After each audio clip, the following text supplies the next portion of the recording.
Hey everyone, welcome back to WonderGod. What if the one who was forgotten, the one who was ignored by everyone, returned with a power no wizard could ever hope to match? In today's story, we dive into third part of What If Harry Potter Went Back in Time with Two Powerful Witches. Here is short summary. After dying in the final battle, Harry, Hermione, and Daphne return to the past with one chance to change their fate and set the wizarding world right. But before we begin, if you enjoy stories like this, make sure to subscribe to WonderGod and share it with your friends, because it really helps the channel grow. Now, let's begin the story. Knowing they needed to balance the work with their assignments, the 3+ Luna planned on starting with setting up the ward outside the Ravenclaw entrance for a few days into the next week. All three wanted to clear as much of their assignments out of the way as possible. And his wives reminded Harry he still had to work at incantless and minimal movement casting for the second task. Plus, combat for his time at the graveyard. There's still 6 weeks until the second task, he grouched. Then train for your time in the graveyard. Hermione berated him right back. She's right, added Daphne. You can't just rely on the fact you managed to escape last run through. You need to make sure of it. Plus, didn't you say John told you that you were supposed to heavily injure him during your confrontation there? That's the time when he's at his weakest. The graveyard also gives you the opportunity to kill the snake and capture Pettigrew, said Hermione. What you want to happen there, need to happen is you need Voldemort to run away, not you. That way, he leaves the snake behind. If you've managed to stun Pettigrew, then Pettigrew will get left behind, as well. Secondly, added Daphne, by him running away, it weakens how his inner circle looks at him. They'll know he ran. That'll tell them that you're stronger than him. It's a major psychological advantage. I know, he grouched. All right, I'll train, we'll train. I have no doubt he already knows we're at least bonded. I also have no doubt we won't be able to keep the fact we're now married a secret until then. So, he'll know you're my wives. Good, said Daphne. I don't want to keep it a secret. I want everyone to know. Surprised, Harry looked to his wives. You do? He asked. Yes, both replied. With a sigh, he said, then you'd best send a letter to your mothers to let them know they need to tell your fathers pretty soon, if they haven't done it already. Because, I don't like keeping it a secret, either. Both girls grinned back, quite pleased. I want to tell Astoria and Tracy, at least, said Daphne. Family and friends should find out from us, not from reading about it in the Prophet. Invite them up, said Harry. Blaise and Horace too, if you trust them not to blab. Turning to Hermione he said, and Neville and Hannah. We'll invite them up for Friday night, said Daphne. But, I want to talk to Astoria, at least, no later than Friday afternoon. She should be told as soon as possible, disagreed Hermione. She's family, she should know. Hermione's right, said Harry. We'll need to tell her as soon as possible in case the Prophet gets wind of our marriage earlier. Tonight, then, said Daphne. Astoria still hasn't really forgiven me as for getting engaged and not letting her know straight away. Her husband and sister-wife nodded back. Then let us not make the same mistake twice, said Hermione. Astoria had missed seeing her sister in the snake pit. She knew she was happy with Potter and the Granger girl, but it still hurt a little how her sister now had two others more important to her in the school. She was in the library with her friends working on an assignment for herbology when a house elf suddenly popped in, handed her a note, and popped out again. The house elf looked familiar to her. Opening the note, she saw it was from her sister. Story. Please come to our apartment. We have important news to share with you. I love you. Daph. XO. Astoria stared at the note for a moment and frowned. The little secret clues meant it was a real note, not written under duress, and wasn't about bad news. Her name written with the period was one, the single, X, and O was another, the comma after her own shortened form name was a third. Thinking about it, she knew that if her sister said it was important news then she wanted her to know of it as soon as possible, and not hear it from another source. Turning to her friends working at the table with her, she said, I have to go. I'll see you all at dinner, all right. What's going on, Story? One of her friends asked. My sister wants to see me, she replied, while packing her books and schoolwork away. She says it's important. With please to be careful in her ears, the young girl headed for the Ravenclaw Tower. As one of the few people outside of the three who knew the password, Astoria walked straight into the apartment. Daphne and her bondmates were sitting around the coffee table working on their own homework. As soon as Astoria entered, Daphne pushed her work away and walked across the floor to give her sister a hug. "Come, sit down," said Daphne. Astoria, quite curious, could see from the expressions on the faces of the three that, whatever the news was, it was big. She dropped her book bag next to the couch where her sister led her, and sat with her. With her sister holding her hands between them, Astoria waited for her to start. "You're aware of what the bond between us three means, right?" asked Daphne. "Of course," replied Astoria. "Well, Harry and Hermione are no longer your future brother and sister-in-law," explained Daphne as she watched her sister's eyes widen in surprise. "We've sealed the bond. That means..." Astoria began before petering off. "That means we're now married," finished Daphne. "I'm now Mrs. Daphne Potter or Greengrass Potter. We've not figured that out, yet." Astoria gave a little squeal and immediately wrapped her sister in a hug. "I'm so happy for you," she cried, as she pulled away again before holding her sister's hands up looking at the back of her fingers. "No ring yet," said Daphne. "We'll have to go into Gringotts to get the Potter wedding rings, at some stage. But, we don't plan on wearing them until we actually hold a wedding in August." "But, you're already married," Astoria said, a little confused. "Why a wedding?" "Because Hermione's Muggleborn and they believe you can only be married by a ceremony," explained Daphne. Though they knew that wasn't true, there were registry weddings. After all, both Harry and Hermione knew it would only confuse the two pureblood witches sitting opposite if they mentioned it. After Astoria spent some more time with them, the four then headed down to dinner, separating as they walked in through the doors to the Great Hall. By the time they were ready to set up the ward outside the Ravenclaw entrance, Professor Flitwick had properly introduced them to three of the 7th year claws who were studying ancient runes. "I'd like you to accept their assistance in carving the runes for you, as I know it takes you a while to accomplish that," explained the professor. He'd received no argument from the three and Luna, so, after showing them what they were going to do, the three older claws were eagerly involved. Instead of the project then taking a couple days to carve the runes spread across a couple hours each afternoon, they were all done in the one. Other claws, wondering what they were up to, even offered to help to rest those who were working once it was explained to them. The next morning, the wards were tested and found to be working just as well as the one they'd set up outside their apartment. "That's just brilliant," exclaimed one of the original 7th years when they were demonstrating its effectiveness. "I wonder what else we can add?" asked Hermione. "Yeah, this means our younger years are now protected," the older claw explained. "In years past, we've had some of our younger years ambushed by Slytherins, even up here. I'm sure there's more that can be done to protect them." "I don't think there's more we could add," said Daphne. "Though it was nice to set up something to keep the younger years safe, the main bonus of the project was that Luna, once word passed through all the other claws about what had been designed and implemented, was now a fully accepted Ravenclaw. Those who had been the main instigators of the bullying she'd received were now firmly on the outs with the other claws, and Luna began making friends within her own house.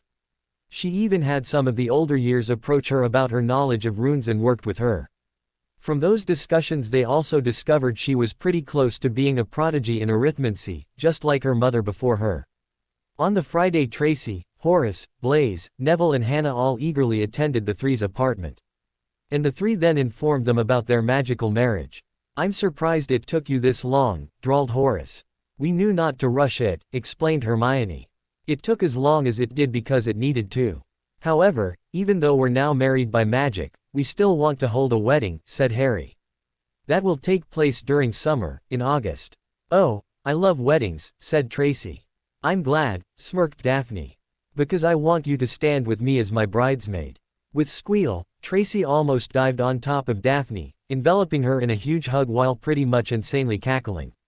"And Neville," said Harry, turning his amused expression on his ex-dorm mate. "Start thinking about what you need to do as best man. You'll be standing with me."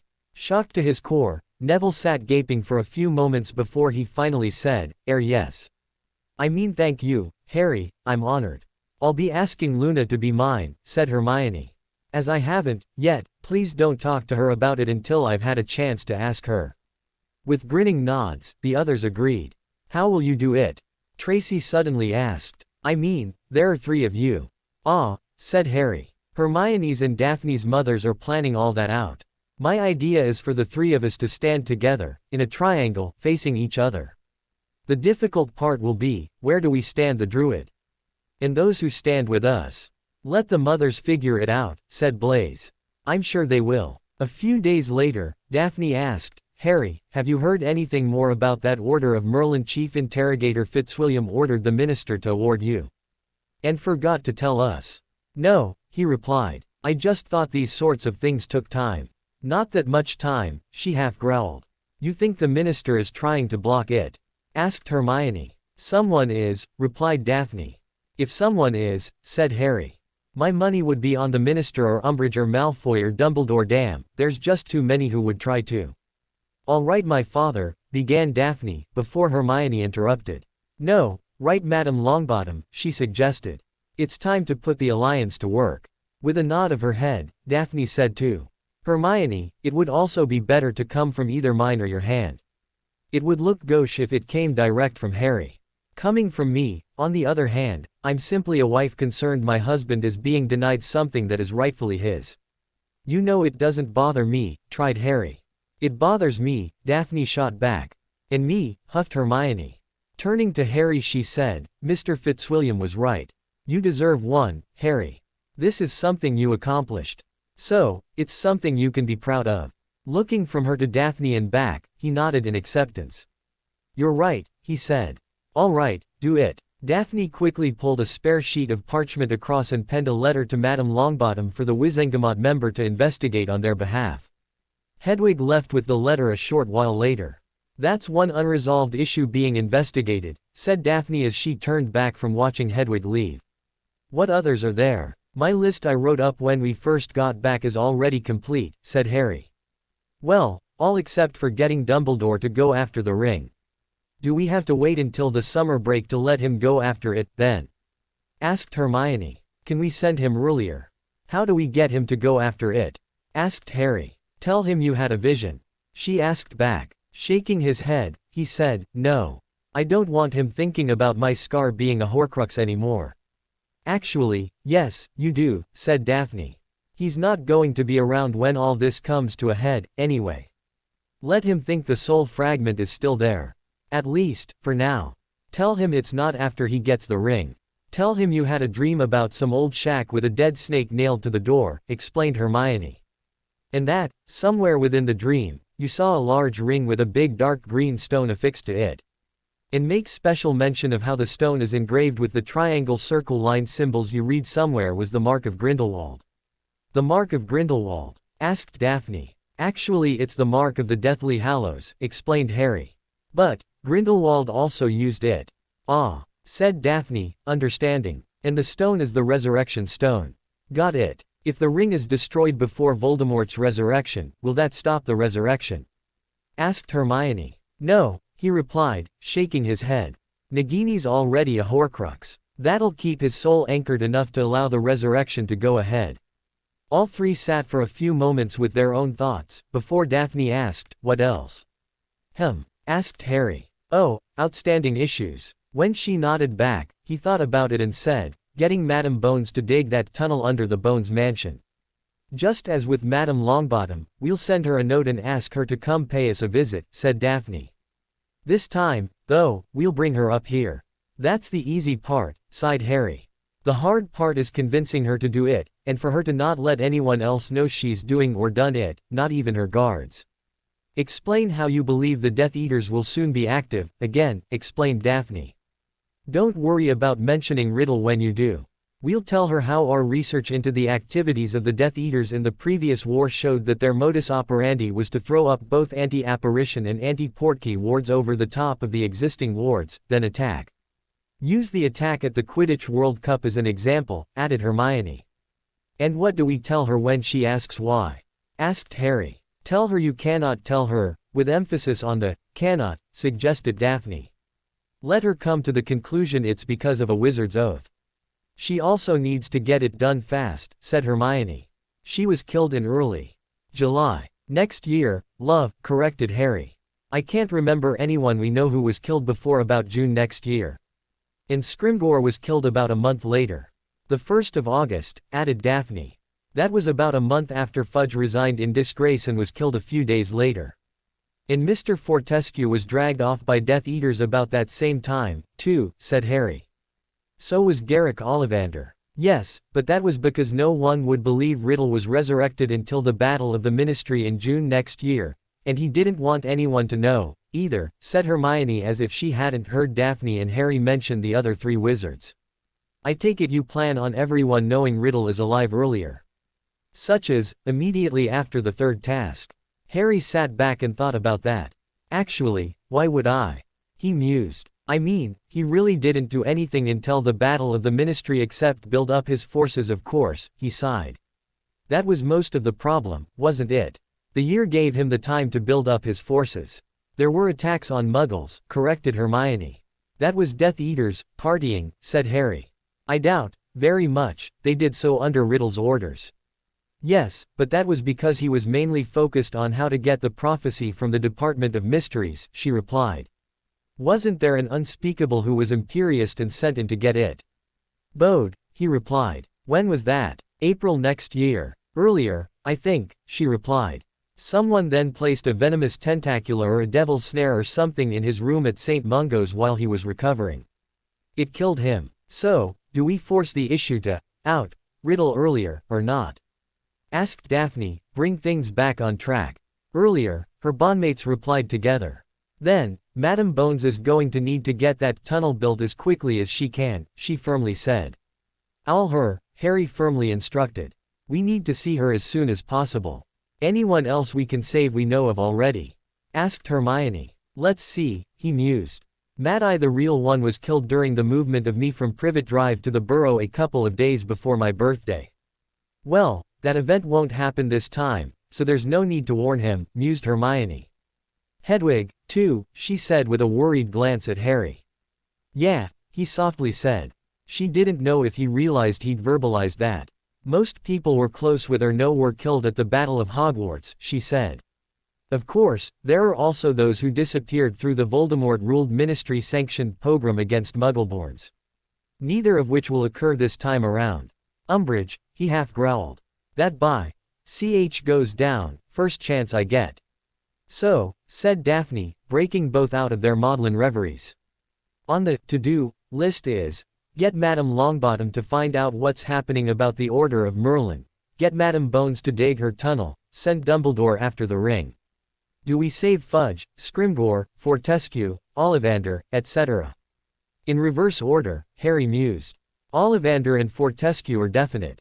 I think the only thing we can really do for both of them is inform them, through an anonymous note, they're being targeted by the Death Eaters. We'll even tell Ollivander why. Scrimgeour was almost as bad as Fudge. He even arrested Stan Shunpike, the conductor on the night bus, just because he thought he might be a Death Eater. Then again, if we save Bones, he'll be a non-issue. I'll kill Fudge myself, just to get rid of him, if I have to. Just as I'll do with Umbridge. That's cold, Harry, Hermione quietly said. With a sigh, he said, I know you think I have this saving people thing, Hermione. But even I realize people are going to die. If we can't end this thing quickly. Fudge gets in the way of that, as does Umbridge. However, she then becomes an active, even eager, participant in killing Muggleborns. She might not be guilty of those crimes in this timeline yet, but we know she will be. The woman is a vile mass murderess in waiting. I won't allow her to do that again. With a sad little sigh, Hermione dropped her head and nodded. Saving Fortescue and Ollivander are added to the list, said Daphne. We'll ignore Scrimgeour and let whatever happens, happen. We don't warn Fudge but, if necessary, we kill him ourselves, and we definitely kill Umbridge. Now, do we go after the marked Death Eaters? The ones we know go back to their old ways. Or, leave them be. I won't turn into an assassin and hunt them down, said Harry. However, if we come across each other and they wear the mask, I'm not casting stunners. I aim to put them down for good. Both his wives firmly nodded back. What about the Azkaban breakout in January next year? Asked Daphne. It might not happen, this time, said Hermione. Maybe, sighed Harry. But, we can't leave things up to maybes. How do we stop it happening this time around?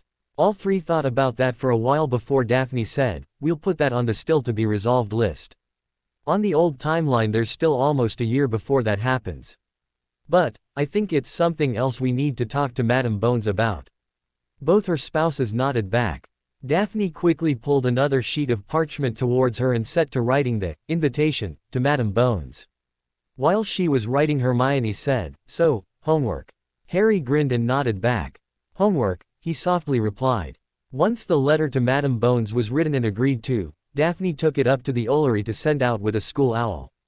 Harry and Hermione continued with homework. Daphne returned a little while later. "Done," she said, walking in and getting to work on her own assignments. Hedwig returned later the same evening without a package. However, a reply arrived with a Eurasian tawny owl. It took perch on the owl perch next to Hedwig, who then decided to promptly ignore it. Harry freed the bird of its letter and carried it back to the couch as the bird took to wing again and flew out the window, after first pinching an owl treat. Opening and reading it, he said, "Madame Longbottom sends her regards. She's appalled with herself. She forgot about the Order of Merlin and will leave no stone unturned to get to the bottom of why it hasn't been awarded yet. Thanks me for my kind words concerning Neville, and is proud he is a good friend. Thanks me for alerting her to the problems Neville was having with his wand. And will keep us updated with her investigations." "Nice," said Daphne, glancing up from writing on the parchment before her. The owl from Madame Bones arrived not long afterwards. "My turn," said Hermione. She collected its load and brought it back to the couch. "Let's see," she muttered, opening the letter. "Madame Bones thanks us for accepting Susan's apology. And for not asking too much, even though you were well within your rights to do so. And wonders if this Saturday morning at 9 a.m. will be a good time for us. If not, I'll her back. Else, she'll see us then, in the entrance hall." "I don't have a problem with this Saturday," said Harry. "Ladies?" he asked. Both shook their heads. "Saturday morning, it is," he said. With the next morning's owl mail delivery, Harry received one of his regular updates from Ackerman and County from Margaret Pentridge. Opening it, he scanned through it before turning to his wives. "I've just become the part owner of Nimbus Brooms," he said. "How'd that happen?" asked Daphne. "It was an agreement between me, through Margaret, and Nimbus," he replied. "Back quite a few years ago, before I started at Hogwarts, they'd been stating in their sales literature that I wrote and approved of Nimbus Brooms. They didn't have permission to do that. Instead of worrying about a protracted legal battle, where the public would find out they lied, they settled. I now own 20% of the company. Margaret says it's worth more than I'd have won, but Nimbus was eager to reach agreement as they believed they'd have lost far more if it went to court." "Nice," said Daphne. "But, don't you prefer your Firebolt?" "Of course," he replied. "It's still nice to own part of the company that produces my second favorite broom, though." After a bit more reading he said, "Margaret says I need to start thinking about who I want to be bursar, the person who manages the fund I've set aside for Muggleborn scholarships, because—" He suddenly gave a low whistle. "What?" asked Hermione, now trying to read over his shoulder, and eager to snatch the document out of his hands. "Hermione," Daphne lowly growled. "Sorry," Hermione softly replied, physically shrinking back. Her demands for information was another matter Daphne was trying to cure the girl of making. Harry had also received from Daphne a stern talking to about how much he should let Hermione get away with her demands. Harry gave her a light smile to show he wasn't upset with her. "The scholarship fund, the bursary, as Margaret puts it. It's now worth quite a lot. And may we know how much?" asked Daphne, demonstrating to Hermione how to ask. Harry showed her the financial statement that came in as part of the report. Her eyes widened in shock. He then held it out for Hermione to see, who practically mimicked Daphne's reaction. "That's a lot," she softly said. "Yes, and that's after she subtracted the funds to pay for the services of Ackerman and Company," he said. "Any ideas on who you want to manage it?" asked Daphne. "Yeah," he replied. "Every time I've thought about it since Christmas the same name keeps popping into my head, Remus Lupin." "That's brilliant," said Hermione. "I mean, he's brilliant. He'd do a wonderful job. And you can pay him a decent salary. You can get him to stop wearing those tatty old robes and he won't think of it as charity." You'll need to ask him in a way where he won't think the job offers charity, mused Daphne. If I ask him to do it, he'll try to fob me off, said Harry. Have Miss Pentridge interview him for the position, suggested Daphne. That way, she can tell him his name was suggested for the position. She also asks I name it, said Harry, reading further through the document. That way they can set it up as a registered charity. And, here, she suggests I nominate a member of Hogwarts staff to sit on the board that decides who the lucky scholarship winners are. That'll take some thinking. Oh, she also suggests all those who sit on the board receive a honorarium and how much that should be. Plus, whoever is the bursar should receive. Nice. Let's see employees for now, 2 full-time secretarial staff and how much to pay them, a part-time independent financial advisor, a goblin. Oh, good idea. Looking to his wives he said, we'll write to her requesting she, that is, Ackerman and County, interview Remus for the position of bursar and that she not tell him he, basically, has the job already. My choice for faculty advisor would be Phileas, of course. If he turns it down, it'd then be Professor Babbling. Both girls were nodding along. Let her and Remus then interview the rest of the staff, suggested Daphne. After all, Remus will have to work with them. Good idea, said Hermione. A name, he muttered. How about, mused Hermione. If it's okay with you, the Lily Evans Memorial Scholarship Fund. Harry turned and stared at her for a moment before his face softened into a bright smile. Nice, he softly replied. Daphne also smiled and nodded. Clearing away the little choked-up feeling he had in his throat, Harry said, that's everything I need to do except let her know. Once she has that information, Ackerman and Company will draw up the required papers and send the forms to me for signing. If you'd like, I'll write the letter to her with those instructions while we're sitting in History of Magic, offered Daphne. Thank you, yes, he nodded. Anything else of interest she's written you'd care to share? Asked Hermione, who then received a smile and nod from Daphne in approval. Well, there've been a few more companies who've replied to the cease and desist orders with promises they'll cease. She's listed here all those who've now agreed to that. Next is the updated list of those companies who've, so far, settled out of court. And, finally, is the list of those companies that have refused, so far, to settle, and have decided to take the matter to court. Thankfully, that list is rather short. One of those is Obscurus Books, he said, a little surprised. Turning to look at both wives he said, that's the publisher of most of the books written about me. They publish the Harry Potter and the series of books. Dumbledore, supposedly, sold them the rights to my name for those. Now they're refusing to acknowledge he had no right to do that, claiming they entered the contract in good faith. They've already been informed Dumbledore, however, did not, rendering the contract void. Margaret sent them a cease and desist order, with a requirement to hand over the net profits of the books and never print any more. They're refusing both and clearly believe they'll successfully defend the claim in court. Margaret says they've no chance and wants to know if I have any specific demands to place on them when we've successfully prosecuted the case. Your thoughts? Asked Daphne. This is definitely one where I want them to bleed, he firmly replied. Let's see all such books to be immediately pulled from further publication, all such books already printed and remaining unsold to be immediately pulled from the shelves, a public notice of apology from the publisher, no, the individuals responsible within that publisher for making such a decision, with a request all such books be returned to the publisher for a full refund of the purchase price irrespective of the condition of the book. Ouch, said Hermione. That'll hurt. Depending on who owns the company, and how much of a loss they're willing to swallow, that'll bankrupt them. In which case, Margaret swoops in on my behalf and claims the company in lieu of the debt, he said. Then, I'll put the notice in the paper making the request for people to return the books for a full purchase price refund. With a sigh he said, I want those lies off the shelves, whether they're in bookshops or in people's personal libraries. On the Saturday morning, the three were waiting in the entrance hall for the arrival of Madame Bones. She arrived, promptly, with a few minutes to spare. Mr. Potter, she said, as Harry stepped forward with a smile to shake her hand. Madame Bones, he replied before stepping back to introduce his two wives. May I introduce Mrs. Daphne Anna Greengrass Potter and Mrs. Hermione Jean Granger Potter, my wives. With her only outward sign of surprise being a slight widening of her eyes, Madame Bones stepped forward to shake both their hands. "Clearly, you've recently sealed the bonds," she said. "Yes, ma'am," both girls replied. "And I'm also surprised it isn't public yet," she added. "As are we, ma'am," said Harry. Turning, he gestured to the stairs. "Shall we?" he asked. With a nod and smile, she said, "Yes, please."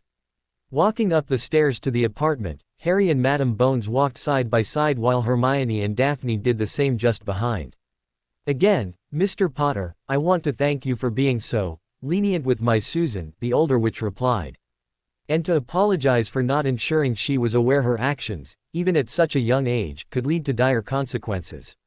"You're welcome, ma'am," he replied. "I also suspected she was the victim of severe peer pressure. And I know what that can do to someone so young." "That is not an excuse, Mr. Potter," she replied. "No, but it is a reason," he said back, to which she only nodded in acknowledgement. Once inside the apartment, Winky immediately popped in and laid out a serving of tea and coffee. Harry already knew the stern woman much preferred coffee to tea, so ensured it was available to her. Looking down at the small percolator carafe of coffee, Madame Bones said, "I see you've done your homework. There's not many who know I prefer coffee to tea." "I asked Susan," he smiled. As they sat sipping their beverages for a while, Madame Bones leant back in her "Crookshanks was out hunting mice" armchair. "Perhaps we should begin with why you asked for me to visit, Mr. Potter," she said. "I have become a lot more observant of late," he replied. "Since I'm no longer being dosed with loyalty and whatnot potions. And I have seen and heard some worrying things. First, we witnessed Headmaster Karkaroff, in a quite agitated state, confront Professor Snape about the dark mark he bears. He said to our so-called beloved potions master that his dark mark is apparently getting darker. Professor Snape, trying to get the man to be quiet, confirmed that his, too, is also getting darker. That got the woman sitting opposite to sit up straighter and stare fixedly on Harry. "It's getting darker?" she asked. "Yes, ma'am," he confirmed. "As you know, I faced the shade of Riddle in the form of a possessed Quirinus Quirrell in my first year, and as a shade, again, a year later in the Chamber of Secrets. So, we know his soul has not passed on, I believe the phrase is. My research tells me that the mark getting darker means Riddle is making a comeback. That is, that he has a body now, or soon will." Karkaroff, getting all panicky, confirms he believes it, too. The man, after all, named names during his trial and would consider his life forfeit if Riddle returned. Stunned, Madame Bones sat there for a few moments quite perturbed. "I see," she muttered. From the look on her face, Harry could see she wanted to believe him. "Further research into how the Death Eaters operated in the First War, yes, I believe there'll be another, led me to make some further inquiries about one of their modus operandis," he offered. "Yes, that's it, their modus operandi. And," she asked, "one of the things they did was to attack the families of those they considered enemies in their own homes." "It made me ask further questions," he replied. "For a start, how did they keep the families in their homes while they attacked? How did they stop them from leaving, through magical means, before they brought that family's wards down, or even straight afterwards? What I discovered was that they threw up temporary anti-apparition and anti-portkey wards or jinxes over the existing wards," he said. "But why did the family not then use the flow to make their escape? A check of public records shows that, each time an attack took place on a home, the flow connection for that home was also temporarily down. The records state, in every instance, it was for the purpose of temporary maintenance. To me, logic dictates this makes no sense. Maintenance on an individual flow connection is extremely rare. And is never at night, when the attacks apparently all occurred. So, that leaves the only scenario that someone on the inside of the Flow Authority was either a sympathizer of Riddle and his minions, was a Death Eater themselves, or was bribed. No other likelihood makes sense." With a sigh she said, "Yes, we've always suspected, but we've never been able to prove anything." "Yes, well," muttered Harry. "Something further. As Bones is an allied house, and with my responsibility to that alliance in mind, I need to tell you a couple of things in confidence." "Yes?" she asked. "I must also ask you, ally to ally, not to pass on a suggestion I have for you to anyone else without my prior approval." I understand, she nodded, clearly eager to hear what Harry had to say. With his own nod in recognition of her agreement, he flatly said, I know, for a fact, you're a high-priority target. And that the Death Eaters want you out of the way for their master. Yes, but I've always known I'd be a target if the Death Eaters got up to their tricks again, she said. They already have, said Harry. The attack on the Quidditch World Cup was clearly their first outing in the recommencement of the war, or the opening salvo in the Second War. Madam Bones just sat there, silently musing over what Harry had said. Now for what I want you to do, and keep silent about doing, he said. When he had her attention again, he instructed, I want you to excavate a tunnel from the basement in Bones Manor, out to well beyond your ward boundary. The direction is irrelevant to me and I do not need to know.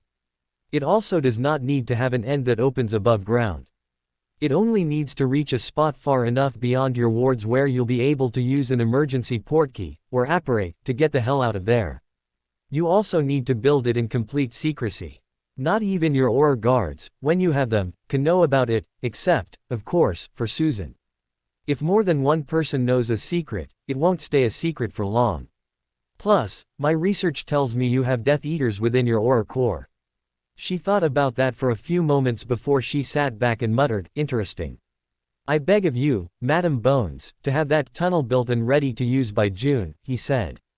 Snapping her head at him to give him a very direct look, she asked, why? With a sigh, he replied, I'm unable to tell you. A wizard's oath, she immediately asked. Again, I'm unable to tell you, he replied. But, please, do not doubt my knowledge of this. I see, she said, taking another sip of her coffee while she was clearly collecting her thoughts. Then, I shall take your suggestion under advisement. That's all I can ask, he said. Anything else? She asked. Yes, he replied with a nod. My wife, Daphne, remembered I've yet to be awarded an Order of Merlin, as recommended by Chief Interrogator Fitzwilliam. She has written to Madame Longbottom asking her to investigate what is going on there. Madam Bones snorted a little and said, I'm aware of that. Or, rather, I'm aware Madame Longbottom is investigating. I was not aware it was at the behest of Miss Sorry. Mrs. Greengrass Potter. Though, now it makes more sense. Smirking at Daphne, she said, you should be aware Gus Madame Longbottom is bent on rampaging through the minister's office with demands to know why the award has not been given yet, and when it will. She's pushing things through. Rest assured, it will happen soon. Augusta Longbottom is used to getting her way when she's feeling so passionate about something. Their excuse for acting so slow? Asked Daphne. They claim, among other things, difficulty in finding supporting evidence, replied Madam Bones. And yes, before you say anything, I'm well aware the pensive memory and supporting testimony was enough. HMMPH. Daphne harumphed, still offended, which made the older witch smile. Turning back to Harry she asked, but, are you ready to take seat within the Wizengamot? The Wizengamot? He asked. Yes, she replied. As a holder of an Order of Merlin, you're automatically eligible for a seat on the Wizengamot. Actually, we think it's you automatically getting that seat that is what's making Fudge Bucket awarding you the order. If it comes to pass, he said. I can bet many galleons Dumbledore will try to block that. He can try, she said. However, we'll just remind him that he only sits on the Wizengamot as a holder of the Order of Merlin. If he tries to block you taking seat, we'll call him a hypocrite for holding a seat as an order holder, himself. Clever, he smirked. But as you asked, yes, I believe I'm ready. Sitting back, he said, besides, I'm married to the two smartest witches in the world. They'll keep me on the straight and narrow. And Daphne and her father will make sure I know what I'm doing while the Wizengamot sits. You better believe it, said Daphne. After a bit of a snicker Madam Bones asked, any other business? Looking to his wives, Harry saw both of them shake their heads before he turned back to Madam Bones. No, ma'am, he firmly replied. Good, she said, sitting forward and placing her coffee cup on the coffee table. Thank you for that most enlightening talk, Mr. Potter, she said while rising. And your hospitality. Harry and his wives also stood. Harry offered his hand to the older witch and said, and, thank you for coming to hear me out. With a nod while shaking his hand, she said, don't bother to escort me out. I know the way. Harry smiled and nodded in return. When the older witch left, he sat down again and asked his wives, "Well handled," said Daphne. "But, you forgot to mention the Dementors and the risk of escape at Azkaban." "Next time," he firmly replied. "I didn't want to give her too much, too soon." "Homework?" asked Hermione. "Say," replied Harry. "Homework," she firmly retorted. "You had say, last night and this morning." "So?" he asked. "Is there a law that states I'm only allowed say, a certain amount of times a week or a month or something?" "Yes," she said back, "but there was no heat in it. My poor beak needs time to heal. I'm surprised you don't feel rubbed raw." "I do, a little," he sulkily replied. With a smirk he asked, "Would you mind keying it better for me?" Daphne giggled and said, "I'll key it better for you." And with that she sauntered over to Harry, who had leant back in his chair and lifted his bum, trying to undo his pants, and fumbling it. Her eyes widening, Hermione sat there. "What? In here?" she gasped. "But someone might come in." "Let them," Harry gasped, as Daphne pulled his pants and underwear down. The risk adds to the thrill. The next morning Daphne received her weekly letter from her parents during the breakfast mail drop. While she was untying the letter from her owl's leg, a rather aloof northern hawk owl named Stupid, Harry was trying to offer the bird some bacon. He'd asked why the bird's name was Stupid soon after they got together, and Daphne replied it was because Astoria, when they first got the bird and she heard its ululula call, pointed at it and said, "That's stupid." And the name stuck. Once the letter was untied, the bird ignored the bacon and flew over to Astoria, to drop off her letter. Opening her own, Daphne quickly scanned through it. Soon after she began to read she gave a little gasp of surprise and turned to her bondmates. "Mother says father already has the tunnel dug and constructed," she said, soft enough only they could hear what she said. Surprised, Hermione said, "That was fast." Nodding, Daphne explained, "He contracted with the dwarves. They had it dug in a matter of weeks. He'll show us when we go there at Easter." "Ah," she suddenly said. "They're building a similar one at Hermione's home, moving in and out under cover of darkness." "What are they doing with the tailings?" asked Hermione. "The earth they remove while digging. They vanish it," replied Daphne. "It's how they're able to dig so fast. They don't need to worry about what to do with the dirt and rock they remove. The harder part is bringing in material to line the tunnel walls and floor, and to stop it collapsing." "I'd think they'd portkey it in," suggested Harry. "Well, however they did it, Mother says they'll show it to us so we know where it is when we get there for the Easter break," said Daphne, indicating somewhere on the page before her. "She also says it has hidden external entrances. The one at Aunt and Selle's will be similar but not as extensive, as they only have to worry about one dwelling there." On the Monday morning Madame Bones walked into her office and took a seat. The first thing she then did was call her two top oars, Scrimgeour and Robards, one at a time. When Scrimgeour walked in she ordered him to sit in the chair opposite her desk. As soon as he did, she stunned him and immediately bound him to the chair. Walking around her desk, she first checked his arm for the mark, using every detection spell she could think of that would make it show if it was magically hidden. Seeing nothing, she pulled a phial of Veritaserum from her robes and, gently pulling his head back by his reddish somewhat long locks, dropped 3 drops onto his tongue. Once she was done she walked back to her desk and sat in her chair. Then she revived him and immediately vanished the ropes. As the man woke up again she started asking questions. "Are you now, or have you ever been, a Death Eater? Did you then, or do you now, support the policies of the wizard known as Lord Voldemort? Do you believe that Muggleborns should not be allowed to live in our world? Do you carry out spying for anyone? Do you accept bribes?" With 5 quite succinct negative responses from her senior-most Auror, she administered the antidote. When Scrimgeour came around enough to realize what was going on, he frowned and angrily asked, "What the hell, boss?" "Sorry, Rufus," she replied, "not sorry at all. I needed to make sure." Scrimgeour sat there for a few moments as Amelia shifted slightly in her seat. "What's going on?" he asked, a lot more calmly after thinking about it. "I have intelligence that is, the Auror department have been infiltrated with Death Eaters," she replied. "I need to find out who they are. And what do you want to do with them if you find them?" he asked, curious. "I only want to know who they are for the moment," she said. "I'll obliviate them as soon as we find them. Then I'd best help," he firmly said. With a smirk, Madame Bones reached into her hidden bottom drawer on her desk and drew out a large invisibility cloak. Go stand in the corner, she instructed her head Auror. When they sit, stun and bind them. Before he could do more than stand, she handed him her 2 phials. Veritaserum and the antidote, she said. While Scrimgeour made himself ready in the corner, Madame Bones called for her next candidate. Robards. I need you, she said into her wizarding intercom. The man walked in a minute later. When Robards had proven to be no Death Eater, unmarked follower of Riddle, spy, hater of Muggleborn or acceptor of bribes, he was sworn to secrecy and sent out again. It was his job to start sending people in. He was to do it as subtly as he could. That's how it went for the rest of the morning, and then again into the latter part of the day after a break for lunch. Master Aurors were questioned and sworn to secrecy. Senior Aurors and trainee Aurors were questioned, obliviated and told they were interviewed with the possibility of promotion. As well as finding a few bigots, they found their first, wannabe, Death Eater among the senior Aurors. Then they found their first actual Death Eater. Senior Auror Jugson, said Madame Bones after she answered the knock to her office door.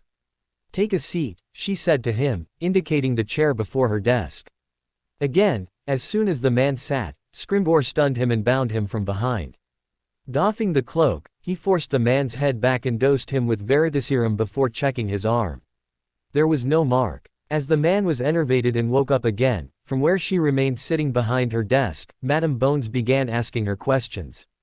Are you now, or have you ever been, a Death Eater?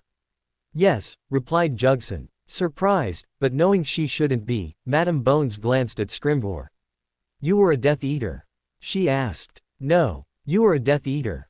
Yes. Do you believe the Dark Lord will return? Yes. How? My master made great strides in the darkest of magic to ensure his immortality. He will return. My dark mark getting darker confirms it. Again, Madame Bones looked to Scrimgeour. Turning back, she asked, how is it your dark mark cannot be seen? The Dark Lord showed his inner circle how to mask the mark from normal detection charms. Lucius Malfoy taught it to me. How do you remove the mask when you want to? A counter charm removes it. What is the incantation and wand movement for the counter charm? Revelo Mortem. And it requires pressing the tip of the wand into the mark while speaking the incantation. How do you hide the mark, again? Absconder Mortem. And pressing the tip of the wand into the mark while speaking the incantation. Madame Bones walked around her desk and slipped Jugson's sleeve up his arm. Pressing the tip of her wand into where she knew the mark would be, she spoke the incantation. Revelo Mortem. When the dark mark appeared, she waited a moment before pressing her wand tip back into the middle of the mark. She muttered, Absconder Mortem. The dark mark, again, disappeared. She then slid the sleeve of the man's robes back down again. Returning to her chair, she sat down and resumed her some position. She asked, do you know when the Dark Lord will return? No, but he will soon. Besides the Dark Lord, do you carry out spying for anyone? Yes. Who do you carry out spying activities for? The Dark Lord and Lucius Malfoy. Anyone else? No. Do you accept bribes? Yes. From whom do you accept bribes? Lucius Malfoy. With a sigh, she looked to Scrimgeour and nodded her head. Scrimgeour administered the Veritaserum antidote before stepping back to the corner and redonning the cloak. Madame Bones waited until Jugson was clear-headed. When his face morphed into surprised shock, she hit him with the memory charm before removing the ropes. You were invited in to speak with me as I'm looking to see who's ready for promotion, she firmly said. We had an enjoyable chat. You have a chance to be promoted if you continue to keep your nose clean. She waited a few moments to allow the memory alteration to take hold before she smiled at the man and said, Thank you for your time, Senior Auror Jugson. You may go. Thank you, ma'am, replied Jugson. I look forward to your decision. Jugson rose from the chair, gave her a short bow and left the office. Bloody hell, she said with a most heartfelt sigh, after the door had closed behind Jugson. The questioning continued through the afternoon and early evening, with a break for dinner, and into the night. Scrimgeour changed out with Robards under the invisibility cloak after each break. The questioning began again the next morning. By lunch, all the ranks including the trainee Aurors had been questioned. After lunch they went after the cadet Aurors. On the third day they sent for the outposted Aurors, including the ones out at Azkaban, with them being spelled with replacements while they were in London. After the outposted Aurors, next came the hit wizards. However, they were stunned as soon as they entered the door. Bones and Scrimgeour both knew some of them could easily see through cloaks and notice me not charms. Once she'd finished, she called the head of the Unspeakables, Algernon Croaker, to pay her a visit. A quick explanation, with Scrimgeour as witness providing his own testimony, and Unspeakable Croaker was a man on a mission, nearly storming out of her office. Then, a couple of days later, the Unspeakable suddenly popped into existence in Bones's office, behind the chair before her desk, startling the hell out of the witch. "Damn it, Algernon," she barked. "Use the bloody door in future." Without even a word of greeting or recognition of Madame Bones's comments, Croaker said, "I found one among my people. Rookwood. He's been dealt with." With a sigh, Amelia asked, "I take it he's dead?" Croaker simply nodded once. "I'll receive a report of his death sometime in the coming days." "Yes. It will show he died in a horrible, but classified, accident. He was the only fatality. Any you suspect may become one if Riddle returns." "Classified," replied Croaker. "If there are any, they too will be dealt with." "Understood," said Madame Bones. Croaker suddenly disappeared again. Now that they had a way to reveal the dark mark if it was hidden, they'd bide their time until she, with Croaker's help, could plan for and execute a massive clean sweep of the entire ministry. They'd plan it, but they'd just hold off on execution until a time when they knew the minister couldn't interfere. Perhaps when he next attends one of his conferences. She thought. With what some would call an evil grin, she began to plan. Harry received the papers from Margaret Pentridge regarding the setting up of the Lily Evans Memorial Scholarship Fund, and read through them to make sure everything was still as he wanted. Along with them was a note informing him Ackerman and County were happy to interview the staff for the board and employee positions. Remus would be thoroughly interviewed, told he'd been recommended for the opportunity of winning the position, and then given it a couple of days later.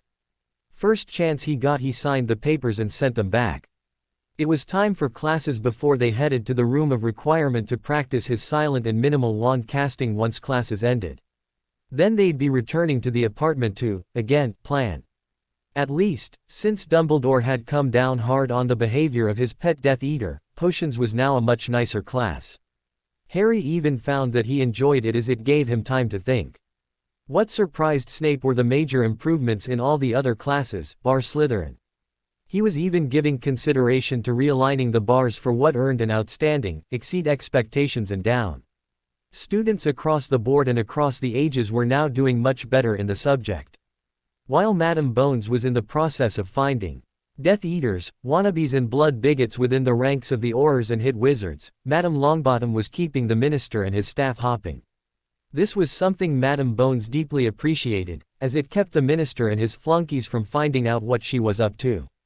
While Madame Longbottom was berating a flunky, the one who wasn't quick enough to run for other parts of the ministry building, the minister was holed up in his office with his senior undersecretary.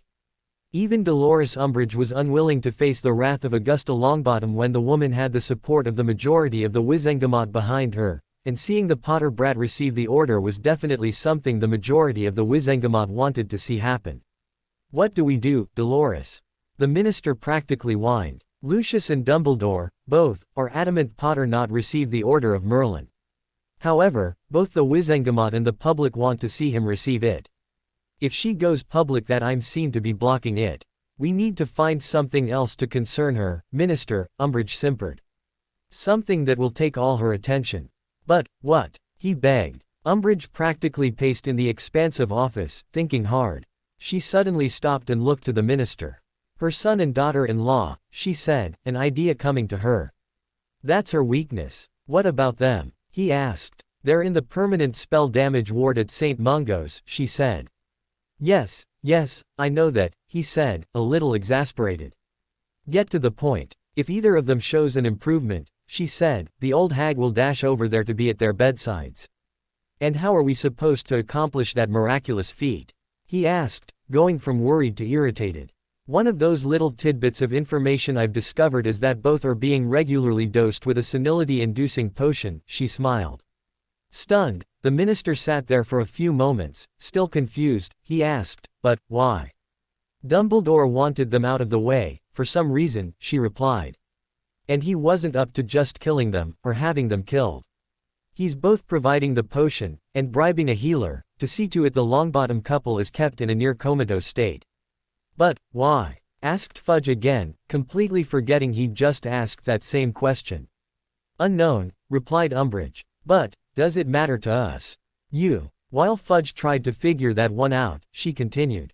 If we discover the healer has been dosing the Longbottoms with the senility-inducing potion, we can see him arrested. I don't know if it's possible or not being a healer myself, of course, she simpered. But they may soon thereafter, wake up. Of course, after so long under the effects of the potion, both are going to need long-term care to help them regain their faculties. And our Madame Longbottom will dedicate her time to providing that care.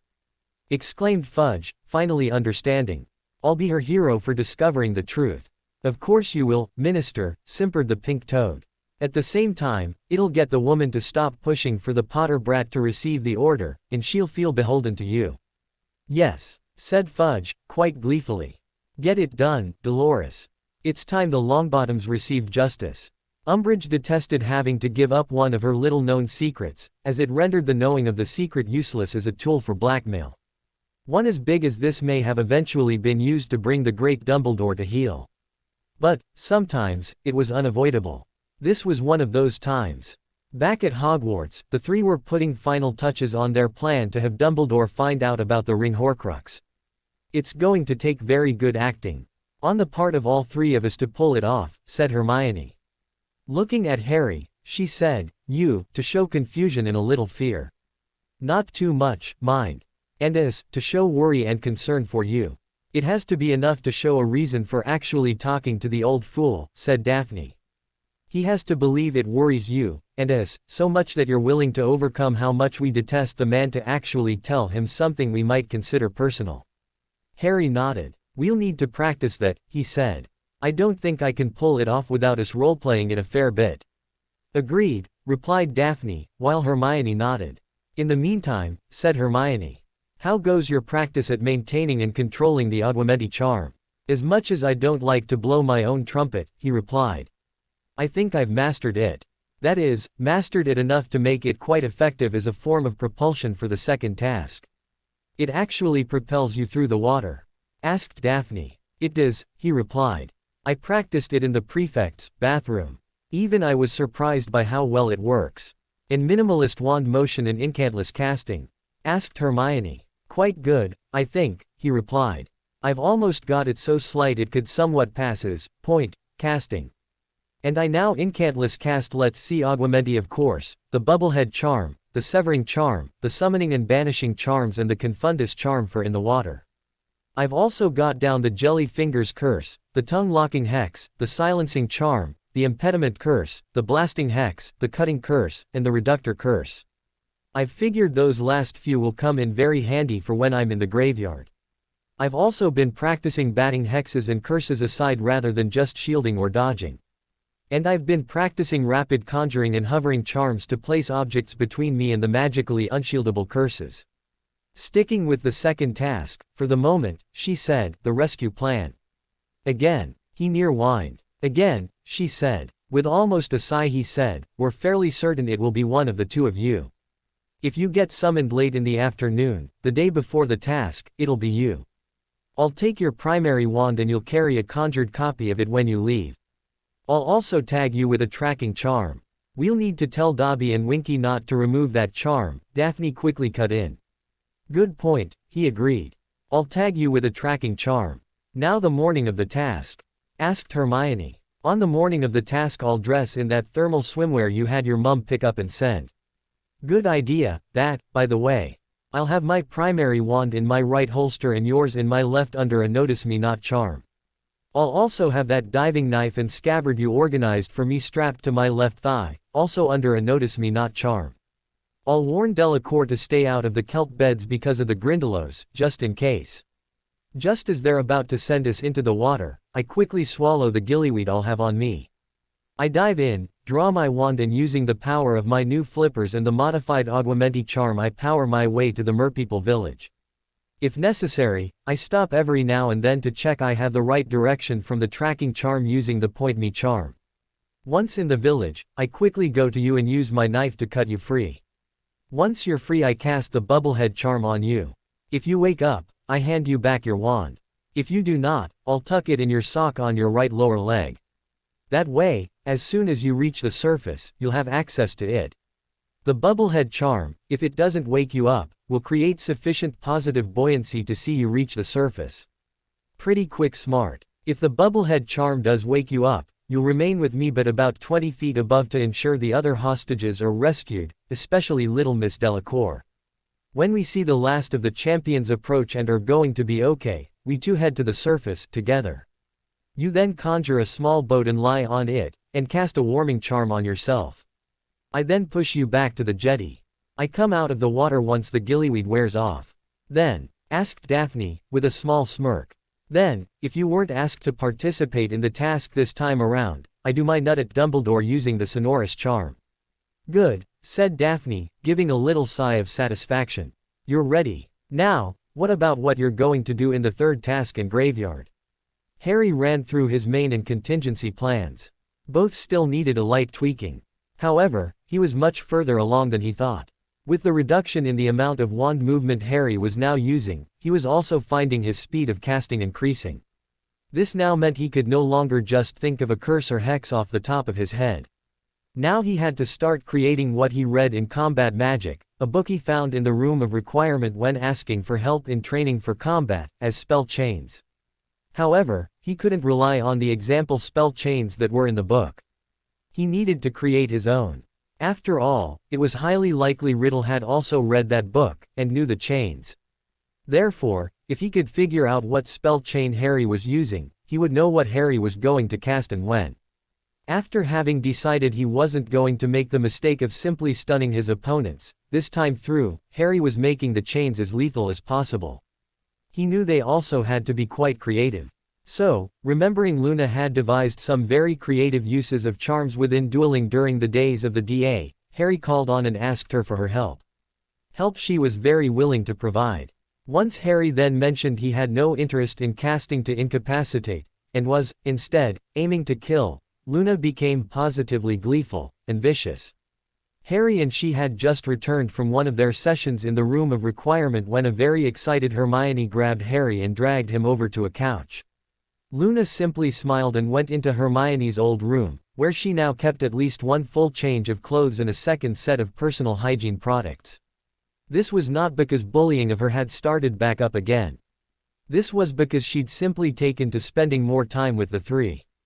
And she much preferred to shower in the ensuite in Hermione's old room after one of their sessions, than have to trudge back to her dorm before almost always returning again. Hermione, I'm all sweaty, he exclaimed, as he was forced to sit on a couch. Shower in a minute, she rapidly said. Neville was sent through the flow in McGonagall's office to St. Mungo's about an hour ago. Shocked, Harry asked, why? What's wrong with him? It's not his grandmother, is it? Rapidly shaking her head while wearing a big grin, she said, no. His parents have woken up. Stunned, Harry sat there gaping in shock. How the hell did that happen? He asked. They never woke up in the old timeline. Nothing we did could have triggered a change to them. Unknown, said Daphne, who was sitting opposite. All we know, so far, is that his parents have woken up, and he's been sent to St. Mungo's because they're demanding to see him. He was originally supposed to have been taken to the headmaster's office to be flued, but the headmaster had already left. Apparently, he raced there as soon as he could. I met Neville as he was hurrying from the headmaster's office entrance to Professor McGonagall's office with her. And he told me. Damn, Harry softly said. But, what is it we've done to the timeline that could have effected that change? No idea, said Daphne. However, I think we caused a change in the behavior of someone, who, through however many different intermediaries, did something different regarding their treatment. And that difference is what has led to them waking up. But why would Dumble? Harry began before he suddenly realized something. Order of the Phoenix. Frank and Alice were members. As was Sirius. And, Neville's the possible second child of the prophecy. Harry went and retrieved his communications mirror before returning to the couch. He quickly opened it and muttered to its surface, Padfoot. While he waited, the girls tried to figure out what had led to the Longbottoms waking up, and when they would expect to see Neville again. Daphne was instructing Hermione on not barraging the boy with questions when he returned, and how to ask the right question, and when. Suddenly, the mirror cleared. As soon as the image of his godfather appeared, the old dog said, "Hiya, pup. What's up?" Not wanting to beat about the bush concerning people Sirius would have considered close friends, he replied, "Frank and Alice have woken up." A completely shocked Sirius looked back for a few moments before he asked, "When?" "How? When was sometime over an hour ago," replied Harry. "That's when Neville found out and was sent through to St. Mungo's." "How is unknown. We hope to hear from Neville about that when he returns, whenever that may be." Dumbledore also shot out of the castle, at the same time, without even letting his deputy know he was going. Other than both Frank and Alice were in the order, I have no idea why Dumbledore left with such haste. "This means you get your godmother back, Harry," said a happy Sirius. "I'm so happy for you." Again, stunned at the news, it was a moment before Harry replied. "I hadn't even considered that," he softly said. Obviously Hermione and Daphne were listening in. Both witches immediately came over and hugged him from either side. "Oh, Harry," said Hermione, quite softly. "I'm so happy for you, too." "And me," said Daphne from her side. Interrupting, Sirius said, "If you don't mind, pup, I'd like to get over there right away. I know I'll probably not be allowed in to see them so soon, but I'll be able to find out extra information. I'll let you know what I can." "All right, Sirius," replied Harry. "And, thank you." He quickly shut the mirror to break the connection and put it on the coffee table before sitting back. "Harry, you know I love you, right?" said Daphne, moving away a little. "Of course," he replied, wondering where his wife was going with this.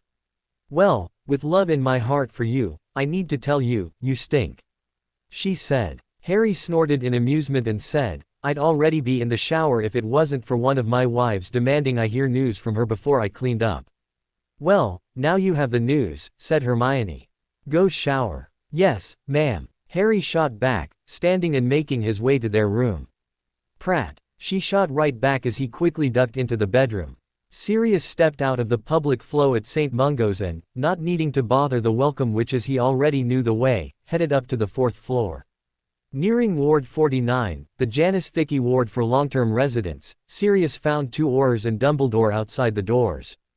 Dumbledore was arguing with the Aurors to allow him entry. "Dumbledore," he asked, "what's going on?" Turning to Sirius, Dumbledore replied, "Ah, Sirius, my boy. You're looking much better." Yes, back to being a debonair handsome ladies' man again," Sirius replied a little irritably. "Now, please answer the question. What's going on?" "Well, I've been involved in a discussion with these 2 gentlemen of the law about allowing me entry to visit with my 2 friends, Frank and Alice, as well as pay a visit to Gilderoy." "Were you aware Gilderoy, Lockhart that is, accidentally cast an obliviate on himself? He was in the company of your godson, at the time." "Quite the story, that. Dumbledore, whenever you're up to something you don't want people asking you about, you tend to immediately prattle on with nonsense and try to redirect their line of thought," said Sirius. "So, I now know you're up to something. And, whatever it is, obviously has something to do with my godson's godmother. If you do anything, and I do mean anything, that will harm the relationship reforming and building between my godson and his godmother, I'll come after you with a lit wand. Have I made myself clear?" "Yes, Sirius, you have." Dumbledore looked sadly back. "Azkaban has left your soul hardened, my boy. I hope it doesn't lead you. If you even think to imply I'm going dark, old man," growled Sirius, "I'll actively work with every Canute I have to utterly and publicly shred your much vaunted reputation. If there's anyone going dark here, Dumbledore, it's you.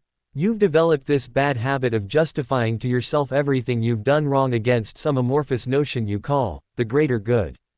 "Yes, well," said Dumbledore, a little flummoxed as to how to handle the situation. Instead, he chose the easy option. "I see there's no reasoning with you, at the moment, Sirius. So I shall take my leave and speak to you some other time." With that, Dumbledore swept away, back down the corridor from which Sirius had so recently come. Making sure the old man had gone, Sirius turned to the senior of the 2 Aurors standing before him and asked, "What can you tell me?" After the two Aurors shot a glance at each other, the senior Auror, Savage, replied, "It'll be in the hands of the prophet by now, anyway, with the minister involved." It seems the minister had run an off-the-books investigation into the care and treatment of Frank and Alice Longbottom. Through that investigation it was discovered their healer of record had been dosing both with a senility-inducing potion of unknown origin. The minister, accompanied with the senior undersecretary, Madam Bones and two Aurors as he put it, swooped in yester evening and caught the man with the potions in his office in a private potions stash. After questioning the healer, he was taken away and further questioned. Apparently, the minister was just in time as the healer was getting ready to dose them again. With some of the potion on hand, a hospital potions master was able to develop an antidote and the Longbottoms were immediately dosed with it. They woke up this morning. That is, the potion was neutralized, allowing them to come back to their senses this morning. They're now, in there, with family and a new healer and Mediwitch team. "And, you're here, because?" asked Sirius. "Orders. Apparently, direct from the minister, himself," said Senior Auror Savage. "If anything happens to them after they've so recently woken up, it would disastrous." Were his words, I think. "Let me guess," said Sirius a little sarcastically. "The story in tomorrow's Prophet will be something along the lines of how the minister, himself, solved the problem of the Longbottoms' long-term insanity, and saw to them getting their sanity back."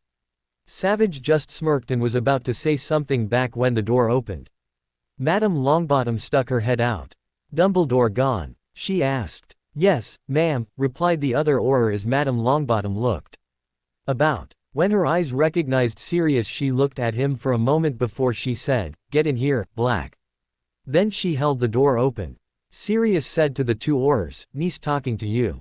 And, thanks for blocking Dumbledore." Both Aurors smiled and nodded as he stepped between them and through the open door. As soon as Sirius stepped in, Madame Longbottom shut the door, pointed with her chin and said, "This way." She led Sirius down the length of the ward and through a set of hospital shielding curtains. She immediately said, "Frank, Alice. Sirius has arrived." Stepping within, Sirius could see both were sitting up on their beds, with both beds pushed closer together. Both looked about how he looked when he first escaped Azkaban, but a lot cleaner. "Frank, Alice," he said, giving both a smile and nod. "You both look like shit." The comment earned him a wide grin back from both but an angry rebuke from Madame Longbottom for both his remarks and his language. After dinner, while Harry was pacing the floor in their apartment unable to concentrate on assignments, he felt his communications mirror vibrate. Whipping it out he opened it up and waited for the screen to clear. As soon as Sirius appeared on the screen he asked, "Well, I am. Thank you for asking, pup," his godfather cheekily replied. While Harry rolled his eyes in annoyance, Sirius gave a little chuckle before he said, "I've been in to see them both. I only left their bedsides about 10 minutes ago, actually, when I was tossed out to allow them to rest." Before Harry could even ask his first question, Sirius continued. "They're both well. Both have their full mental faculties back. However, they're also both quite weak. That's understandable. It's going to take them quite some time to rebuild their wasted muscles and be able to at least move about unaided." The first people they asked to see were Madame Longbottom and Neville, of course. "However, while I was there, Alice asked after you. She wants to see you. So, I'll be organizing a time for you to visit with Professor Flitwick. I also had to tell them that you are bonded to two witches in your year, as I expect you'll want to bring both when you come in to visit with them. I didn't want to tell them more than that because I didn't want to shock them with it. Neville will be spending the next few days living at Longbottom Hall and will return to school on Sunday afternoon. He's not happy with that. However, he has to attend school and, therefore, cannot take too much time off. While I was there Madame Longbottom and I had a private chat. Apparently, their healer of record had been dosing the both of them with a senility-inducing potion. He'd been paid by someone to keep them in that state. That person had also been supplying the healer with the potion. The DMLE cannot get the name of the person who's been doing that due to a wizard's oath. But, current unsubstantiated belief is that it was Dumbledore. "Dumbledore?" asked Harry. "Why would he said, suddenly understanding. "Yes," said Sirius. "Because of either who Neville might be, or because Alice is your godmother, or both." Plus, the potion used is supposed to be something no one's ever seen before. And that includes the team of potions masters and mistresses employed by the hospital. They say it's almost alchemic in nature. And Dumbledore apprenticed under the world-renowned alchemist, Nicholas Flamel, said Harry. Precisely, agreed Sirius, before he changed the subject. I hear from her that Daphne wrote to her asking her to investigate why you've not received your Order of Merlin yet. Yeah, I'm not that bothered by it, but both my ladies are, replied Harry. As slaying the basilisk was something I did, not something my parents did for me in 81, I'm willing to go along with it. Well, she's now going to be busy with tending to Frank and Alice, explained Sirius. So, starting tomorrow, I take over the investigation. Of course, said Harry. And thank her for tending to it until now. It is very much appreciated. I already have, knowing how you'd have reacted, said Sirius. Thank you, said Harry, honestly moved his godfather was looking out for his interests and knew exactly how he'd react. The second task was only a couple weeks off, but Harry's mind was almost fixated on the Longbottoms and how they came to be woken up. It was a few days later, on the weekend, when Harry and the girls were picked up by Sirius from Hogwarts and taken to St. Mungo's. They flew directly from Professor Flitwick's office, this time. Remus has a job, said Sirius by way of saying hello. I know, said Harry. He's working for the Lily Evans Memorial Scholarship Fund. He's the bursar, said Sirius. That means he runs the fund, said Harry, not expecting Sirius to understand the Muggle term.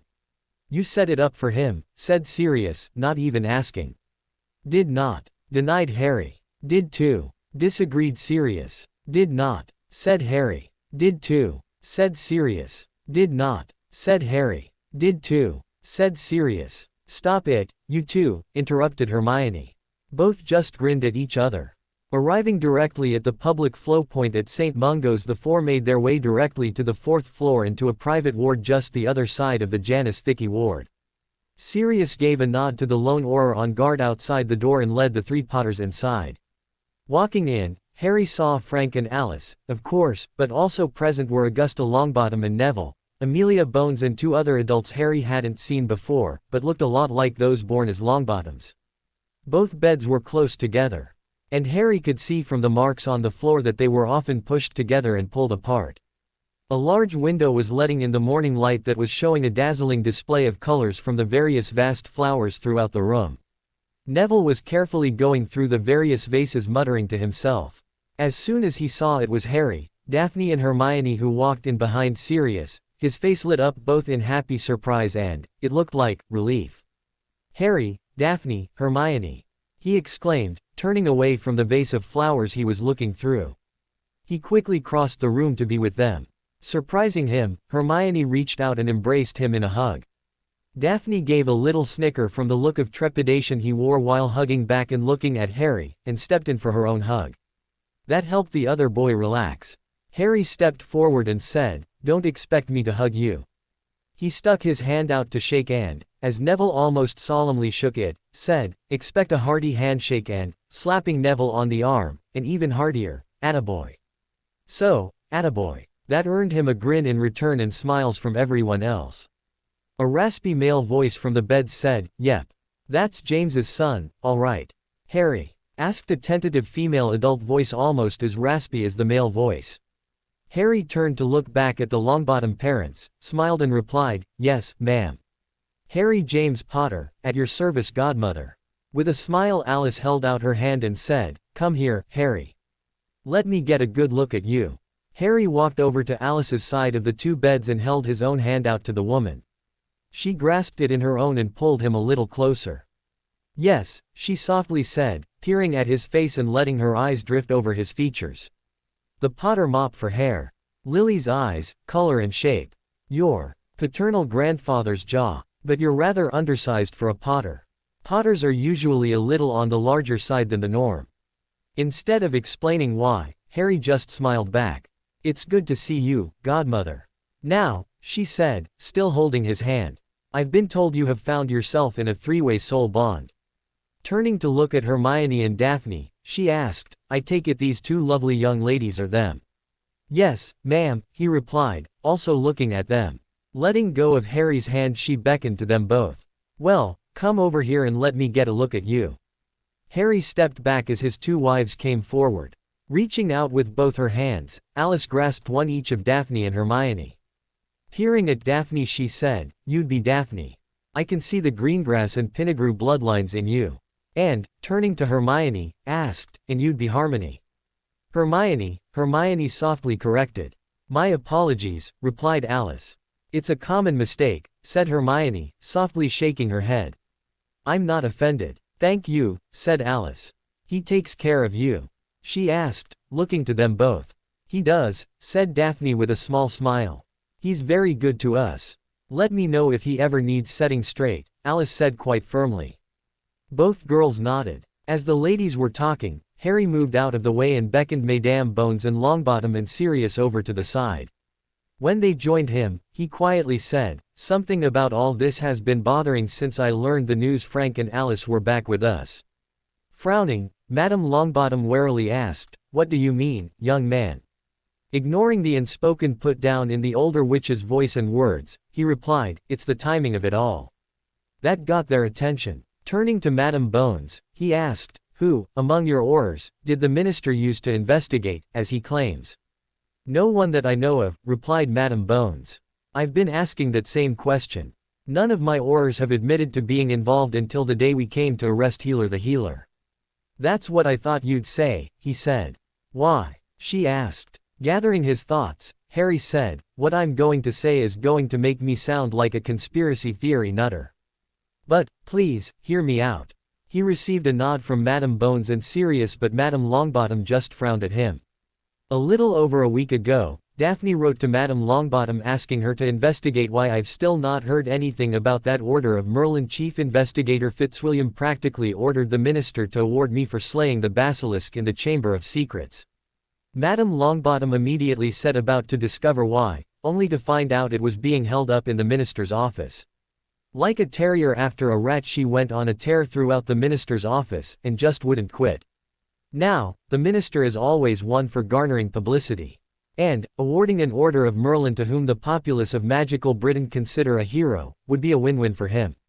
He could use that to easily boost his own popularity. So, I asked myself, why is his office deliberately trying to block it? Harry could see the three adults hadn't thought of that.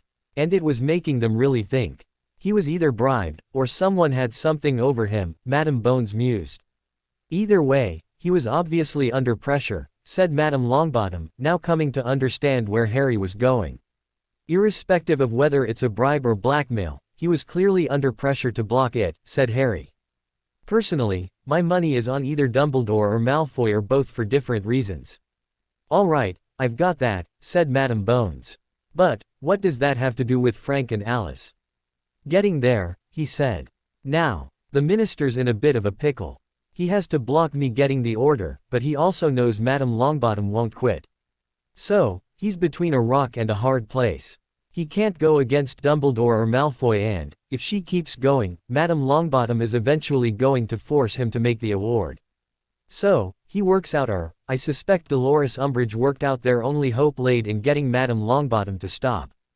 But, how to get her to stop? What was more important to Madame Longbottom than her responsibility to the Alliance? Family, said Madame Longbottom softly, suddenly understanding. Exactly, said Harry. Now, threats were never going to work. Especially, against someone who combated 3 Inner Circle Death Eaters and another, and captured them. Nor against someone who sits on the Wizengamot and is used to the pompous blustering fool we call a minister, and his pet pink toad of an undersecretary. So, what I'm horrified to suspect I'm right about, he said, carefully watching their expressions. I think the minister are far more likely the pink toad has known about this healer dosing Frank and Alice with that horrid potion for quite some time. The pink toad knew that Madame Longbottom would drop everything and rush to their bedsides if Frank and Alice came out of their illness. Nothing else would be as important to her. Nor, should it be. Harry could tell Madame Longbottom, let alone Madame Bones with her decades of investigative experience, was putting 2 and 2 together and coming up with the desire to kill a minister and his pink toad. Now, let's put the facts together, said Harry, forging ahead. The minister apparently, according to him, runs an off-the-books investigation into the health of Frank and Alice, more than a decade after they were hurt. Madam Bones is unable to discover who of her Aurors was involved in that investigation, if any. This so-called investigation reaches its conclusion right in the middle of when Madam Longbottom, who also happens to be the mother and mother-in-law of the two who were hurt, is on a tear through his office. This, at a time when the minister is far too busy trying to fight off the effects of Madam Longbottom on his office to get much work as a minister done, let alone anything else. It also happens to be the one thing, or one of the very few things, that would cause Madam Longbottom to break off her tear. And what are you left with? Harry could see the three adults well understood. Madam Bones was both stunned and appalled, as was Sirius. But, Madam Longbottom was definitely building up a head of steam. The bastards! Sirius softly but angrily muttered. I'm going to kill him, growled Madam Longbottom. I'm going to call him out, him, and that pink toad. Gus, no, said Madam Bones, a little fearful for what her friend would do. You leave them to me. Let the law handle this. He's mine, softly snarled a now thoroughly worked up Regent Longbottom, hoping not to be heard by her children. No, snapped Madam Bones. I need him alive so I can force him to tell me who pressured him to stop your investigation. I want all the answers. I'm going to kill him, snarled Madam Longbottom, again and just as softly as last time. No, you're not, snapped Harry. Augusta Longbottom, you're going to stop acting like a bloody Gryffindor and listen for a few minutes. You can kill him later. Shocked that Harry would speak to her that way, the elderly witch stopped for a moment. We've got him, Augusta, he said. Him and that pink toad that simpers about him. If you go and kill him, his replacement is likely to be just as bad. Fudge is only interested in 4 things. They are, holding on to power, his reputation, his life, and the money he's obviously collecting in bribes, probably in that order. We can use that. With the threat of going public with what we now know, we can blackmail the shit out of him. We can force him to do just about anything. Threaten him with going public and he'll be forced to know. If we go ahead with it, he'll get fired by the Wizengamot as minister, his reputation will end up in tatters, his bribe money will dry up, and those who bribe him will probably kill him for you anyway. Just kill him and he's a wasted asset. Plus, we don't know when he or, rather, the pink toad figured out what was going on with your son and daughter-in-law. It may not have been that long ago. Or, it might have been years ago. We don't know. If we threaten him and keep him where he is, he's ours to control. Amelia can still get out of him who it was who demanded he stop your investigation or block me receiving the order. She can do it in secret. It's time to use their modus operandi against them. All right, she snapped back. But, afterwards, he's mine. Fair enough, replied Harry, calmer now that Madam Longbottom was not just going to immediately hair off and kill the man and his toad. Now, I personally think this has Umbridge written all over it. If Fudge knew before now, he'd have immediately used it to boost his popularity. Especially after what came out about me and Sirius a few months ago. Think about it. Why hold back something like this if the only one you can blackmail is a lowly healer?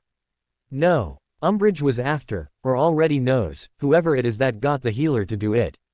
I think, however, she was still trying to figure that out and gather proof. That leads me to suspect it was someone in power who is a political enemy. And that leads, most likely, to Dumbledore. Why Dumbledore? Asked Madam Bones. Dumbledore knows there's a prophecy about me in the Hall of Prophecies. I think it's about me facing Tom Riddle.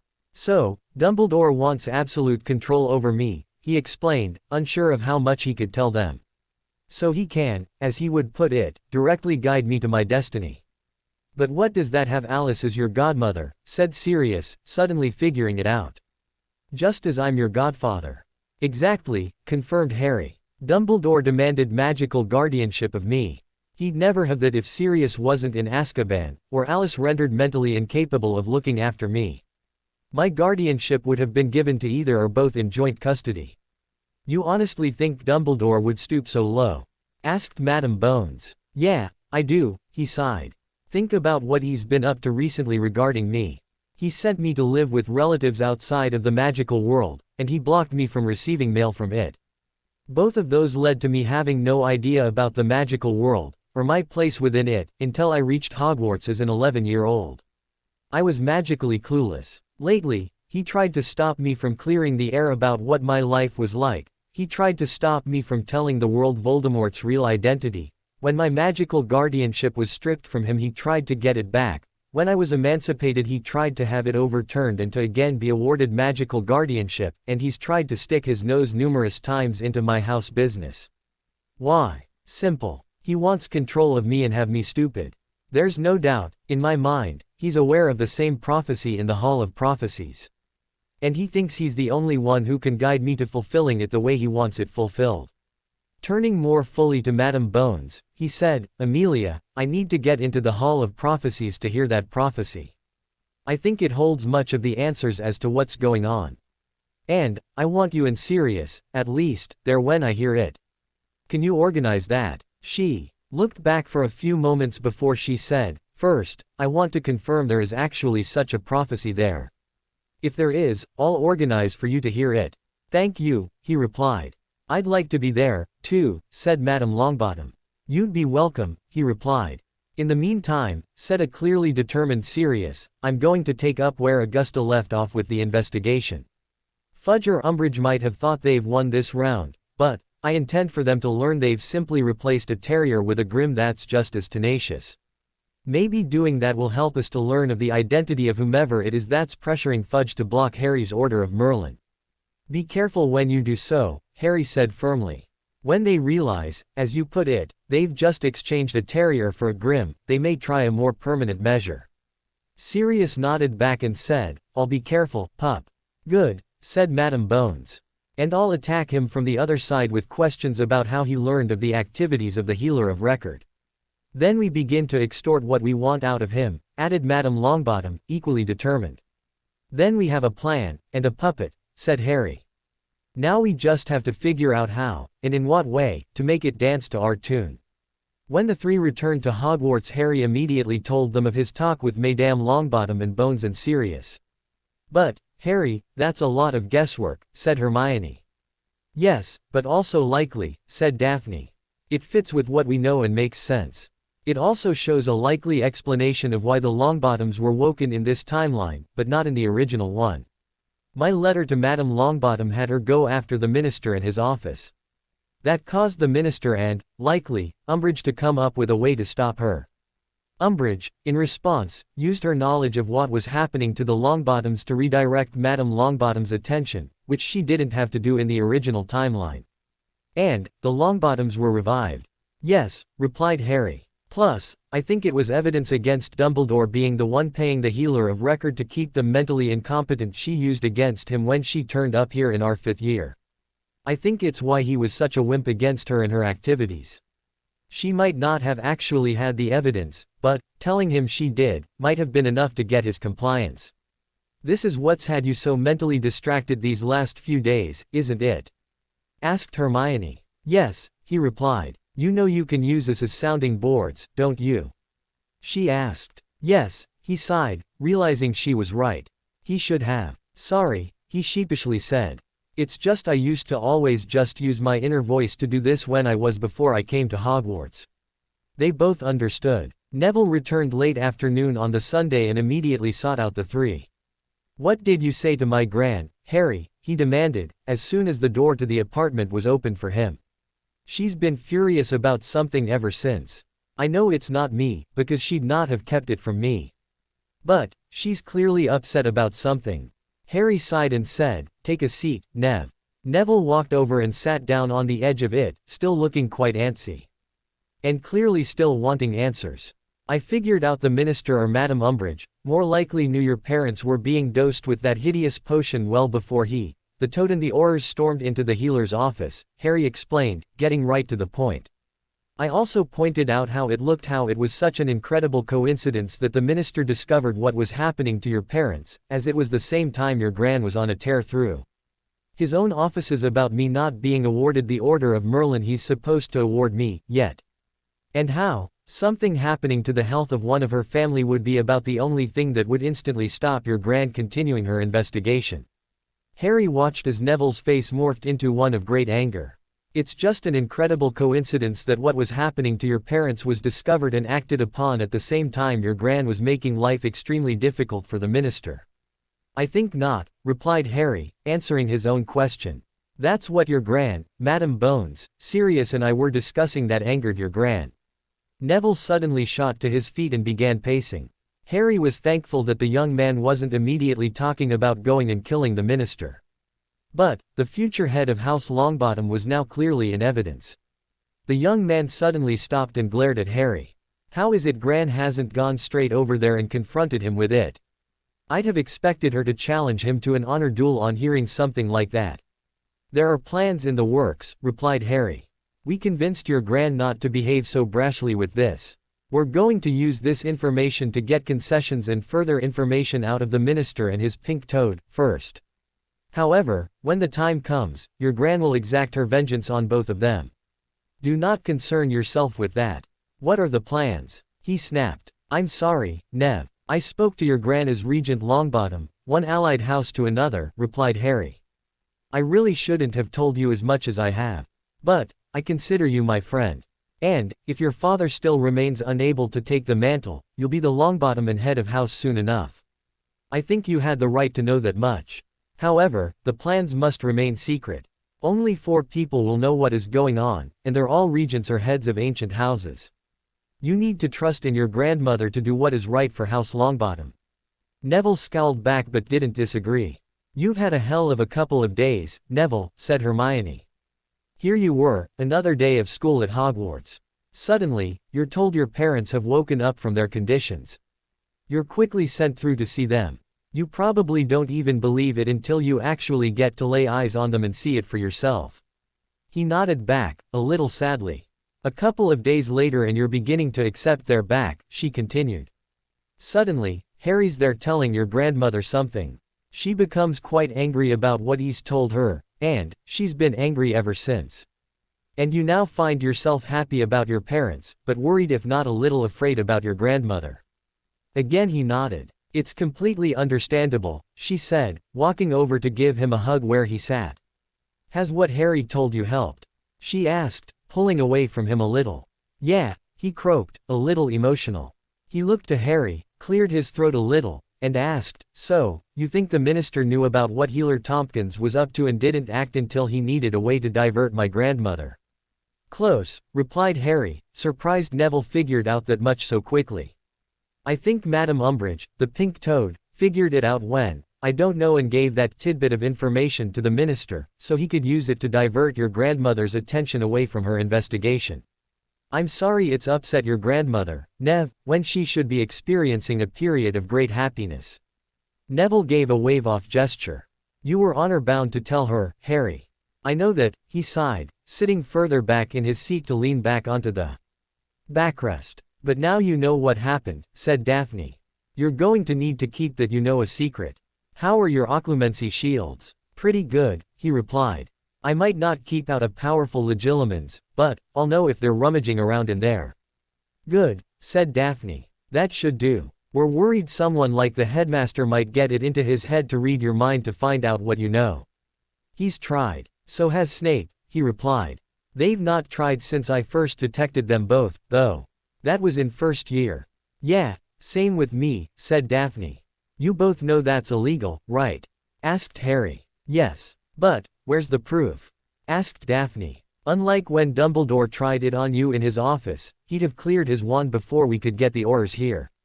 During the days leading up to the second task, Harry trained a fair bit more, but also made both his wives also train minimal wand movement casting. His argument was, if either of them were taken down to the bottom of the lake, they'd also likely be casting spells underwater. Of the two, Hermione was managing it a bit better. Her wand gestures were more precise, and, therefore, lent themselves better to minimal casting, and were quicker. But, Daphne was more accurate and able to think more creatively. As soon as classes finished for the day, a Monday, the three hurried back to their apartment. Once inside, both girls handed off their wands to Harry. But, with a slight change of plan, both girls strapped their second wands to the inside of their thighs with tape. Harry looked on, amused. Do I need to be jealous of a wand? I think those 2 sticks are going to get more action than me, tonight. You get enough, Hermione smirked back. Not wanting to appear as if they knew what was going on, the 3 went down to dinner, as per usual. It was as they were about to leave that Professor Flitwick asked the three of them to accompany him to his office off his classroom. Once in the charms corridor, as it was unofficially known, the professor ushered them inside his office. After taking seat, he turned to them and said, "Mr. Potter, have you determined the nature of the second task, yet?" "Yes, Professor," he replied. "Some item I place great personal value in will be taken from me and will end up in the lake. My task will be to recover it." Not quite," the professor corrected. "A person will be taken and placed in the bottom of the lake." "That's not what the clue states, Professor," Harry angrily retorted. "It states, 'Come seek us where our voices sound, we cannot sing above the ground.' And while you're searching, ponder this, we've taken what you'll sorely miss. An hour long you'll have to look, and to recover what we took. But past an hour, the prospect's black, too late, it's gone, it won't come back. That means it's something not someone." With a sigh the little professor said, "Be that as it may, it is hostages that have been chosen for the four of you to rescue. I suppose that's what they mean by it." Shaking his head, Harry asked, "So they want a hostage? Any idea who they've chosen for me? Or, don't I get to know until I find them?" "That's what this meeting is about, Mr. Potter," replied Flitwick. "For the three champions a hostage was selected without their awareness. The champions won't even know that until they arrive on the dock of the Black Lake. However, you're a little different. Because you're sharing an apartment with these two ladies, if one of them was to be taken the evening before, you'd immediately know of it. And then you'd spend the evening and night searching the castle for them before calling in the oars. And that's why the three of you are here.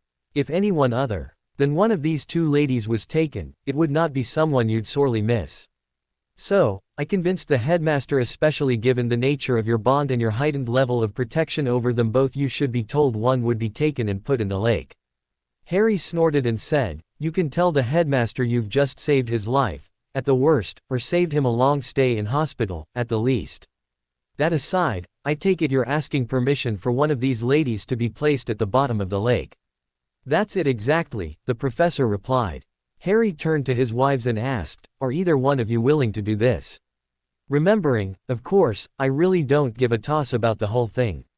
Daphne and Hermione looked at each other before both turned back. Hermione said, "We've decided, and it'll be me that gets taken." "You're sure?" asked Harry. "I know I'll get to you well before the hour's up, but it means you're going to get wet and look pretty bedraggled coming out of the lake."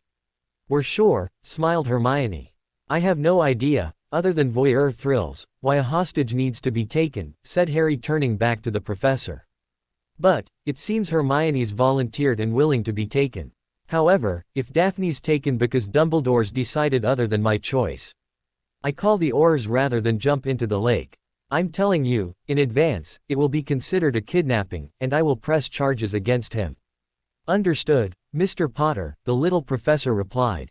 Daphne and Harry left Hermione behind in the professor's office and, quite tense, quickly headed back to their apartment. "Did you cast the tracking charm?" asked Daphne, as soon as they were in the door. "Of course," said a somewhat distracted Harry. "She'll be fine, Harry," she said. He asked before he said, "Oh. Your wand," and pulled her wand from his pocket, handing it to her. "That's not what I said, but, thank you," she said, taking it from him. "Do you know, this is going to be the first night we've been more than a couple of rooms away from one another since we got back?" he asked. She softly sighed and replied, "I know. And the first night we've not all slept in the same bed since returning from the Christmas break. You also realize this means I don't get to yell at Dumbledore for kidnapping one of you two, right?" he asked. "I know," she replied. "But that was only a bonus. It has no effect on the task at hand." Harry, worried and muttering to himself while he tried to work on homework, soon gave that up as a wasted idea. He sat back and said, "That's not going to work." Setting her own homework aside, she moved to sit next to him. "Do you want to go through the plan again?" "No," he sighed. "It'd just worry me more. Ancient runes memorization charts." He thought about that for a few moments before he sighed and replied, "Why not? Let's give them a go." "Which set?" she asked. "Elder Futhark, Younger Futhark or Anglo-Saxon Futhark?" "Elder, I think," he replied. "I think it's easier to work with." "Elder, it is," she replied. After about an hour of memorization testing, Together with examples of how the rune could be used in modern wizardry, Harry called it quits. "Sorry," he said. "I think that's more than enough." "Actually, you did very well," she said. "When you stop trying to let your head get in the way, and just rattle off what you now instinctively know, you do brilliantly." "Something to work on, I suppose," he said, still distracted. With an annoyed sigh, she called Dobby. And the little elf popped in. "Yes, mistress," asked the little elf. "Could you bring me a calming draught, please?" she asked. "Yes, mistress," replied Dobby, before he popped away. He was back a moment later with a small phial of potion, and handed it direct to Daphne. "Thank you," she said. And he popped away again. "Pack everything up," she said to Harry. "We're going to bed." Once everything was packed away, Daphne dragged him into the bedroom, where they both readied for bed. For her part, she simply stripped off and climbed in. Once they were both in, nude, she handed him the phial and said, "Drink." He downed it and laid back, hoping he'd drift off soon, but Daphne had other ideas. She reached across and grasped him, beginning to massage him. Daph?" he asked, a little surprised by her ministrations. "You do realize you just gave me a calming draft, right?" "Of course," she said. "But, I don't think a calming draft, alone, is going to get you to sleep." "And what do you intend to do to help, when what you're doing is keeping me awake?" he asked. "This," she said, before suddenly ducking her head under the blankets. A moment later and Harry Ned, oh, my. He wasn't even able to return the gift before fading off to sleep. The next morning both were up, dressed and down early to breakfast in the Great Hall. Though again tense, Harry had calmed a lot and had actually had a good night's sleep. After breakfast, they returned to the apartment so Harry could change into his swimwear. He donned the thermals, and then pulled his swim trunks on and, finally the tight elasticized t-shirt he wanted to wear, over the top. His wand went into its sheath on his right arm, with Hermione's in the sheath on his left. That one was disillusioned. Finally, he strapped his dive knife in its sheath to his left thigh. He pulled on his pair of lightweight trainers for his feet, and stood ready to go. Daphne gave him a quick check over to ensure he had everything, and handed him the little bag of gillyweed. Finally, she grabbed his heavy, winter cloak and pulled it around his shoulders, fastening it in place.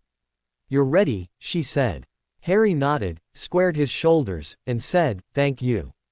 Now, let's go get our wife." On the dock sticking out into the lake, Harry was able to maneuver things so that he stood next to Delacour. "Miss Delacour?" he softly asked her. Looking askance at him she softly replied, "Mr. Potter. Stay out of the kelp beds, all right. They're full of vicious grindylows," he softly but firmly said to her.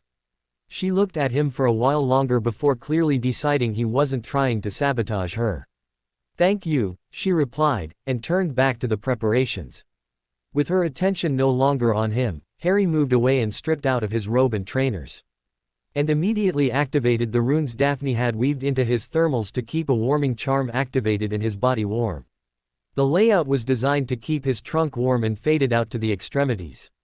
Once Harry began disrobing, so did the three champions.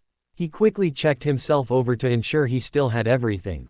Gillyweed, check. Hermione's wand, still disillusioned, check. Knife in sheath and strap securing it, check. Dive watch, of course, check. Rune-based warming charm activated, check. Ready to rock. Once he was ready he looked to the judge's table for the first time. As expected he saw Dumbledore looking back at him with not a little worry on his face. Calling over, Harry said, "Headmaster Dumbledore. Did you warn the merfolk that if they get in my way I'll kill them?" His face almost immediately changing from worry to anger, Dumbledore replied, "Yes, Mr. Potter. However, I also warned them you won't attack unless directly provoked. Don't make a liar out of me." Harry was going to taunt the old man about how he already thought he was a liar, but Bagman, realizing he had to say something fast, stepped forward and cast his sonorous charm. Bagman ran through his spiel for the spectators, who wouldn't actually be able to see anything, anyway, and he was about to start the countdown.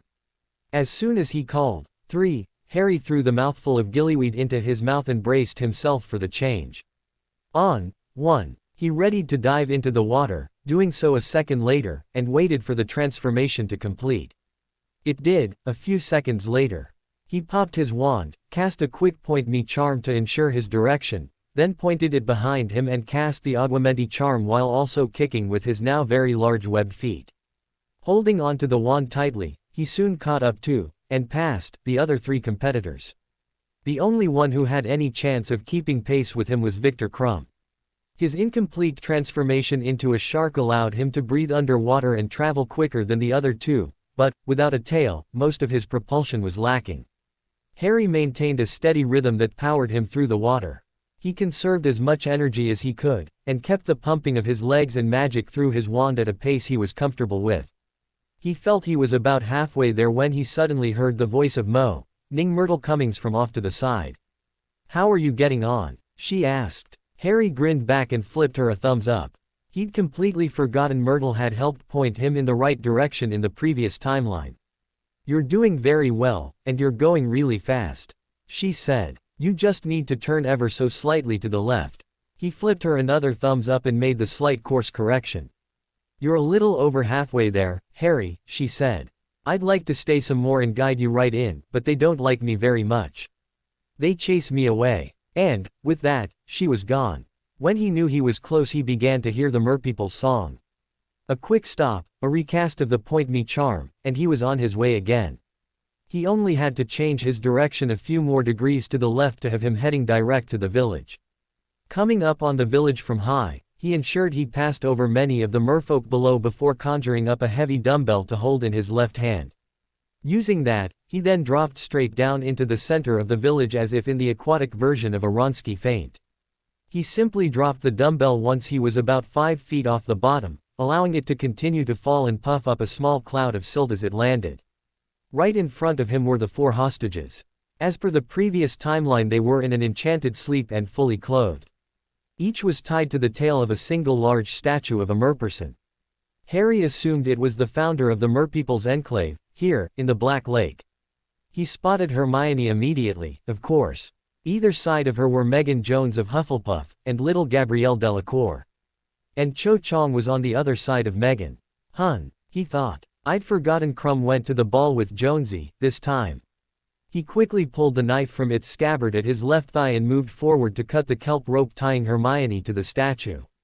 He pulled her adrift before cutting a short piece of the kelp and using it to tie her hair back. The movement of the water had it getting in the way of her being able to see clearly. Resheathing his blade, he switched hands to hold her and used his wand to cast the bubblehead charm at her head, using his deep unabating love for her to power it to make it last as long as possible. He knew she was capable of casting it silently, but didn't want to take the risk of it failing before she reached the surface, and being unable to cast it again. As expected, and hoped, she woke up. For only a moment she was confused before her eyes snapped to look into Harry's own eyes. She grinned back. With a grin of his own, Harry released his grip on her and handed over her wand. Watching, he could see she was struggling a little to stop from floating up. So, he created a small dumbbell she could hold in her left hand. It only weighed about a pound, but, apparently, it was enough. Harry pointed upwards to her before pointing 2 fingers to his eyes before making it look like he was peering into the distance. She nodded back, knowing the plan. Kicking her legs a little, she floated upwards before coming to a stop about 20 feet up. While he waiting for her to get into position, Harry took a look around, himself. For the first time, he realized the merfolk warriors had closed in and were making threatening gestures to him. Again, he drew his knife and gave them a bit of a maniacal grin before threatening them right back. They immediately backed off, though still looked angry. Dumbledore did warn them, he thought. Thank God. And there they waited for the other competitors. After a while, Harry glanced at his watch and realized the first of the other champions should just about be onto them. However, the merfolk seemed to rally their courage and started to move back in again. Again, he had to threaten them to make them back off. With the merfolk backed away again, Harry glanced up at Hermione. Catching his eye, she gestured off into the distance before holding up 2 fingers. 2 champions were now within visual range. She hoped one of them was Delacour. A few minutes later, he saw Crumb's shark form come swimming into the village. Delacour was not far behind. Thankfully, the vision of a half-man half-shark was enough to scare the merfolk right off. As Crumb approached, Harry held up the knife to show him. As soon as Crumb arrived, he paused just a moment before he made as if to bite at the kelp. Instead, Harry moved forward and cut the kelp for him, thereby lessening the risk of a bite wound to his hostage. He thought Jonesy would appreciate it. Crumb looked at him for a moment before he made a weird sort of bow. He then grasped a loose end of kelp rope with his teeth before heading for the surface with his hostage. By the time he'd finished, Delacour had arrived.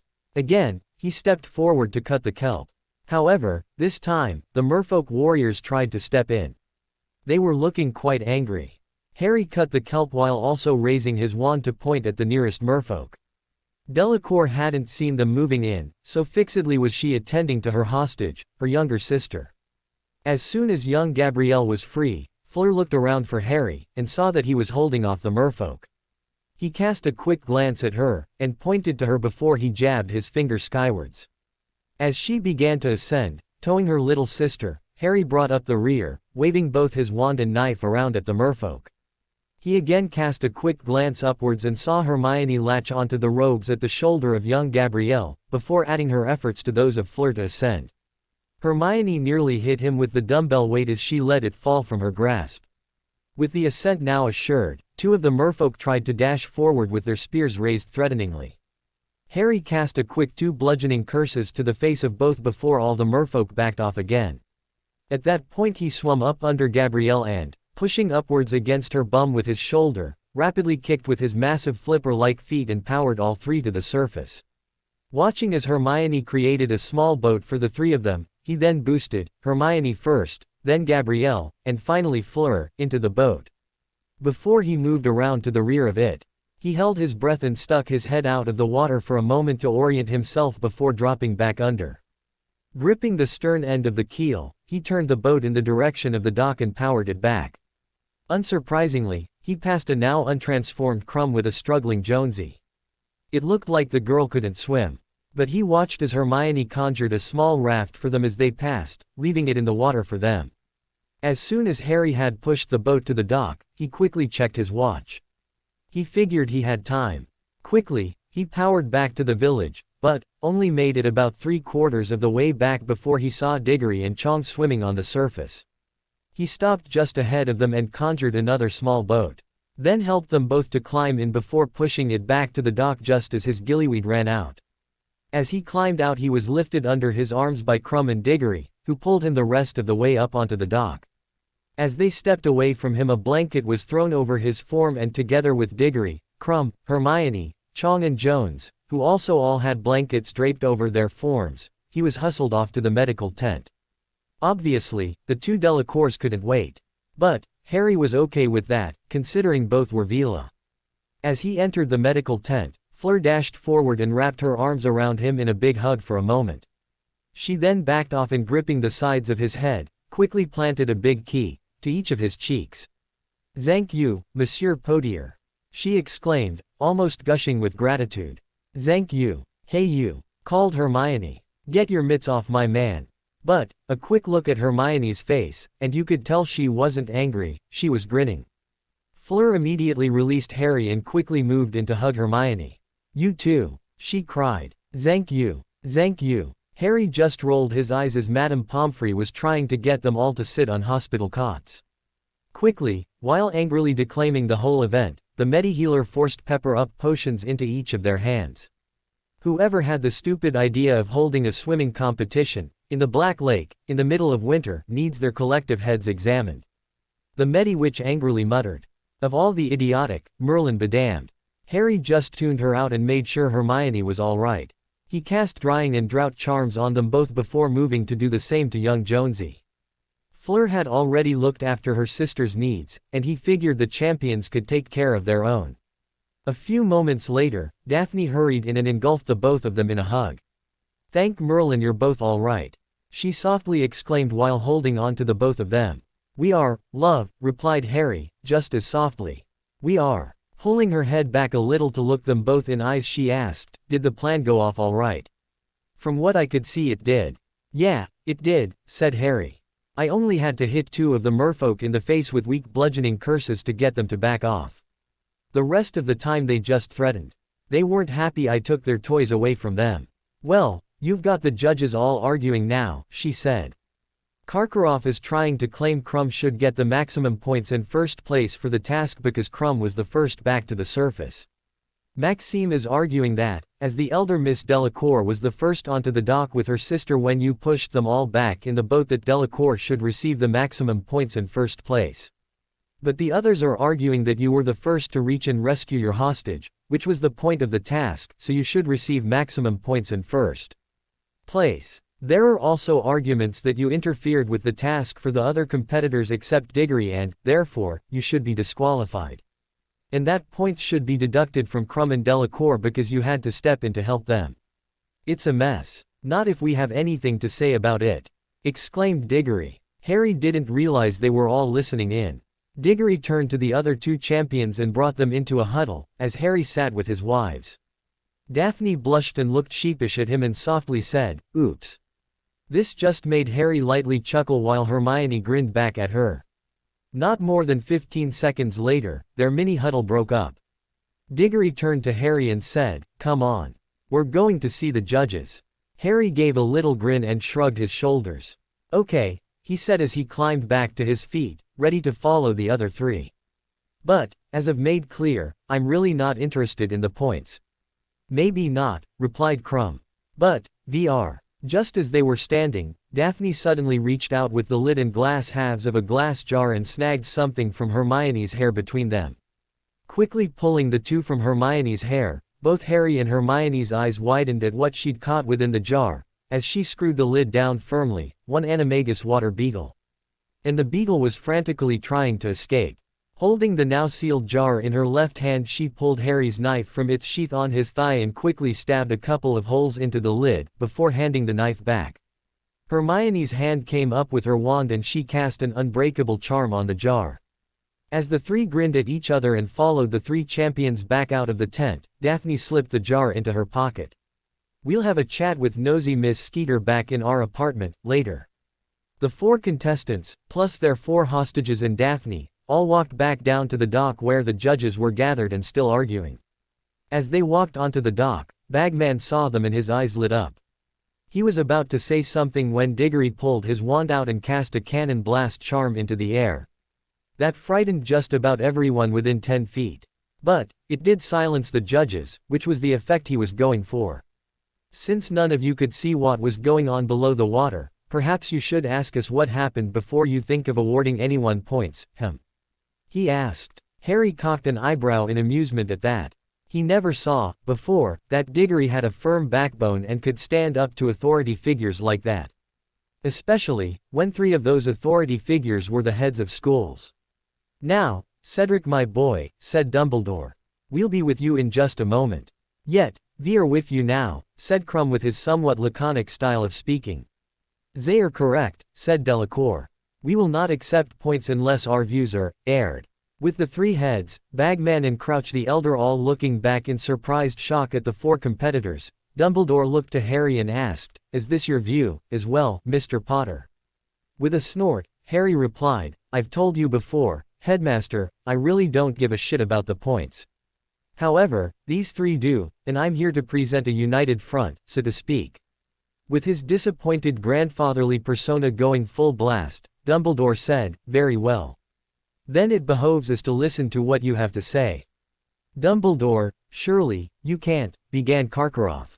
Dumbledore didn't even turn to look at the man. He just held his hand up in a stop gesture and expected silence. "He got it. Mr. Diggory?" he inquired. "I take it you wish to put your views." "We do, Headmaster," he corrected. Harry won this event, just as he clearly did in the first task. You lot robbed him of his rightful points for that task. You will not rob him of his rightful points for this one. He will get full points and, if you can swing it, he'll get bonus points for clearly saving the lives of both Miss Delacour and her hostage, her sister. This whole farce is supposedly about friendly competition between the schools. You, as the judges, obviously seem to have forgotten that. However, we have not. And Harry staying behind to assist Victor, before then saving the lives of both Miss Delacours, epitomized that.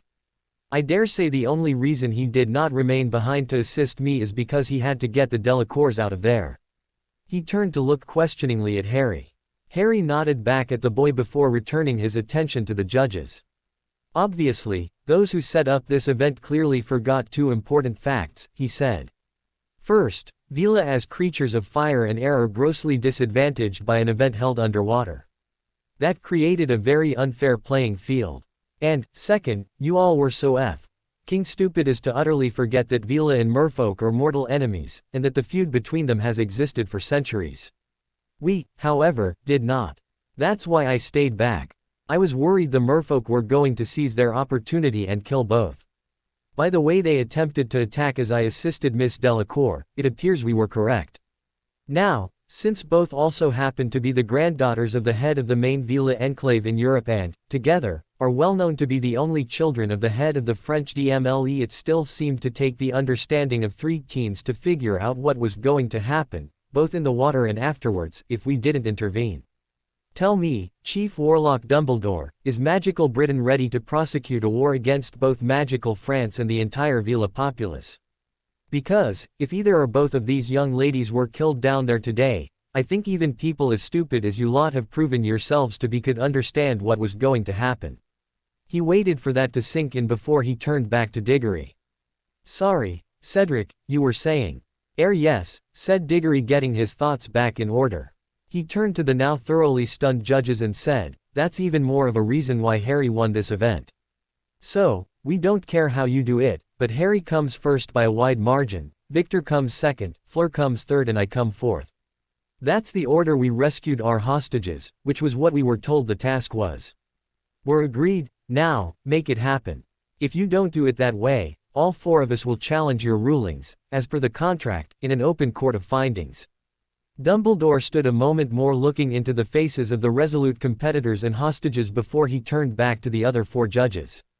As the judges, again, huddled and conversed, Diggory gestured for the others to move away and form their own huddle. Harry grinned and said, Cedric Diggory, the idyllic Hufflepuff one moment, the epitome of Gryffindor courage the next. Shove it, Harry, he said, making Harry snicker, before looking at Delacour. Is what Harry said true? He asked. Is there a feud between the Veela and merfolk? She said. Zo, I must admit, even I forgot that. It makes Monsieur Ari's show of bravery that much more impressive. As they talked, they were finally interrupted by Bagman Sonorous. The judges have reached a decision, he cried. The points were then tallied as the champions demanded. Harry received 48 points, Krum received 40, as did Delacour, and Diggory received 38. Harry just snorted in amusement back at a grinning Diggory, and escorted his 2 wives back to the castle. This time, he walked back accompanied by the 3 champions and their hostages. Krum broke off to return to the ship to change, the Delacours broke off a short while later to return to their carriage to do the same, and the rest returned to the castle. For after lunch, the competitors and their hostages were invited back to the bondmates' apartment. Just before they entered, Professor Whittaker told them that while they were out, a red-headed boy had first tried to gain entrance by demanding it, and then tried to fire curses and hexes at him. All of which failed. Glancing at each other, Harry turned back to the statue and asked, was one of those hexes, eat slugs? Yes, it was, replied the statue, chuckling. That would have been an interesting experience, for a statue. Hermione just muttered, Ron. What an idiot. Well, at least we know the ward scheme for anti-curses and hexes holds up to a determined sub-par 4th year, grinned Harry. While Harry and Hermione were changing out of their lake-dunked clothes, Daphne alerted Dobby to the influx of guests to arrive after lunch. Between them, she laid out the drinks and finger food she wanted to see served, with Dobby confidently making his own suggestions and promising he'd have everything ready while they were away. Because they would all have just had lunch, she made sure the finger food was only what Harry and Hermione called nibblies. She then fished the jar containing Skeeter out of her robes and placed it on the mantelpiece above the fireplace. You best know, Skeeter, she said. The jar has an unbreakable charm on it. Transform while inside it, and you'll shoot out in bloody mushed flesh and bone fragments through the air holes. Secondly, I'm placing a silencing charm on the jar so you cannot listen in on what's being said. We'll deal with you later. I suggest you use this time to consider just how badly you messed up. She then stepped back a little and cast the charm on the jar. After they'd both had a quick shower to get the smell of the lake out of their hair and off their bodies, Harry and Hermione joined Daphne back in the living room. Quickly, Daphne helped her sister wife with her hair, making sure it was dried, treated and brushed. And then helped apply a little light makeup before touching up her own. "You know I don't think the makeup's necessary, don't you?" asked Harry. "Of course we do, love," said Daphne, as she worked. "However, as the ladies' Potter, even if most people don't know that yet, we represent an image of the house. We have to look the part." Once ready, the three dropped down to the great hall with lunch about to be served. Walking in, as usual, with a lady on each arm had now become commonplace for Harry as far as the other denizens of Hogwarts were concerned. Other than breakfast, that morning, none could recall when the three had done otherwise since their resort, except for when Daphne was attacked by Flint. When Hermione was not on Harry's right arm that morning, some thought it meant they'd had an argument. However, they quickly rethought that belief when they saw it was Hermione who Harry rescued from the bottom of the lake.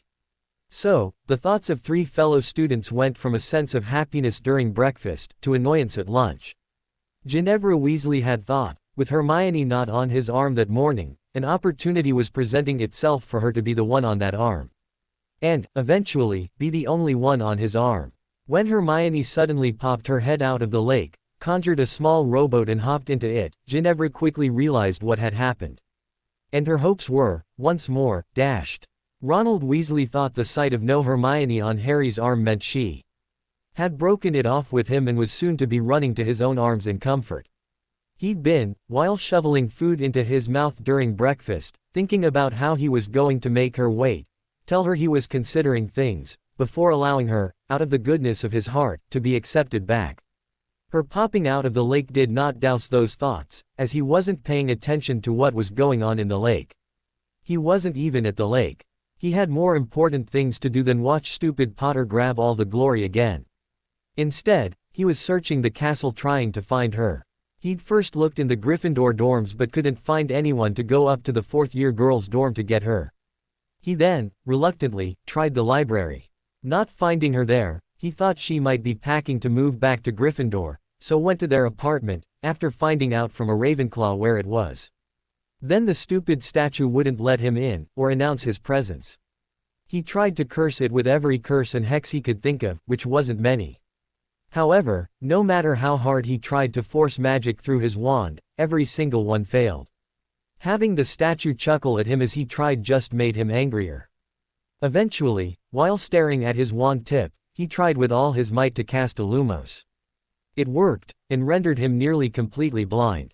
The statue then outright laughed at him with deep belly laughs while he tried to rub vision back into his eyes and verbally cursing it before he, finally, stormed off. When he tried to answer the riddle by the eagle at the entrance to the Ravenclaw common room, and failed to answer it, he again was unable to hex or curse it. Magically near complete exhaustion he finally stomped away. He decided he really needed to go back to bed. However, lunch would soon be served and he couldn't miss that. He'd starve if he missed lunch, as weak as he was. And he still needed to find Hermione before someone else was able to provide her with comfort. And, once more, steal her from him. Lunch saw him sitting at the Gryffindor table waiting for the food to appear, almost asleep, but knowing he needed to eat a big meal to recharge his energy levels. However, just before the food turned up on the tables, he was stunned to see Hermione, again, on stupid Potter's arm walking into the hall. Life was just so unfair. Thankfully, he wasn't put off his meal for it. Over at Slytherin, Malfoy wasn't surprised to see Potter enter with one of his bondmates missing at breakfast. He, of course, knew exactly what the second task required, and of the hostages. He just couldn't figure out why it was Granger that was missing, and not Greengrass. After all, Greengrass was the pureblood, while Granger was only a mud-muggleborn. And that was yet another thing he couldn't stand. The ban on the word mudblood was, to him, ludicrous. After all, that's what they were. Their blood was dirty. Now, there was an idea. If he couldn't use the word, mudblood, anymore, he'd begin to use, dirty blood. After all, it wasn't a banned word. And, if he could do that with, mudblood, then he could do that with, Scarhead. Thinking hard about a replacement slur he finally decided upon, Scarface. Yes, that'll do nicely, he thought. The mud, dirty blood-loving fool of a headmaster was no match for the mind of a Malfoy. It was about 15 minutes later when he and the rest of the school received a really big opportunity to laugh. Weasley had managed to fall face first, unconscious, into the middle of his half-empty plate. When McGonagall hurried down and tried to revive him, nothing worked. Madame Pomfrey had to levitate him up and hurry him from the hall to the infirmary. Whatever was wrong with the red-headed blood traitor, yet another word he needed to find a replacement for, a standard Renervate charm wasn't strong enough. He suspected someone slipped him a draft of the living death just so they wouldn't have to watch him eat. It's what he'd have done. A quick lunch and the three headed back to their apartment to await their guests. And the change in layout of their living room was quite significant.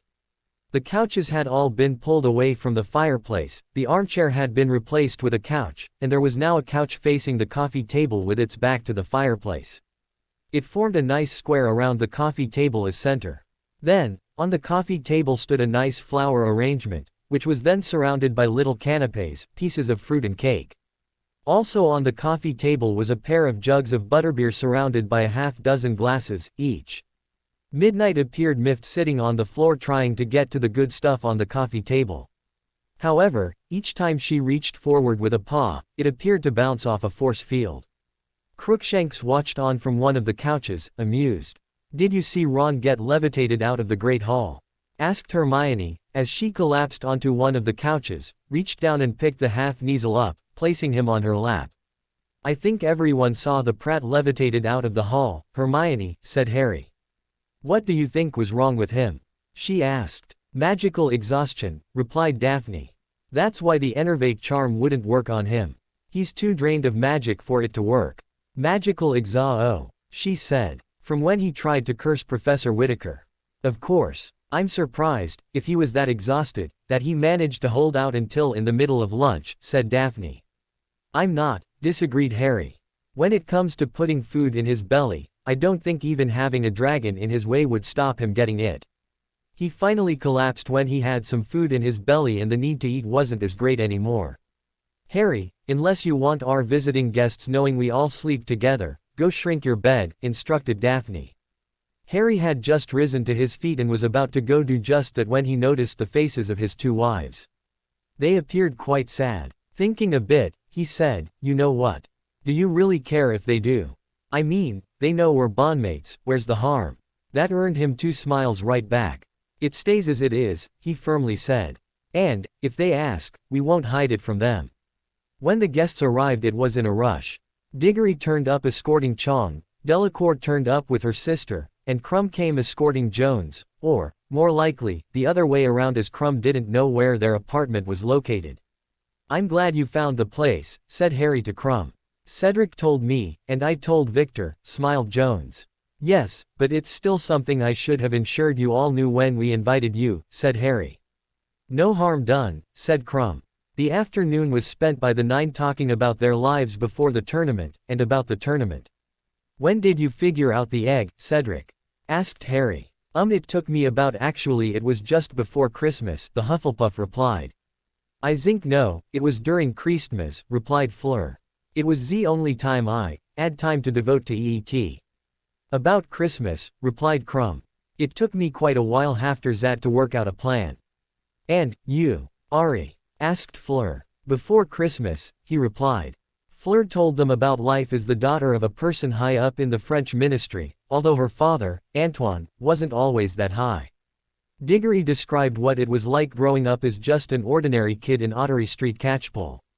He had both the Weasleys and Lovegoods as nearby neighbors, but, after meeting the Weasley kids, didn't really want much to do with them. "Too noisy," he said, and the Lovegoods mainly stuck to themselves. However, he did see Luna, occasionally, down in the village. He also proved to be an aficionado of Muggle movies, and would go see a movie, when he could, in the local movie house. That then led to a discussion on what a movie was, as the others had little idea. And Harry, Hermione and Diggory gave some fine examples. Crumb then spoke about his home in southeastern Romania near the city of Constanza on the coast of the Black Sea. "I thought you were Bulgarian," said Diggory. "No, play for national team there," said the young man. Romanian team even worse than Bulgarian team. Bulgarian team pay better, too. Then it was Harry's turn. He only gave a quick overview of his supposed home life to the previous summer, but assured them he no longer had to return there. He spoke about the search for what was behind the door on the third-floor corridor, getting past the traps and Quirrell. Then he covered the whole air of Slytherin and students getting petrified thing. And an overview of the battle with the basilisk in the Chamber of Secrets. He only lightly brushed on the whole Sirius escaping from Azkaban and believing to be coming after Harry to kill him part, and only to find it was to come and protect him and capture Pettigrew. They also explained about how they found out Ron Weasley's pet rat was actually Pettigrew in his animagus form. And discovering Sirius was innocent. Finally, he gave the story they had for public consumption about forming their bond, the two youngest Weasleys trying to potion them with love and loyalty potions, their being resorted in their apartment for the purposes of strengthening the bond. That led to a quick tour of the apartment. When everyone recharged their glasses, Daphne said, "I hope you realize knowing that we do sleep together is something we don't want bandied about the castle." She specifically looked at Cho and Meghan and said, "Harry has enough problems with being the so-called boy who lived. He doesn't need everyone gossiping about his sleeping arrangements. And, neither do Hermione or I." Jones looked a little sad not being able to talk about it, but they could see she wouldn't. Chong, on the other hand, was likely to spill everything first chance she got. However, Diggory saw from her expression that she wasn't being entirely honest when she said she wouldn't. So, he said to her, "They're right, Cho. Don't go spreading it around." Then the girl looked like she'd probably keep it to herself. Probably. However, if anything happened to derail her relationship with Diggory, the relationship between Harry and his two ladies would very soon after that become public. As for the tasks, the other champions asked him how he came upon the ideas he had.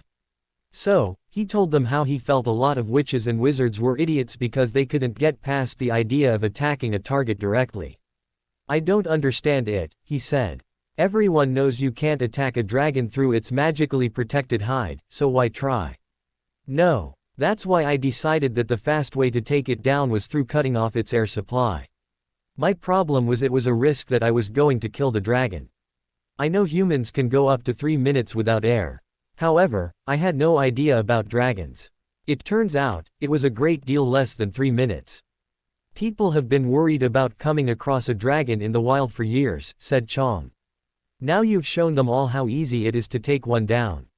With a shrug he smiled and said, "Happy to be of service. However, even happier to be able to claim the carcass as the slayer of the beast, just as I did with the carcass of the basilisk." Both added quite a substantial amount of galleons in the Potter vaults. "I notice you use gillyweed for second task," said Crumb. "But, how you go so fast in water?" "I pointed my wand backwards and maintained an augmenti charm," explained Harry. "The strong water stream flowing out of my wand was used as a water jet to push me along." "Clever," said Delacour. "We could have done the same things with our bubblehead charms." "No, not really," disagreed Diggory. "We were already using a lot of magical power maintaining the bubblehead charms." Turning to Harry he asked, "Was that the reason you opted for the gillyweed? So you wouldn't have to maintain a bubblehead charm?" "Only a small part," replied Harry. "I just knew the body alterations from gillyweed would make it easier for me to swim. Webbed feet and hands, you see. The downside is I had to really work hard at silent, incantless casting for the weeks leading up to the task." "That is no easy feat," said Delacour. "Silent casting is very difficult, and not usually taught until your 6th year. I've found, ending up in the tournament has required a drastic need to self-teach advanced magic." Harry grinned back. "Oh, there is that," laughed Diggory. "7th year is hard. But, I think I've learned far more trying to come up with ways to prepare for the tournament." "We," agreed Delacour. "It is for that reason we are excused classes and e-exams." As they were talking, Harry could not help but notice young Gabrielle kept trying to watch him both carefully and surreptitiously. Finally, he looked right at her and said, "Don't be afraid to talk to me, Gabby. I won't bite." She looked back at him in awe and softly asked, "How did you know ma famille call me Gabby?" "Oh, crap," thought Harry. "Someone must have mentioned it to me," he said, before quickly changing the topic. "Are you enjoying your time in Scotland?" "No, it is too cold," Air, she softly replied. Where we go to school Beauxbatons it is warmer. I dare say it is, agreed Harry. It's in the south of France, is it not? We air yes, she said. In the air foothills of the Alps. Near the city of Avignon. We'll have to visit, one day, he smiled. Before much longer, the others all decided they needed to think about leaving. Homework waits for no wizard or witch, said Diggory. I know we're excused from them. But, Mother insists I maintain my grades for a decent position within the ministry. After seeing their guests off, Hermione spun to Harry and said, You make sure none of them reaches that cup first, Harry. That's been the plan from the get-go, love, he replied. I've been thinking about the graveyard, she suddenly said. I have an idea. That perked both her bondmates up. Oh? Asked Daphne. With a nod she said, I've been thinking about the words of the ritual, and the ingredients. We can't do too much, love, cautioned Harry. John told me I have to defeat him after he's been resurrected. I can't just kill him at the graveyard. No, she said. They needs Dumbledore to die from the ring Horcrux. Dumbledore won't go after it unless Voldemort is coming back, or is already resurrected.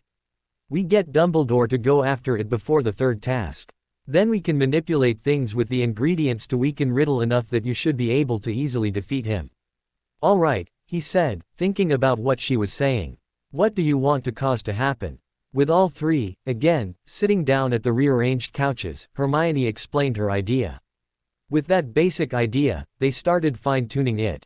Back at the ministry, Madame Bones practically flopped into her office chair, she was that tired. The minister and his pet toad, and she snorted at that description, had left that morning for a heads of government conference in Vaduz, Liechtenstein. He was planning on being away for a week. But, it would definitely be no less than 3 days. The minister had wanted to be at the second task of the Tri-Wizard tournament being held at Hogwarts. However, his scheduling didn't allow it.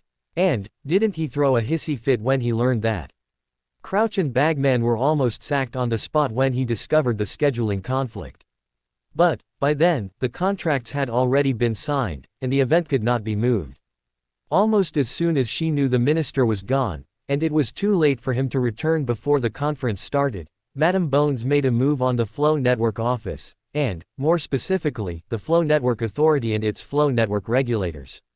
She entered the office and stated to its head, Violetta Edgecombe, that a crime had been committed and it was believed regulators had been responsible. What? The witch decried. My office. Your office, madam, Madame Bones shot back. As per their employment agreements, we'll be questioning each of them to determine what they know, if anything. I want to talk to the minister. Huffed Edgecombe. He's currently out of the country and cannot be contacted, said Madame Bones. Shall we start with you, first? With not a little fear, Edgecombe sighed and nodded. Thank you, said Madame Bones. One of the Aurors she brought with her, Master Auror Gawain Robards, hit her in the back with a cheering charm as soon as she sat down. Then he easily convinced her to hold her head back before dropping 3 drops of Veritaserum on her tongue.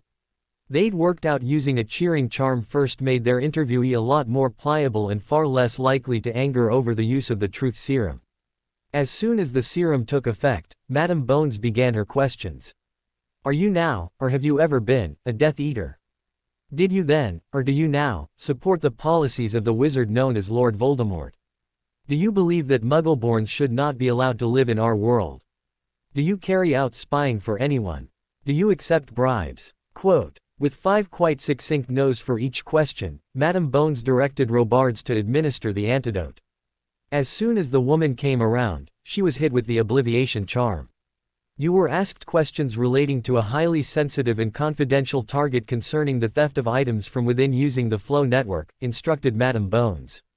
You have been told that you are not permitted to discuss this with anyone, including that there is even an ongoing investigation. As soon as the woman's mind cleared, Madame Bones thanked her for her time and called the next person in. By the time they'd gone through all the regulators, and moved on to the rest of the staff in the office, they'd found another marked Death Eater and 2 regulators who took bribes in the previous war and since to temporarily shut a flow connection off the network. They would then fudge the records, and look the other way. Their identities were noted and they were then obliviated with the same information implanted as Madame Edgecombe. Damn it, she muttered when they finished with all the staff of that office. Young Mr. Potter was on the galleon. Looking to her two senior oars, she said, "Right. We're going through the rest of this department before we move on the rest." "Same claim of a burglary ring?" asked Scrimgeour. "Yeah, it's a good cover story," she replied. "But brooms for broom regulatory control, and portkeys for the portkey office. Let's get it done." They found a possible couple of future Death Eaters in broom regulatory control who were such because they were unhappy with their lot in life.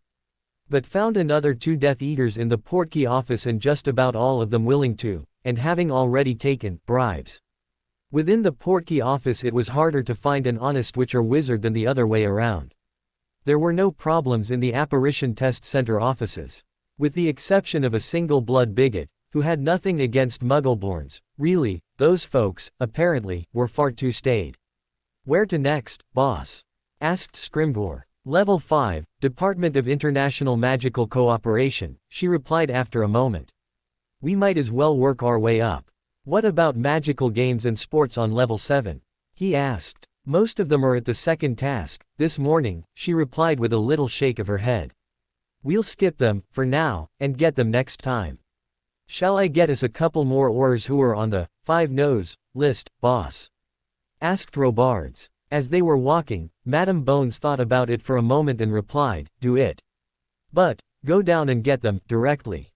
I don't want loose communications running around here that anyone clever enough to do so can latch onto. And make sure they're at least fully qualified oars. We'll meet you on level 5. "Right you are, boss," replied Robards before he headed for the lifts. Sirius had been having a ball, but he was now grumbling as if his favorite toy had vanished. He'd spent the better half of the past week plus, near terrorizing the minister's office and staff with demands to know when his godson would be receiving his Order of Merlin, first class. He thought to himself, if they thought Augusta Longbottom on a rampage was scary, they ain't seen Sirius Black. However, Sirius didn't just walk in, make demands and yell at flunkies. He politely asked to see the minister, and got in to see the man after only having to wait a day. "Mr. Black," said the minister, walking around his desk to shake Sirius's hand. "Minister," said Sirius. The minister then gestured expansively towards a chair before his desk. "Please," he smarmed. "Take a seat." "Thank you, minister." As the minister retook his seat behind his desk, he asked, "Now, what can I do for you, Mr. Black?" Straight to it before we're interrupted, though serious. "Well, minister, I find myself quite confused about something, and hope you might be able to clear the air, for me." "Well," buffed Fudge, "I don't know if I can, however, I can certainly try." "Thank you," said Sirius. "It's like this. You see, one of my godson's bondmates asked Madame Longbottom to look into why my godson has not received his Order of Merlin, first class yet." That made the minister suddenly blanch. Clearly, the man had forgotten Sirius was Harry's godfather. "Of course, the diligent witch she is, Madame Longbottom came to your offices to try and find out what the hold-up was, and see if she could assist in speeding things up a bit. Now, she's only about a week into that assistance when, all of a sudden, the minister organizes a secret evening aura raid on a specific healer at St. Mungo's. And, wouldn't you know it, it also happens to be the same healer treating Madame Longbottom's son and daughter-in-law. And, wouldn't you also know it, the healer's been drugging the Longbottoms, keeping them in their mentally ill state." Stammered the minister. "Of course, the Longbottom heroes are woken up, and Madame Longbottom Regent Longbottom immediately drops everything and hurries to their bedsides. Including, dropping her investigation into why my godson has not received his Order of Merlin, first class, yet. What an astounding coincidence, Cornelius. One of the very few things that could cause Madame Longbottom to break off her investigation and encouragement to act of your office, and it happens. And, not only that, but it happens right in the middle of Madame Longbottom's investigation. And, it's you and your simpering senior undersecretary, who are right in the forefront of it. Wow, Cornelius. As I said, what an astounding coincidence," Sirius falsely gushed before his expression morphed into a flat stare. "The trouble is, I don't believe in coincidences." "Ah. Here's the way I and my friends see it, Cornelius," said Sirius. "You see, everyone knows what a publicity whore you are. You see a camera aimed in your general direction and you have to posture. If you see a reporter wanting to take notes, you have to gush words of self-importance. It's what you are. So, how is it that when the award of an Order of Merlin, especially first class, is such a huge publicity event, you come over all reticent to make the award? Especially when it's as popular as awarding one to Harry would be. Well, that's easy to deduce, isn't it, Cornelius? Because, if there's one thing you value more than publicity, it's political power, and the holding on to that power. After all, it's why you're such a publicity addict in the first place. And, the only way you can hang on to political power is with the backing of, shall we say, certain benefactors. So, either Dumbledore or Malfoy, or both, have demanded you block young Harry getting his well-earned and deserved Order of Merlin, first class. That's not very polite, Cornelius. However, I can help you see reason. You need to also be aware of some major changes in the political landscape that have recently occurred. If you had been aware of these, beforehand, you may not have so foolishly acted as you have. The first is that Dumbledore doesn't have the support within the Wizengamot you appear to think he has. His power base has been well and truly undermined. And that's happened because young Harry has reactivated the Potter alliances. He did that? Asked a thoroughly cowed Fudge. He did, confirmed Sirius. Young Harry, though he does not sit upon the Wizengamot yet, has effectively taken control of the alliance. And, in doing so, has greatly reduced Dumbledore's support base.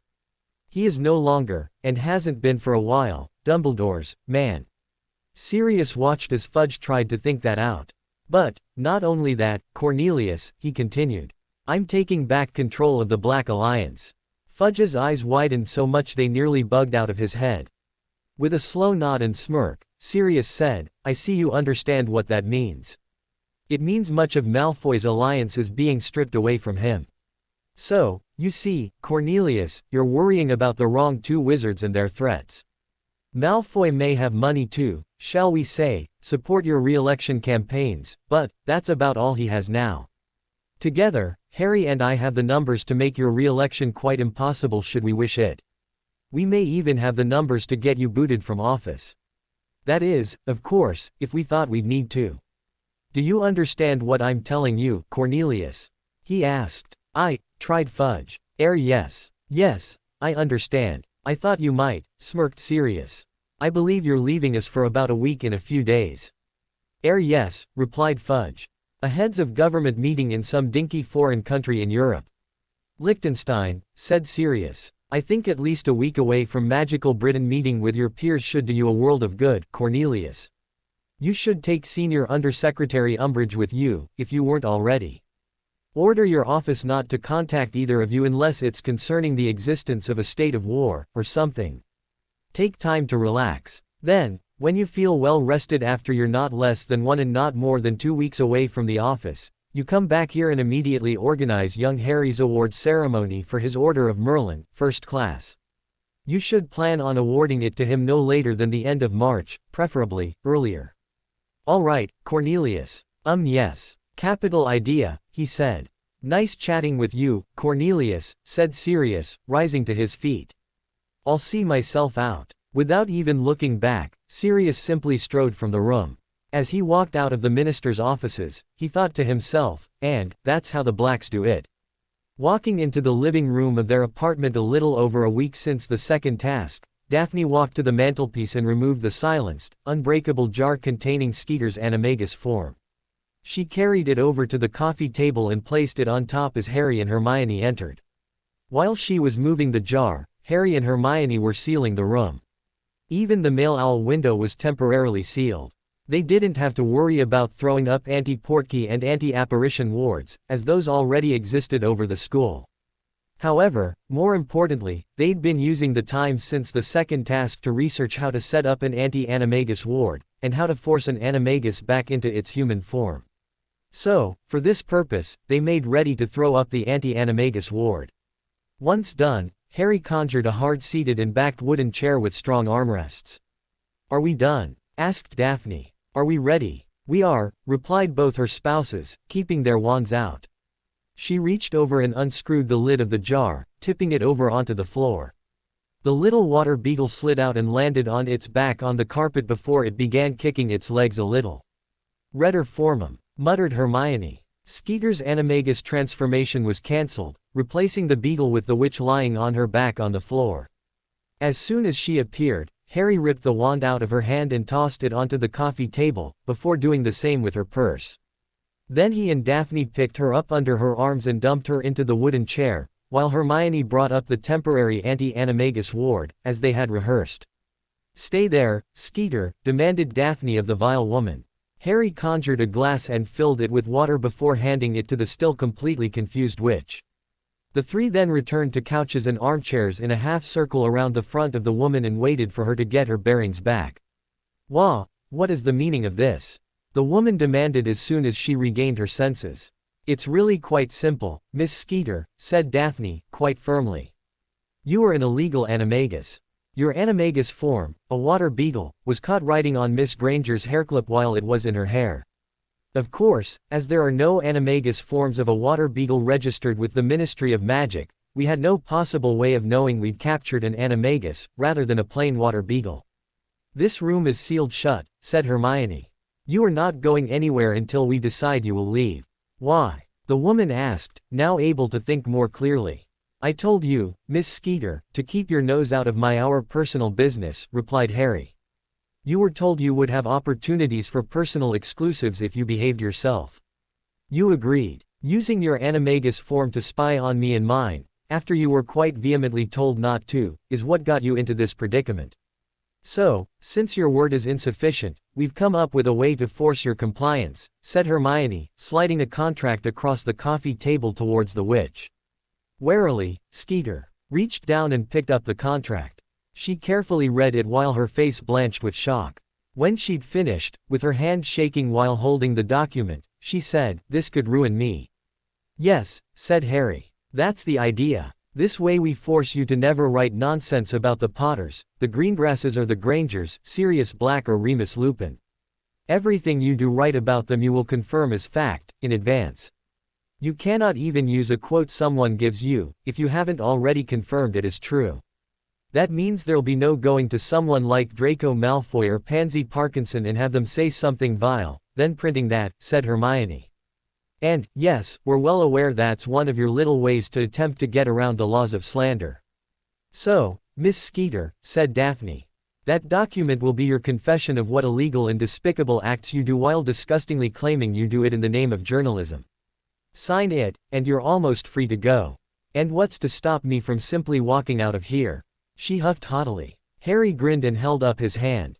He started to tick points off his fingers. 1. This room is magically sealed and you cannot leave. 2. We know the spell to force your body back into its animagus form. 3. If an animagus is killed while they're in their animagus form, their body remains in the animagus form. 4. My friend Neville has a toad that loves the taste of water beetles. 5. No one knows you're here.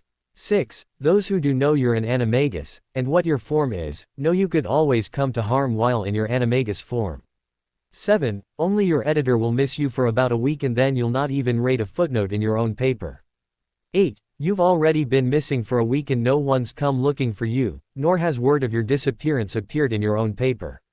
Skeeter stared back in fear at the very serious faces of the three for a few moments before she finally placed the confession back on the coffee table. She picked up the offered quill and, hesitating but a moment, signed the document. "Thank you, Miss Skeeter," said Daphne, as Hermione pulled the document away, dried the ink, and put the document in her book bag for later. "Now, Miss Skeeter," said Harry. "In this room and extending outwards a good few feet is an anti-animagus ward. We are going to return you your wand so you may attempt to transform, so you can confirm it exists. Attempt to use your wand to do anything other than transform and we'll hurt you, really hurt you." Daphne handed Skeeter her wand as all three had theirs drawn and leveled on the older witch from three diverse directions. With her wand in her hand, the three watched as Skeeter concentrated for a moment before she looked back at them in shock. With a nod back, Harry said, "Good. Now you know. You should also know that if you enter the ward while in your animagus form it will force you to revert to human form. As it is a forced transformation, it will be painful." Daphne added, "Our ward extends a few feet, even beyond the windows. Be aware, if you attempt to use your form to fly in through one of our windows, you will be forced back into your human form, and you will plummet approximately 8 stories to your death.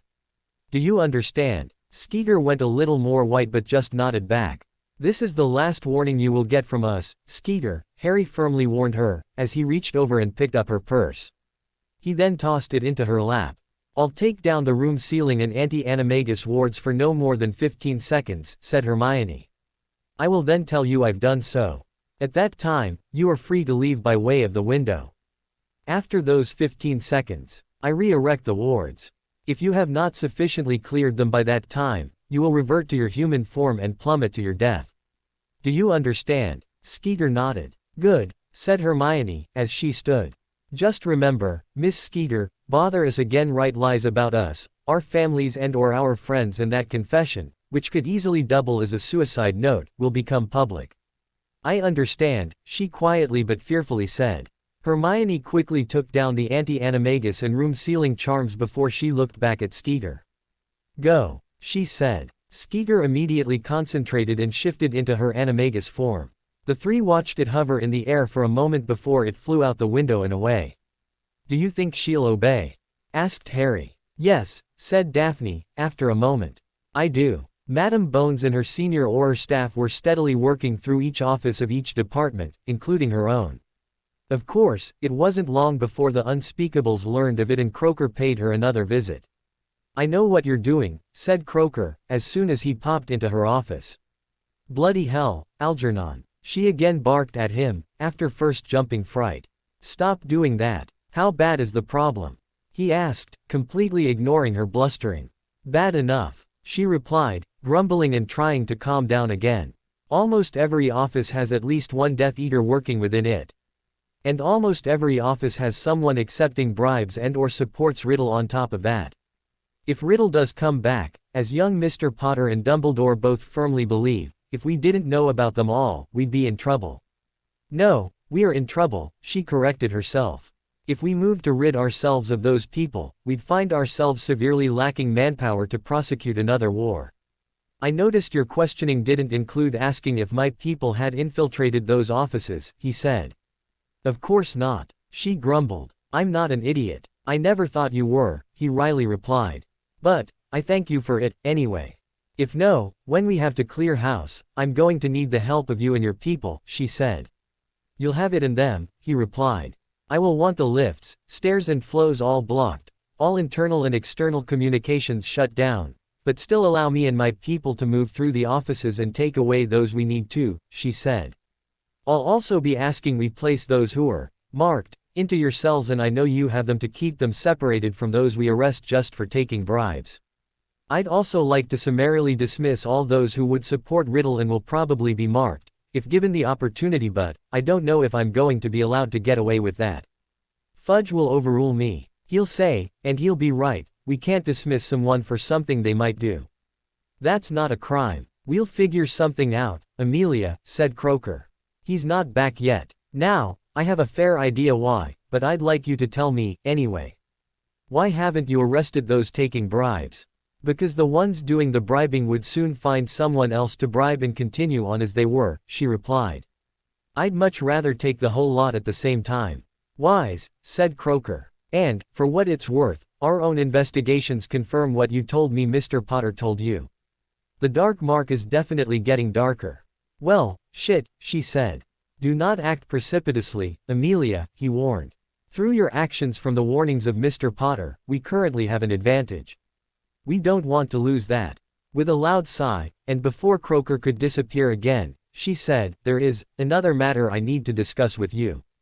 Oh, he asked. I'm also reliably informed there is a prophecy concerning Mr. Potter and Voldemort, she quietly said. Croaker just went still. He didn't respond. I'm informed a copy of it resides in one of those spheres of yours in the Hall of Prophecy, she said. Mr. Potter requests confirmation that such a prophecy exists. To demonstrate he knows of it, he asks you look in aisle 97 feet. Then, he wants to talk to you about it. How does he know? Asked Croaker. No idea, she replied with a tiny bit of a shrug. But, he says it will confirm that Riddle, is not as dead as everyone seems to think he is. Well, shit, said Croaker, echoing Amelia's sentiments of a minute earlier. Harry and his wives had returned to normal life in the castle, and were in their apartment soon after classes ended for the day, when they received a knock on the door from the statue. Daphne, nearest at the time, went and opened it. Oh, she softly exclaimed, stepping out of the way. Harry and Hermione looked up in time to see a tall person step through in unspeakable robes. However, the nature of said robes made it difficult, if not impossible, to tell if it was a man or a woman, or even what height they really were. Not willing to take chances, all three drew their wands as soon as the unspeakable was fully within the apartment. Carefully, so not to cause the three undue alarm, the unspeakable raised his hands and flipped back his hood. They saw the man standing there to be who Harry thought it would be. Croaker, he muttered. And just how did you know that, Mr. Potter? He asked. I have my ways, said Harry. What brings you here? In a moment, he said. I'll give you an oath, first. Without waiting for acknowledgement, he allowed his wand to drop into his hand before giving his oath. I, the unspeakable known as Algernon Croaker, hereby swear on my magic I am not in the Hogwarts apartment of Harry Potter and his ladies to do him or them or all three harm. As I say, so I swear. There was a muted flash of light as the oath took effect. He then raised his wand and asked, May I add to your wards? With what? Asked Daphne, not giving an inch. He smiled at her and said, An unspeakable level anti-surveillance ward. Go ahead, she said, after only a moment. Croaker cast the ward and the four of them felt it settle over them, before he lowered and resheathed his wand. With a gesture towards the armchair, he asked, May I? Harry nodded and Croaker moved to sit on the armchair, after Crookshanks received short shrift. The three returned to sitting down as they resheathed their own wands, but spread across three of the couches. Watching them, Croaker seemed amused that they sat themselves widely separated. I take it no one else knows you're here? Asked Harry. No, he replied. So, what brings the head of the Unspeakables to come and converse with us? Asked Hermione. 2 reasons. First, I received a report from one of my people, said the man who was an enigma, getting to the point. She received a visit from Mrs. Greengrass Potter's father. Harry wasn't surprised Croaker knew that little tidbit. He was only surprised that the man felt he needed to mention it. Mr. Greengrass handed to her a transcript of a discussion you had just prior to Christmas at Greengrass Farm. It was on the nature of souls, bodies and magic. I take it you recall what I'm talking about. I do, replied Harry, with a little nod of his head. My colleague found the information quite startling. And almost immediately brought it to my attention, said Croaker. That is, after she took time to absorb the information. She, as did I, found the information quite unsettling. Harry just sat there, not responding, which led Croaker, after a few moments, to smirk back. Point to me, thought Harry. And, why are you here? He asked. I wanted to meet the young man who was capable of such profound thoughts, replied Croaker. I also wanted to know how you came to such. Harry sat back and thought about it for a few moments, before he felt the very light tickle of a legilimency probe. Almost subconsciously, he batted it away. Naughty, naughty. He smirked back. Croaker just cocked an eyebrow at him. Apparently, not in the least abashed at being caught in the attempt. Harry eyed him for a few moments more and said, As a child I was always able to think. And, by that, I mean really think. Because of my upbringing, I also needed to be very aware of my surroundings, at all times. It was only the interference of the Weasleys' potions that interrupted that mental flow. Now that I'm free of the potions, I'm once more able to think. Besides the nature of your true three-way soul bond, said Croaker, letting them know he knew the truth about that as well, what made you think about the nature of souls, bodies and magic? That started it, of course, replied Harry. But then I started to observe my environment again. I take it you understand the first rule of experimentation is observation. Croaker gave him a mere nod of acknowledgement. So, I started to observe, said Harry. And to think about what it was I was seeing. Harry settled himself more relaxed in his seat. Ghosts only coming from magicals, for instance. Why? If magic is part of the physical, rather than spiritual, that should not be possible. However, if magic is spiritual rather than physical, residing in the spirit rather than the body, it makes sense. But, of course, it's only a hypothesis at the moment. To prove my hypothesis, if I could manage it without too many people finding out about it in the early stages of the research, I'd find a way of making a wand free float without the use of magic. Or, just hang it suspended by a piece of string. Then I'd ask a ghost to grip the wand, as if they could actually hold it. And then I'd ask them to see if they could channel magic through it. Of course, as they can't move the wand making the right gestures, I'd ask them to perform something simple that didn't require gestures, such as lumos and knocks. If I'm right and they can, that would right there prove my hypothesis. And, my thoughts on it tell me it would work. He looked right at Croaker again and asked, "Are you aware of what happened in the Chamber of Secrets here back almost 2 years ago?" "Tell me about it," he said, neither confirming nor denying what he knew. "There was an object, a diary, that contained what I've now come to know was a soul fragment of Tom Riddle. In effect it made the diary a soul container, of sorts," said Harry. What Harry didn't know was that Croaker felt as if his blood had just turned to ice. He was very thankful that his outward demeanor did not reflect his perturbation. The enchantments on the diary included a compulsion charm to cause one to begin writing in it. Once they did, they couldn't help but unburden their soul onto the pages within.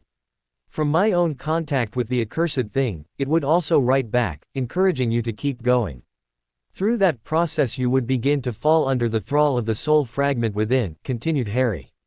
By the events of the battle with the basilisk within the chamber, that thrall had reached the point where the soul fragment was drawing off, apparently, the life force of the young victim in an attempt to regain a physical body. It seemed to be working, too. By the time I arrived down there, the soul fragment had the appearance of a ghost and was outside of the diary. The ghost took on the form of a 15-year-old Tom Riddle. But, the amazing thing was, young Mr. Riddle was able to pick up and use a wand. He cast spells through it. He used the flagranti charm to fire right in the air. It was that event, more than anything else, which got me thinking about whether magic was in the body or in the spirit. It was also that event that got me thinking that a ghost always takes the form of the shape the body was in when it died. Riddle's spirit in the chamber was of his 15-year-old self, and wearing his Hogwarts uniform, complete with his prefect's badge. That is, the time the soul fragment was broken off. However, his spirit that was possessing Quirrell a year before was in the form of his mutilated 60-plus-year-old self. "Makes sense," said Croaker. "And your idea that unborn magical souls going into Muggle fetuses is how we get Muggleborns. Again, it's a logical hypothesis.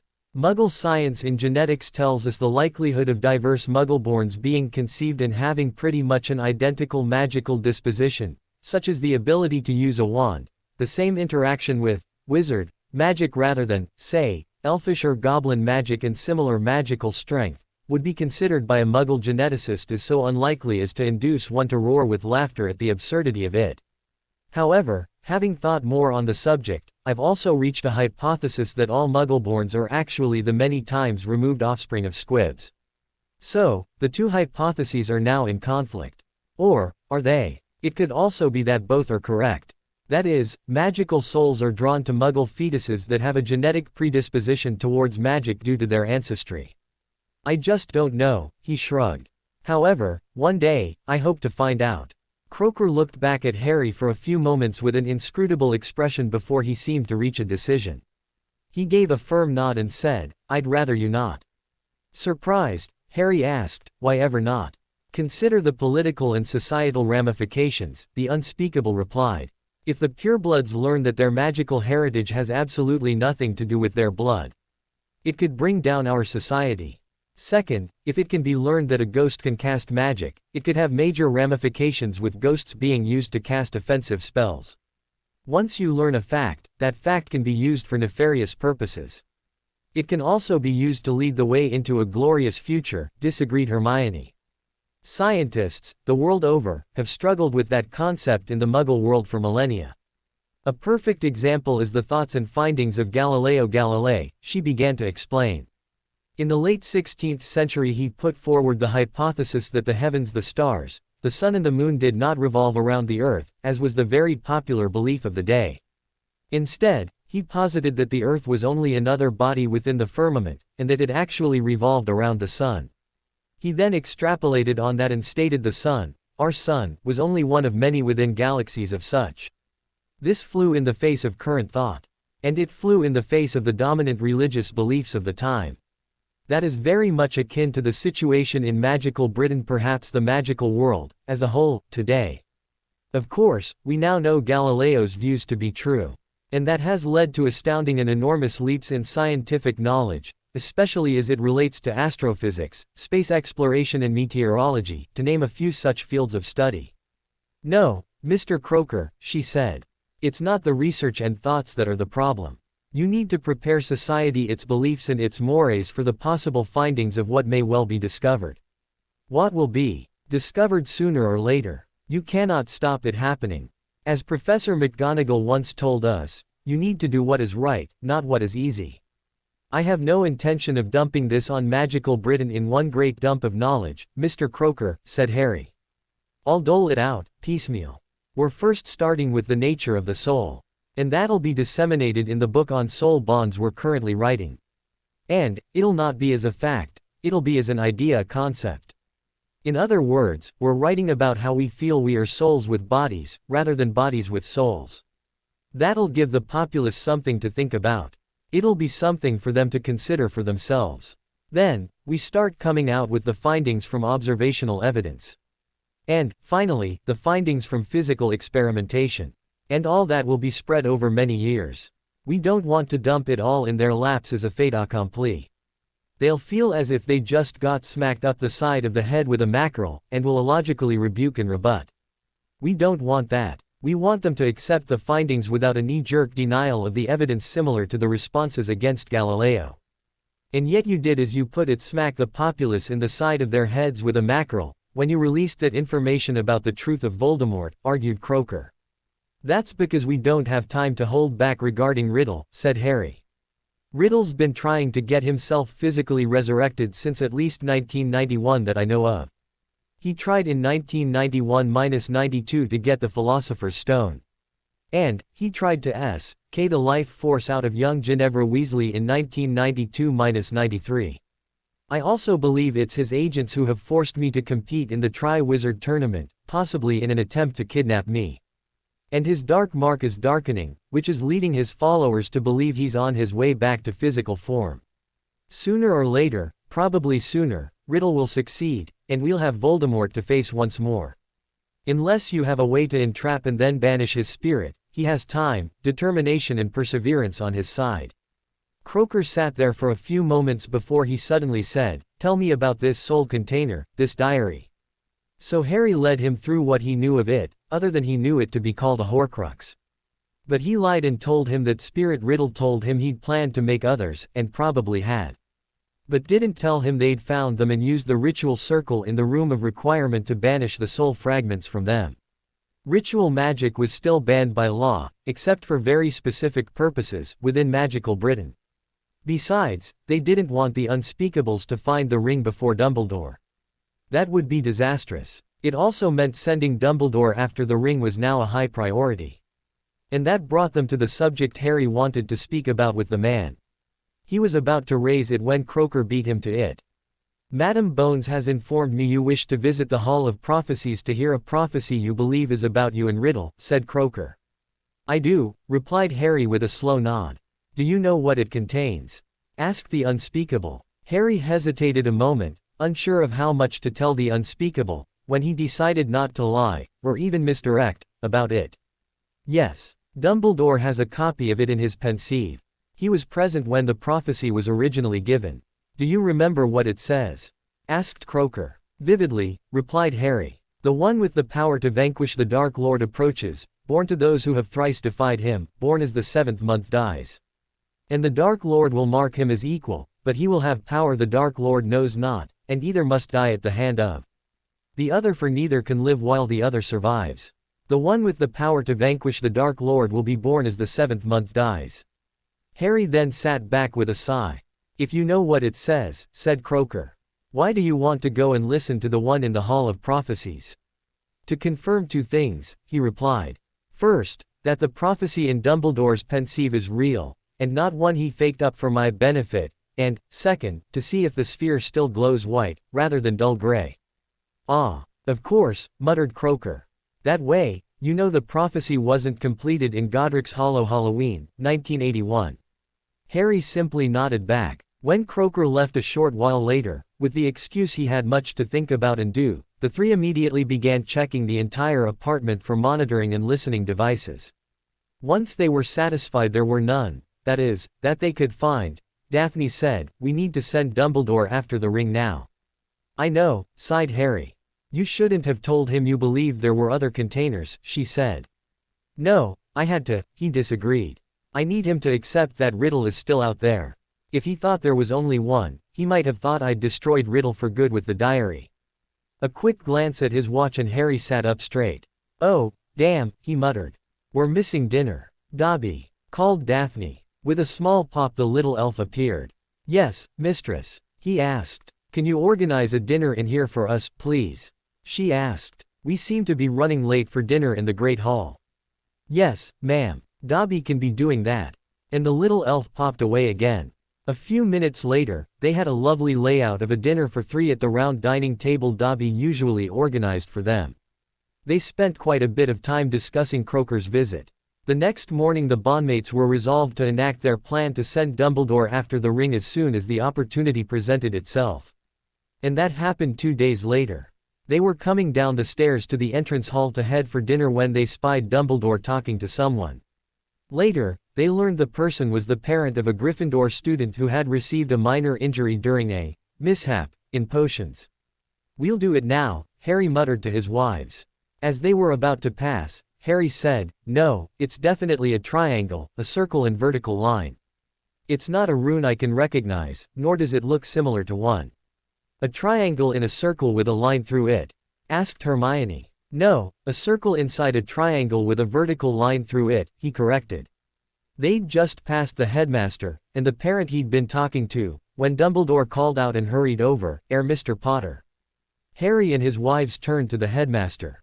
The parent was walking out the main doors. With a cold look at the old man, Harry asked, "Yes, headmaster. That symbol you were describing, if I may ask, where did you learn of it?"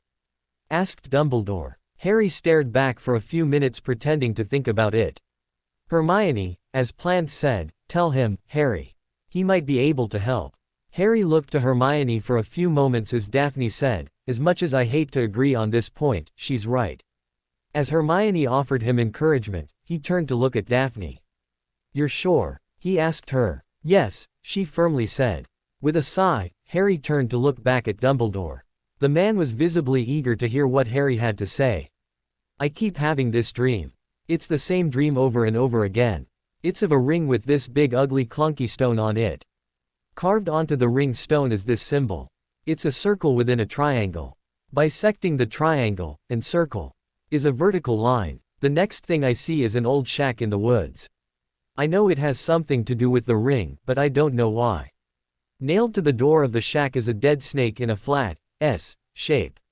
Standing just outside and away from the door a bit, is a quite ugly man.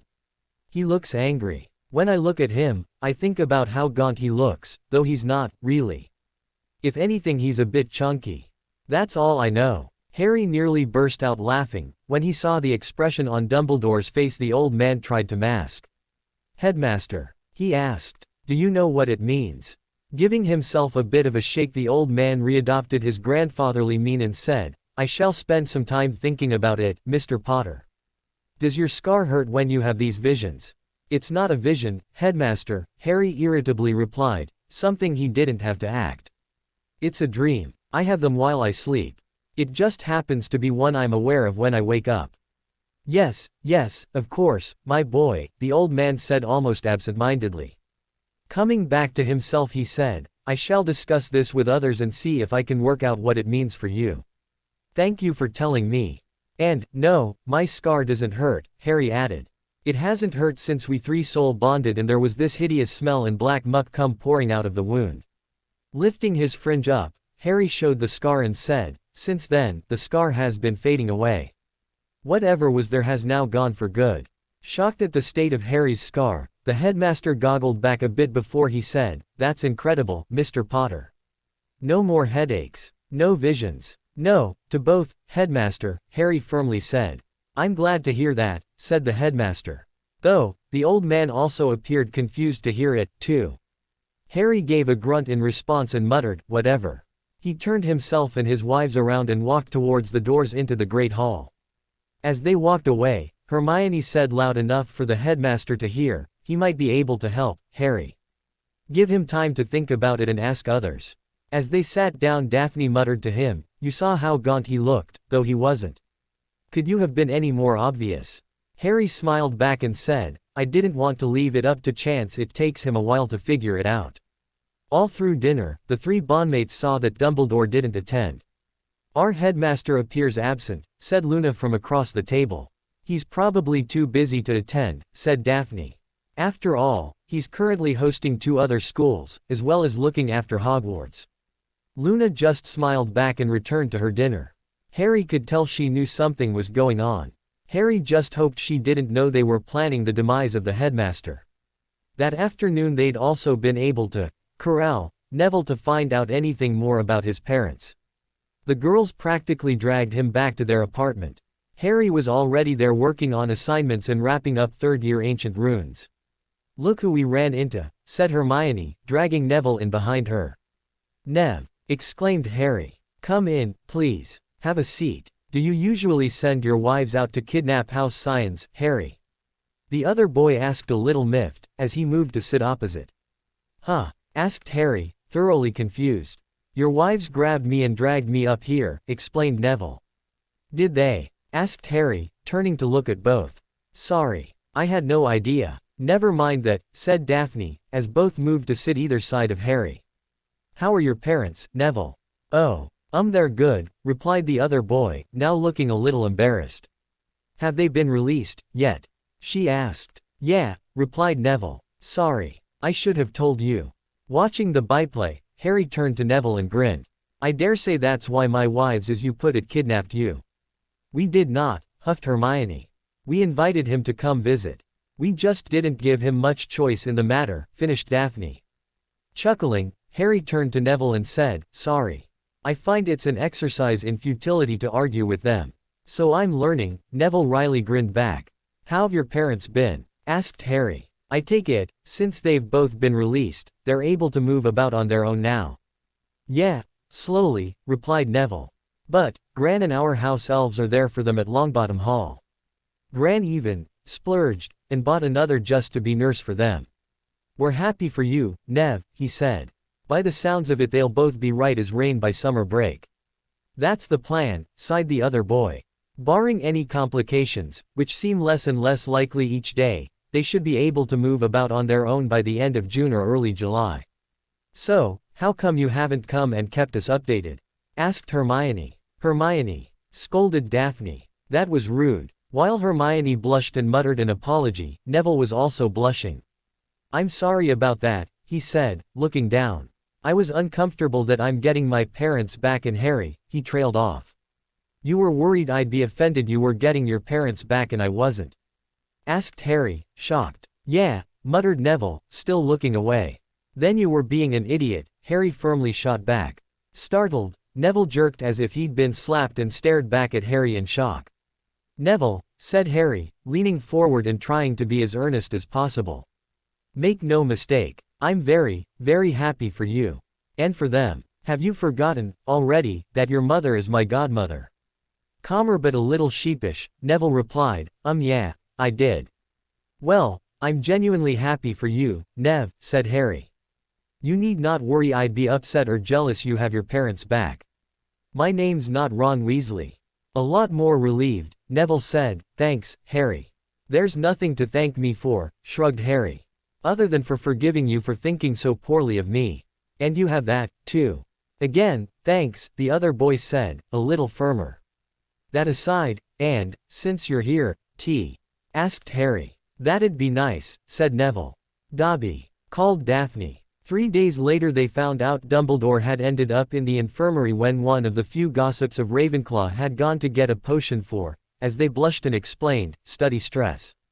"That's that done," said Harry, smiling to his bondmates. However, half an hour later he noticed Hermione was upset. He walked over, dragged her to a couch and, with her wrapped in his arms, asked, "All right? What's wrong?" It took a little while. Harry just held and cuddled her while he waited for her to respond. She eventually replied, "We killed him, Harry. We set him up to die." "Those are two different things, Hermione," he replied. "The first would be considered murder. The second is we engineered a situation where we knew he'd end up dying because that's what happened in the original timeline." "We didn't kill him, love," said Daphne, coming over to cuddle her from the other side. "This event was going to happen. All we did was bring the event forward in time.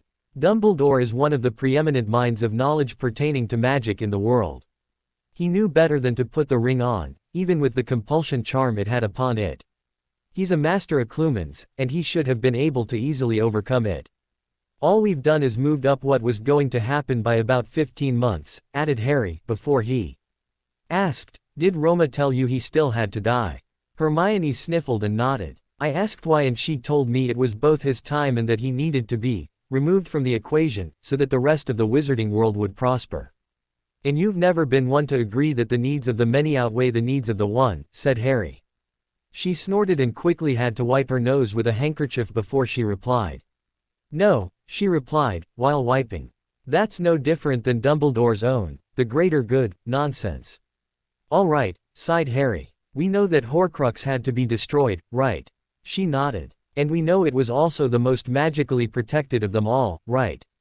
Again, she nodded. "And we also know the only one who was likely to be able to get through all those protections was Dumbledore, right?" After she'd thought about it for a while, again, she nodded. "Then he had to go after the ring, and have it destroyed as a Horcrux, before the third task," said Harry. "I think we kind of left it to the last moment, don't you?" With a sigh she replied, "Yeah, I guess we did." "No guess about it, love." "We did," added Daphne. "We have no idea what the unspeakables would do with it if they found it.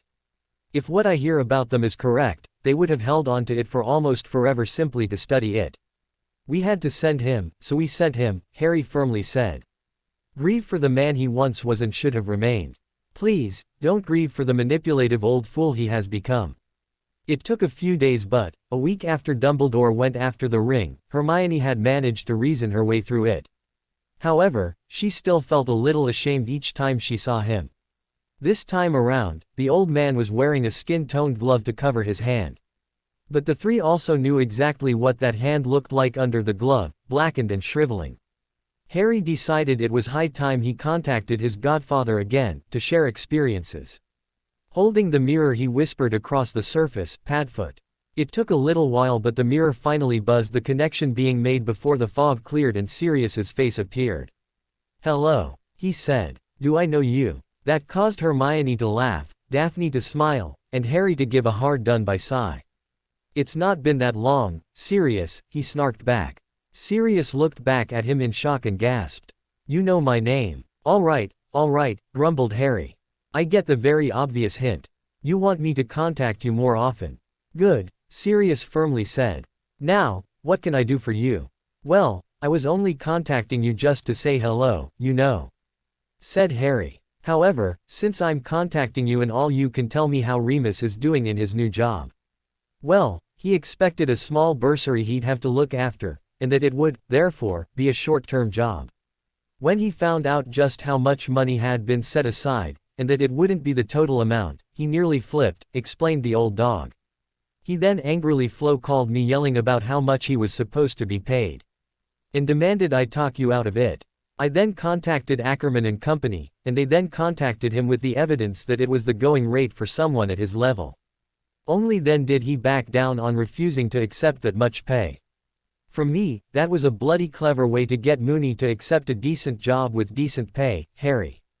"I just hope he's happy doing it," sighed Harry. "I know it'll be a rewarding job and he'll be able to get a lot out of it. However, it's also going to be a very demanding job. That's why there are provisions to employ under-bursars as soon as possible. So he's not run ragged.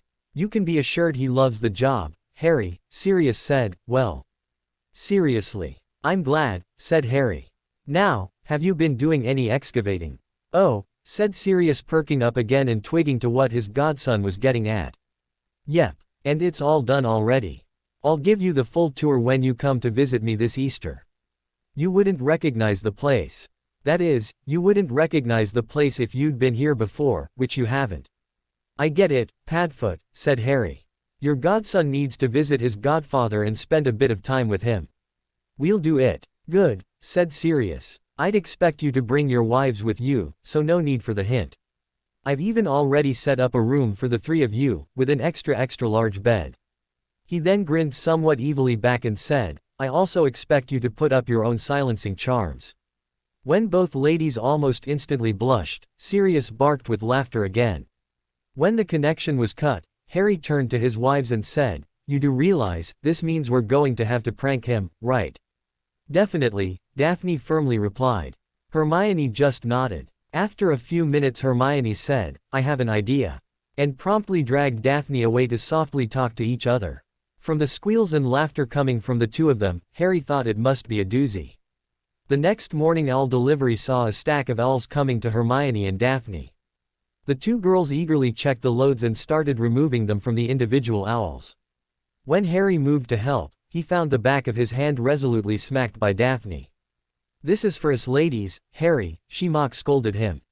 We'll let you know what we're up to later. Harry just pulled his hands back in a gesture of surrender and smiled. During History of Magic, both his wives sat next to each other, a very rare occurrence as they usually sat either side of Harry, and, while whispering at each other, were madly filling out forms of some kind and snickering to each other. When they were ready to head to lunch, the 2 girls said they had to attend the Ollery first and would meet Harry there, sending him on his way, alone. Walking down to the Great Hall, Harry felt somewhat beepy. He hadn't not had a witch on his arm for walks like this since they'd started the school year. When he walked into the Great Hall he went immediately to the Ravenclaw table. Of course, Harry not having one or both of the school's most beautiful witches on his arms was so odd that all talking stopped as he walked in. It was only Luna who asked. Missing something, Harry? She asked. Harry smiled and cocked an eyebrow at her. The ladies are engaged in some secret women's business that me, as a mere male, am not privy to. Luna cocked her head and looked at him before she said, They're engaged in setting up a prank. I don't know who the intended victim is, but I know it's not you or me. Sirius, thought Harry. Look out, Godfather. It was a couple of days later when Harry's mirror buzzed indicating Sirius wanted to talk to him. When he answered, the first words out of Sirius's mouth were and almost barked, You did this. Harry could hear the laughter coming from the background behind Sirius and recognized it as the laughter of both Remus and Nymphadora Tonks. Well, that's one relationship I won't have to worry about making sure happens. What am I supposed to have done? He calmly asked. Magazine subscriptions, barked Sirius. Lots of them. You have magazine subscriptions? Asked Harry. Harry didn't notice his wives suddenly look at each other, get up and walk into the bedroom before closing the door behind them. No, barked Sirius. Well, yes, but I didn't organize them. There are owls everywhere. Wait, said Harry. What did you subscribe to? I didn't subscribe to anything, barked Sirius. That is, I didn't subscribe to anything except the Prophet. You did this. What? No, decried Harry. I wouldn't have. Well, yes, I would have if I'd thought of it, but I didn't. Harry could see Sirius frown at him for a long few seconds before he turned on his friend, Remus, in the background. Moony, he barked. Harry heard Moony laughing. It wasn't me, Padfoot. I told you that. Marauder's honor. Meanwhile he could still hear Tonks laughing near hysterically in the background. When Sirius turned back, he again glared at Harry before he asked, If not you, then who? Suddenly, Harry heard Tonks's voice call out in a sing-song voice, You who? Sir Hughes, your copy of Well Hung Wizards has arrived. Before she broke down hysterically laughing again, with Remus. Well hung we. Harry started, shocked. He suddenly smirked and said, Sirius. Do I need to worry there won't be a rightful heir of House Black in the future? Whoever did this has declared war on a marauder. His godfather cried out. Get off, you ruddy bird. Harry looked up to see what his wives thought of all this, only to notice they'd gone and the bedroom door was closed. Ah, he thought. When he looked back, the scene in the mirror changed and bounced around a bit before suddenly Remus's face was in the mirror.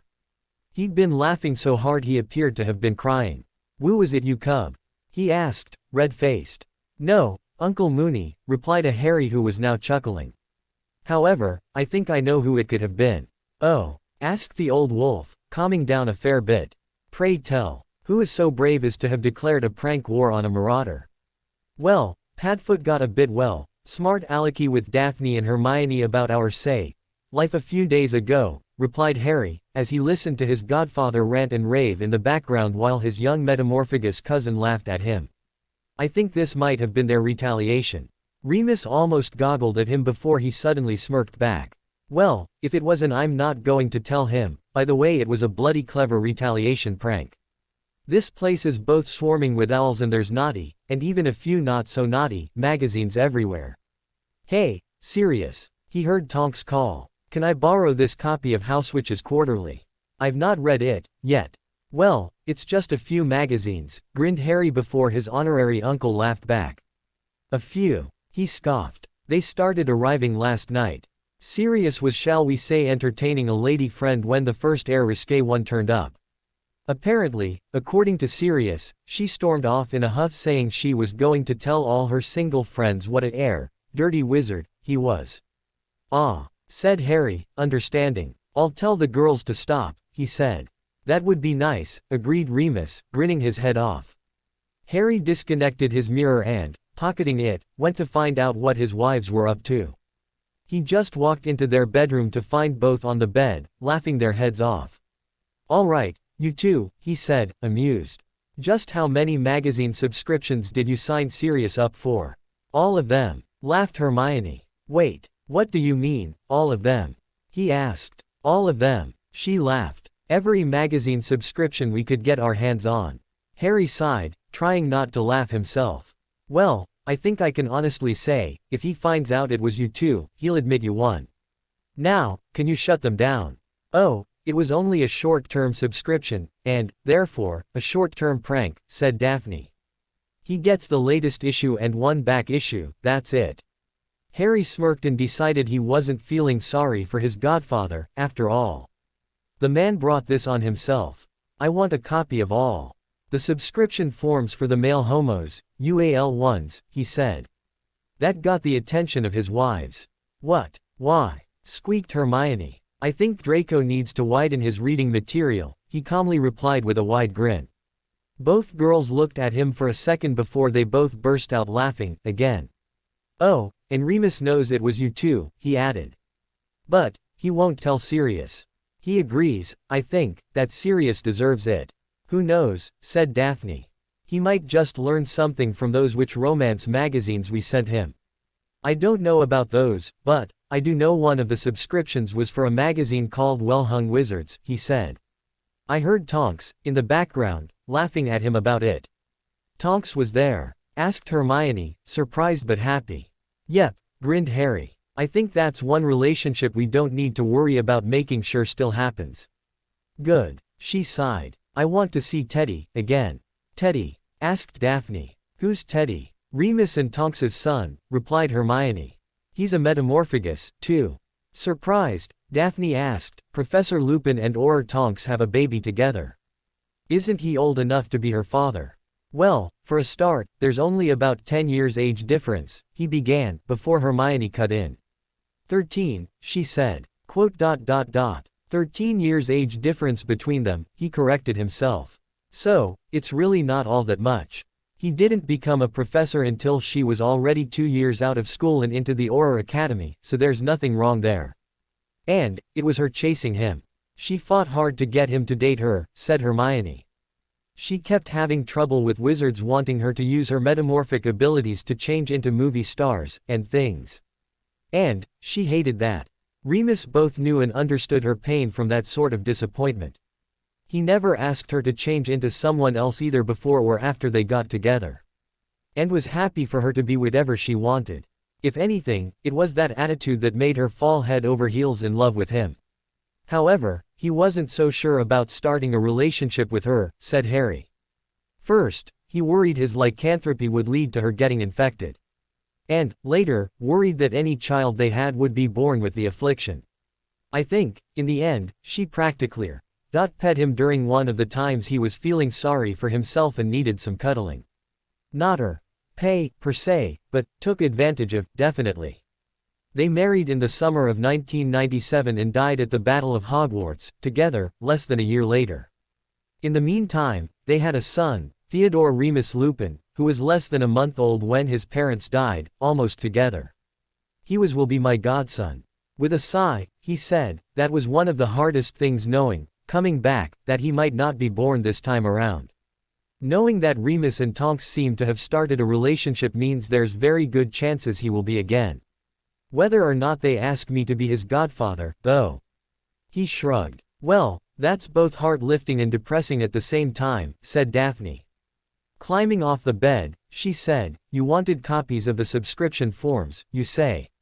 I organized 2 of everything in case we ruined the first ones. We didn't, so I've still got the second copies.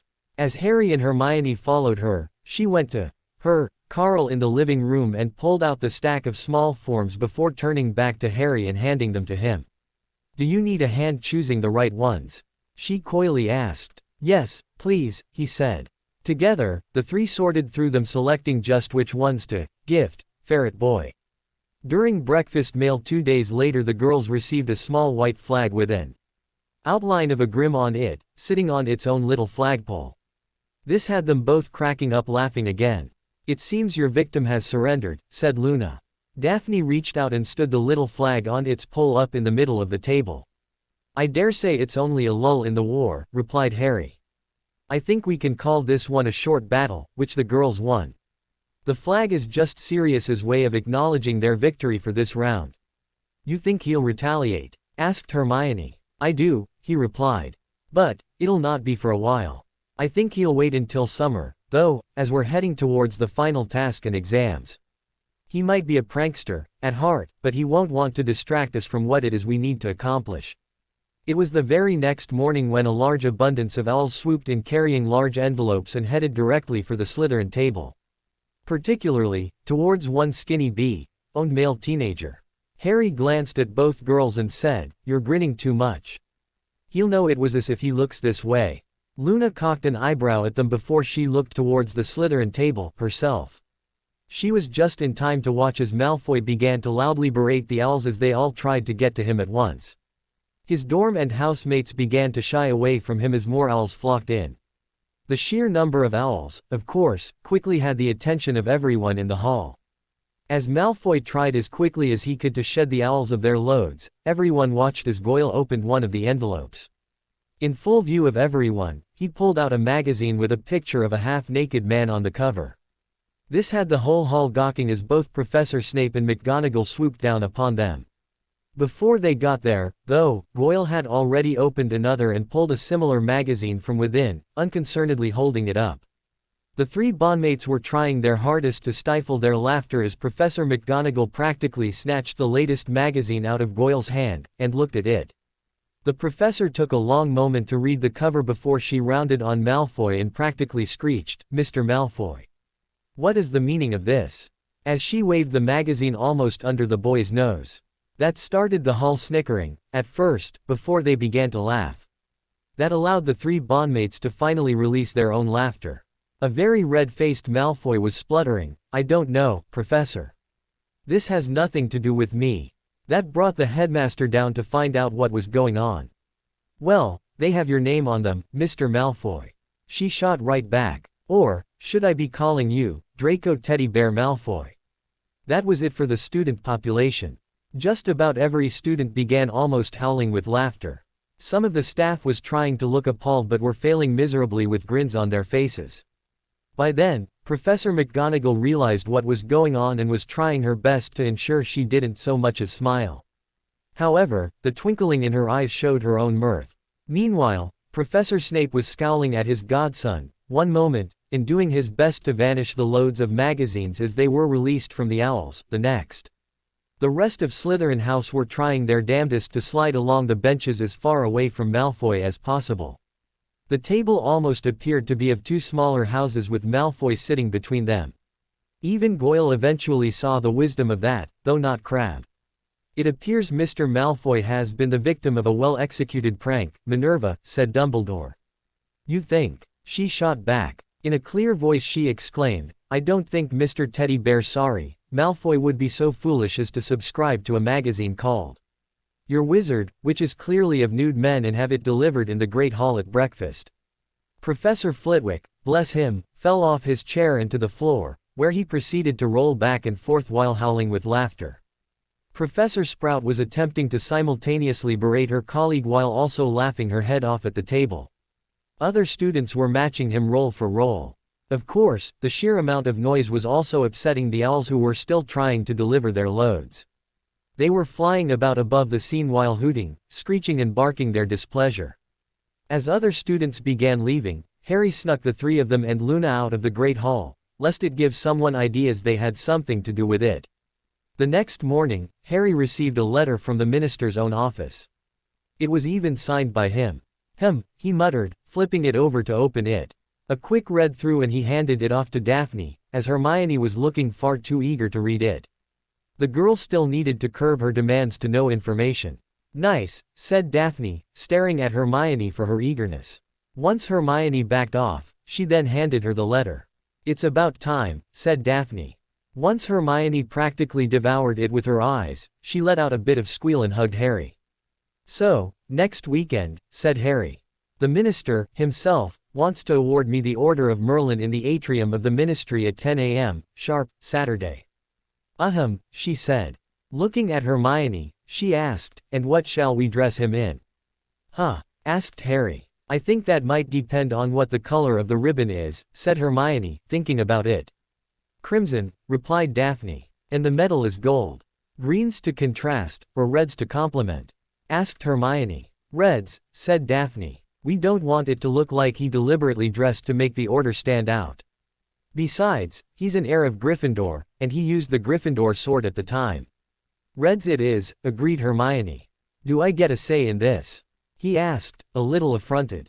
No, not for something this important, disagreed Hermione. If you could, you'd turn up in jeans and a pullover. And claim that you'd dressed neatly. Harry rolled his eyes as Luna tittered at his antics. Well, I would have, wouldn't I? During the lunch break, the girls sent out owls to Sirius, Remus, Matthias and Dees, and Ant and Sully, letting them know of the award ceremony. Then, over the next few days, they coordinated with the families to get the Grangers in to witness the event, and planned Harry's outfit. They chose a crimson so dark as to almost appear black, with shirt to complement and match. On the Saturday morning, Harry was dressed in his dark crimson robes with black underrobes and pale, almost pink, shirt underneath. He also wore a black cape to take care of the chill in the air. The ladies were also dressed in high style. Both were wearing late fashion robes of, in Hermione's case, autumnal colors, while Daphne wore robes that gave the impression of sea foam. Both were also wearing jewelry Harry hadn't seen before. When he pointed it out, Daphne told him it was on loan from the Greengrass collection. During summer, we go down to the Potter Heirlooms vault and see what's available to you, he told them while they waited. They were just doing a last-minute check of their appearance when the headmaster walked up to them. Mr. Potter, ladies, he said. Headmaster, replied Harry a little coldly. Have you found out anything about the dream I've been having? No, Mr. Potter. I'm still investigating that, replied the old man. I've come to ask you not to accept the Order of Merlin, this morning. Why ever not? Asked Harry. I'm sorry, stuttered Dumbledore. I asked, why ever not? Replied Harry. Oh, said the headmaster. I do not believe you are ready for the responsibilities such an award carries with it. Again, why ever not? Asked Harry. Pardon, asked Dumbledore. With a sigh, Harry asked, Headmaster, is there something wrong with your hearing? I'm being very concise and clear in my diction, and I know I'm being loud enough for you to hear. No, Harry, I'm just surprised by the question, replied Dumbledore. I cannot fathom why, Headmaster, said Harry. It is, after all, quite logical. Why do you believe I'm not ready for the responsibilities of accepting an Order of Merlin? Oh, yes, said the headmaster. Because, I believe you to be too young, Mr. Potter. You mean, just like I was too young, as an 11-year-old, to kill my defense against the dark arts professor, who was being possessed by the malevolent spirit of Tom Riddle? Asked Harry. Do you mean, just like I was too young, as a 12-year-old, to face a 60-plus-foot-long, 1,000-year-old basilisk with nothing but my wits, your phoenix and the sword of Godric Gryffindor. And yet, headmaster, that's exactly what I did. I killed Slytherin's monster, a giant basilisk. In so doing I saved the life of an 11-year-old girl and, quite probably, the lives of a great deal more. Also, in so doing I defeated Tom Riddle again, and in the process stopped him from being resurrected to again terrorize magical Britain. I'm not being awarded the order because I did all that as an 11-year-old and then as a 12-year-old, I'm being awarded because I did that, irrespective of my age at the time. If I'm old enough to do that, I'm old enough to handle the responsibilities of a holder of the Order of Merlin. However, maybe it's not the responsibilities that concern you, Albus Dumbledore. Maybe it's that you cannot stand the idea that there's someone else in magical Britain who holds the Order of Merlin, first class, besides yourself and Fudge.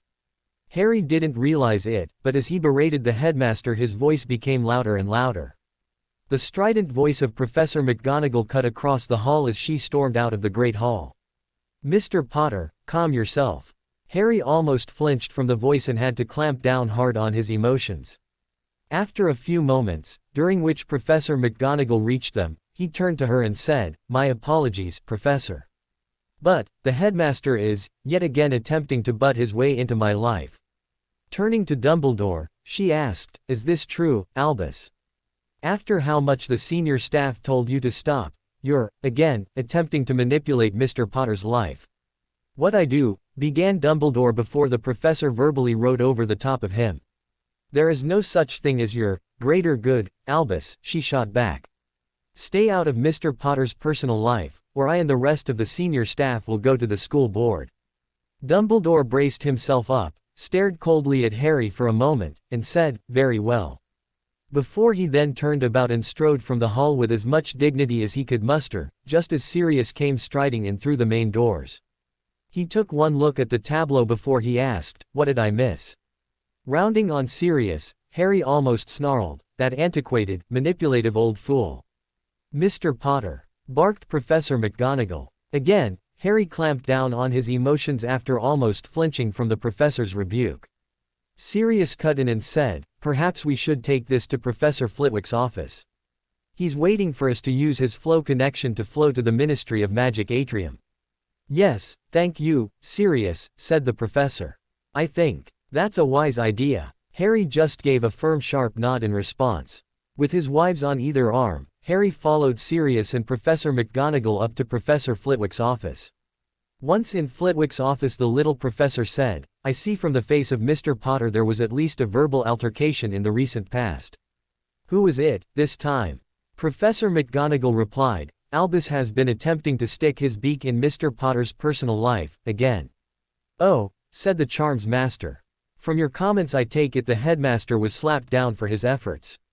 Quite resoundingly, smiled Professor McGonagall. And loudly, Harry sighed and said, "Again, Professor, my apologies." "That's quite all right, Mr. Potter," she gently said. "The entire staff is now fully aware of the manipulations of that old man." Harry looked at her rather calculatingly but didn't respond, and she wouldn't elaborate. The Potters were unaware of the loyalty potions the staff had been dosed with, that had now been utterly flushed from their systems, and the staff had no intention of informing them. "How much time do you have until you need to be at the ministry?" asked Professor Flitwick. "Almost 20 minutes, replied Sirius. He acknowledged. "I'd offer you tea. However, you really don't want that, as you'll probably have to remain on stage for some time as the minister speaks." "It's okay, Professor," said Harry. "But, thank you for the offer. You need to learn to get better control of your anger, Mr. Potter," he calmly said. "Anger can lead you to rash, ill-thought action. In almost all situations now, Professor, I'm able to keep my anger contained," replied Harry. "However, Albus Wulfric Dumbledore has a way of riling me." "That's Albus Percival Wulfric Brian Dumbledore, Mr. Potter," corrected Professor McGonagall. "No, Professor, it is not. At least, not really," said Hermione. The headmaster added those other two names to make himself look more important when he was younger. That stunned everyone except the three bondmates. "It's true," said Harry. "Notices of birth are public records. We wondered why the headmaster had 4 given names and yet his brother and sister only had 2 each." Our headmaster was born Albus Wulfric Dumbledore to Percival Wulfric Dumbledore and Kendra Brianna Dumbledore on the 7th of July 1881. He changed his name when he left Britain to begin his apprenticeship with Nicholas Flamel in France at the turn of the century soon after his sister died. I think he was about 19 then. That's astounding, said the little charms master, as Professor McGonagall suddenly found herself needing to sit down in shock. His name's a lie. Professor McGonagall nearly gasped. Unknown, Harry replied with a shrug. He could have changed it through legal means while he was in France. I've not looked. From where he was sitting, Sirius began to chuckle before he broke out into full laughter. Something funny, Sirius? Asked Professor Flitwick. It's never struck me that Dumbledore was so vain, he chuckled. He added more given names to make himself seem more important. He's right. As kids that's exactly what we thought. Well, he did it when he was 19, said Hermione. Back then he'd not found the 12 uses of dragon's blood, apparently become the partner of Flamel, defeated Grindelwald and locked him up in Ermengarde, got himself elevated to the Wizengamot, or to the ICW. Sorry? Asked Professor Flitwick. Ermengarde. Oh, said Hermione. When Dumbledore defeated Grindelwald in one-on-one combat, he then had him locked up in Ermengarde, the prison Grindelwald, himself, built for his enemies off the northern coast of Poland in the Baltic Sea. Engraved into the lintel above the main doors are 4 words, for the greater good. That's where Dumbledore got that saying from, added Harry.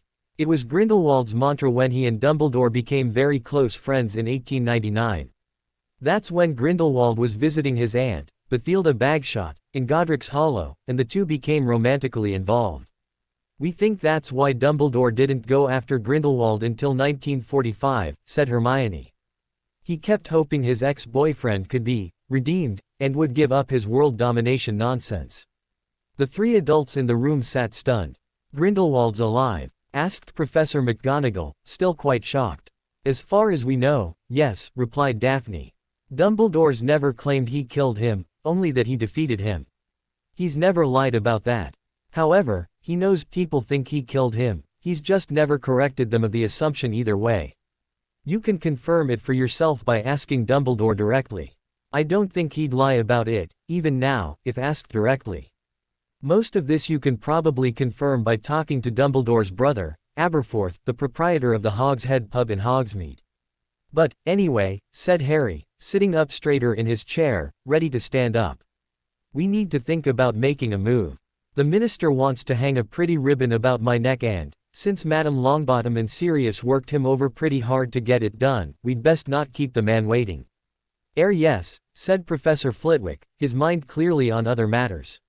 Flo powders on the mantel. As the 4 arrived via Flo in the atrium at the ministry, Sirius helped Harry to his feet and used his wand to banish the soot off their robes. Bloody hell, you 3. He muttered to them. Warn people, in future, when you're about to dump shocking information on them. I thought Minnie was going to have a heart attack. All that information is public knowledge, Sirius, said Harry. We just have smart people we could send to go looking for it. Lawyers and goblins really know their stuff. As they talked, they were walking to the checkpoint. All 4 were looking around, looking for threats. In front of the fountain that dominated the business end of the atrium was a temporary dais with some seating on it. No one was on it, yet. The presentation was not for another 30-odd minutes. We go see Madame Bones, first, said Sirius. She wants a quick word before she escorts us in to see the minister. The 4 made their way through the checkpoint, where their wands were, weighed, before Sirius led them to the lifts. They rode the lift to level 2 and quickly made their way to the office of the head of the DMLE, where they were quickly ushered through by Madame Bones's personal secretary. Walking in, Madame Bones was rising from behind her desk, walking around to greet her guests. Sirius, she smiled, offering her hand. Hello, Amelia, he replied back as she then offered her hand to each of the others. Mr. Potter, Mrs. Greengrass Potter, Mrs. Granger Potter, welcome, she greeted them each in turn. Ma'am, all 3 responded, in turn. Please, take a seat, she said, gesturing to the 4 chairs she had before her desk. Once all 4 had taken seat and she returned to sitting behind her desk, she smiled at them before looking at Harry with a bit of a curious expression on her face. I wonder if you could tell me, Mr. Potter, how it is you came to the conclusion I had Death Eaters on my staff, she said. Logic, he smiled and shrugged back. To me, once we reviewed all the informational evidence we'd gathered, it wasn't difficult to reach the conclusion that the ministry is riddled with them, if you'll pardon the pun. And, if not actual marked Death Eaters, then sympathizers. She looked back at him and his wives for a few minutes before she suddenly grunted and asked, "How's your occlumency?" "Very strong," said Harry. "For all three of us. It has something to do with the bonds." "Of course, I remember." She gave another nod of acknowledgement before she said, "What I'm about to tell you is not for other ears." When the four nodded back, she said, "My senior staff and I have carried out a sweep of the ministry looking for such people. We found a few in my department, as you anticipated. And we found quite a few more throughout the other departments across the ministry. There was barely a single office within the ministry where we did not find a marked Death Eater, a witch or wizard who would not hesitate to become a Death Eater if given the opportunity, or a sympathizer, or any combination of the three. If anything, almost every office had multiple such people. And that included my own department and, apparently, the Department of Mysteries." Sirius gave a low whistle. "Why have we not read about this in the Prophet?" asked Daphne. Madame Bones gave a little squirm in her seat and replied, "We've kept it under very tight wraps. With the exception of my senior staff, after each interview, the person was obliviated of the knowledge they'd been questioned on the matter. A false memory was implanted to lead them to believe the DMLE was carrying out a very sensitive investigation into the theft of classified items from a sensitive location, and they were then forbidden from talking about it with anyone else. So, I take it, then," said Harry, "that the Day and their ilk are still at their desks and their jobs. All you wanted to do was identify them, for now." "Ahem," she replied. "Do you know why?" "You know that if you pull them out, more will simply take their places," said Hermione. "By leaving them where they are, you know where they are, and can round them all up at a later date when you need to." "Very good," congratulated Madame Bones. "That's exactly why we've done that." She then said, "Now, perhaps you could care to explain why you believe I needed to do that work you strongly suggested I do, which I've done, by the way, by June." Harry was expecting the question, so already had an answer prepared. "I don't consider myself a seer, or anything like that. However, I have dreams. Dreams, that I remember when I wake up. These dreams pretty much always have to do with Riddle and his lickspittles. It's those dreams that lead me to believe that, whatever it is that's going to happen, it has something to do with conclusion of the tournament. And there's only the third task left, on the 24th of June. I was entered into the Tri-Wizard tournament by someone acting against my own desires. After so long without discovering the identity of that person, I believe it's safe to say it wasn't a fan that was looking to do me a favor, or the like. Instead, I'm left with the belief it was someone intent on doing me harm. It also had to be someone who knew, in advance, how the competitors of the tournament were going to be selected. That left someone with inside information from high up in the Department of International Magical Cooperation, the Department of Magical Games and Sports, or the Minister's office being the person who supplied that information. With how much I know I am a person of interest for Riddle and his lickspittles, it is not difficult to reach the conclusion it was probably them. And, that means they're out to do me harm. Now, they wanted me in the tournament. Which means, whatever it is they're planning on doing, is directly related to the three tasks. As we've now already completed 2 of the tasks, it means whatever it is they're going to try to do, it'll be during the third task. Personally, I think it's going to be a kidnapping attempt. So, we know the dark mark is getting darker. We know the Day believe this means Riddle's on his way back. We know that Riddle is currently, or recently was, only a spirit. We know that Riddle has twice already attempted to gain artifacts to enable him to be resurrected into physical form. We know that, whatever it is that's going to happen, it'll have something to do with the third task of the Tri-Wizard tournament being held on Thursday, the 24th of June. Conclusion: based on the known facts, it appears apparent that Riddle has a plan for his resurrection, and it somehow involves me. And that it'll likely occur on the 24th of June. We now know who, and why, and the likelihood of when, and what. However, we don't know how, or where, if it's not in the middle of the maze. Madame Bones sat back and was deeply in thought. Eventually she said, and we can't stop the final task as it would mean the magic being stripped from the 4 competitors, you included. Exactly, replied Harry. Well, what I can do is force Dumbledore to allow me to station extra Aurors throughout Hogwarts. Especially within, as you surmise, this maze you think will be part of the 3rd task, she said. I cannot interfere with the task itself, as that could also lead to the 4 of you having your magic stripped. However, I can ensure there are plenty of Aurors watching things to make sure you're not kidnapped. That would be comforting, said Harry. And perfect, he thought. That meant there'd be plenty of Aurors around and within the maze who would quickly be able to send out the alert that he'd been kidnapped by the overlaid portkey on the cup. It also meant there'd be quite a few on hand when he, as planned, used the portkey to return to the school. With that many, it should mean Crouch Jr. would not be immediately key. And if they didn't, out him earlier, as planned, and there'd be plenty of DMLE witnesses there to ensure his message that Riddle was back would be properly heard. The groundwork had been laid so well that the minister could not now claim Harry was being a lying attention-seeking git. Magical Britain would know of Riddle's resurrection immediately. After a few more words, Madame Bones contacted the minister to let him know they were on their way, and escorted the 4 up to the minister's office on the next floor. She took them up by way of an internal flight of stairs installed for easy transit between the 2 floors. Leading the way, she escorted them directly into the minister's office.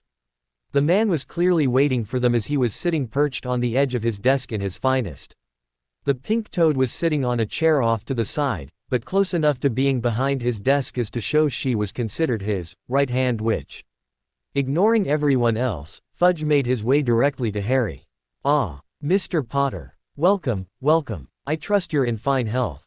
He vigorously shook Harry's hand with a wide smile plastered on his face. "Minister," replied Harry. As the minister released his hand, Harry indicated his wives. "Allow me to introduce my wives, Mrs. Hermione Granger Potter and Mrs. Daphne Greengrass Potter." "Heir W. wives," stuttered the minister, as he held his hand out towards Hermione. "Yes, sir," said Harry. "As you can no doubt deduce, we've finalized the bonds."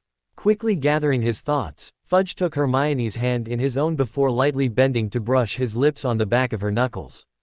"Mrs. Granger Potter," he muttered, before turning and doing the same for Daphne. While Fudge was lightly keying the back of Hermione's fingers, Harry watched as an expression of distaste flittered across the pink toad's face. "You don't know this yet, by ch," he thought. "But your days on this earth are numbered. And, of course," he said, "you know Sirius Black, my godfather. I believe you recently had quite the in-depth discussion." Fudge blanched just a little before his smile was once more firmly affixed to his face as he turned to Sirius. "Mr. Black," he said, as he shook Sirius's hand. "Minister," acknowledged a grinning Sirius. Fudge quickly turned to introduce Umbridge. "And, allow me to introduce Madame Dolores Umbridge, my senior undersecretary." As the woman came forward. Before she reached them, Harry drolly said, "Ah, yes. The witch who couldn't control her outbursts and called me a liar at the hearing." That stopped the woman in her tracks as she looked back in shock that morphed into ill-concealed anger. Turning back to a surprised Fudge, Harry drawled, "I trust, Minister, you've educated your underling on how to comport herself in the Wizengamot in future." Stuttered Fudge, before he decided on a quick change of subject. "I trust you're ready for the presentation, this morning." "You're going to hang a medal around my neck," said Harry. "I didn't find it difficult to learn." Fudge laughed with false cheer. "Oh, no, dear boy. There's more to it than that." As he guided them all to seats and headed to sit at his desk, he said, "There's a bit of ceremony that goes with the awarding of an Order of Merlin, dear boy. Allow me to step you through it." Harry and his wives then had to put up with almost 15 minutes of being told what they already knew. And, knowing if he hadn't been snarky, most of the talk would not have occurred.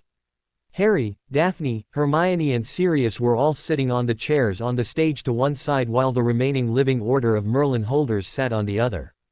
They were Albus Dumbledore, Order of Merlin, First Class, of course, Newt Scamander, Order of Merlin, Second Class, and Arabella Nuttall, Order of Merlin, Second Class. Harry was surprised to learn that Lockhart actually did hold an Order of Merlin, Third Class. However, the man was still happily signing photographs with a crayon and giving them to pot plants in the Janus Thicky ward in St. Mungo's. As such, he was considered too ill to attend the event that morning. A chair was located at the far end but left vacant for the man out of respect. There was another vacant chair on the inside end for Fudge, another Order of Merlin, first-class holder. Harry had no idea, though, how the man could have possibly earned such an award. During their talk in his office, Fudge said, "Madam Umbridge, who'll be holding the little display box for the medal, will be sitting on the stage, with us. She'll come." "No," Harry flatly said. Pardon, Mr. Potter?" asked the minister, his explanation suddenly derailed.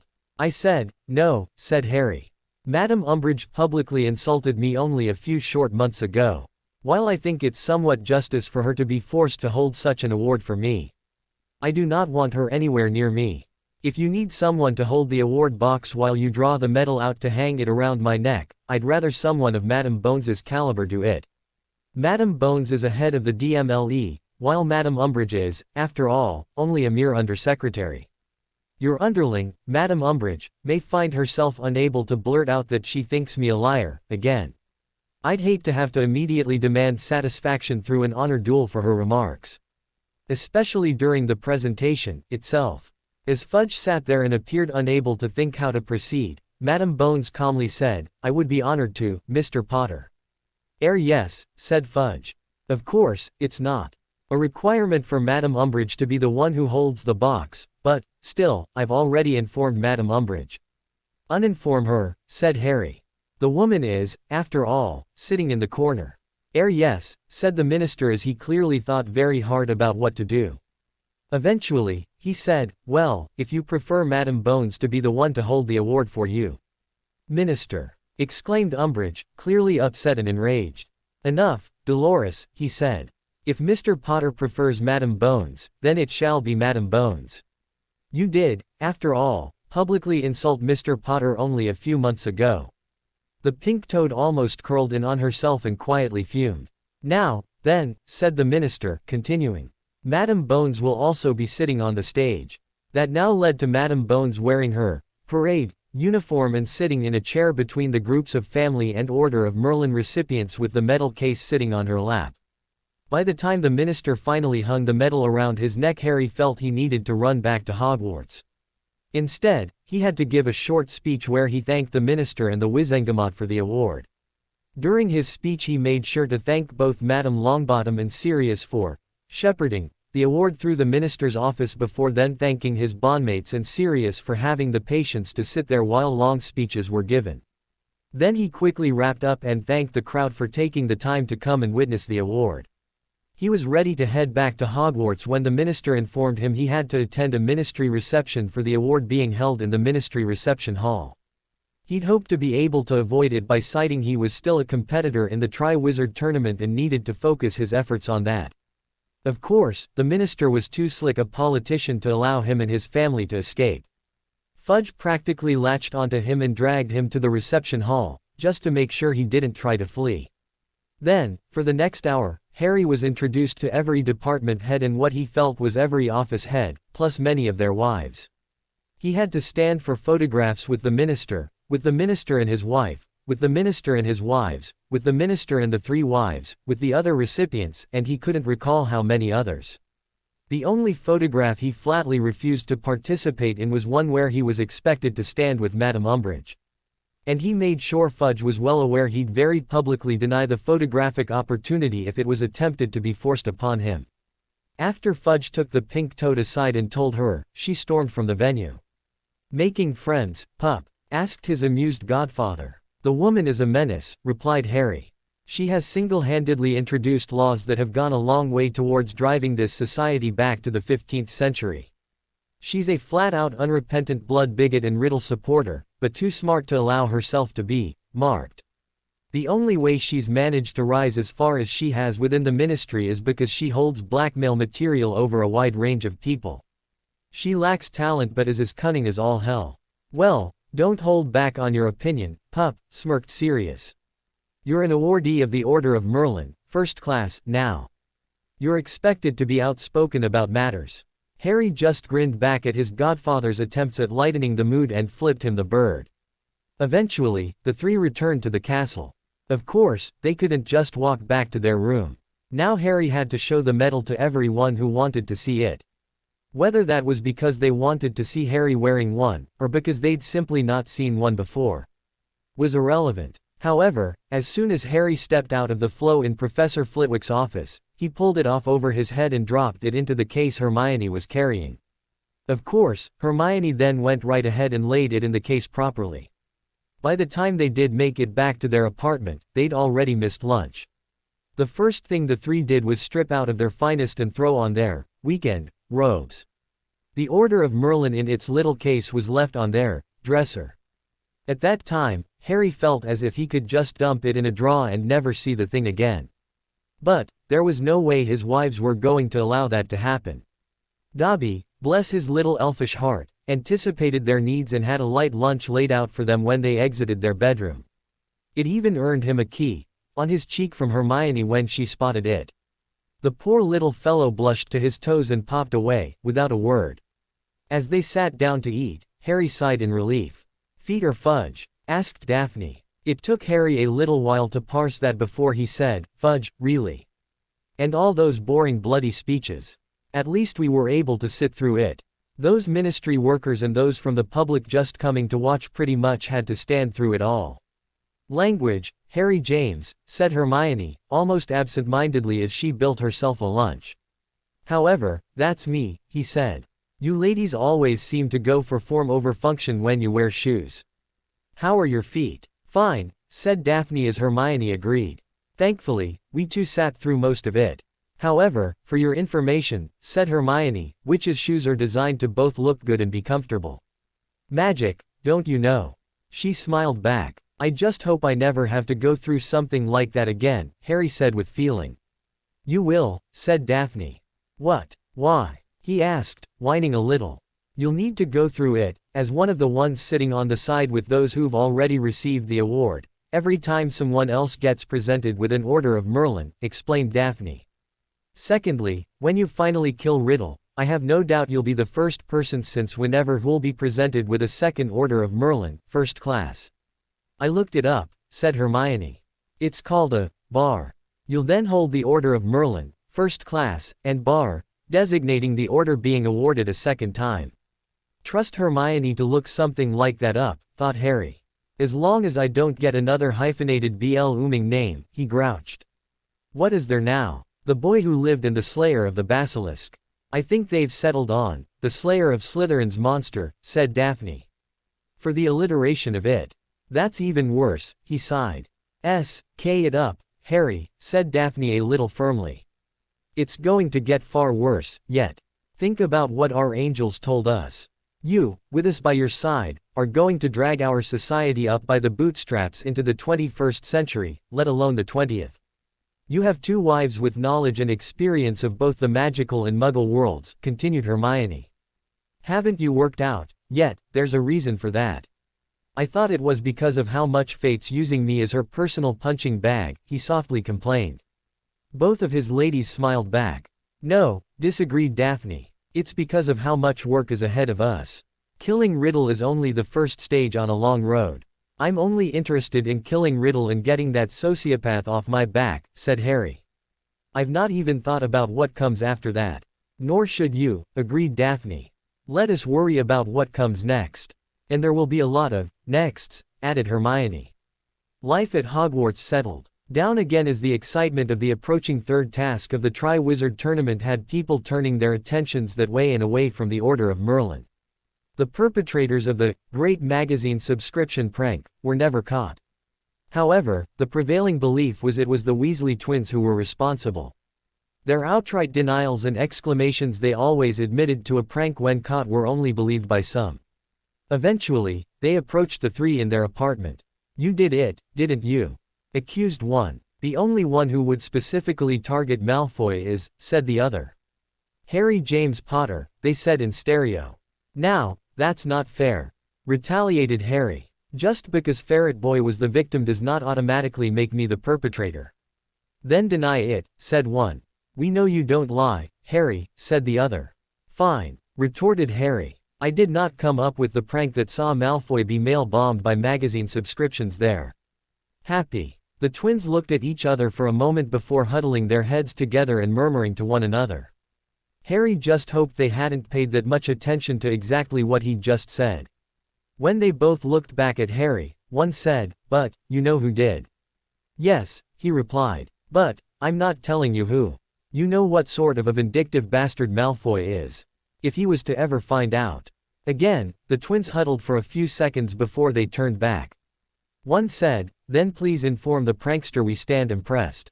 "It was, as the headmaster said, a well-executed prank," said the other. "And we'd never tell." Out of the corner of his eye, Harry saw his wives look at one another before they seemed to reach an agreement.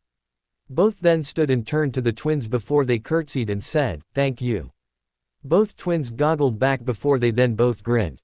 "Who'd have thought?" One said. "The bookworm of Gryffindor," said the other. "And the ice princess of Slytherin.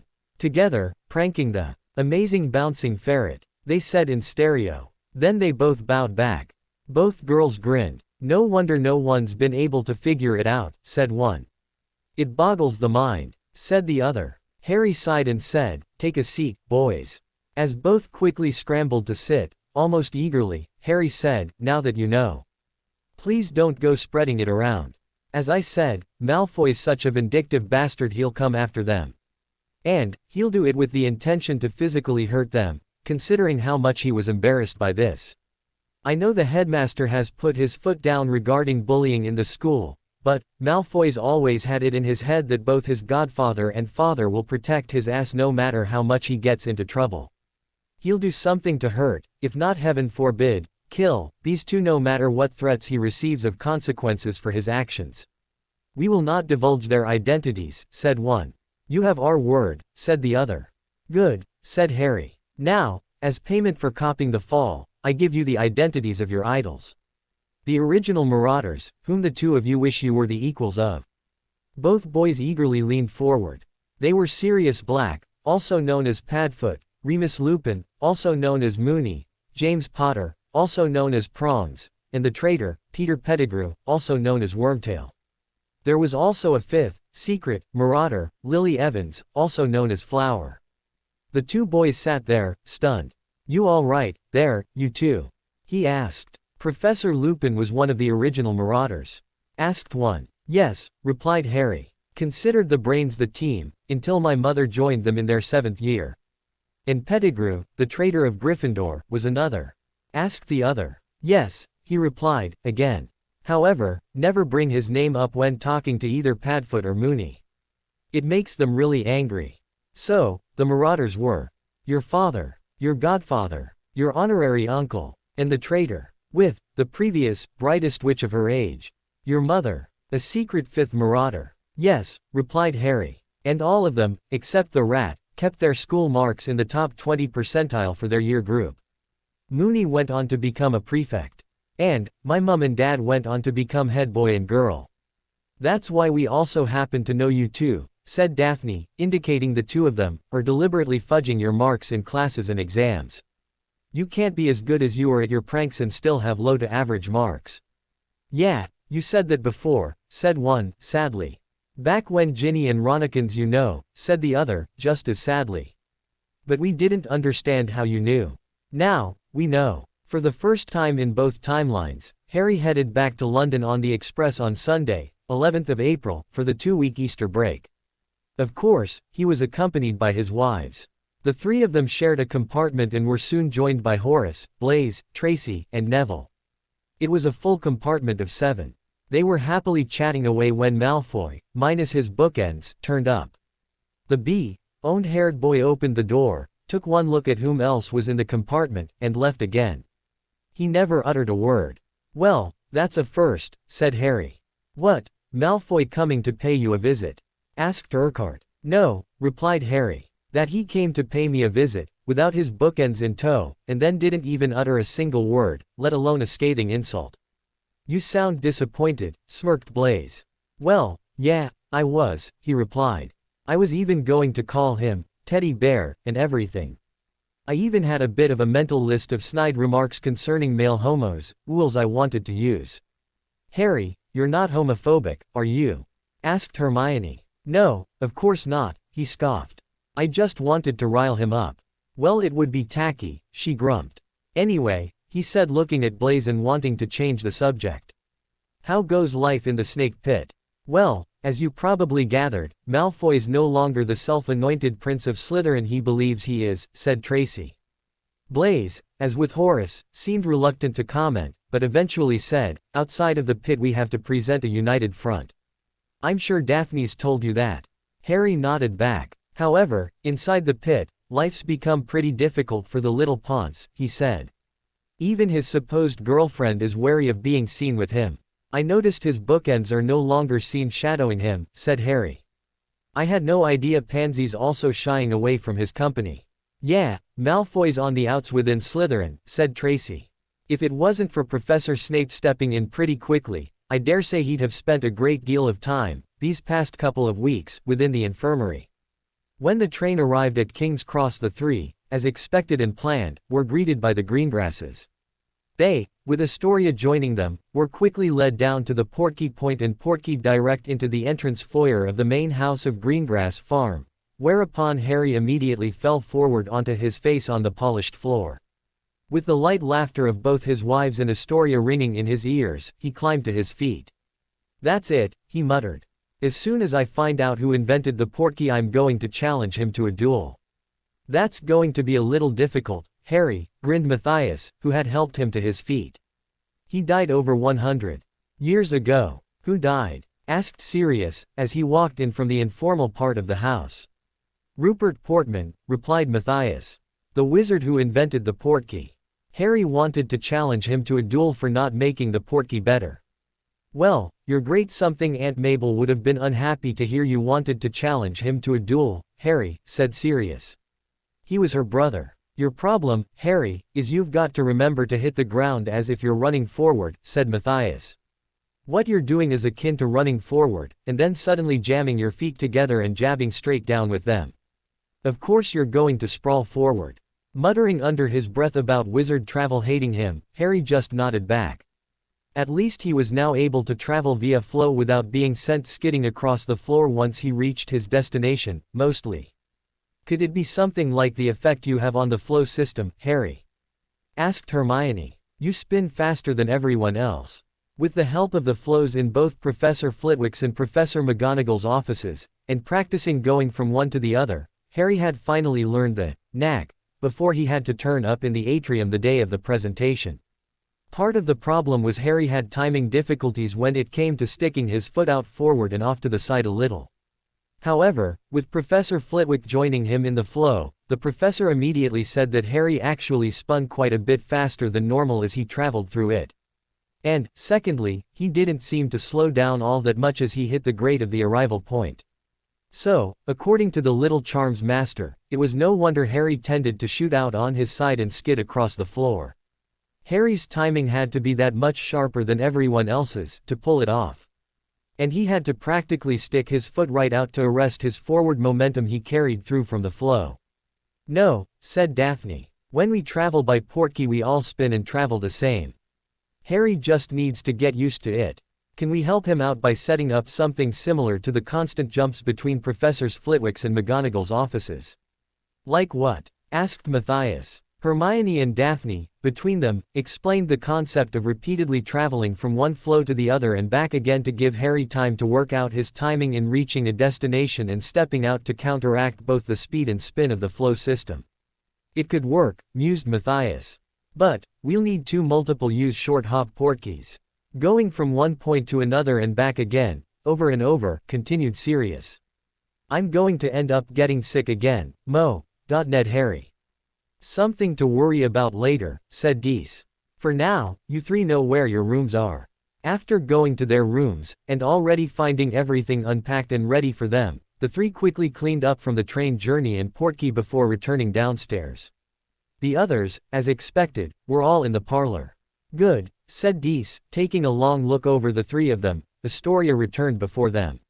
Much better. So, what are the plans for the break? Asked Daphne. The three of you are taking a look at the new emergency escape system here, in the Granger house, and at the Black House, replied Dees. To facilitate that, you're spending a couple of days here, a couple of days at the Black House, Easter at the Granger's house. Apparently Muggles make that a 4-day-long weekend break, then the last 4 days you can be wherever you want to be. Sounds good, said Harry. For right now, though, it's time for dinner, said Dees, rising. After a very nice dinner laid out by the Greengrass house elves, Matthias took them and Astoria down to the basement of the main house. What we've done is taken your idea and expanded on it, Harry, he explained, leading them over to the wall at one end of the basement. He reached out and tapped 3 bricks at about hip height, only for all the bricks in the shape of an archway to quickly fade out as if they weren't there. Behind it was a long, straight tunnel, wide enough for 2 people to pass one another. If Harry had his bearings right, it headed directly under the outlier house at that end of the main house. This is similar to the magic the goblins use for some of the lower-risk vaults, explained Matthias. He then pointed through the arch to where a brick jutted out a little. It was also about hip height off the ground. From within the tunnel, you just need to lightly press on that brick to open it from that side. Here's where we expanded on your idea, Harry. This tunnel runs from this basement to the basement of the east house. In case of attack, we can travel from one house to the other without going above ground. He then pressed a brick jutting out slightly at hip height on the inner wall of the basement and waited until the bricks faded back into existence, again. He then pointed to the bricks he pressed to open it. To open it, you press this one, then this one, and back to the first one, once each. The first one always has this little engraving on it, and the second one is always 2 to the right. The 4 nodded back, so Matthias knew they understood. All right, let's go see the tunnel to the west house. After showing them the same idea was used to get through to the basement of the west house, he then moved to the back wall of the basement where stood a large set of stacks of storage boxes. This one's a little different, as it should only ever be used when all is lost for Greengrass Farms and we need to evacuate, he said firmly, looking at each of them. Once he was satisfied they all understood, he continued by pulling a small slip of parchment out of his pocket. Handing it to each of them in turn, Harry saw it had written on it, "The escape tunnel entrances are on the south wall of the basement of the main house and the back wall of the storeroom in the stables." Harry felt the knowledge slip into his consciousness. Looking up, he saw a blank section of wall suddenly appear between 2 sets of stacks of boxes against the wall where, before, he only saw 1 set of stacks. Once Hermione, who was the last to read the note and look up, was ready, Matthias moved forward and pressed on a single brick at hip height between the stacks. Again, bricks faded away to leave an archway. Turning back to them, he said, "This is quite a hike. Follow me." He then turned back and walked through the arch, and kept walking. Astoria and Daphne were quick to follow, and Harry and Hermione brought up the rear. As they walked in, a set of magical candles affixed to the wall in sconces began to burn. The passageway went in about 5 feet before it jinked to the right and continued in a straight line. Harry did some calculations and determined they were heading direct for the stables. After about 5 minutes of walking they came to a ladder affixed to the left-hand wall going up. Matthias turned to them and said, "This is the ladder leading down from the storeroom in the stables. Directly above us is a trapdoor you're now able to see when you go into the stables.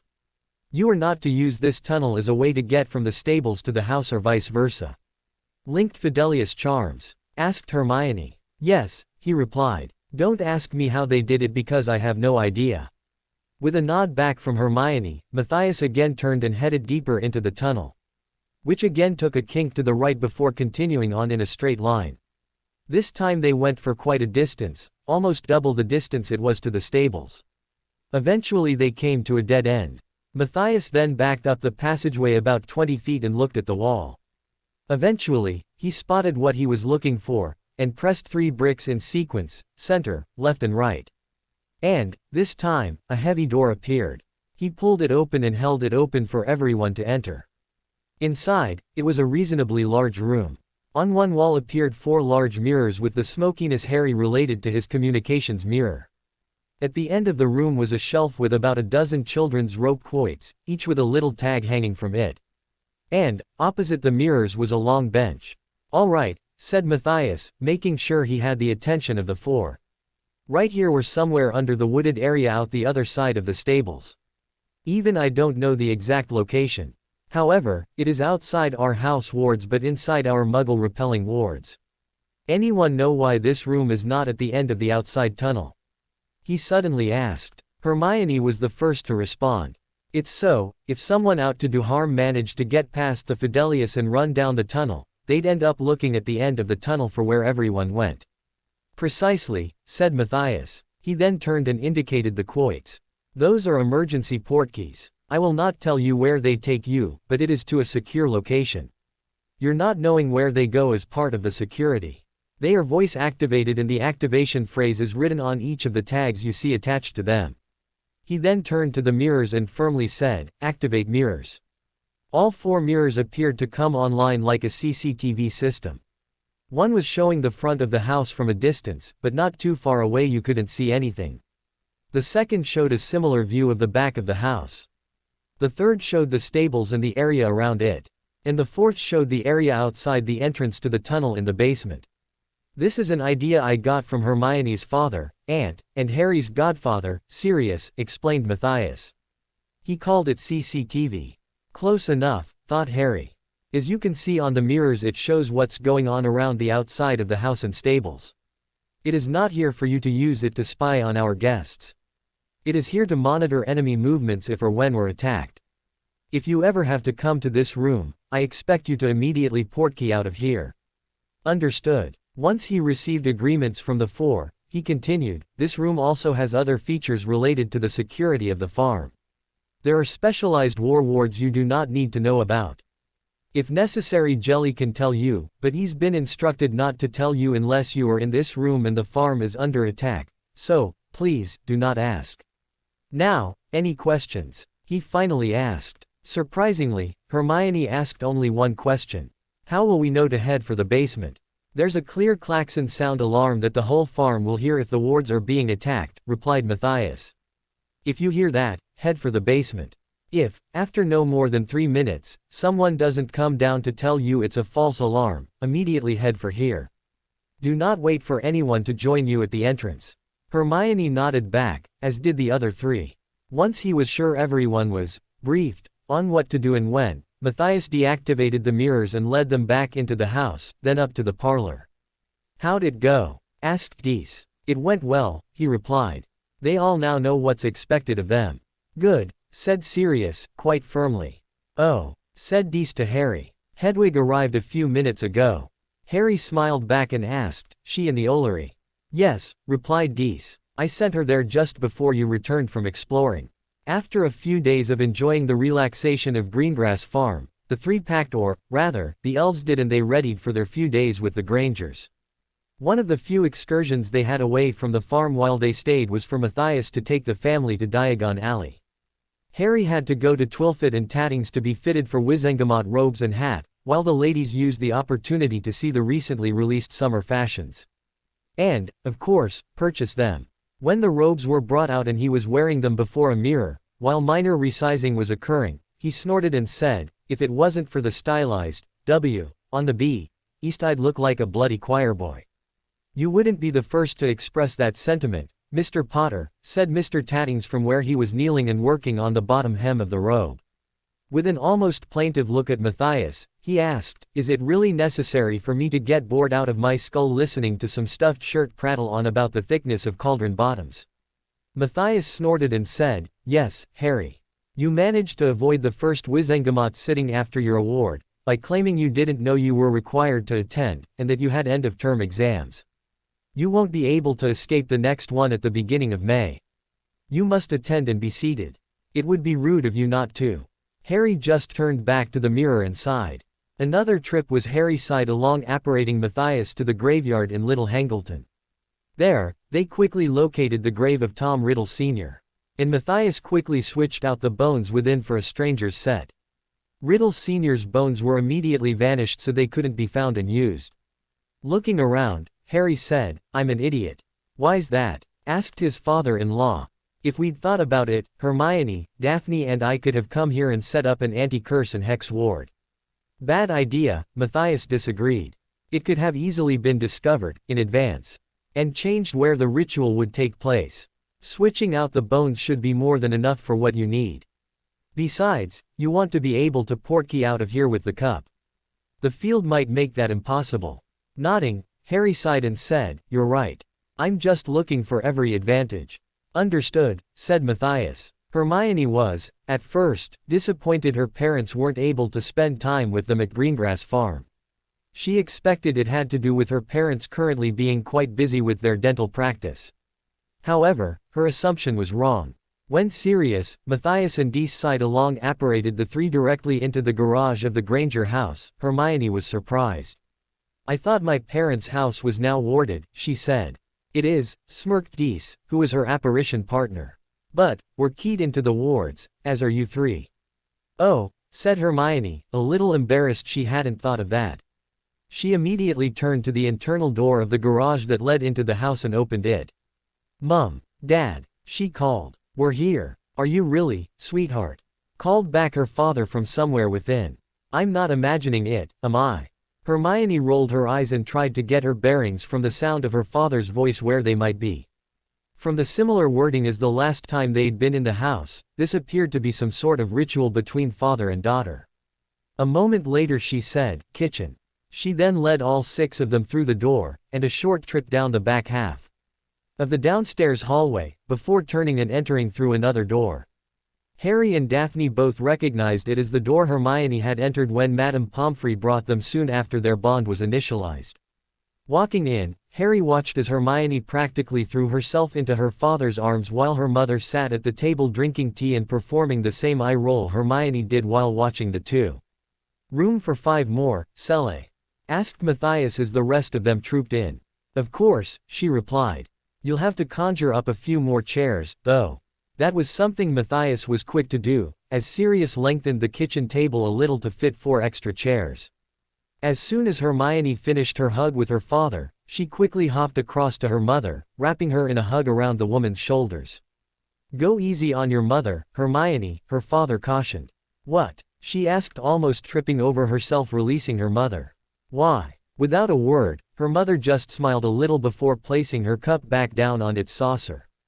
Then she slowly stood up while placing the palm of one hand on her lower abdomen. Hermione, Harry and, somewhat, Daphne all goggled at the woman. Hermione especially. There, for all to see, was a little, baby bump. However, all the adults just grinned at their expressions. "Why, you're pregnant," gasped Hermione, completely stunned and staring at her mother's lower belly. "What? How? I thought." Aunt stepped forward and took Hermione by the shoulders from behind. "Sit, love, before you faint," and guided her into the nearest chair next to her mother. "I'm sure you know, since you three have finalized the bonds, how babies are made, love," her mother said gently. As for how, Aunt went to the refrigerator and lifted down off the top of it a greeting card, before handing it to Hermione. It was a simple style of bifold card similar to a cheap birthday card. However, it was of high-quality stock. The image on the front was of a watercolor of 3 angels with wings and halos. Inside, in perfect calligraphy, was a short message: "As we promised, you have been rewarded. Congratulations, Anthony Michael and Celeste Marie." Indicating the card, Aunt said, "That was sitting on the kitchen table when we returned from visiting the doctor to find out why your mother was, apparently, suffering from morning sickness. The doctor confirmed your mother was pregnant." "When's it due?" asked Hermione, still a little shaken. "Late October," said Sele. "And, no, we do not know the say, yet. I'm going to have a little brother or sister," Hermione softly said. Harry and Daphne both rose from their own chairs and, walking a little around the table, both wrapped Hermione in a hug. Pulling back and looking around at the adults, Harry said to Matthias, "Decent serious, you knew." He wasn't being accusatory, just stating a simple fact. "Yes," said Matthias, grinning, as the other two just grinned back. "It wasn't our news to tell," said Dees. "You could have written," Hermione said to her parents, clearly a little hurt. "Yes," confirmed Sele, with a little nod of her head back. "However, there was always a risk with the first trimester. Once that was past, it was only a couple of weeks before you'd be on your Easter break. And we decided it was something we wanted to tell you in person." Hermione looked a little conflicted by that. Quickly, though, she settled on acceptance and recognition of the validity of their argument. She gave a little nod back. That made both Granger adults visibly sag in relief. "So, accommodations," said Harry. He looked to both Grangers and said, I hope you both now accept we sleep together. Yes, sighed Aunt. I would have preferred you waited a lot longer, but I now know magic pushed you to finalize the bond earlier than even you anticipated. Please tell me we won't be going through pregnancy together, begged Sele. We won't, smiled Hermione. Unless, of course, you plan on giving me a second sibling. Then, no promises. That had the adults grinning and Sirius snorting in amusement. Come on, said Sele, putting her teacup down and rising. Let's get your sleeping arrangements sorted. Oh Dad can do that, started Hermione. Her mother rode over her and almost snapped, don't you start. I've only just broken your father of, again, attempting to wrap me in cotton wool to protect me. I'm pregnant, not dying of brittle bone disease. Sorry, said Hermione, a little meekly. Her mother just patted her on the cheek and said, I appreciate the concern. However, being pregnant is a natural state for women, as I hope you will experience, one day. We do not suddenly become fragile when we conceive. Again, Hermione gave a sheepish nod back. Following Sele, the three headed up the stairs to the guest room. Inside, they found a queen-sized bed, built-in wardrobe and small dresser all crammed into the room. Sorry about the cramped conditions, said Sele. But, it's the best we could do. Hermione just smiled and said, you forgot about magic, Mum. She turned slightly and called, Dobby. With a muted crack the little elf appeared. Yes, Mistress Hermione. Hermione looked back for a few moments as Harry and Daphne snickered a little. Close enough, she huffed. Can you, please, throw up a semi-permanent space expansion charm in here, and make it so the only muggles who see it are my parents? Yes, ma'am, said Dobby. He quickly spun on the spot and caused the room to stretch in both lateral directions until the room was about twice as large as it was. Thank you, Dobby, she said. The little elf grinned and popped away again. Harry, you take the bed while I work on the wardrobe, she said as she stepped further into the room and raised her wand to the wardrobe. Harry chuckled as he widened the bed to the same width and length as the one they had in their apartment. That's amazing, said Sele, looking around in awe. It's a pity we can't keep it. Hermione giggled and said, it would confuse the hell out of future Muggle guests if they were to experience it. They can't see it, but, if they were to enter, they'd get confused about how long it took them to move about the room. That's why it's only temporary. Dobby'll have to return it to its normal dimensions after the weekend. So, if they were to walk past the door and look in, asked Sele, they'd see the room, as it was, before we made the magical changes to it, said Hermione. It's only entering and walking across it they'd get confused. Sele gave her head a bit of shake and said, as long as you're not going to get into trouble with that secrecy law thing. We won't, smiled Hermione. Nor for underage magic. Finalizing the bond saw both Daphne and I recognized as emancipated minors in the magical world. It would have too, seeing as magic now considers you married, said Sele. Are you two ladies just going to stand in the doorway? Asked Harry with a grin plastered across his face looking back at them. Hermione rolled her eyes and asked, you done? Some time ago, he replied. Oh, she said. Back to the kitchen, then. That'd be nice, he said. Back in the kitchen they were just in time to say goodbye to Sirius, Matthias and Dees. Sirius was heading back to the Black House and resuming an argument with Remus about renaming the place, while Dees and Matthias were heading back to Greengrass Farm. If we're lucky, Astoria wouldn't have managed to set fire to the place yet, said Dees, just before she apparated away. Hermione turned to Daphne and asked, was she serious? No, laughed Daphne. She always says something like that when leaving from visiting friends, and either I or Astoria was home. Now, said Aunt, it was suggested to me to show the three of you our new escape tunnel as a matter of priority. They were shown to a section of wall behind the stairs. Letting them in they found a trapdoor with a narrow set of stairs going back and under the main stairs of the house, and towards the front of the property. It went quite deep. That led down to a bend that had them walking down a slight slope towards the back of the house. It was explained to me that we can't have a lot of the wards that wizarding homes have, said Aunt. However, we can still have the tunnel with a hidden entrance. The only way you three saw it was because you're keyed, I think is the term, into what wards we do have.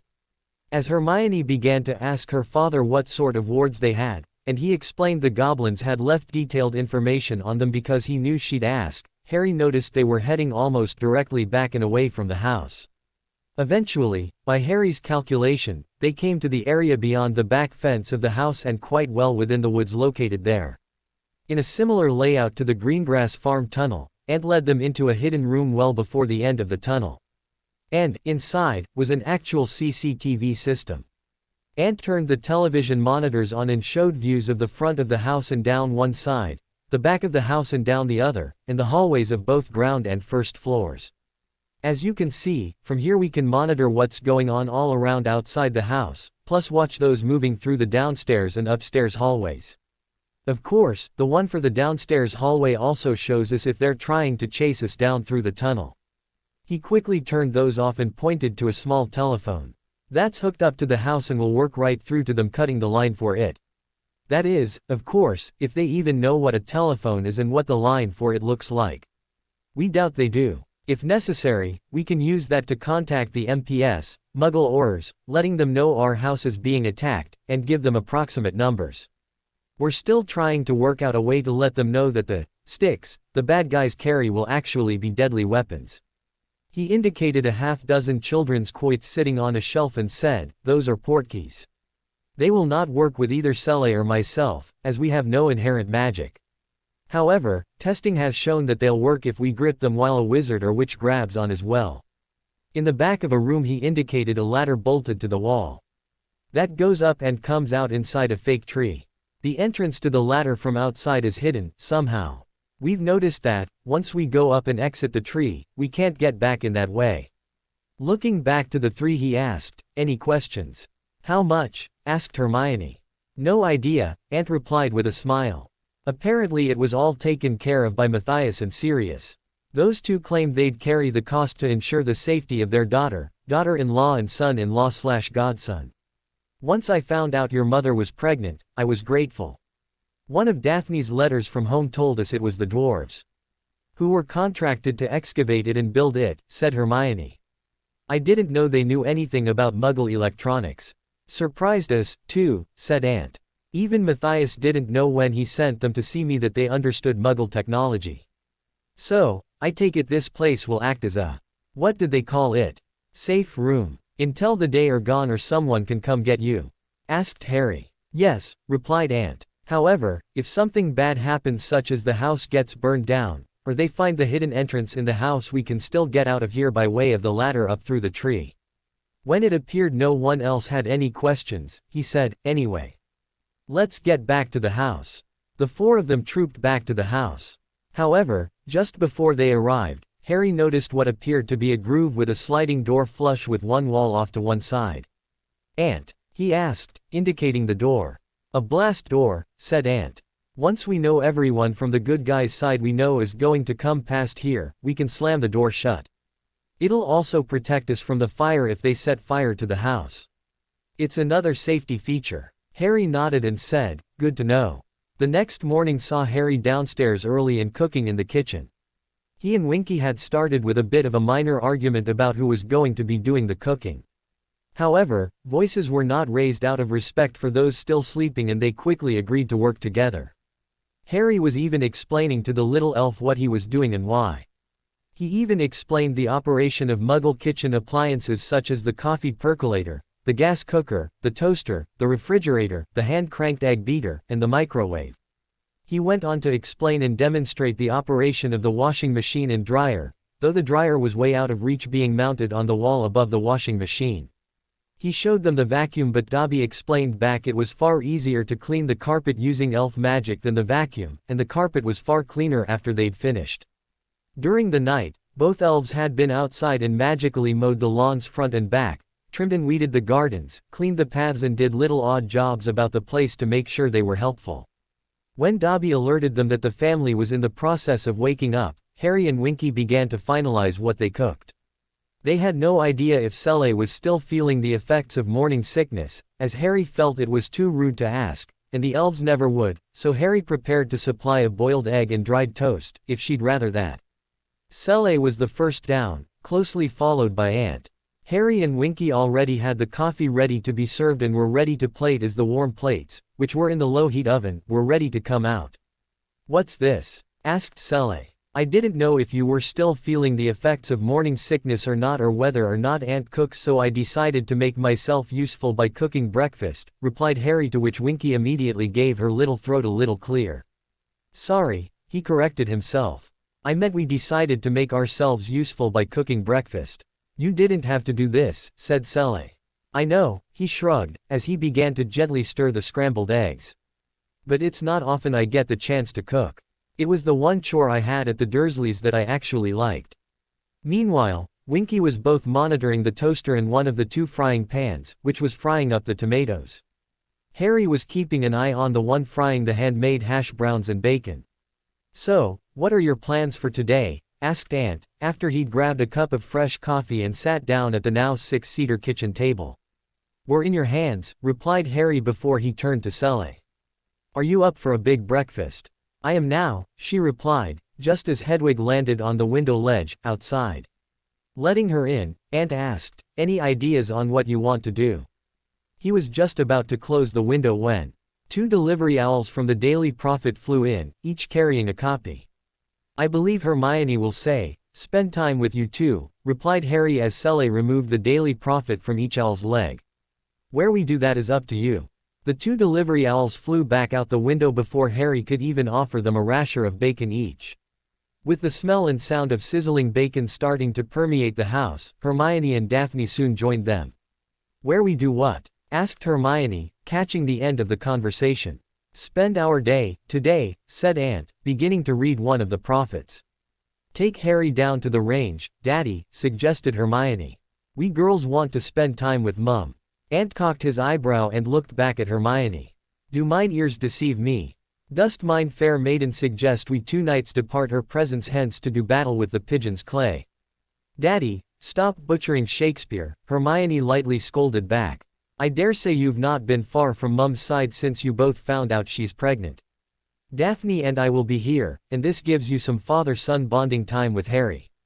And you, Daphne, and your mother some mother-daughter bonding time," Aunt shot back. "Which, I've no doubt, is the real reason you wish to banish us mere males from the house." The three ladies just grinned back. He turned to Harry and said, "Well, son, feel like getting a better understanding of the noble sport of clay pigeon shooting?" Grinning at the byplay, Harry looked at Aunt and said, "Yeah, Dad, I'd like that." The other four all looked back at Harry in shock for a moment, at Harry calling Aunt, Dad. But, Aunt's face suddenly broke out in a huge grin. "Then we shall do so. And leave the fairer folk to spinning wool, needlepoint and whatnot." Hermione and Sele both rolled their eyes while Daphne smiled. She turned to Hermione and asked, "Is your father truly this old-fashioned?" "No," replied Hermione. "However, there's a reason I'm named after a Shakespearean character. Daddy's a fanatic." Aunt just unrepentantly grinned back at the pair of them. Later that afternoon, the menfolk returned. Harry was sporting both a wide grin and a large bruise in the hollow of his right shoulder. Hermione took one look at it, sighed at Harry, and said, "I've got some bruise paste in my trunk. Hang on while I get it out." "How was it?" asked Daphne, as Hermione rose to go to her trunk upstairs. "Loud," grinned Harry. "But, loads of fun. The first time I shot the shotgun I ended up falling on my AR, air bum," he said, as Hermione walked back in. "So did I," said Hermione, as she sat down in front of Harry as he eased the collar of his shirt down. "It was also the last time I shot the gun. I've never wanted to do it since." After a very enjoyable Easter weekend with the Grangers, on the Monday afternoon the three were readying to travel to the Black House. Unusually, this travel was taking place in the cars of the two Grangers, matching white 3rd Generation 5 Series BMWs they leased as part of their dental practice. They were waiting on Sirius to arrive to guide them to Grimmauld Place in the inner suburbs of northern London. The area was considered lower class and Sirius would be putting both cars under a Muggle Notice Me Not field for the duration of the adult Granger's few hours stay, as he didn't trust the locals not to cause damage to the two near new cars. "Everything packed?" asked Sele, not noticing any luggage when she walked in to join them in the kitchen. "Packed and ready to be taken to Black House when we arrive," said Hermione. "Dobby will bring them when we call for him." "Now, you're sure about Winky staying here?" asked Sele, a little worried. "Yeah, Mum," said Hermione. "We don't have enough work for her at Hogwarts." We really don't have enough work for Dobby, either. But, there's no way we could convince him to do anything but help Harry and his ladies. Winky, however, just wants a family to work for. She'll come to Hogwarts to be with us at times to recharge her magic, but be continually available to help you, especially as your pregnancy progresses. We gave her the option, Mum Granger, said Daphne. It was her choice. And people won't see her? Asked a worried Muggle mother. Not if she doesn't want them to, said Hermione. And she's very aware of the statute of secrecy, and knows to remain invisible to Muggles not in the know. But, I still don't know if we have enough work for her, she tried. Have you seen your gardens, lately? Grinned Harry. Winky and Dobby did that in one night. I really doubt any one upper middle income Muggle family home has enough work for a house elf. However, the elves have this sort of network among themselves. They help each other out, as and when necessary. Winky's now tapped into the local house elf network. She'll be fine, work-wise. And she now knows how to use all the appliances, as well as not to use too powerful magic around any electronic device that is active, whether on or on standby. I'm still amazed at how easily you repaired the television, she said, referring to how Winky had accidentally blown it up when she tried to clean the dust out of its vents. So am I, he replied. I had no idea magic could fix electronic devices so long as the device was unplugged.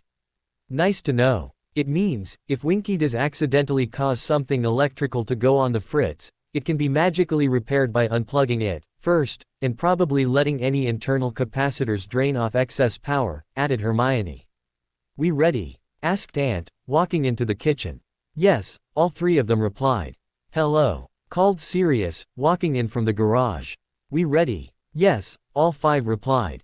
In the kitchen, Sirius called Aunt. Hermione and Daphne rode with Celie in her car, while Sirius and Harry rode with Aunt in his.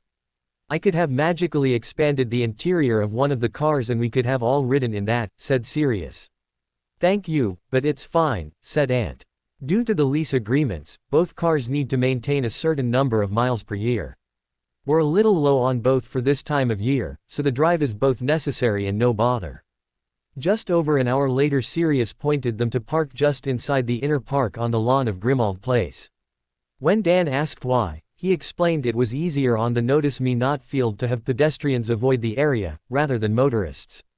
A quick walk across the road and Sirius was leading them up a path to a very well-presented townhouse home. Harry had to look to either side to recognize that 12 Grimmauld now looked nothing like it used to in the previous timeline. Of course, neither Hermione nor he could say anything about the appearances. In this timeline, they'd not been to the house before. However, a quick glance to Hermione and Harry could tell she was thinking exactly the same thing. The change was amazing. Of course, the drastic changes for the better on the outside were also now reflected on the inside. Gone was the Slytherin snake motif throughout, the faded and peeling wallpaper, the threadbare carpets, the no longer polished teak floors, the cobwebs, the magical pest infestations, the dark artifacts, and, most noticeably, the elf heads. That was all replaced with walls painted in bright and cheery colors, deep rich carpets, polished to a high shine teak flooring, rich drapes, and larger windows allowing in far more light. A very large skylight now occupied the ceiling. In the stairwell, the kitchen had been wizard, modernized, and quality furniture that had remained and was in reasonable condition had been given a rejuvenating makeover and returned to service. That included furniture like the formal dining table and hard wooden chairs, though the cushions had been replaced. After a tour of the public areas of the house, Sirius led them up to the bedrooms. Of course, he led them directly to their room on the floor immediately below his own. With a grin and a flourish, he opened the door and gestured everyone inside. Inside was a large 4-poster bed, doors leading off to a private ensuite bathroom and a walk-in robe, a bureau and a small desk. I hope this meets your approval, he asked. Oh, yes, said Daphne. Hermione nodded and said, it's perfect.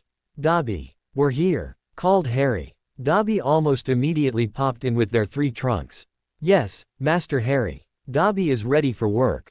Hey, Chuckles, called Sirius. A second, apparently much calmer, elf popped in and asked, yes, Master Padfoot. Chuckles, this is Dobby. Dobby. Chuckles. Dobby is Master Harry's, Mistress Hermione's and Mistress Daphne's personal elf. He'll be here, helping out, while Harry, Hermione and Daphne are here, all right. Yes, Master Padfoot, of course, said the calm little elf. Thank you, Chuckles, said Sirius, and the elf popped away again. You named your elf, Chuckles? Asked Hermione. I think it fits, replied Sirius with a grin. Hermione just rolled her eyes at him and said, I'm sure that's not his real name. No, agreed Sirius. But, it's the only one I call him. While they left Dobby to unpack for the three bondmates, they all trooped down to the kitchen with its large, informal dining table. I thought Madame Black owned a house elf named Creature, said Daphne. Harry and Hermione were also wondering what happened to the despicable little fellow. He asked I release him from his torment, replied Sirius. Sirius, ceremonially, killed him by beheading. Apparently, Aunt and Sully knew of it because they didn't push for further information. And the three bondmates knew not to ask, but Harry and Hermione both knew how. Once in the kitchen, Chuckles served them all an afternoon tea as they talked. Where's Moony? Asked Harry. Apparently, his boss is a bit of a hard ass, grinned Sirius. He's at work. Sirius. Language, scolded Hermione. I am not a well, you know. Retorted Harry, as Hermione gave him a hard look. I didn't even know he was at work. Sirius laughed a little and said, don't worry about it, pup. Moony loves his job and is hard at work with the staff and board determining who is to be offered the first scholarships. Other than at your parents' wedding, I've never seen him happier. They needed Phileas present and he could only add his expertise during the Easter break. He'll be here in a little while. And he's looking forward to seeing you, again. After their afternoon tea, the adult Grangers exchanged hugs with the teens and bid the three bondmates a good stay at the Black House before they followed Sirius back out to their cars. So was the nature of the notice me not charms on the cars that even they couldn't see them. However, as soon as Sirius dispelled the charms, the Grangers hopped in, pulled them back onto the road and drove away. When Sirius came back inside he was madly grinning and rubbing his hands together. All right, Potters, he said. Any plans for during your time here I need to be aware of? Now that we're out from under the roofs of my in-laws, said Harry, with a leer at his wives. Harry. Both girls exclaimed, scandalized, before both also blushed. Sirius just barked with laughter. By the time Sirius, accompanied by the Greengrasses and with Astoria, escorted the three back to King's Cross, Harry was happy he'd been able to spend so much time with him. This timeline, at least, whenever they started to talk it wasn't soon thereafter interrupted by one of the Weasleys, who were pretty much hell-bent on keeping them apart. The four spent evening hours sitting in the revived parlor of the Black House talking about the Marauders and, specifically, Harry's parents. After one of their talks focusing on Lily, Hermione asked, I really am a lot like her, aren't I? Yes, dear, you are, smiled Sirius. Before they left Black House Sirius gave them a small book to read called, Your Inner Animal. It's a book about animaguses, together with the known risks and benefits, he said. I know it's not something you've decided you'd like to try, however, I'd like you to read that before you reach a decision one way or the other. Thank you, said Harry. Just remember, if you have any questions, I can probably provide the answers, he said. Just don't approach Minnie about this. She's still very much annoyed with your father and me about doing it while we were still students. She'd demand you not try it while at school. We won't, said Hermione, which showed how little faith she still held in Professor McGonagall. While they were waiting on the platform and talking to the adults, the three were approached by Arthur Weasley. They could see the four Weasley school-aged children all standing back and watching. Fred and George were grinning, Ron was angry and Ginny was staring at Harry with longing. May I have a word with you and your wives, Mr. Potter? He asked. After a visual check with his wives, Harry replied, certainly, Mr. Weasley. The three pulled apart from Sirius and the other Greengrasses just enough that their discussion would not be overheard. The three waited for Mr. Weasley to then gather his thoughts and say his piece. Eventually, he said, Mr. Potter Harry, I hope you understand I had no idea what Molly was up to or planning. Since I have become freed of the effects of the potion she was slipping me, I've come to realize I do not love her. If anything, I now find myself despising her. I have filed for an in absentia divorce based on the use of those love potions. I thought she'd be released by now, said Hermione. After all, the 6 months should have expired, by now. It has, he replied. However, I will not have her back at the Burrow. I think she's staying with her Aunt Muriel. He gave himself a bit of a shake and said, but, that's not your concern. I just wanted to assure you that the Weasleys, as a family, despise what Molly attempted to do. And, now that I'm free of potions myself, I find myself utterly appalled at what she was planning on accomplishing. Mr. Weasley, said Harry. While I know it was fundamentally Molly's plan to potion me and have me marry Ginevra, it was not difficult for me to come to the logical conclusion that Ronald and Ginevra were willing, I dare say, eager co-conspirators. And, from the expressions on both their faces as you were asking us for a word, it was not difficult to tell they'd go right back to being co-conspirators if they thought they could get away with it. When Arthur seemed about to object, Harry continued, I know that the only reason both were not more harshly punished as a result of that trial is because of backroom shenanigans by Dumbledore, calling in favors or promising others. It was not difficult to hear Molly's whole testimony and determine it was carefully prepared to ensure your two youngest were able to slip out of receiving suitable and well-deserved punishment. Hell's bells, neither of them, even now, believe they've done anything wrong. Ronald is still operating under an overblown sense of personal entitlement about being born of pureblood and believes only he can be the friend of Harry Potter, and that he's been wronged by being caught, hence the expression of hate on his face even now. And, Ginevra was brainwashed by Molly into believing it was her destiny to marry the mythical boy who lived, hence her expression of pained longing for me. Arthur seemed to think about that for a moment before he quickly spun around, and saw those exact expressions. He glared at them both, for a moment forcing both to look away, before he turned back to Harry with a look of sadness. I'm sorry, he quietly said. Look, Mr. Weasley, said Harry, a little softer. I'm very grateful to you, the twins, even Percy, for being there for me in my first, second and third year summers. You even invited Hermione and me to join your family to attend the Quidditch World Cup. And I know you did that for no more reason than you're really good people. But, what those three did. That's unforgivable. They used me, manipulated me, and as I see it, poisoned me and Hermione. And they planned on continuing to do that until they got what they wanted. I know, Harry, sighed Arthur. However, that did not absolve me of apologizing to you as head of House Weasley. Accepted, Arthur, said Harry. Just keep those two away from me. They have been ordered to, he said. I just hope they recognize the consequences of not obeying that order. As do we, Mr. Weasley, said Hermione. If they, ever again, act against us. Understood, he sighed. After wishing them the best in his belated congratulations, he took his reduced brood off so they could board the train, sending the twins on board as he took the youngest two aside for another talk about their behavior. When they boarded the train and found a compartment, Daphne said, I thought the Weasleys stayed at the castle for Easter. As did I, said Harry. I don't remember them being on the train back to London 2 weeks ago. They weren't, said Hermione. I was watching for them. Then they must have been either sent home or Mr. Weasley picked them up, after the train left, said Daphne. It could have been just for that meeting, on the platform. Yeah, but I doubt it. Mr. Weasley doesn't have a Slytherin bone in his body, sighed Harry. I can see him wanting to spend time with his kids, though, now that the Burrow is empty of everyone but himself while school is in session. He could have even wanted to check up on his two youngest to see how they're faring. We just don't know. Father informs me that Percy has returned to the Burrow, said Daphne. Apparently, it was more Molly's nagging that drove him away. And he also now has a house elf to take care of the place. It was something the oldest two bought for their father to make sure he was looked after soon after Molly was incarcerated. As long as, Ronnikins, doesn't abuse it, I have no problem with that, said Harry. Arthur's nice. He'd treat him, or her, well. They were just talking when the door opened and Malfoy stuck his head in.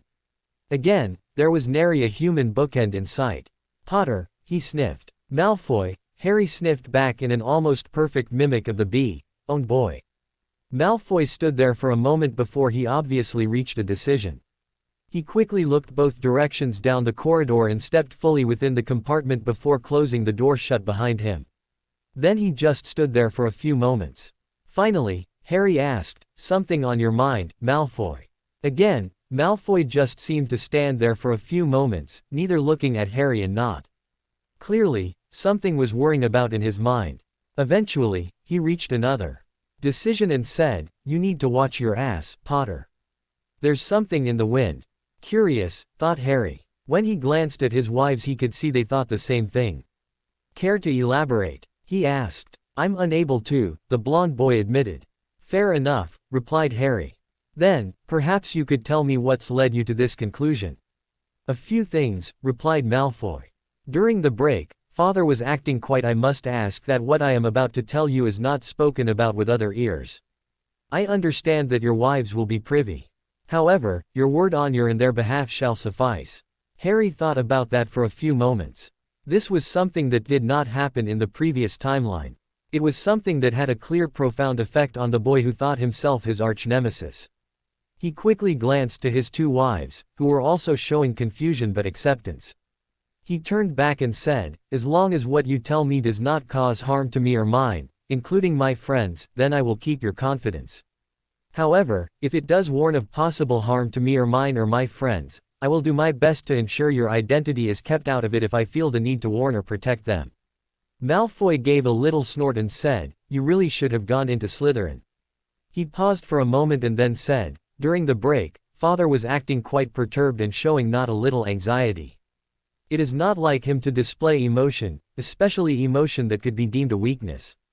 For Father, this is quite out of the ordinary. It means he was very worried. I saw as he often rubbed the dark mark on his arm, almost unconsciously. He would also meet with some of his colleagues from those days. They, too, displayed anxiety. And Father has also been meeting with the goblins. From the snippets of information I garnered, I suspect it was to move funds out of Wizarding Britain. Not a lot, but significant amounts. From this, I have reached the conclusion that Father and his colleagues believe the Dark Lord will soon return. Hence, my warning." Malfoy paused again for a few moments before his voice, still soft, firm. He said, "Now that I know the truth about the identity of the Dark Lord Riddle, I have no wish to be forced to take his mark. I was taught that, a Malfoy bows to no one. However, my father abysses himself by key, in the robes of a bastard half-blood. It was not difficult to determine Riddle is only caring of his own self-interests. To align oneself with him is foolishness in the extreme. I do not consider myself a fool." He then held himself up straight and his tone and manner took on a more formal air.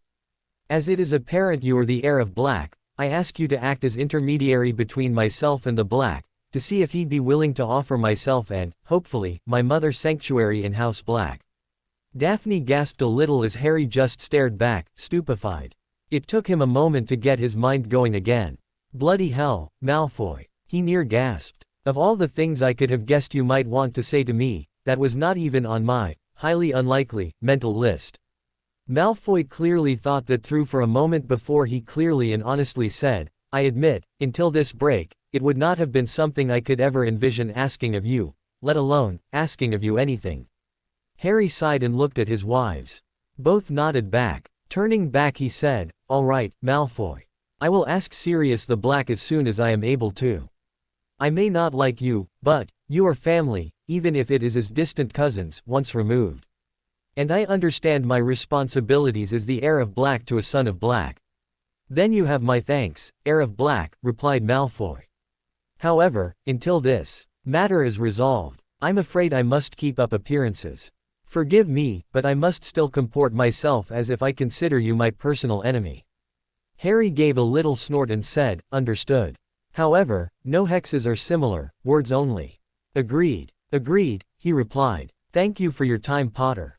He then turned to both Daphne and Hermione, finally acknowledging their presences, and gave a short bow to each. "Mrs. Greengrass Potter. Mrs. Granger Potter." Without waiting for a response, he spun about and, after checking both ways down the outside passage, made his escape, quietly shutting the door behind him as he left. "Bloody hell," breathed Harry after Malfoy disappeared.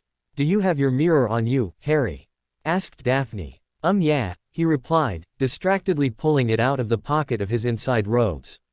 Without even asking, she almost snatched it out of his hand before opening it and whispering, "Padfoot," across the glass.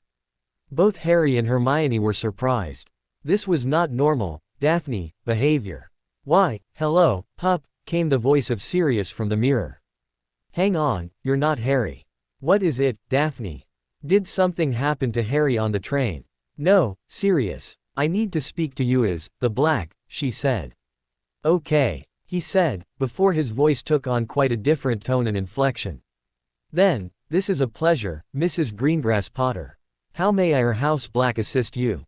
My husband, your heir, has just been approached by your cousin, once removed, the heir of Malfoy and son of House Black, she replied. He came asking for my husband to act as his intermediary in approaching you with a most special request. Young Draco asked Sirius, to which Daphne nodded. I see, and what is Mr. Malfoy's request? Daphne quickly outlined the discussion they just had, and promised to also send along a memory of the event as soon as they were able, that night. I see, said Sirius. Is it your belief his request is sincere? It is, she replied. As it is for my husband and sister wife. Sirius seemed to think hard about that for a few moments before he asked, are you aware of whether or not his mother, cousin Narcissa, has taken the mark? We are not, she replied. Sirius seemed to think a bit more before he said, very well. Send that memory strand to me tonight. I shall review it and make my decision on how I will proceed, accordingly. Thank you, Mr. Black. You have our gratitude, she replied. Thank you for bringing this matter to my attention, Mrs. Greengrass Potter, said Sirius. Daphne suddenly grinned and said, now that the formalities are out of the way, sorry for shocking you with that, Padfoot. That's all right, he replied, his voice losing its formally stilted form. It was your duty, or, rather, Harry's. Harry isn't up on the formal language required yet, she replied with a little blush. I know, he replied. Your father and I will be coaching him on that over the summer. Hermione, too. And I'll now be playing my part on helping with that before then, she said. Good, he replied. I had expected as much. When the train arrived at Hogsmeade, the three immediately headed to the carriages and were joined, again, by Horace, Blaise and Tracy. We missed you on the train, said Tracy. Yeah, sorry, said Daphne. I don't know what happened there. I heard you went to Twilfit and Tattings for your Wizengamot robes, Blaise said to Harry. Yeah, replied Harry. I just wish I could get out of having to attend for now. There's already too much on my plate, you know. Blaise nodded back and said, hopefully, for you, it'll only be a few hours out of every month. As a new member you won't have to attend any committee hearings, judicial sittings, or the like. However, you'll probably find yourself on the roster for those next sitting year. When is that, by the way? Asked Harry. June to July. September to August. March to February, replied the other boy. It has something to do with the ancient Roman calendar of only 10 months, of which March was the first. So, that means I'm excused from other than the actual Wizengamot sittings until the first sitting in March. He asked. Unless something happens that requires you to sit earlier, yes, replied Blaise. However, you'll be approached sometime in January, at the latest, concerning what committees and the like of which you will or should become a member. Like what? He asked. Sitting members dying or retiring, replied Blaise. Or, they're sent to prison, or undergo a long-term stay in St. Mungo's, or they become too ill due to age to attend but won't retire, he suddenly added. With a sigh, Harry said, well, hopefully, none of that will happen. And, hopefully, I'll only lose a few hours one day a month. Knowing your luck, Harry, said Hermione. Harry winced and softly said, yeah. Then he mo.net and said, I'm going to be studying my ass off over the summer. Harry James, you mind your language. Scolded Hermione, as the three Slytherins grinned back. Hermione, Daphne softly but firmly said. Daphne had no qualms with Hermione berating Harry for his language and scolding him as much as she wished when in private or with family. However, there was still a level of passive deference to Harry she demanded of the other girl when in public. And that included not scolding him for his language. Daphne required of Hermione, in such instances, to note his language and berate him in private later about it, if she felt the need to. It was still something Hermione was learning to control. However, her reaction was often of the knee-jerk variety, as it had developed in her younger years. Her father had been amused by it, so hadn't called her up short on it. Daphne, however, was now working on it with the other girl as Harry was still quite often cowed by his muggle-born wife when she went on a tear. Something she was also working with Harry on improving. When the carriage dropped them off at the castle steps, Harry ushered his ladies inside and they quickly made their way to the Ravenclaw table. They were soon joined by Luna, who had stayed at the castle over the break. "How come you didn't go home for the break, Luna?" asked Hermione. "Daddy was busy with the Quibbler and had to go to Europe to research some parts for stories he has for print. He wouldn't have been able to return to England in time to get me back for the return train. That meant I would have had to stay at home alone for the duration," she explained. "So, we thought it best I stay at the castle, instead." All three felt sad for the girl. It was bad enough she used to get picked on and bullied at the school, but, to not even have any friends to spend the holidays with, that kid. "Next time something like that happens, Luna," said Hermione, "you let us know. We're your friends. If you have nowhere else to stay but on your own at home, you can come and stay with us." Harry and Daphne both nodded. While Daphne still did not know what to truly make of the girl she considered quite odd, she also knew she had an otherwise lovely personality and could be fun to be around. Besides, Hermione wanted the girl to be her bridesmaid in August. And Xenophilius, Luna's father, was planning their annual excursion in search of what some folks called mythical creatures, accordingly. As soon as dinner was over, the three immediately made their way to their apartment. And, as soon as they entered, Daphne crossed to her Carl desk and pulled out parchment, ink and a quill, taking them to the coffee table, as Harry and Hermione did the scan for tracking, listening and monitoring charms. "Dobby," she called. "Yes, Mistress Daff," asked the little elf after popping in. "Can you get me a memory file out of my supplies, please?" "Yes, ma'am," he replied before popping away and back with one. "Thank you, Dobby," she said, taking the file. "Oh, and you can bring our trunks in now and unpack, thank you." After what happened with their luggage being pawed by the headmaster on their return from Christmas, they now left their packed luggage at wherever they last stayed, and then had it brought by the elves when they arrived. As her husband and sister-wife moved around the apartment checking for the headmaster's charms, Daphne pulled the memory of their meeting with Malfoy on the train from her mind, before dropping it in the file. She wrote a quick note reminding Sirius of their discussion via mirror before using it to wrap the file. "You do realize, with Malfoy looking to distance himself from Riddle, we need to choose a new blood donor?" asked Hermione, coming to sit opposite. "I want it to be Not," said Daphne. "However, it could also be Crabbe, Goyle, Selwyn, Avery, Flint, or a few others. But, I want it to be Not. We'll take whoever feels brassy enough to walk down that corridor on their own with no other Slytherin in sight," said Harry. "However, if we can plan it that way, then yes, it'll be Not." "Good," she firmly said. Hedwig was already on her roost and watching as Daphne approached. "Hey girl," she said, as she moved to tie the bundle to Hedwig's ankle. "Take this to Sirius, please. Take your time. He won't be expecting it until morning." With one last brush of Daphne's fingertips down her back, Hedwig took wing and shot out through the owl window, flying south to London. Turning, she saw Harry and Hermione had completed their scan. "How many?" she asked. "Believe it or not, none," replied Hermione. "It seems our ward kept the old man out." "I'm surprised, actually," said Harry. "I thought he might have been tempted to use Fawkes to get in if he couldn't get in any other way." "I'd think Fawkes would not be agreeable to such an action," said Hermione. "They are, after all, a bird of the light. I think he'd find breaking and entering not such a good thing." Harry grinned back. He could have also finally woken to the fact that every single monitoring or listening charm he places on us is very quickly found and removed or tampered with, said Daphne. "Or he's just lulling us into a false sense of security," suggested Harry. "Whatever the reason for the lack of such," said Hermione, "we won't stop checking for them, or telling Dobby to stop checking for them, either." "Agreed," said her husband and sister-wife. The morning after they arrived back in the castle, Hermione pulled out her recently purchased copy of Most Potenti Potions. Their plan to oust Barty Crouch Jr. required the brewing of the potion. However, instead of using the bit of the real Alistair Moody, the bondmates decided on not adding anyone.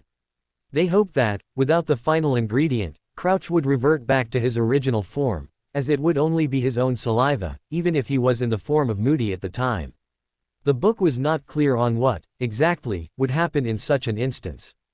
But, from similar potions, it would either be inert or Crouch would simply not revert to his true form. Unlike Immortentia, Polyjuice did not have a different smell or taste depending on the person to whom it was keyed. Its only difference was the color. And, as Crouch drank the potion from a solid metal flask, unless he poured some into his hand before drinking from it, he'd never know he was not drinking his Polyjuice potion until it was far too late.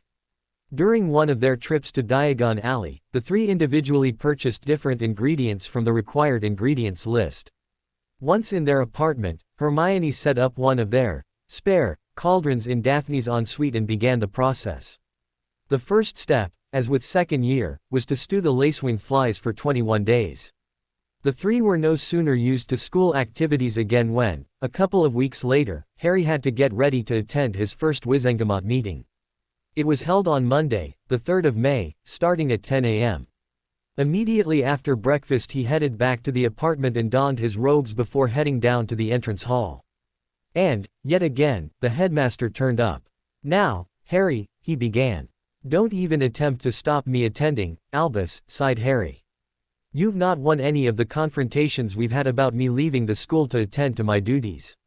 You're not going to succeed this time, either." Dumbledore sighed and said, "I really don't think you should attend, Mr. Potter." "That is very much obvious, Headmaster," replied Harry. "And, yet, I've already received a written rap over the knuckles for not attending the previous one. The Wizengamot, even the minister, is insistent I attend this one. Therefore, I will attend. Now, unless in the past few hours you've somehow managed to completely rewrite centuries-old law about attendance at Wizengamot meetings, the law states I must attend. Do we need to go over how even you cannot ignore the law just because you want to?" "No, Mr. Potter, we do not," said the headmaster. "At least allow me to organize an escort for you, for your safety." "No need," replied Harry. "I've organized my own." He looked out the door and said, "And here they are, now." In walked Sirius and Matthias. "Ready, Harry?" asked Matthias, looking a little angry at Dumbledore. "I am," replied Harry. "Shall we go, or do you need to have words with the headmaster?" "As long as he's not stupidly trying to forbid you from attending, no," said Matthias. "Oh, he tried to talk me out of it," said Harry. "But, even he cannot just ignore the law because it happens to be contrary to what he wants." "Oh, yes, he's done it in the past, all right. But, that was with people who didn't know any better. His problem is, I know better now." "Very well," said Matthias as Dumbledore just stood there. "Then, let us go." Harry turned to Dumbledore and said, "I'll see you there, Chief Warlock." And followed the other two out the main doors. On the way in, Matthias reminded Harry, again, what was expected of him for the first day, at least. By the time they reached the Wizengamot chamber, Harry was as prepared as he was ever going to get. As the Wizengamot was called to order, Dumbledore, as Chief Warlock, called for the first order of business, the sitting of new members. There was only the one, Harry. As Harry came forward to the middle of the floor, Dumbledore asked, "Is there a member of this body who stands as reference for Mr. Potter?" "I do," said the minister, first to stand, quickly followed by Madame Bones. Dumbledore nodded and said, "We note that both the minister and Madame Bones stand as reference for Mr. Potter. Minister, the floor is yours." Harry then had to stand there for yet another speech. This time it was of the minister praising his acts of bravery, on behalf of the witches and wizards of magical Britain, and was pretty much a rehash of the presentation ceremony. Harry thought Dumbledore had deliberately picked the minister, knowing the man would gush on and on, annoying everyone. When the minister finished, quite pleased with himself, Dumbledore said, "Mr. Harry James Potter, holder of the Order of Merlin, First Class, on the recommendation of Minister Fudge and the Wizengamot, you are welcome to take seat among your peers." "As I say, so I swear." The entire Wizengamot rose and applauded Harry as he walked to one of the sets of stairs into the risers of seats. A few, unsurprising, were rather slow in rising and rather reluctant to clap. Once he'd found a seat, planned in advance, near the so-called faction for the light, Harry was first to be seated out of a mark of respect. The rest of the Wizengamot sat immediately after. That then led into the normal course of business for the day. And 2 hours of sheer boredom. The Wizengamot rose for lunch, on the ministry's sickle, and Harry was escorted through to an antechamber set up with fine dining. In there, the first of his now fellow Wizengamot members began to approach him, trying to feel him out on various issues. As he was already prepared for such, his oft-repeated response was, "That will require a great deal of thought. I shall consider it." Others were, "No, I do not consider myself a supporter of Dumbledore, and, just because I may not support a policy of the light, does not make me dark, nor vice versa." Through the whole boring session, both morning and afternoon, Harry would look to people like Madame Bones to decide whether or not to support or oppose each matter. He never rose to speak for or against such, which had others within the tiers wondering just where his personal policies lay. On one occasion he specifically voted against something Dumbledore clearly supported. This had those within the tiers who were watching him most carefully look at him with surprise if not shock. "Idiots," he thought. "Surely, by now, they know I'm not Dumbledore's man." Thankfully, Harry was able to escape the chamber shortly before 3 p.m. and make his way, accompanied by Sirius, back to Hogwarts. As they walked together, Sirius said, "You handled yourself well, pup. It was quite amusing to see you oppose Dumbledore during one of the votes." "It was necessary," Harry replied with a shrug. "I need them to understand I'm not one of Dumbledore's little blind followers. I forge my own path. No matter how many articles are written in the Prophet about how I keep zinging Dumbledore, there are still those who think I ride about on the hem of his robes." Returning to the apartment, Harry was almost blasted with questions. While Hermione's training in curbing her impetuosity and demand for answers continued without the apartment, once they were within and in private, she could ask as many as she wanted. "Well, I had to, once again, listen to Cornhole Fudgepucker tell everyone how good he is, while supposedly singing my praises," he replied. "Then Dumbledore, bless his shriveled heart, had to invite me to take seat within the members' tiers. After that, it was almost 2 hours of listening to people drone with much ado about nothing, a long lunch in the members' dining room, and another 2 hours of the same thing. However, I now know why Binns hasn't been fired as the professor of history of magic. It's to train up the next generation of Wizengamot seat warmers in staying awake to someone who's as riveting of your attention as being forced to watch grass grow." Daphne lightly laughed. "Father would say almost the same thing. He also said that, for every hour of boring nonsense, you'd get about 5 minutes worth of excitement. He used to attend just so he'd be there for those 5 minutes. Yeah, well, if I don't get any entertainment soon I'm going to start pranking the entire body," he grumped. "If they're not going to provide me with entertainment, I'm going to provide it to them." "Harry," exclaimed Hermione, obviously scandalized. "You can't just go pranking the Wizengamot." "Why ever not?" he asked. "They're now my peers, and old Fudgy Boy forced me to sit with them."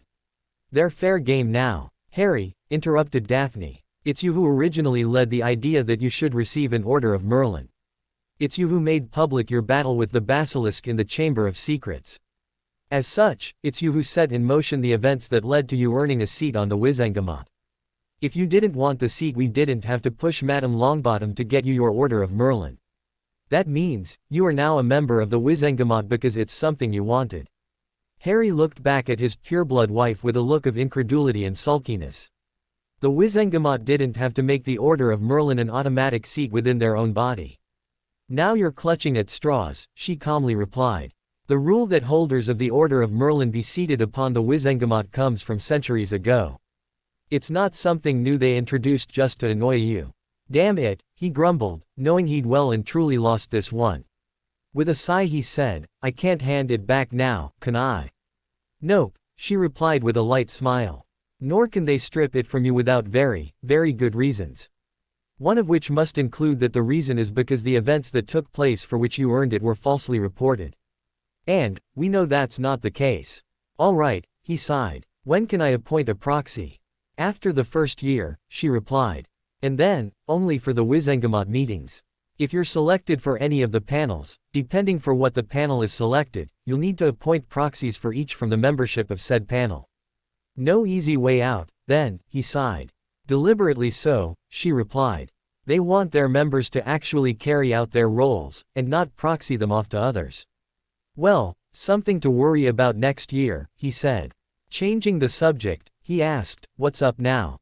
No, don't tell me, homework, right? Both wives just smiled back.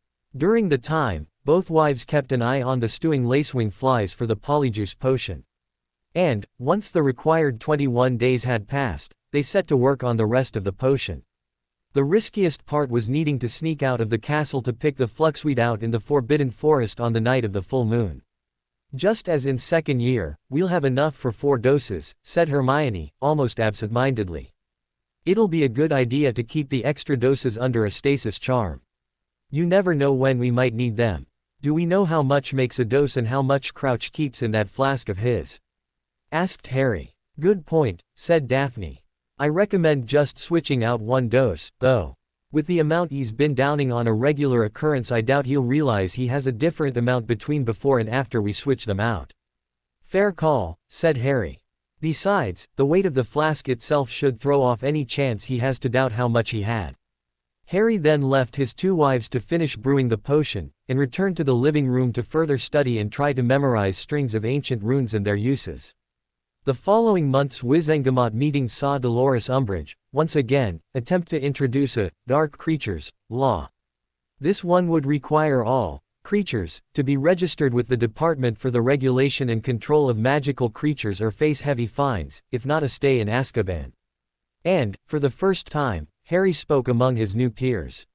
He spoke against. During the week leading up to the sitting, Harry sat with his wives and they went through the points Harry would cover. They included, where would the money come from to pay for it? If there is any leeway in the budget to pay for it, why hasn't that money already been assigned to boost their Auror forces, who have been hit the most due to budget cuts over the past decade? As it isn't covered in the literature sent to members for debate, what defines a creature? Do half-breeds count as creatures? What defines a half-breed, half, quarter, 1/8, 1/16? Then hit back that the matter has not been properly thought through and requires a great deal more effort on the part of the mover before they submit such ill-thought concepts to the Wizengamot for their perusal. In other words, slap the horrid woman down where it hurt her, by showing her up to be pretty much incompetent and ill-prepared in her job. While, simultaneously, showing Harry to being both a voice of reason and considered thought. On the day and when he rose to speak, Harry was also mindful of not losing his temper, and keeping his voice both measured and displaying concern and disappointment. He'd learned those from carefully analyzing Dumbledore's manner of verbal communication. In summation, he said, therefore, Chief Warlock, it is my much considered view the bill requires significantly more work before this august body should be forced to consider it in detail. I believe this body's time would be better spent on properly prepared submissions rather than just a document that appears to be no more than just an overreaching concept outline that gives not than just the appearance of a legislative work. We debate law, here, not ideas. In the end, the motion went from a slight advantage to supporting the motion to a near landslide against. The feelings of the Wizengamot were clearly so against the motion by the time Harry finished speaking, that the Pink Toad was forced to withdraw the motion completely to give greater thought to Mr. Potter's concerns before resubmitting it for a second time. As the session broke, Harry found himself near swamped by other members who approached to congratulate him for his concise and well-reasoned arguments. And to wonder at his views on other issues. Of course, in among them were also remarks such as they found themselves surprised that such a young man could speak so well on such a topic. A backhanded compliment if there ever was one. 4 weeks before the start of the third and final task Harry expected, and got, the request to join the champions in the entrance hall to meet with Ludo Bagman. From there, Bagman took them down to the Quidditch pitch which had, for the last 2 weeks, been surrounded by a barrier denying entrance to all. As they walked through the barrier and then started climbing the stairs into the stands, Bagman told them about how the third task would be held on the pitch of the Quidditch stadium. Once they reached spectator height, Bagman, still nattering on, led them to look out over the pitch. Of course, Harry knew what to expect to see. However, the others did not. When the ground of the pitch came into view, Cedric gasped. "What have you done?" he exclaimed. "You've ruined it. I assure you, Mr. Diggory, that on completion of the task the pitch will be set to rights," Bagman almost snippily said. "It's sacrilege," exclaimed Harry, getting into the mood of things. This vast the Hogwarts Quidditch pitch, da? Asked Victor, staring at the ground. Da. Yes, said Cedric. It is crime to do this to pitch, said Victor. I assure you all, the pitch will be returned to rights within a few days of the completion of the task, said Bagman.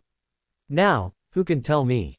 A few days? Asked Cedric, interrupting in a little angry. How? With an exasperated sigh, Bagman said, the maze was planted. Well, blast it all. Clearly, EET's a maze, said Fleur as if she thought Bagman was being an idiot. But EET should be a Quidditch peach. As I said, it will be put to rights after the task, said Bagman.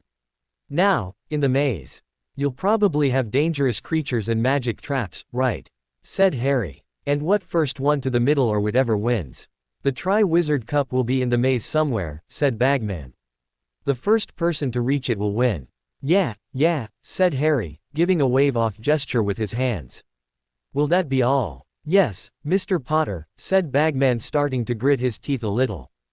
Frumos, said Victor. Now, we leave, not, placket pleasant to see Quidditch pitch so, intinit defiled.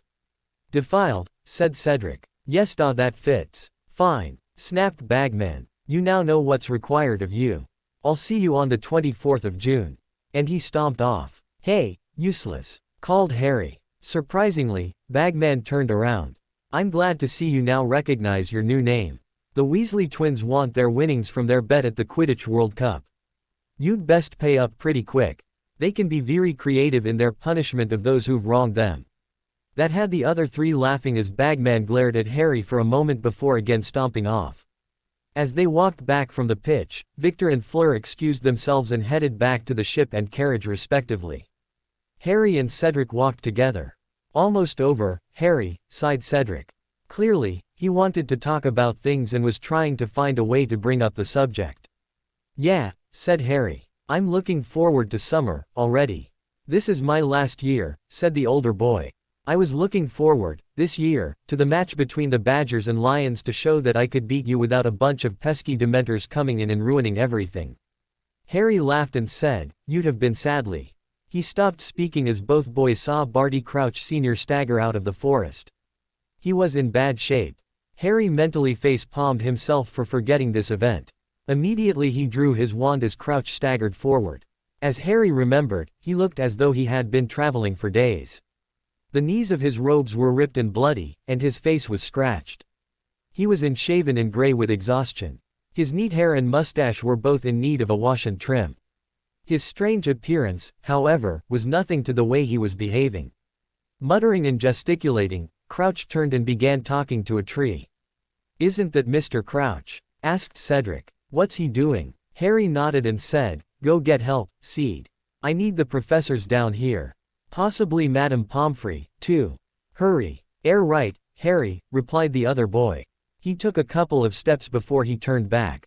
Will you be all right here with him? Without taking his eyes off Crouch or the forest, Harry said, yeah, I'll be fine. Just go. Go fast. And Cedric took off running, again. Crouch was still talking to the tree. And when you've done that, Weatherby, send an owl to Dumbledore confirming the number of Durmstrang students who will be attending the tournament. Karkaroff has just sent word there will be 12. Mr. Crouch, called Harry. And then send another owl to Madame Maxime, because she might want to up the number of students she's bringing, now Karkaroff's made it around dozen. Do that, Weatherby, will you?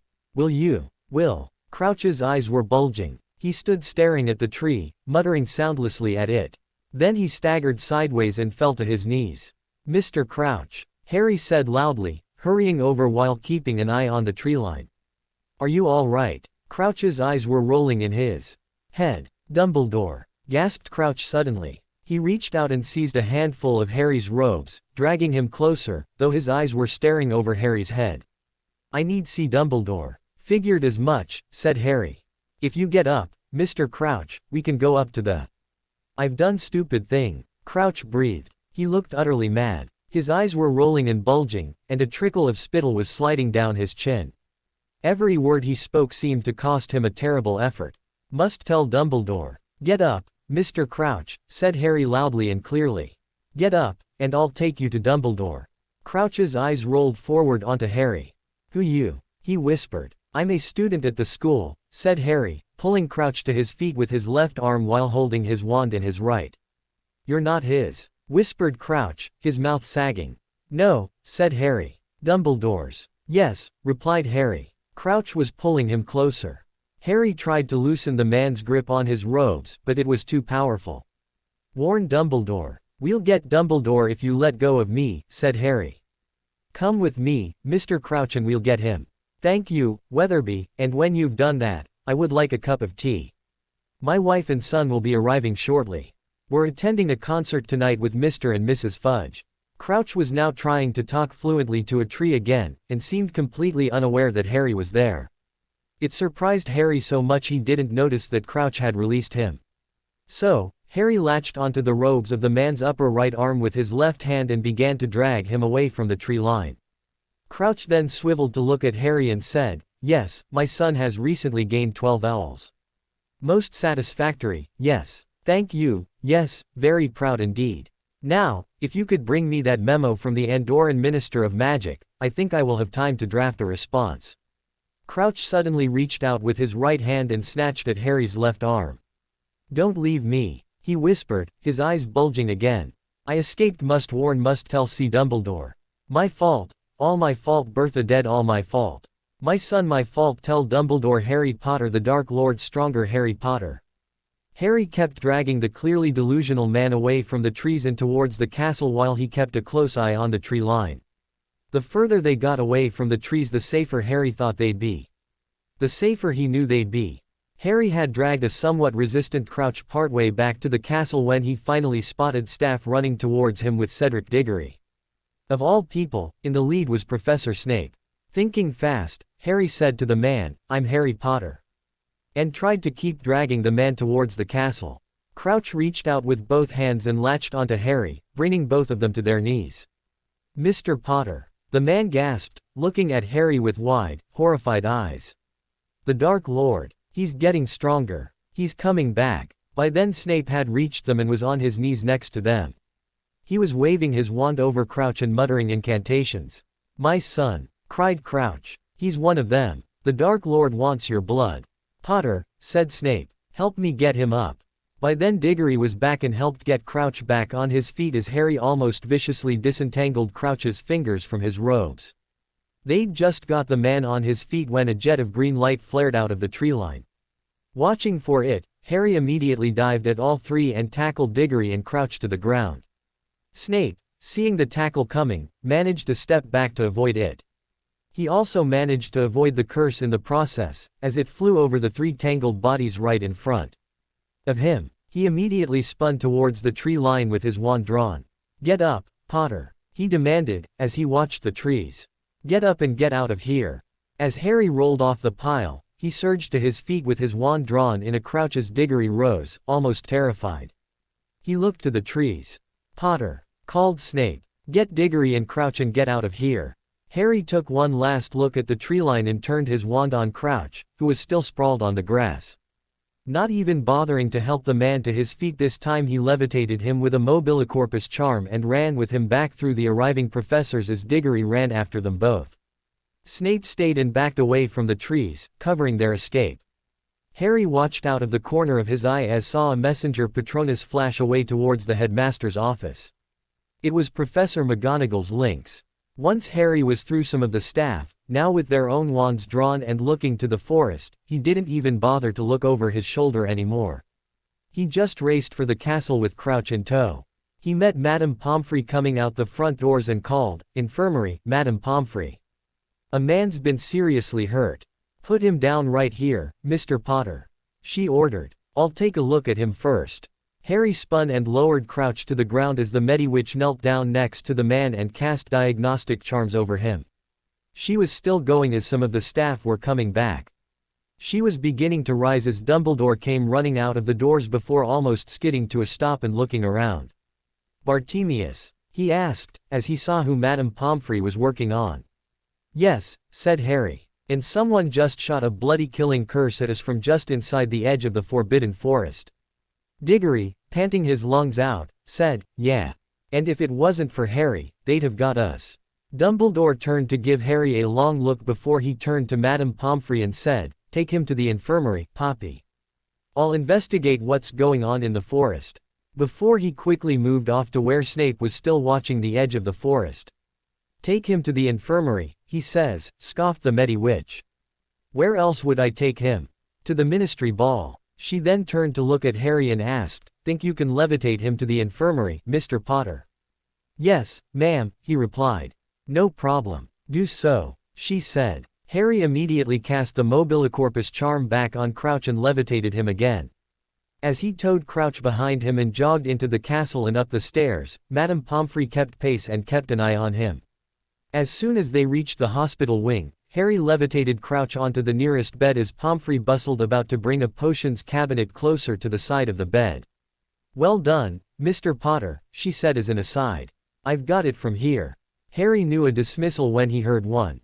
He turned to leave when he spotted Diggory standing puffing his lungs out wide-eyed in the doorway. As Harry walked towards him, he said, You saved my life." "Instinct, Cedric," said Harry. The boy started to shake, so Harry quickly grabbed onto him and led him over to the bed alongside Crouch. Sitting him on the bed, Harry asked the Medi Witch, "Can Cedric have a calming draft, please, Madame Pomfrey?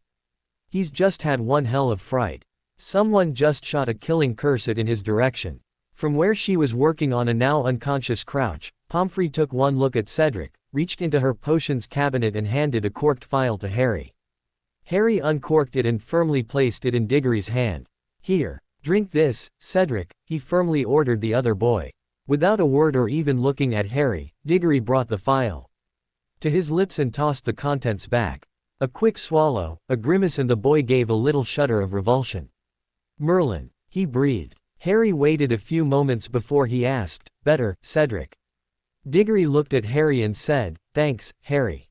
Harry grinned back and said, "You're welcome. Good thing I've got seeker reflexes, huh?" "Yeah," said Diggory. A moment later he said, "I owe you, Harry. I owe you a life debt." Harry grinned and said, "Friends don't owe friends life debts, Cedric." Diggory, coming back to himself, gave a snort and said, "Yeah, they do." "We'll worry about it another time," said Harry. "Thanks for running so hard to get help. If Snape hadn't gotten there as fast as he did." "Yeah," he said. "Who knew the Grey Potions Master could run so fast?" Harry grinned back as Diggory responded in kind. "If you two are done," said Pomfrey, "you might want to clear out." Both boys again grinned at one another as Diggory hopped off the bed. Together, they walked out. They hadn't gone too far when Diggory asked, "Ever seen the inside of the Hufflepuff common room?" "Nope," said Harry. "It's the only one I haven't seen." With a nod and a smile, Diggory said, "Come on, then. I'm about to show you a Hufflepuff secret." Curious, Harry followed on behind as Diggory led him down in the dungeons. Walking in through a secret door in a set of barrels, Diggory led Harry down a light ramp into a quite large common room. Though not quite as large as the Slytherin common room, it was easily the second largest of the four houses. A couple of other puffs looked back curiously as Diggory indicated a sofa and said, "Sit. I'll get us a couple of butterbeers." Taking a seat, Harry watched as the older boy went over to what looked like another large barrel, this one standing upright, and tapped his wand on a knot in the wood. A hidden door swung open and Diggory reached within. When he pulled his hand out, he was holding a couple of butterbeer bottles by the neck. With his other hand he then dropped a couple of coins into a box with a slot on top before closing the door. He walked back over and handed a bottle to Harry before taking seat in an armchair opposite. With a snort and chuckle, Harry popped his bottle open, taking a huge swig. The bottle and its contents were both quite chilled. "The older years bring back sweets and drinks from Hogsmeade each Hogsmeade weekend," the other boy explained, answering the unasked question. "They keep the Hufflepuff shop there, well stocked. That way, even the younger years have access to what's available from Hogsmeade." "Clever," said Harry. "I take it you have a house fund from which they take funds to purchase it all." "Yep. It's looked after by the prefects. And, the price from here is about 10% above the prices in Hogsmeade," explained Diggory. "When the kitty gets too large, we use the funds to buy things for those in our house who are less flush, shall we say." "No problem with thefts?" asked Harry. Diggory smiled and said, "This is Hufflepuff, Harry. We look out for each other down here."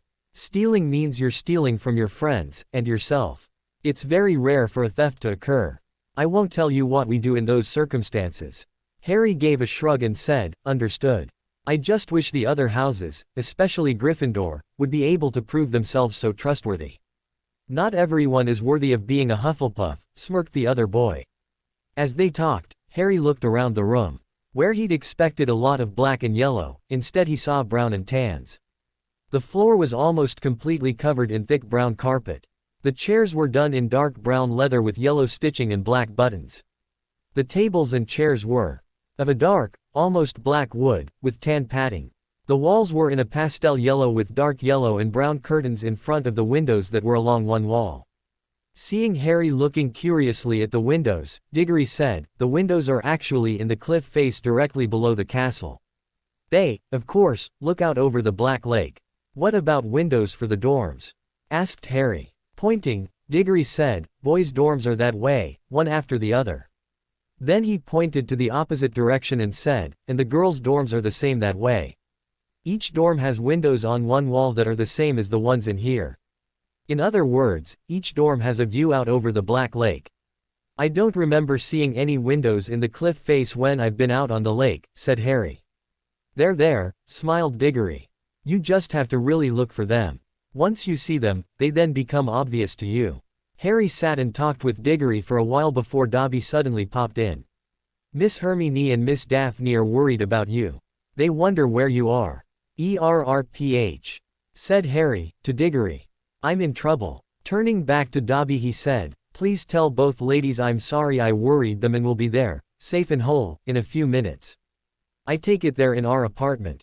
Yes, Master Harry, sir, replied the elf. Nodding, Harry said, thank you, Dobby.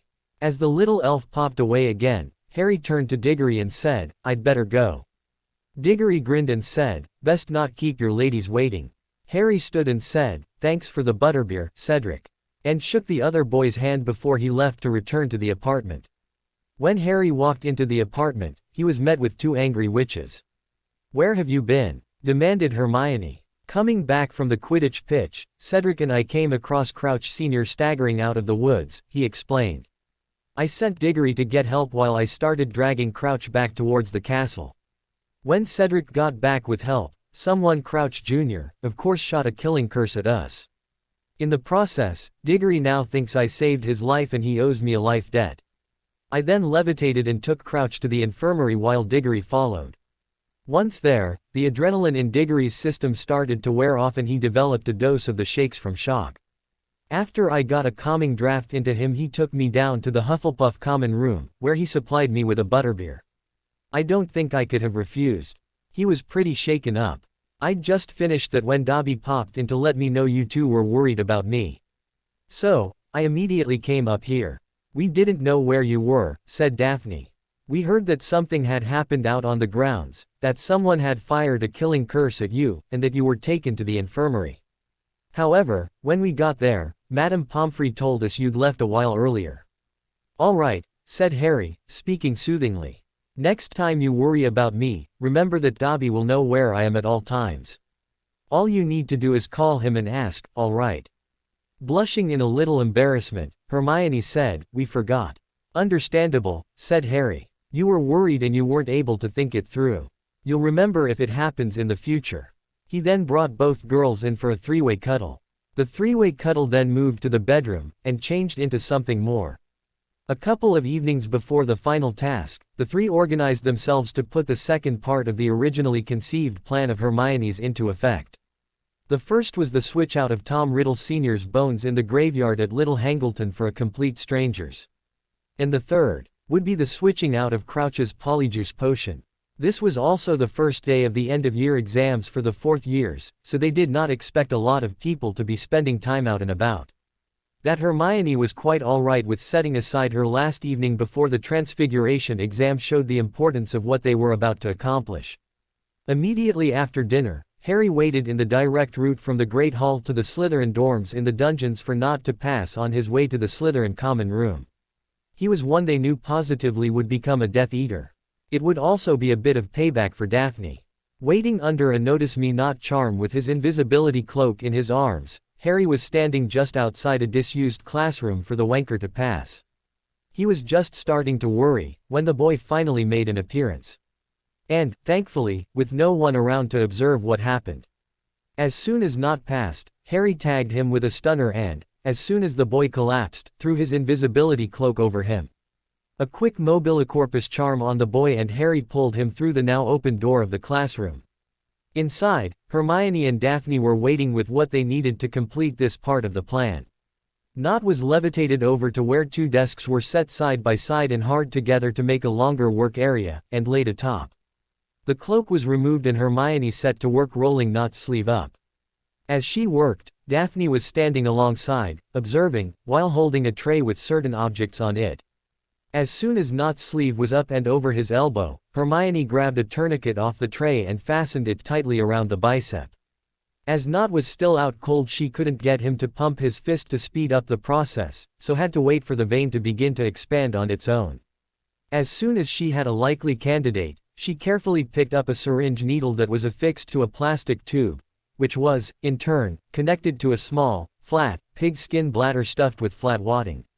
Concentrating, she carefully inserted the needle into the boy's arm over and along a vein until she spotted blood beginning to flow down the tube. Then hung the bladder from the edge of the desk, and released the tourniquet. Standing back up straight, she sighed and said, "Now we wait." "How long?" asked Daphne. "It depends on how much fluid Nott's recently drunk, and how strong his heartbeat is," she replied. "The more fluid he's drunk and the stronger his heartbeat, the faster the flow." "An approximation would do," Daphne almost snarked. Hermione seemed to think about it for a moment, and carefully watched the bladder, before she replied, "About 10 minutes. Constantly checking, Hermione finally had the amount of blood she wanted after 12 minutes. "That should do," she muttered. Carefully, she grabbed a cotton ball off the tray and, holding it in her left hand between her index finger and thumb, lightly pressed down on the wound point as she pulled out the needle, before then pressing down, firmly. She handed the needle with its still attached tube off to Daphne with a mutter of, "Be careful with that." While Daphne, out of her sight, rolled her eyes while holding the needle. Hermione drew her wand and cast a minor healing charm on the wound point. Gingerly pulling the now flattened cotton ball aside, she was able to see that even the mark of the needle was now gone. "Excellent," she muttered, then pulled down the boy's sleeve, being careful to ensure it was down neatly. Meanwhile, Daphne had moved off to the side to another desk with the needle, hose and bladder. She carefully pulled the hose out of the bladder and sealed the skin around the hole, sealing the blood within. Once ready, she cast a stasis charm on the bladder and its contents before then vanishing the tube, needle and the little bit of blood that had spilled. Looking back, she said, "I'm ready." She'd turned back just in time to see Hermione write the word, "gay," on Nott's forehead. "I thought the idea was for Nott not to know he'd been attacked," she asked. "No," replied Hermione. "It was for him not to learn we'd taken his blood. At least this way, when he wakes, he'll think he'll know why he was attacked." Daphne thought about it for just a moment before she said, "Clever." "We ready?" asked Harry, from where he was near the door looking for people outside. "We're ready," said Hermione. "Okay, watch the door while I cover and levitate the wannabe rapist," he said. Daphne moved over to the door and kept lookout while Harry threw his invisibility cloak back over Nott. He gave a small snort of amusement when he saw what Hermione had written on the boy's forehead. Another body levitation charm and Harry was towing the boy back to the door. Daphne quickly checked in both directions before she ducked out and headed down the passage a bit to look around the corner. She gave a quick, "Come," gesture and Harry was out the door with Nott. He propped the boy sitting against the wall and pulled his invisibility cloak back off him. Looking back as Hermione pulled the door of the classroom closed again, all three then nodded to each other before they all cast "Notice Me Nots" on themselves and left the scene. Returning to their apartment, the three looked at each other and grinned. "That was easier than I feared it might have been," said Hermione. "I still find it hard to believe muggles take blood from each other like that," said Daphne, a little disgusted. "As I've explained, muggles don't have blood replenishing potions," said Hermione. "So, often, the only way to get blood back into a person is through transfusion. It's all perfectly acceptable." On the eve of the final task, both wives demanded an intimate dinner for three in their room. Harry was happy to agree. The polyjuice potion was now complete and being stored under stasis in a flask of similar size and shape to Moody's, which Crouch was using. The pig skin blood pouch was with it, also under stasis. I know this is all planned out, Harry, said Hermione. But there's just so much that can go wrong. I know and agree, he said. You're still going to be careful, though, right? She asked. Of course, he calmly replied, before he moved and took her into his arms. A move for which she was very grateful. Your plan is brilliant, Hermione, he soothed her. When the rat pulls the bone out of the grave it'll be that of a stranger, not Riddle's father. And, when he jabs me in my elbow with the point of the knife, it'll be Not's blood pooling in the grooves of it, not mine. The only thing we can't change is the flesh of the servant. But, with 2 of the 3 changed, that should dramatically weaken Riddle. I know, she sniffled. But you'll also have all the Death Eaters there, as well. And they won't be weakened. I'll have the portkeys with me, I'll have the second wand with me, and this time I can apparate. If I can't get to the cup, I've still got multiple ways out of there, he calmly said. She nodded as Daphne said, he's right. He's as prepared as he can ever be. And your plan was brilliant. Harry is far superior to any 3 Death Eaters in combat, and, with Riddle being weakened by the ruined ritual, I believe he'll be far superior to him, too. And, remember, he got away from the lot of them last time.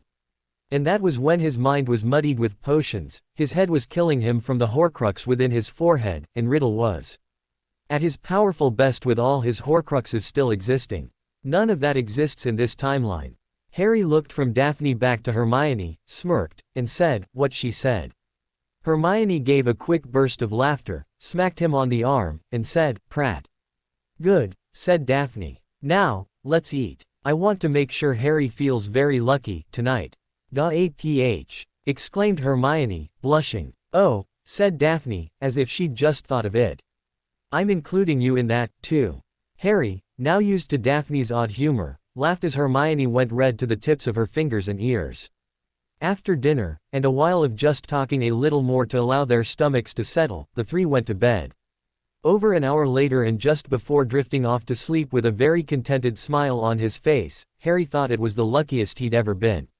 The next morning the 3 were down to breakfast in the Great Hall. All 3 were quite relaxed, contrary to the discussion they'd had the previous night.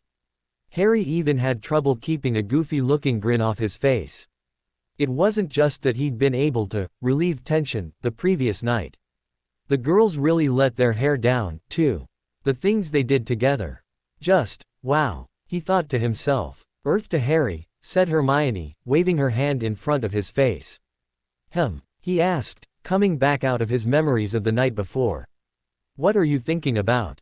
She asked. From the grin he smiled at her, she immediately blushed and said, never mind. I think I can guess.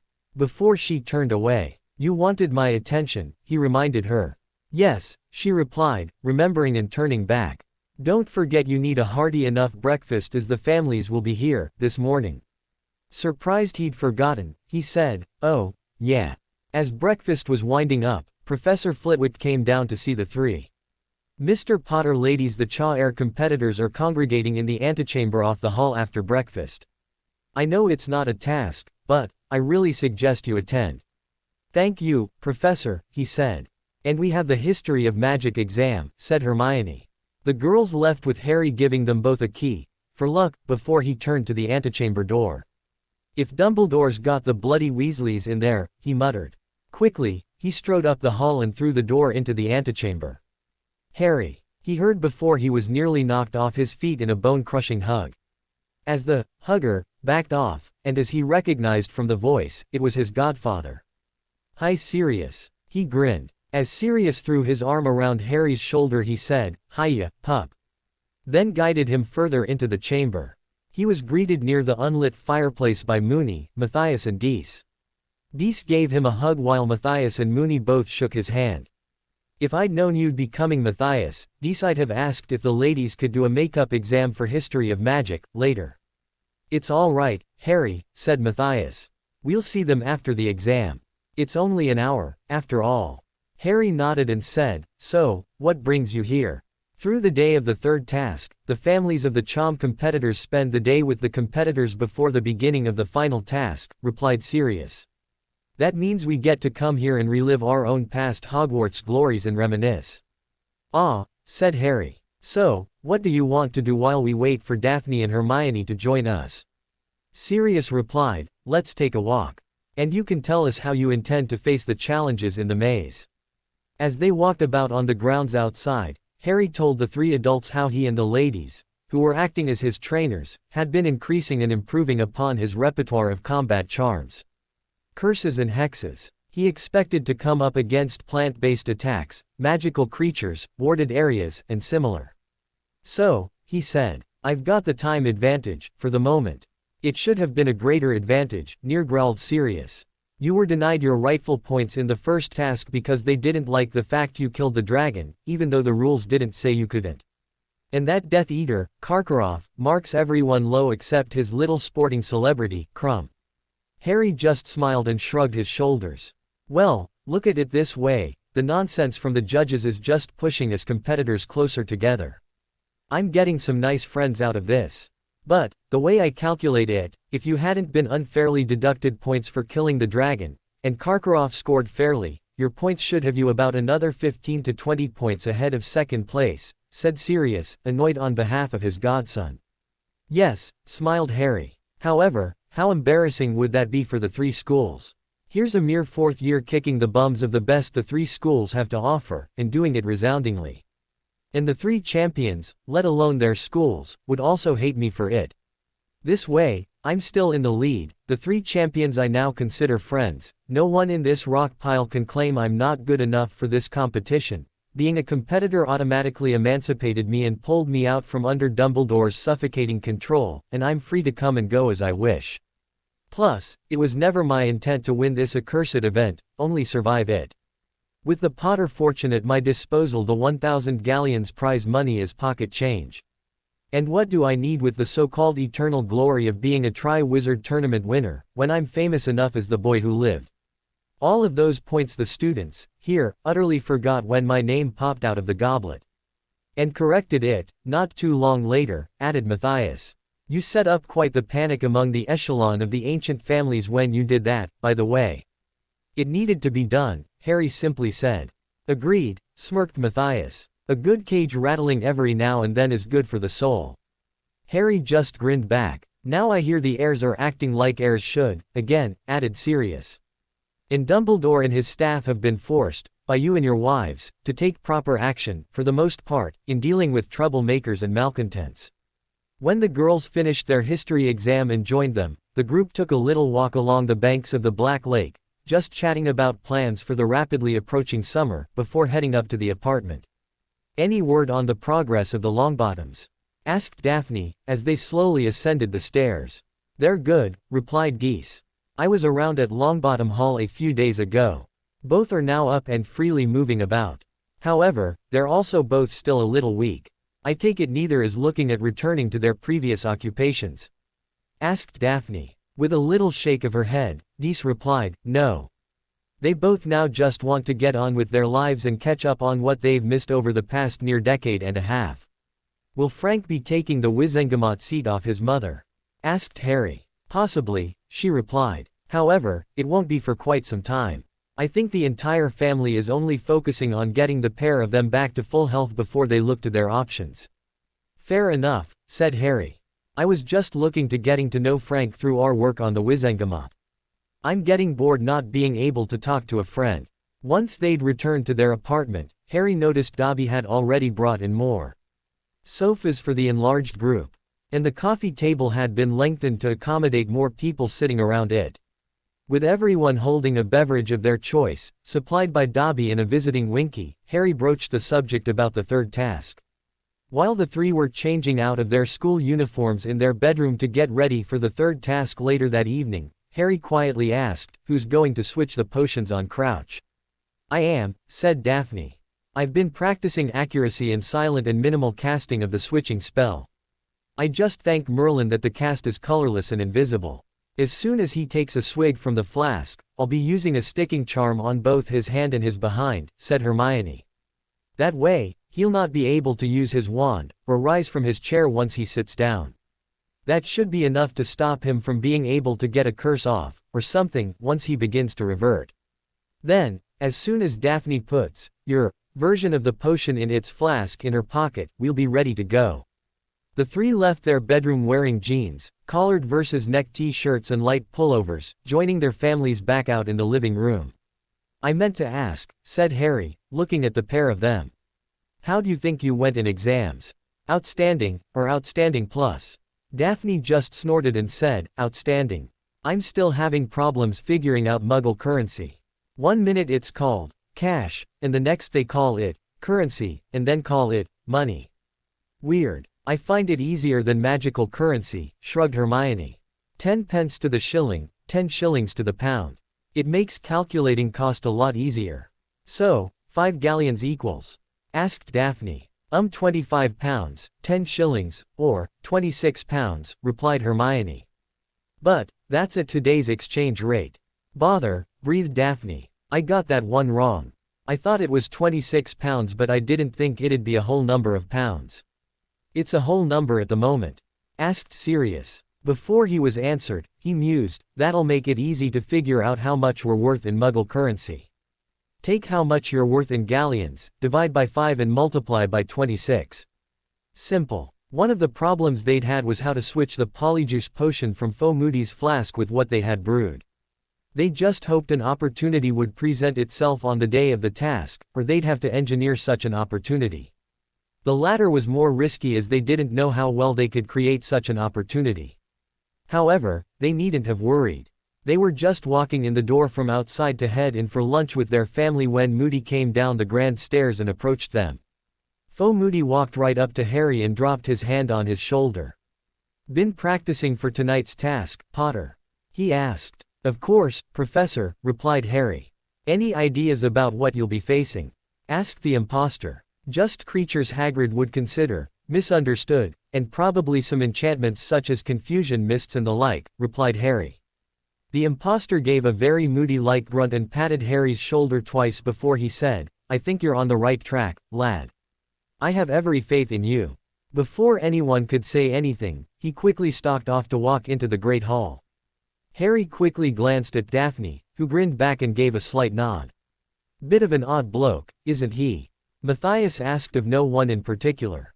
Yeah, but something seems off about him, muttered Harry. He's always been odd, said Sirius.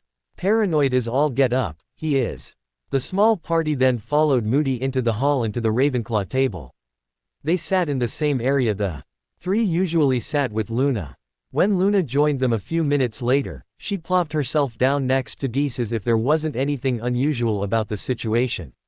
Harry, smirking, carried out the introductions. The three bondmates were keeping a close watch on Faux Moody where he was sitting at the head table.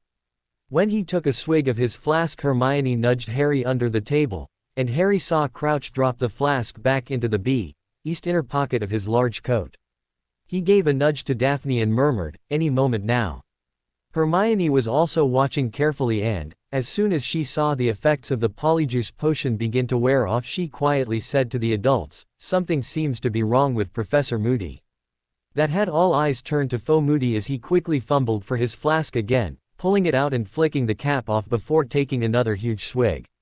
As he was doing so, the features of his face began to shift under the skin and his hair darkened. That looks like the effects of polyjuice wearing off, said Daphne, just loud enough for the adults to hear. With a gasp from Dees, Sirius and Matthias looked in shock before they stood and drew their wands.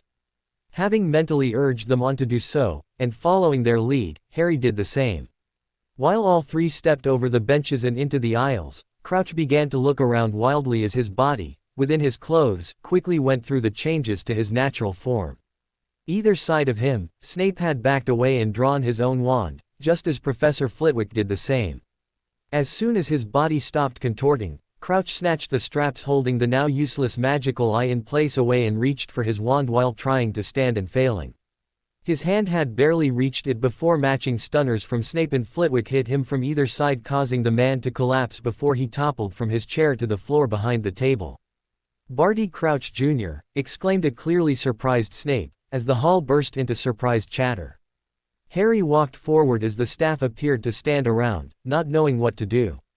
Well, he prompted them. I may only be a student but, even to someone like me, I would think the next thing to do would be to call the Aurors, yes. That got them moving. Mr. Potter, perhaps you should, began Dumbledore before Harry rode over him in a louder and clear voice. Wonder how it is that someone you called a friend for the past 50 years could be impersonated by a Death Eater and you had no idea. Well, I do. With a snort he said, Polyjuice requires the person who you're impersonating be somewhat handy for the final ingredient for, and when, you need it. Maybe you should think about sending someone to the Dada offices and see if the real Moody's there, somewhere, under enchantments of some sort. That is, if you're not too busy calling for the Aurors. Dumbledore scowled back and quickly left the hall, while Professors McGonagall and Flitwick hurried off to, apparently, the Dada offices. Harry turned back to his smirking godfather and father-in-law. He sighed and said in a clear voice, is it just me, or is the staff here utterly incapable of figuring things out without being led by the hand to the answer? Turning to the rest of the hall, he called, oh, I think it's now apparent to even a bunch of dunderheads how it is my name came to be ejected by the Goblet of Fire. That had a few students look away in shame while most others looked back in dawning comprehension. The real Alistair Moody was found locked within his own trunk in the Dada professor's private quarters by Professors McGonagall and Flitwick. He was taken to the infirmary where he was resting. The Aurors finally arrived after half an hour and took away the stunned and bound Barty Crouch Jr. Harry learned later that another pair of Aurors was sent to St. Mungo's, where they were tasked with putting Crouch Sr. in null magic cuffs and cuffing him to his own bed. He would be taken into custody once he was well enough to travel. For everyone else, they spent the afternoon talking back and forth about the task and the unveiling of the so-called Professor Moody as actually being a Death Eater long thought dead. About an hour before the start of the early evening meal, Harry retired to their bedroom and changed into the mixed Muggle and magical attire he'd be wearing for the task. He'd be wearing a comfortable pair of firmly laced, ankle-protecting, high-top Muggle trainers in black, lightweight black combat pants, a black long-sleeved t-shirt, and a black over-robe similar to Auror robes that allowed full freedom of movement. And, finally, his invisibility cloak went in the left back pocket of his pants in easy reach through slits in the robes to allow such access. Because he'd need the absence of color to help him hide from the Death Eaters after getting away from Riddle, matte black was the only way to go. All looks good, muttered Hermione. Now try the skin tone color charm. He quickly used the temporary charm to darken his skin to a dark brown, obscurant cutum, before reversing it again with its counter, redire cutum. Now the disillusionment charm, said Daphne. He gave the top of his head a tap with the tip of his wand as he muttered the incantation, Latio, and felt the broken egg and water-drenching sensation that said he'd successfully applied it before removing it once more with the counter, Aperio. And the cloak? Asked Hermione. Harry checked. In my back pocket and easy to hand, he replied, tapping his back left pocket. Good, that's 3 ways to disappear, said Daphne. Now for the portkeys. Pointing to them, or otherwise indicating them, he said, my house ring is a permanent portkey and portkeys me to Potter Retreat. My wedding band is a portkey to the entry hall of Greengrass Farm. My new necklace is a portkey to the front gates of Hogwarts. And the coins I have in my pockets, 1 in each so they don't chink as I move, or each portkeys to the front gate. And I can always apparate out. Quote, apparate only is a last-ditch emergency effort, said Daphne. Your focus won't be the best and you may splinch yourself. Harry just gave a short nod in response. Broom? Asked Hermione. Shrunken already, and in my left thigh pocket, he replied, tapping the pocket on the combat pants. That's everything, said Hermione. Then let us rejoin our family, said Daphne. On his left inner forearm under a heavy glamour he had his wand holster for his secondary, custom wand, a wand he'd been training to cast with his left hand. Also strapped to his left forearm, but on the back of the arm, was his knife in its holster with the handle down, also disillusioned. There, it would be in easy reach of his right hand to pull if he needed it. On his right forearm he had the holster for the primary, ministry-sanctioned wand that he'd been using almost exclusively, the Ollivander Holly and Phoenix Feather wand that was the brother wand to Riddle's. Also strapped to his right arm was the pigskin blood pouch. It went from just under the wand holster, all the way up to about the middle of his bicep under the sleeve of his t-shirt. It was also firmly attached to his arm by elastic straps and sticking charm. And Harry had been practicing casting while wearing it for the past couple of days, since the morning after they'd taken the blood from Nott. Harry quickly found that the blood pouch did not affect his casting any noticeable difference. Once the girls checked him over to make sure everything that needed to be hidden, whether under glamour or just within clothing, they returned to the living room to join the family. "It's time," he sighed. "Shall we head down to dinner?" Finally, the three and their families sat for the final meal before the third task. Harry ate very little. His godfather noticed. "Harry," said Sirius, "you need to eat." "Sorry, Sirius," sighed Harry. "I've just got this real bad feeling about tonight. Something's wrong, and I can feel it in my bones." "Your bones hurt?" asked a confused godfather. "No," said Harry, shaking his head. "It's a Muggle expression. It implies you know something for a fact when there is no evidence to support it. Think of it as a very strong gut feeling. And your guts are telling you something's going to go wrong," said Sirius, now understanding. "Yeah, that's the crux of it," replied Harry, grumbling. Listening, Matthias said, "Madame Bones will have her oars all over the place tonight. If something happens, they'll be right there." With a glance and a long look at his two wives, Harry decided to eat a little rice with a light stew. It wouldn't sit too heavily in his stomach. As the enchanted ceiling overhead began to fade from blue to a dusky purple, Dumbledore rose to his feet at the staff table, and silence fell. "Ladies and gentlemen, in 5 minutes' time, I will be asking you to make your way down to the Quidditch pitch and stands for the third and final task of the Tri-Wizard Tournament. Will the champions and Mr. Potter please follow Mr. Bagman down to the stadium now?"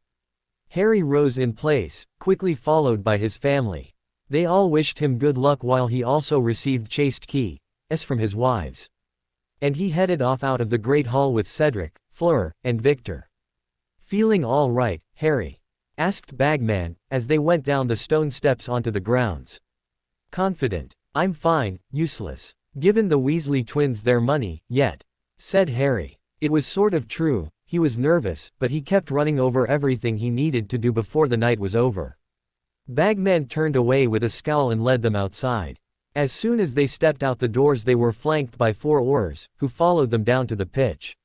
They walked onto the Quidditch pitch, which was now completely unrecognizable. A 20-foot-high hedge ran all the way around just inside the edge of it. There was a gap right in front of them, the entrance to the vast maze. The passage beyond it looked dark and creepy. Looking around, Harry spotted no less than a half-dozen Aurors spaced out across their side of the maze. He suspected there were a great many more where he couldn't see them. 5 minutes later, the stands had begun to fill. The air was full of excited voices and the rumbling of feet as the hundreds of students, family members and other guests filed into their seats. The sky was a deep, clear indigo now, and the first stars were starting to appear. Hagrid, Professor McGonagall, Professor Sinistra and Professor Flitwick came walking into the stadium and approached Bagman and the champions. They were wearing large, red, luminous stars on their hats, all except Hagrid, who had his on the back of his moleskin vest. "We are going to be patrolling the outside of the maze," said Professor McGonagall to the 4 competitors. "If you get into difficulty, and wish to be rescued, send red sparks into the air, and one of us or one of the Aurors will come and get you, do you understand?" The 4 nodded. "Off you go, then," said Bagman brightly to the 4 staff patrollers. The Aurors were already in place. "Good luck, Ari," whispered Hagrid, as the 4 of them walked away in different directions, to station themselves around the maze. Bagman, pointing his wand at his throat, muttered, "Sonorous," and his magically magnified voice echoed into the stands. "Ladies and gentlemen, the third and final task of the Tri-Wizard Tournament is about to begin." As the cheers of the audience died down again, he continued, "Let me remind you how the points currently stand. In first place, with 88 points, is Mr. Harry Potter of Hogwarts." The cheers and applause sent birds from the Forbidden Forest fluttering into the darkening sky. In second place, with 80 points, is Mr. Victor Crumb of Durmstrang. More applause. And tied in third place, with 78 points each, is Mr. Cedric Diggory of Hogwarts. And Miss Fleur Delacour of Beauxbatons. More, but louder applause than for Victor. Harry could just make out his family halfway up the stairs. He waved up at them, and they waved back, beaming at him, though both wives were justifiably nervous. "So on my whistle, Harry," said Bagman. 3, 2, 1. He gave a short blast on his whistle, and Harry ran into the maze.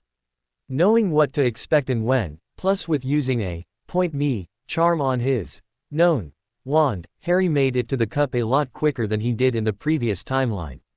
He hoped it was also so fast that Pettigrew wouldn't be ready for him.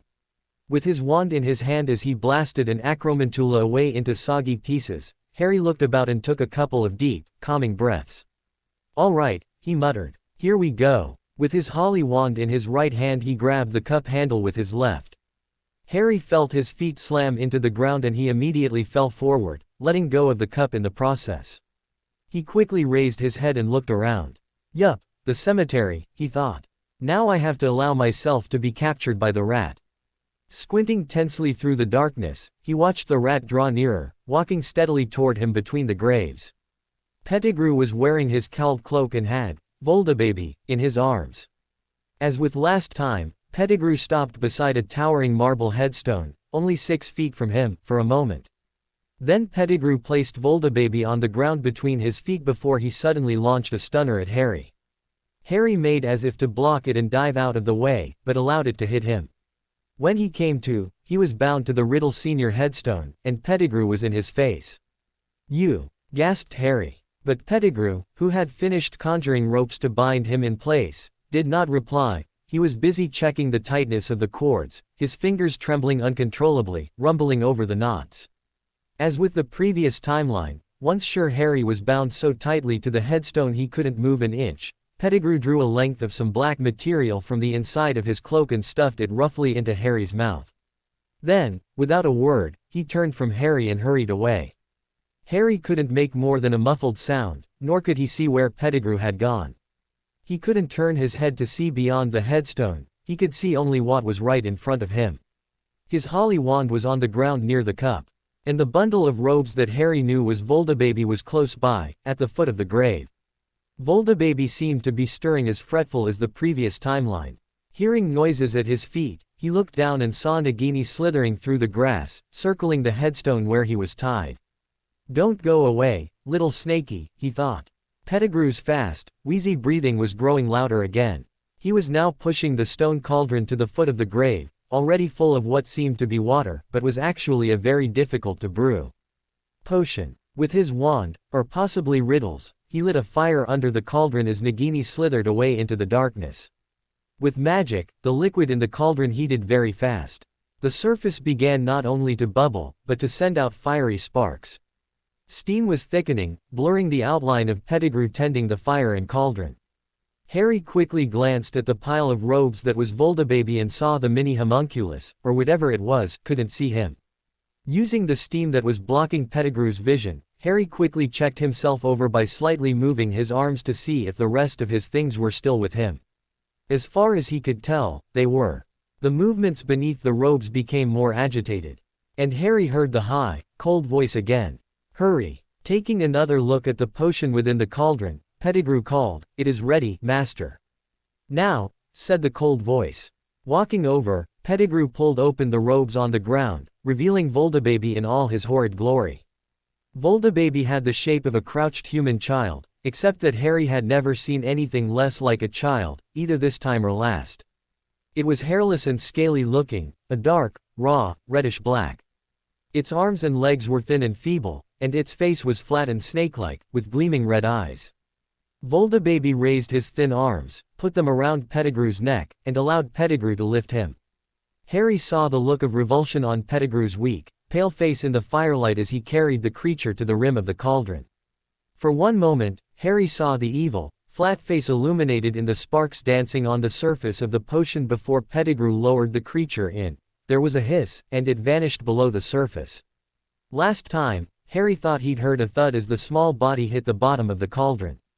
But, he now realized there was no such sound. Pettigrew began his ritual chant. His voice shook, frightened beyond his wits. He raised his wand, closed his eyes, and spoke. "Bone of the father, unknowingly given, you will renew your son." The surface of the grave at Harry's feet cracked.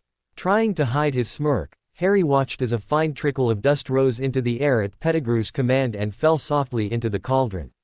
The diamond surface of the water broke and hissed, it sent sparks in all directions and turned a vivid, aqua blue. The color was different than the first time they went through this. Yes, thought Harry. This is going to work. And now Pettigrew was whimpering. He pulled a long, thin, shining silver dagger from inside his cloak. His voice broke into petrified sobs. He did not know that the color of the potion was wrong. Flesh of the servant willingly given you will revive your master. He stretched his right hand out in front of him, the hand with the missing finger. Knowing what was coming, Harry shut his eyes for the next few moments. But he could not block the scream that pierced the night. He heard Pettigrew's hand land with a soft thud on the ground, and heard the rat's anguished panting, then the sickening splash, as it was picked up and dropped into the cauldron. Opening his eyes again, Harry looked to the potion. Instead of the burning red, this time, the potion was more a fiery orange. Now comes the important part, thought Harry. Does he realize he's been tricked by seeing the blood pouch for what it really is? Pettigrew was gasping and moaning with agony as he walked to Harry. Be blood of the enemy forcibly taken you will resurrect your foe. Harry could do nothing to prevent it, but didn't want to, anyway. He saw the shining silver dagger shaking in Pettigrew's remaining hand, felt its point penetrate the blood pouch in the crook of his right arm, and watched the blood seeping down the sleeve of his torn robes. Pettigrew, still panting with pain, rumbled in his pocket for a glass vial and held it to what he thought was Harry's cut, so that a dribble of blood fell into it. He staggered back to the cauldron with the blood and poured it inside. The liquid within turned, instantly, a cloudy, murky gray. It was not the brilliant white of before, the previous timeline. Pettigrew, his job done, dropped to his knees beside the cauldron, then slumped sideways and lay on the ground, cradling the bleeding stump of his arm, gasping and sobbing. Harry was suddenly shocked to feel someone come up behind him and remove the invisibility cloak from his back pocket. Who was this? He thought. This shouldn't. But then her scent reached his nostrils. Hermione. He nearly gasped aloud, and would have done precisely that if not for the cloth in his mouth. That was ripped away a moment later. With it gone he ket in a lungful of air. Get out of here, he furiously whispered. Nagini's around here. Nagini's being hunted by Daphne, whispered Hermione. Now hold on while I cut the bottom of the ropes. You'll still appear tied, but you won't be. Suddenly, a surge of gray steam billowed thickly from the cauldron, obliterating everything in front of Harry, so that he couldn't see anything but vapor hanging in the air. Harry felt the ropes around his torso be cut free. Then the underside of the ropes on his arms were each cut, one after the other in quick succession. Through the mist in front of him, he saw the dark outline of a weak-looking man, tall and skeletally thin, rising slowly from inside the cauldron, before he took a staggering step over the rim, almost tripping over Pettigrew. We've gotta go, whispered Hermione. Nagini's been dealt with. Robe me, said the high, cold voice from behind the steam. And Pettigrew, sobbing and moaning, still cradling his mutilated arm, scrambled on his knees to pick up the black robes from the ground. He got to his feet, reached up, and pulled them one-handed over his master's head. The thin man stepped away from the cauldron, before turning to stare at Harry. And Harry stared back into the wide, dull-colored eyes and flat nose of Tom Marvolo Riddle, self-styled Dark Lord Voldemort. All right, thought Harry. Now I've just got to smack Riddle about a bit and get out of here. Riddle looked away from Harry and began examining his own body. His hands were long and thin, his fingers gnarled. He caressed his own chest, his arms, and his face. The red eyes, whose pupils were not quite the slits of the previous timeline, appeared dull. He held up his hands and flexed the fingers, his expression confused and worried. He took not the slightest notice of Pettigrew, who laid twitching and bleeding on the ground, or of his now missing snake. Riddle slipped one of those unnaturally long-fingered hands into a deep pocket and drew out a wand. He caressed it gently, and then he raised it, pointing it at Pettigrew. Riddle frowned and appeared to struggle as he levitated the rat off the ground and flung him at the side of the tombstone to which Harry was supposedly tied. He turned his worried-colored eyes upon Harry, before laughing a high, cold, mirthless laugh. Pettigrew's robes were shining with blood now, he had wrapped the stump of his arm in them. My lord, he choked, my lord, you did promise. Hold out your arm, said Riddle lazily. Oh master, thank you, master. He extended the bleeding stump, but Riddle laughed again. The other arm, Wormtail. Master, please please. Riddle bent down and pulled out Pettigrew's left arm. He forced the sleeve of the rat's robes up past his elbow, and Harry saw the dark mark. Riddle examined it carefully, ignoring Pettigrew's uncontrollable weeping. It's back, he said softly, looking down at it. They will all have noticed it, and now, we shall see, now, we shall know. He pressed his long white gnarled forefinger to the brand on Pettigrew's arm. Pettigrew let out a fresh howl-like scream. After a long moment Riddle removed his finger from Pettigrew's mark, and Harry saw that it had turned jet black. A look of cruel satisfaction on his face, Riddle straightened up, threw back his head, and stared around at the dark graveyard. In doing so, he turned his back on Harry. How many will be brave enough to return when they feel it? Whispered Riddle, his red eyes fixed upon the stars. And how many will be foolish enough? Harry took the opportunity presented to him. He didn't want Riddle to know he still couldn't touch him. At least, not yet.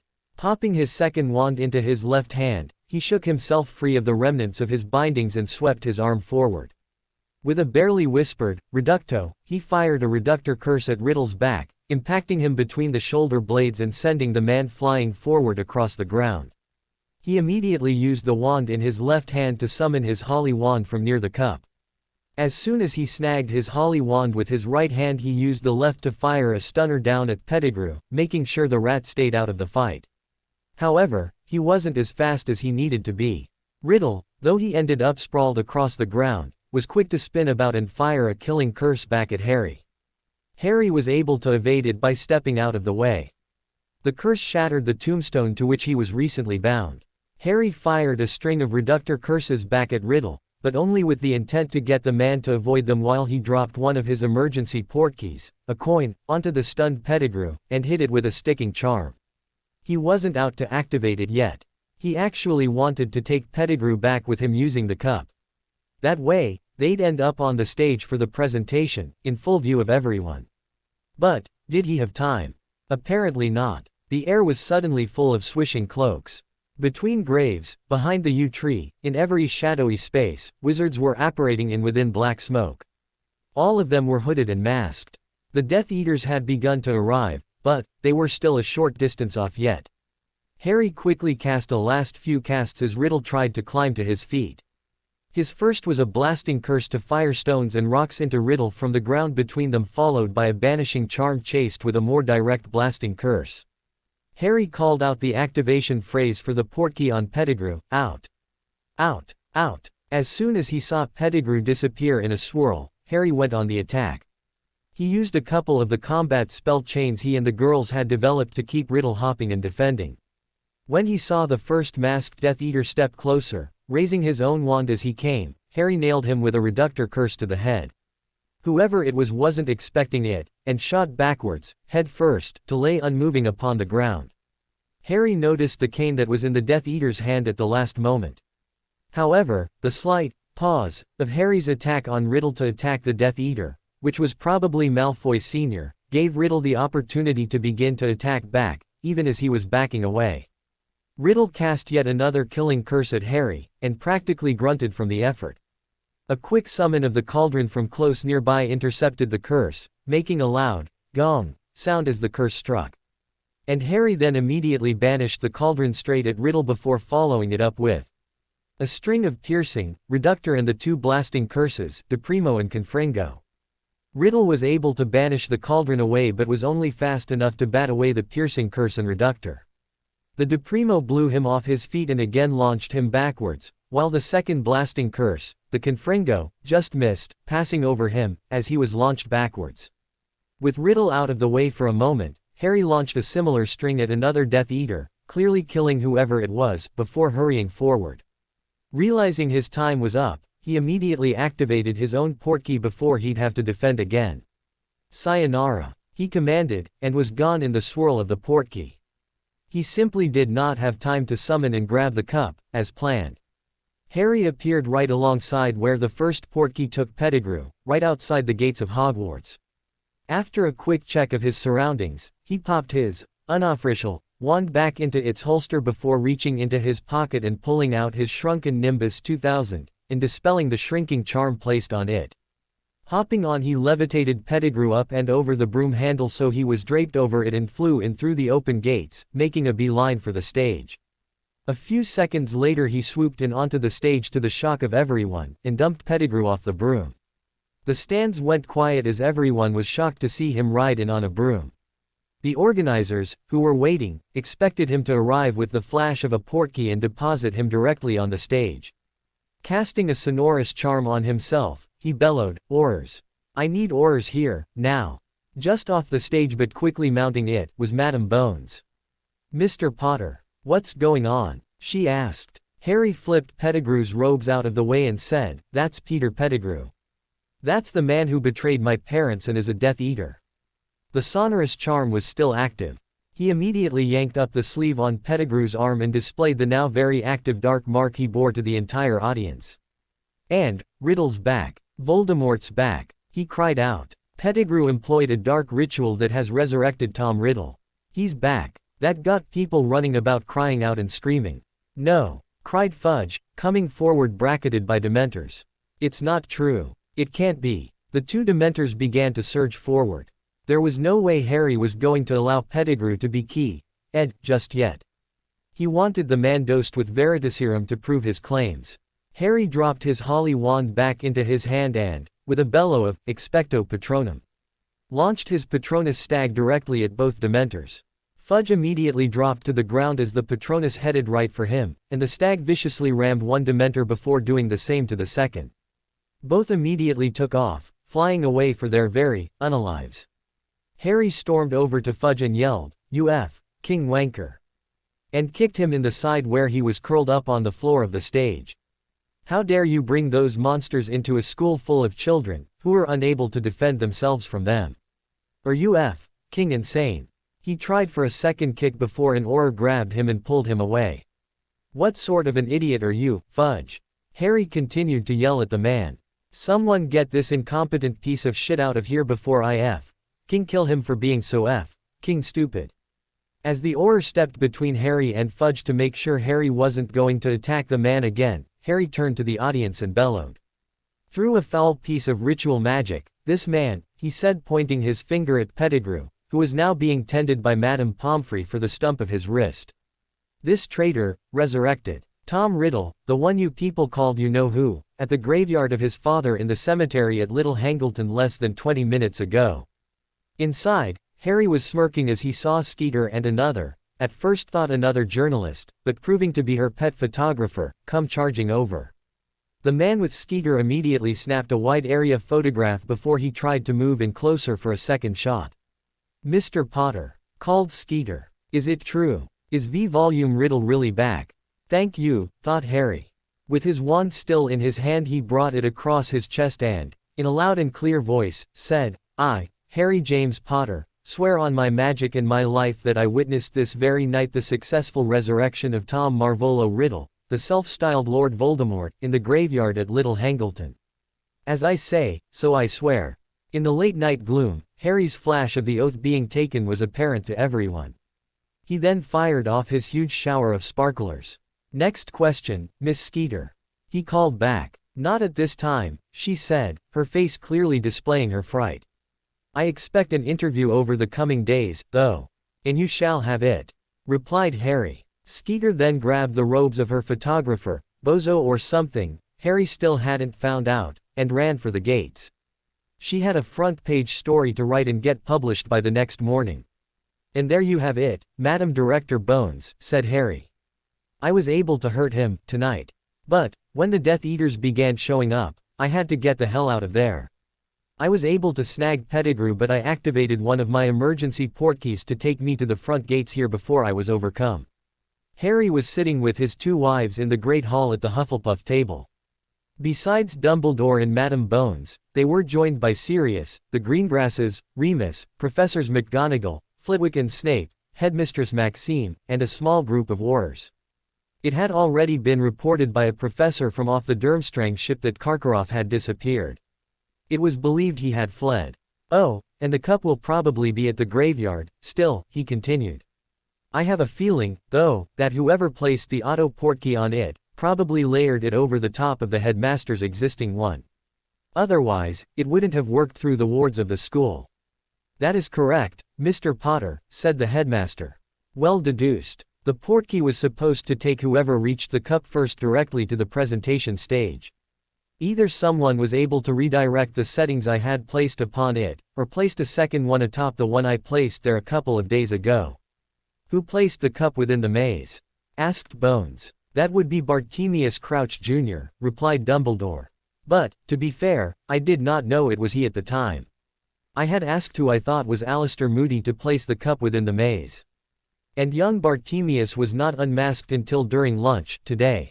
Immediately after his big scene on the stage, Madame Bones directed her Aurors to take Pettigrew up to the infirmary with Madame Pomfrey. Of course, the first thing they did was search him, and ended up taking off him his wand and 2 portkeys. Harry, quickly joined by his wives and family, was then firmly asked to accompany them. The minister was also firmly told through a suggestion that he also accompany them.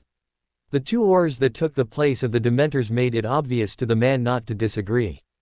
Using his wives and family as shields, Harry managed to dump the blood pouch in the dark and vanished it. Then he used his own knife to make a small incision in his elbow before applying a poorly cast healing spell. He also asked and received affirmatives if both ladies were invisible during their whole time in the graveyard. They were. Once in the infirmary, Madame Pomfrey sealed Pettigrew's stump and, on waking him, gave him a couple of blood replenisher potions. Once it was apparent Pettigrew was no longer in any danger, Madame Bones accepted a vial of Veritaserum off Professor Snape and administered the regulated 3 drops to the man's tongue. By the time the questioning finished, even the minister could no longer doubt that Riddle had been resurrected that night. Or, as it was now morning, the previous night. The soon-to-be ex-minister was white, sweating and shivering in fear. He also kept muttering to himself that it was simply not possible, that Lord Thingy, as he called him, could be back. When Harry finally wound up his tale, he looked at his watch and noticed it was already after 3 a.m. "Do you folks know how late it is?" he asked. "Thank you, Mr. Potter, we do," replied Madame Bones. "Well, I've just had a pretty trying day, thank you very much," he snarked from being so tired. "I've just competed in the 3rd task of the stupidity known as the Tri-Wizard Tournament. I was kidnapped and transported to a graveyard where I was assaulted and bound to a grave marker. I had my blood taken via having a knife jabbed into my elbow for a dark ritual that resurrected Riddle. Fought the man in a one-on-one duel during which I managed to tag Pettigrew with a portkey and, I think, blew away 2 of the Death Eaters that showed up and then managed to get enough time to activate my second portkey and bring us both back to the school. You'll forgive me for being tired and irritable, I'm sure. But, I want to go to bed and cuddle my wives. If Riddle isn't found and dealt with very quickly, you're about to find yourselves in part 2 of the war you had a decade and a half ago, and you've got nowhere near enough people on your side to fight it for you. Now I've, again, got a murderous dark wizard who's not going to stop coming after me, personally, until one of us is dead." "Thank you, Harry," said Dumbledore. "I think you should take yourself and your wives and go to bed. We'll talk more in the morning." "In our presence," said Sirius, looking to protect his godson and his wives. Not willing to argue, Dumbledore nodded and said, "Understood." "Madame Bones?" asked Harry, ignoring the headmaster and looking at the stern head of the DMLE. "As this is not the headmaster's investigation, but yours, is tomorrow afternoon after lunch all right with you? I don't think I'm going to be waking up any time before lunch, at the earliest." "I don't blame you, Mr. Potter, and I think I'd like to sleep in as well," said Madame Bones, a small smile flitting across her face at how Harry ignored the old man. "I'll see you after lunch. However, before you leave, may I have the memory of the encounter?" "Yes, ma'am," he sighed. "May I have a memory file, please?" One of the Aurors drew one from within his robes and stepped forward with it. As Hermione held it open for him, Harry used his holly wand to draw the memory out and dropped it within. The memory ran from him snagging the cup to him port-keying away from the graveyard. He breathed a sigh of relief that his wife's presence would not be picked up by the memory. The Auror took the now capped file off Hermione and handed it to Madame Bones, who immediately tucked it into her little case she carried on her person for just such files. After bidding family and friends good night, the three headed up to their apartment to get some much-needed sleep. Walking into the apartment, the girls just hustled Harry directly to the bedroom and ordered him to bed. Harry didn't have the energy to complain about being ordered about like a child. As soon as they had him stripped off and in bed, both girls also stripped and climbed in after him. Tonight, this morning, was just cuddling. Tomorrow they had to start with the next stage of ridding the world of Riddle, for good. Very late the next morning, the three finally rose when Dobby popped in to inform them they had visitors. "Who is it?" asked Hermione. "It's Master Harry's doggy father and Mistress Daphne's parents," replied Dobby. "Let them into the apartment and let them know we'll be out as soon as we shower and dress," said Daphne. "They already is," replied the elf. "Thank you, Dobby," she said. "Make sure they have drinks and such, would you?" "Yes, mistress," replied the elf before popping away again. Hermione was already climbing out of bed and said, "Come on, up." With a groan, Harry climbed out of the bed after her while Daphne rose from the other side. And the three walked into the bathroom, together. Not needing to worry about makeup, or anything, Harry was first out of the bathroom and dressed. Not waiting for the girls, he walked out into the living room, closing the door to the bedroom behind him. "Good morning, Harry," said a grinning Sirius. "What time is it?" he asked. He saw that Dobby had organized a 6-seating dining table and had just loaded it with brunch foods. "It's a few minutes before noon," said Dees, walking over and giving him a hug. "Ah," muttered Harry. "I feel like I only went to bed about 10 minutes ago." "Well, as you said last night, or earlier this morning, you had a pretty full day yesterday, and you were up for about 21 hours straight," said Matthias, walking over and sitting at the table. "Plus, with everything you went through, it's not a surprise you feel you needed to sleep longer." Taking his own seat at the table, Harry began to build himself a late breakfast come early lunch. It wasn't until he began to smell all the food laid out that he realized just how hungry he'd become. "We haven't seen the memory, ourselves, yet," said Matthias. "But, did you get the snake?" With a snort, Harry replied, "The girls ran their own plan alongside my own, in secret and against my wishes. They went to the graveyard and hid under disillusionment charms. As soon as Riddle popped up out of the cauldron, Daphne, I think it was, killed the snake. And Hermione cut the ropes that bound me to the grave marker. That meant I was free earlier than when Pettigrew was going to cut me free. It meant I didn't have to suffer the 2 Cruciatus curses from Riddle in the process. And, it also meant Riddle doesn't know it wasn't my blood used in the ritual or that I'm still protected from his touch. But, most importantly, Riddle is now mortal again. No more Horcruxes. When he dies, he's dead for good." While he was talking, the girls walked in. It also means he's not aware of the Brother Wands effect yet. And he's not yet fully cognizant of just how weak we made him by switching out the ingredients, said Hermione as both girls walked to the table to partake of their own late breakfasts. "Neither are we," replied Harry. "I know he's much weaker than he would have otherwise been. I saw that when he levitated Pettigrew and threw him into the side of the grave marker I was tied to. But, we don't yet know just how weak." "You 2 girls went there?" asked Matthias. The man was clearly a little upset about that. "We did," said Daphne, staring back at her father. "We were completely safe and we had all our emergency portkeys on ourselves. Both of us were disillusioned and Harry only knew we were there because Hermione cut his binding ropes and told him we were there." "Still, you placed yourselves in danger," said Dees. "With Riddle back, we're all in danger," retorted Daphne. "And, this way, we've also protected some knowledge from him, which may be very useful later. That Harry is still protected from him, and he's unaware of the Brother Wand effect, are just 2 of those little facts he's now oblivious of this time around." "They might be only little facts," said Hermione. "But they may very well prove very telling before this is all finished."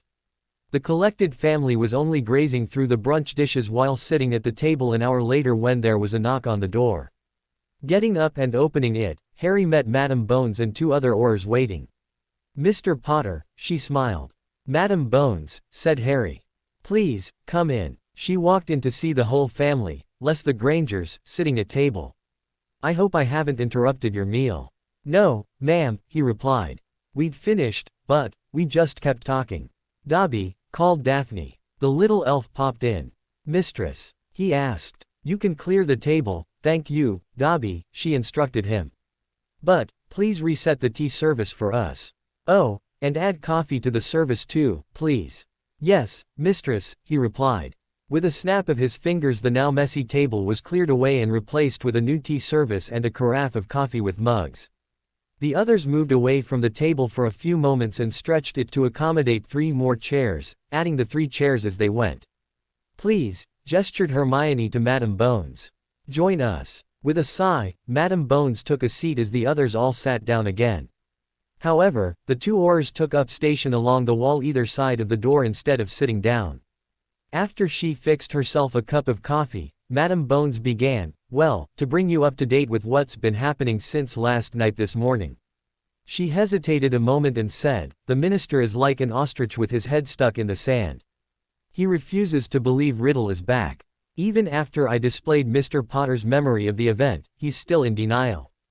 If he doesn't change his tune by tonight, I'll use the Potter Alliance to force the Chief Warlock to call an emergency session of the Wizengamot, and toss the fool out on his ear, said Harry. There's too much that needs to be done, quickly, before Riddle is able to rebuild his forces. Agreed, she said, taking a sip from her coffee. I demanded of him emergency funding to boost the Auror forces. He denied me. And my forces are too small to fight a war. With a sigh, Harry asked, all right. He self-performs a rectal cranioectomy or he's gone. What else has been happening?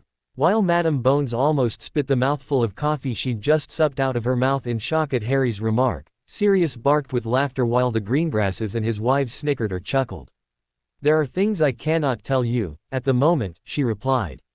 However, I can tell you I sent my Aurors to the Little Hangleton graveyard this morning, and they found evidence of the ritual performed.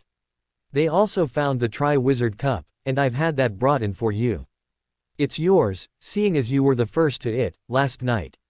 You won. Plus, I've got your 1,000 galleons prize money. She reached into her robes and dropped a Gringotts money pouch on the table in front of Harry. I know it's nothing compared to the Potter fortune, but you did win it.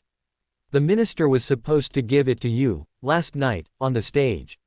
However, when you launched your Patronus at his 2 Dementor guards, driving them away, and then screamed and kicked the man, he obviously forgot about it. Huh, snorted Harry. He's damned lucky he curled up the way he did. What I really wanted to do was kick him hard enough up between his legs to give him a pair of testicle-shaped earrings. That earned him another few snickers while Hermione just reached out and slapped him on the arm. That she was blushing so much was probably the only reason she didn't berate him for it. Or, it might have been Daphne's lessons were beginning to sink in. The man brought Dementors into a school with defenseless children, growled Harry. He deserves far worse than what I did to him. Well, you got a lot of people thinking about what you said or, rather, screamed at him, smiled Madame Bones. A lot of people happen to agree with you. As such, I don't think you need to worry about whether or not you need to assemble the Potter Alliance to get rid of him. I think that's now going to happen, anyway. It's more a matter of when, rather than if. Then the man has a choice, doesn't he? Asked Harry. Grow a bloody backbone or get shoved out of the way. Thinking a bit, he asked, I know I hit a couple of arriving Death Eaters last night, he said. I think I may have also killed at least one of them, possibly 2. Were there any bodies left behind? Taking a sip of her coffee, Madame Bones shook her head. No, but they might have been removed before my Aurors arrived. Hermione glanced at her watch and said, we'd better go visit the headmaster or he's going to come looking for us. And I, for one, do not want to allow him access in here again. Oh, asked Madame Bones. And why is that? He placed monitoring charms in here and in our bedrooms, she replied. He used a listening charm affixed to the wall of the alcove outside to find out what the password was, and used it while we were away for the Christmas break to get in here to place them. How did you find out about them? And how do you know it was him? Asked the head of the DMLE, all business. Well, he clearly instructed Professor Whitaker, our door guardian, not to tell anyone he had come in, explained Hermione. However, he did not instruct the professor not to tell us who hadn't been in. Then it was just a matter of excluding the likely suspects and confirming by asking if the headmaster had not been in. Madame Bones gave a very unladylike snort. Once inside, we then scanned the room and found a number of listening charms, said Daphne. Instead of just removing them, with the help of the Weasley twins we then set up things to drive the headmaster to utter distraction with what he heard. Oh? Asked Bones. The one in the alcove was overlaid with a charm to switch everything it heard with swear words, replied Hermione. The one in here on the coffee table was overlaid with a charm to switch everything it heard with the appearance that, whoever was in here at the time, was plotting the murder of various members of staff. As various adults began to scoff and snicker, Hermione continued, the one in my room was overlaid with the sound of me singing a very annoying ditty called, Henry VIII. It's a muggle ditty that goes on and on and on. And the melody gets into your head and just won't quit. And, over that was placed a silencing field so nothing else would be heard. The one he put in my room was overlaid with the sound of a buzzing mosquito flying around your head, said Daphne. And a silencing charm placed over that, so all you heard was the mosquito. But the one in my room was the work of art, grinned Harry. That was the sound of wild passionate say, with added sounds of dogs, goats and bondage equipment being employed.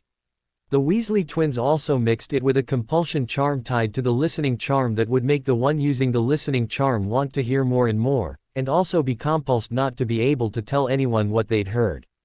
And, of course, over that was placed a silencing field. The others had already heard the story but Madame Bones hadn't. She was roaring with laughter when they'd finished.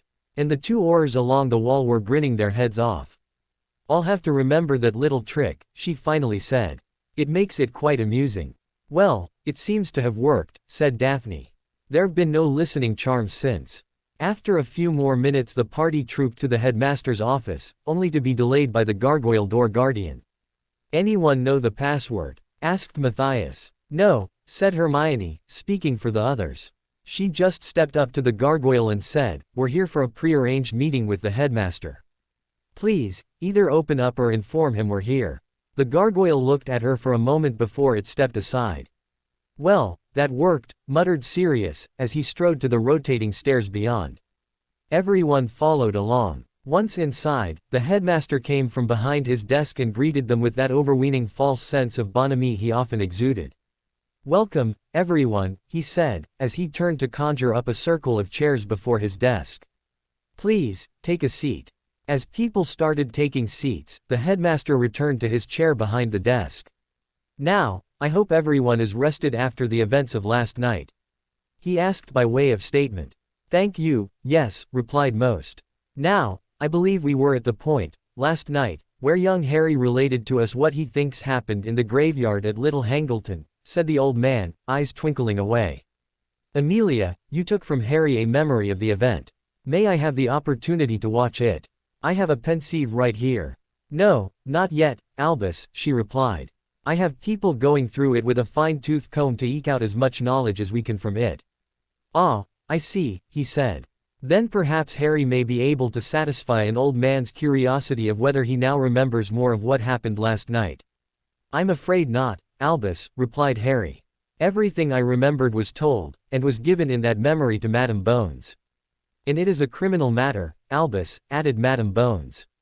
It was a kidnapping. As such it's for my department to investigate. I believe you've already been suitably warned about interfering with a DMLE investigation. Yes, I just hope to be of assistance, said Dumbledore. For instance, I have quite the extensive knowledge of arcane rituals. I was hoping Mr. Potter might tell us what words were used and I could provide some advice. Turning to Harry, he asked, and what were those words, Harry?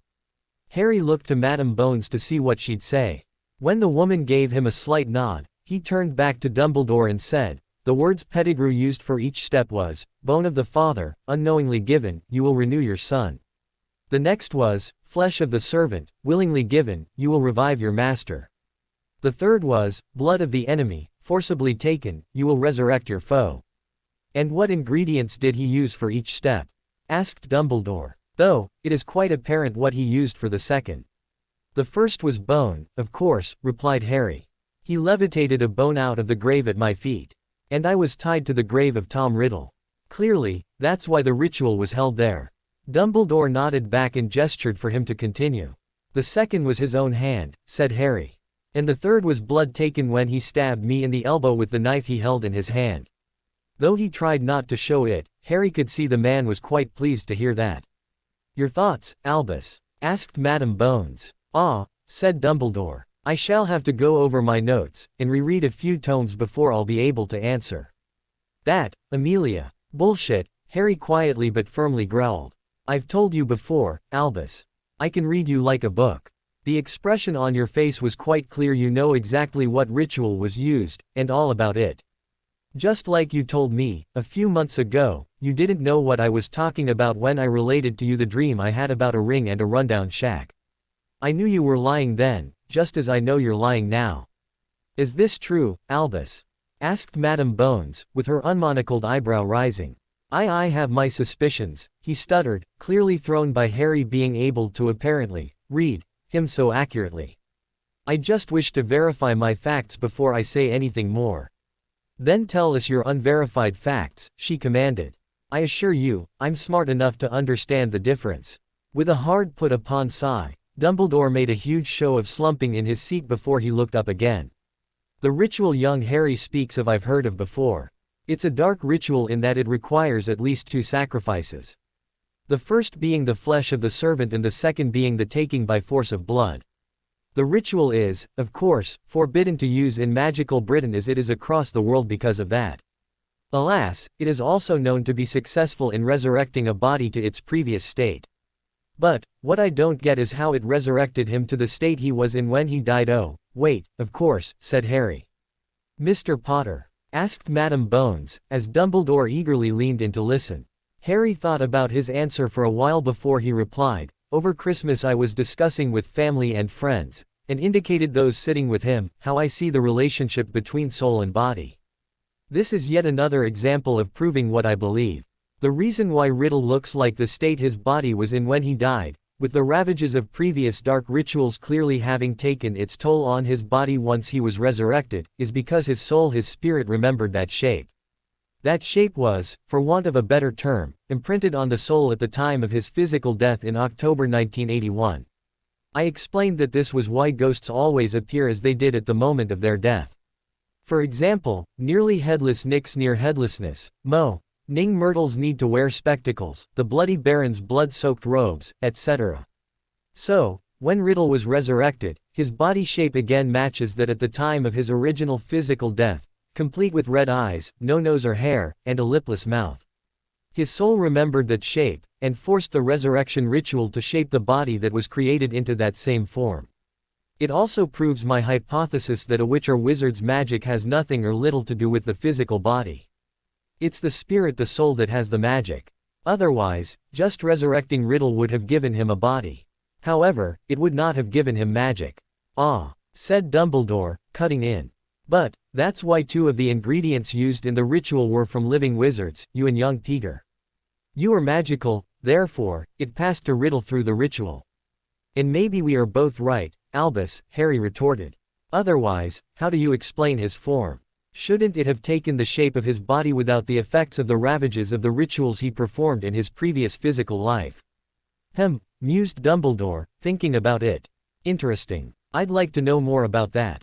"But, not now," said Madame Bones. "I still have an investigation to run. And I need to get my people ready to fight another war while they're ill-prepared to do so." "You have a window, Madame Bones," said Daphne. "Many of Riddle's Death Eaters were locked away in Azkaban shortly after the events surrounding the death of the Potters. Riddle needs to rebuild his forces before he could even think of prosecuting such a war. You have until he rebuilds his forces to destroy him, or his forces, or both. And you also know he'll target Azkaban to get out those who feel they're his most faithful," added Hermione. "That's however many of his inner circle who are waiting to be freed currently residing in Azkaban. If you'll remember, he did the same thing in the First War. And, as with the previous war, the Dementors will side with him. Having them at the prison only gives Riddle more forces to break out his most loyal." Madame Bones allowed the monocle to fall from her eye as she raised a hand to pinch and massage the bridge of her nose. "Just what I need," she muttered. "I've not enough Aurors as it is. Now I have to send more to protect Azkaban from an attack that's likely to occur we know not when." "Sorry to be the bearer of bad news," said Hermione. "That's all right," Dear, said Madame Bones, dropping her hand away and looking across at her. You keep having those ideas and letting me know. At least, that way I might be able to do something about them. Riddle will gather to himself enough people that will allow him to attack and take Azkaban, said Harry. That will then give him quite a few more forces to then make a start on taking either the Ministry or Hogwarts or St. Mungo's. Once he has one of those, he'll then move to attack the others.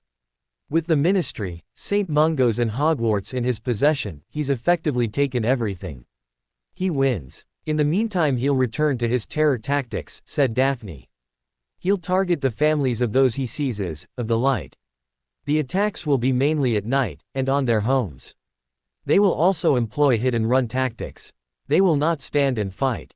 Instead, they will apparate or portkey into somewhere, hit hard and fast, and be gone before the Aurors have a chance to mount a defense. That was their tactics in the First War, said Sirius.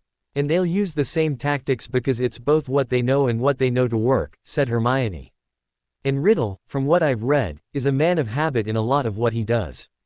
Hit and run by small groups of day works, so he'll stick with it. He only brings out larger concentrations of day when the target is much larger, or better protected. Then the Aurors need to reconfigure into teams of ready reaction forces, said Harry. There need to be teams ready to go at a moment's notice. Learning of a site being hit, forming a team to go, and then going takes too long. By the time the Aurors arrive, the day will have already left again.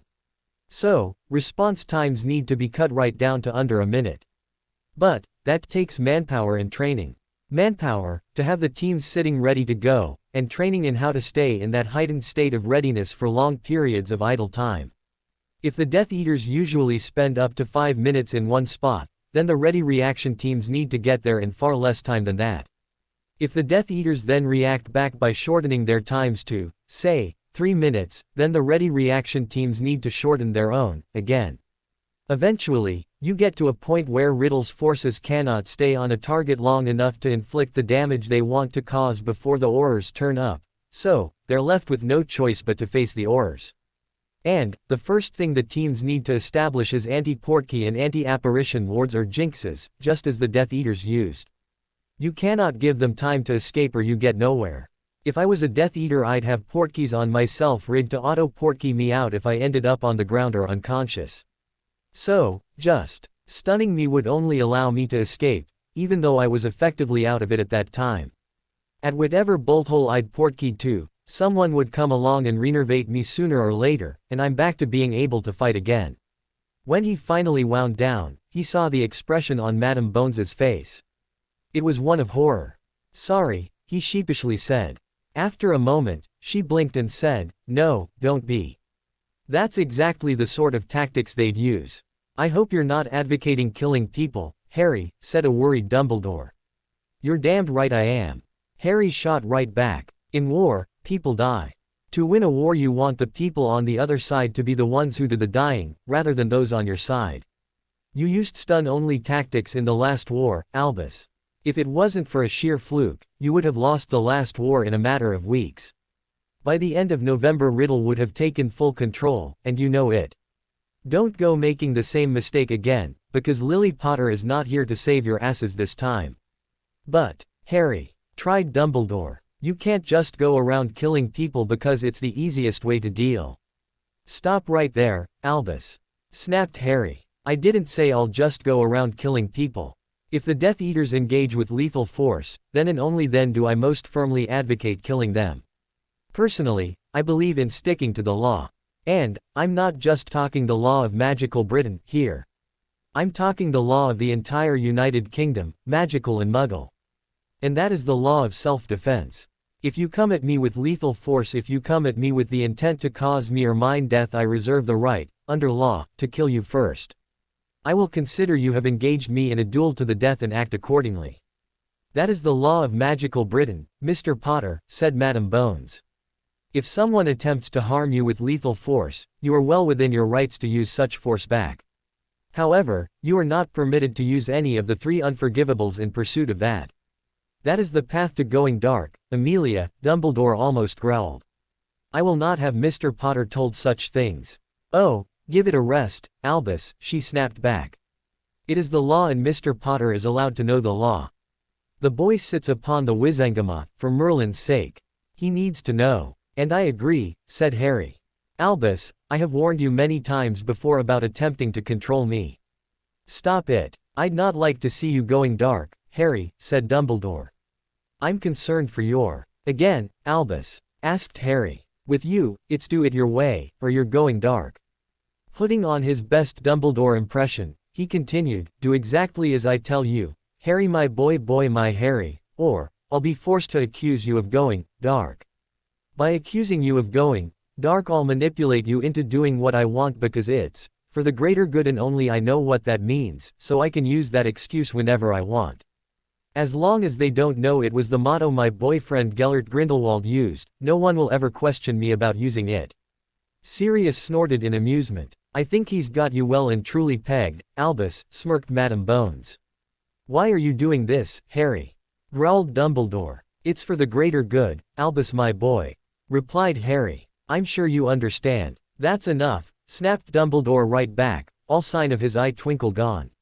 Really? Asked Harry, smirking back.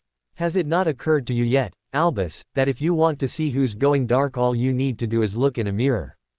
Go back over all you've done if you want evidence of it. Start with, for the greater good, Albus.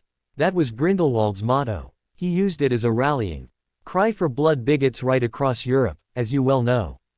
And yet, here you are using it almost daily. You were aware there was a prophecy about Tom and me and what it said, and yet, you continued to send out members of your order, those who trusted you knowing they didn't stand a chance against Riddle. You sent them out to die. Then there's your protection of Snape.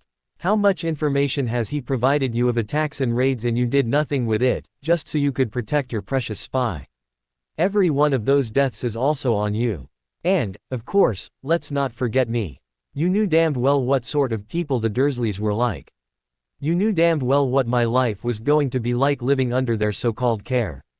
And, yet again, you sent me there as a defenseless infant, and kept sending me back there once I got to Hogwarts.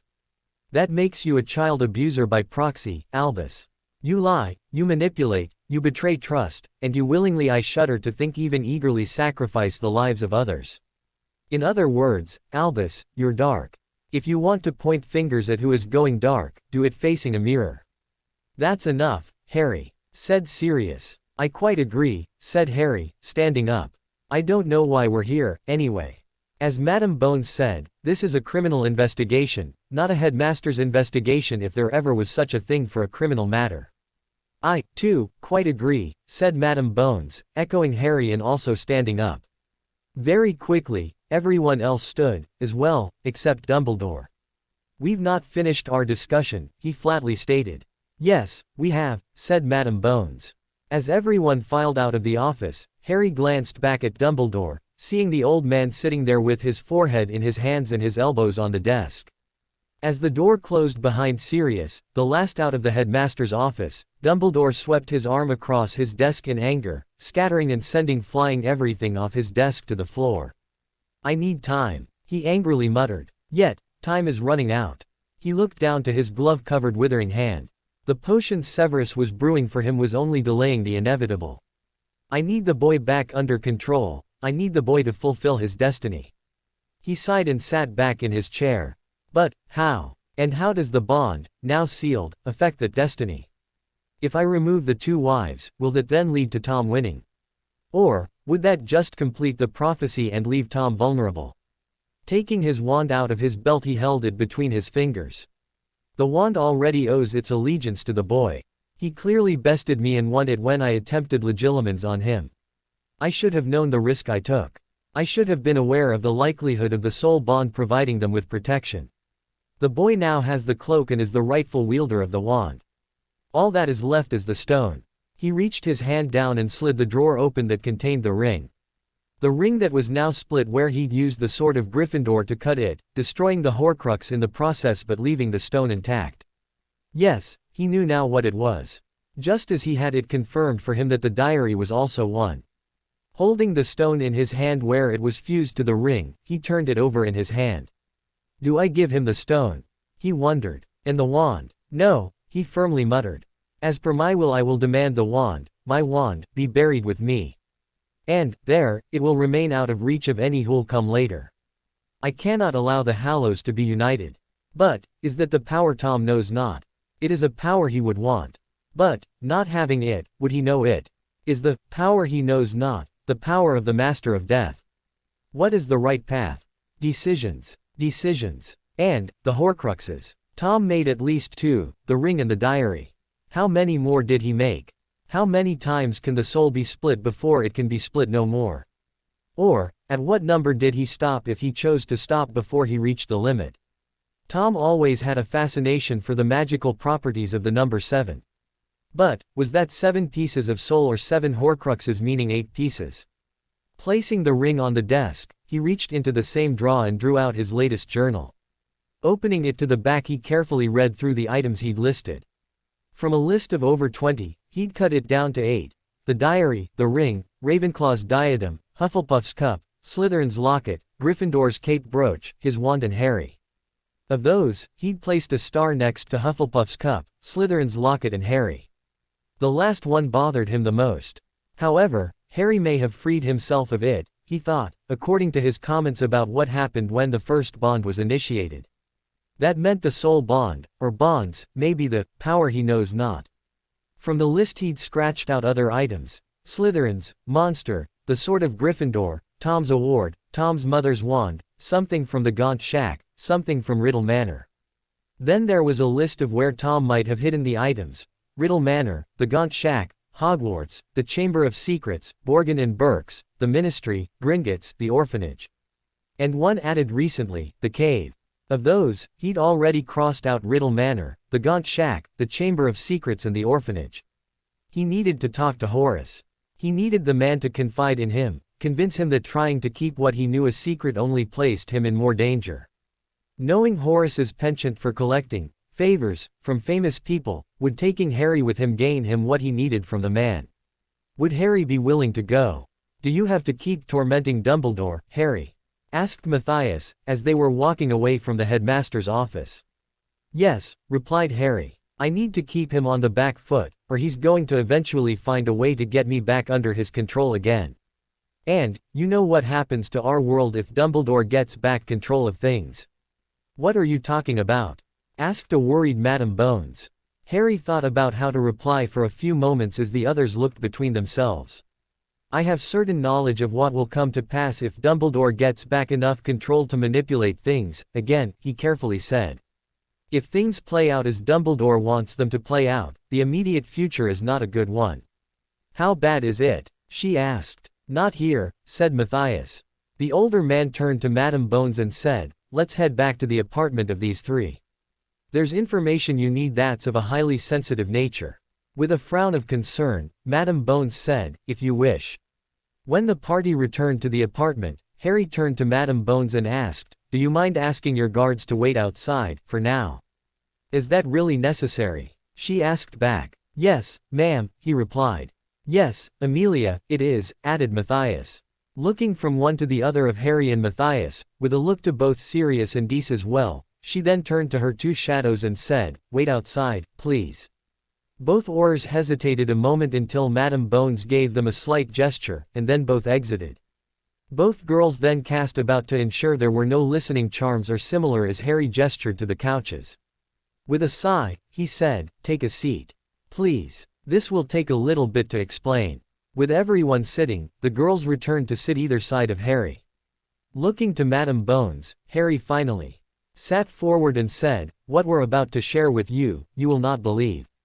But, you must. The future of magical Britain, if not the entire world, hangs on what we're doing." "Well, that was quite foreboding," she said. "I know," he sighed. "But, it's no less true. We 3 know what was going to come until we took steps to change things. We'll explain how we know, in a little while, but, the Greengrasses and Sirius already know. For instance, as 3 were not supposed to have initiated our bonds. I was still supposed to have seen Hermione as just a very good friend. And Ron and Ginevra Weasley had managed to keep Daphne and me apart through aversion potions. Therefore, no bonds and no emancipation. I was also deliberately kept in the dark about my heritage, so I was still under the supposed care of my Muggle relatives in Little Whinging. If we hadn't changed things already, Barty Crouch Sr. would have died a month ago, and Cedric Diggory would have died during the third task. When I returned from the graveyard, no one would have believed me that Riddle had been resurrected. Common belief would be that I had killed Diggory, in some ridiculous belief I killed him to take the glory of winning the tournament. Then, for the next 11 months, the Daily Prophet would have printed stories about how I was a lying self-delusional git. Umbridge would have then seen me as a direct threat and, in late June, sent 2 Dementors to Little Whinging, where I was still living, to kill me. I use a Patronus to drive them away, which then leads her to immediately have me charged with using underage magic and using magic in front of Muggles. She fails in that, too. Fudge then sees Dumbledore as a direct threat and has it in his head the old man is trying to take over as minister.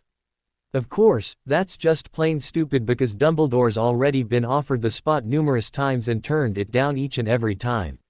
Added to that, Dumbledore wasn't able to find a Dada professor for next year, and the minister forced on him Dolores Umbridge for the role. A woman, who besides being a blood bigot of the highest order, barely managed to scrape by with an OWL acceptable in the subject, and never took Dada for nudes. His idea is to put someone he trusts close to Dumbledore to keep an eye on him. However, Umbridge or Umby, as we all came to call her, used the opportunity to torture Muggleborn and half-blood students by making them write lines with a blood quill, and then adding a compulsion charm for them not to tell anyone about it. "What?" exclaimed Madame Bones. Harry nodded and said, "Of course, her main target was me. By the end of the year I have permanently scarred into the back of my hand the phrase, 'I will not tell lies.'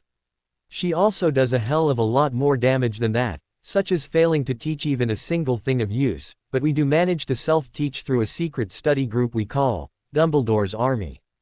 Because of the outright denial from the minister that Riddle had returned, Riddle was then able to use those 11 months to rebuild his forces in secret.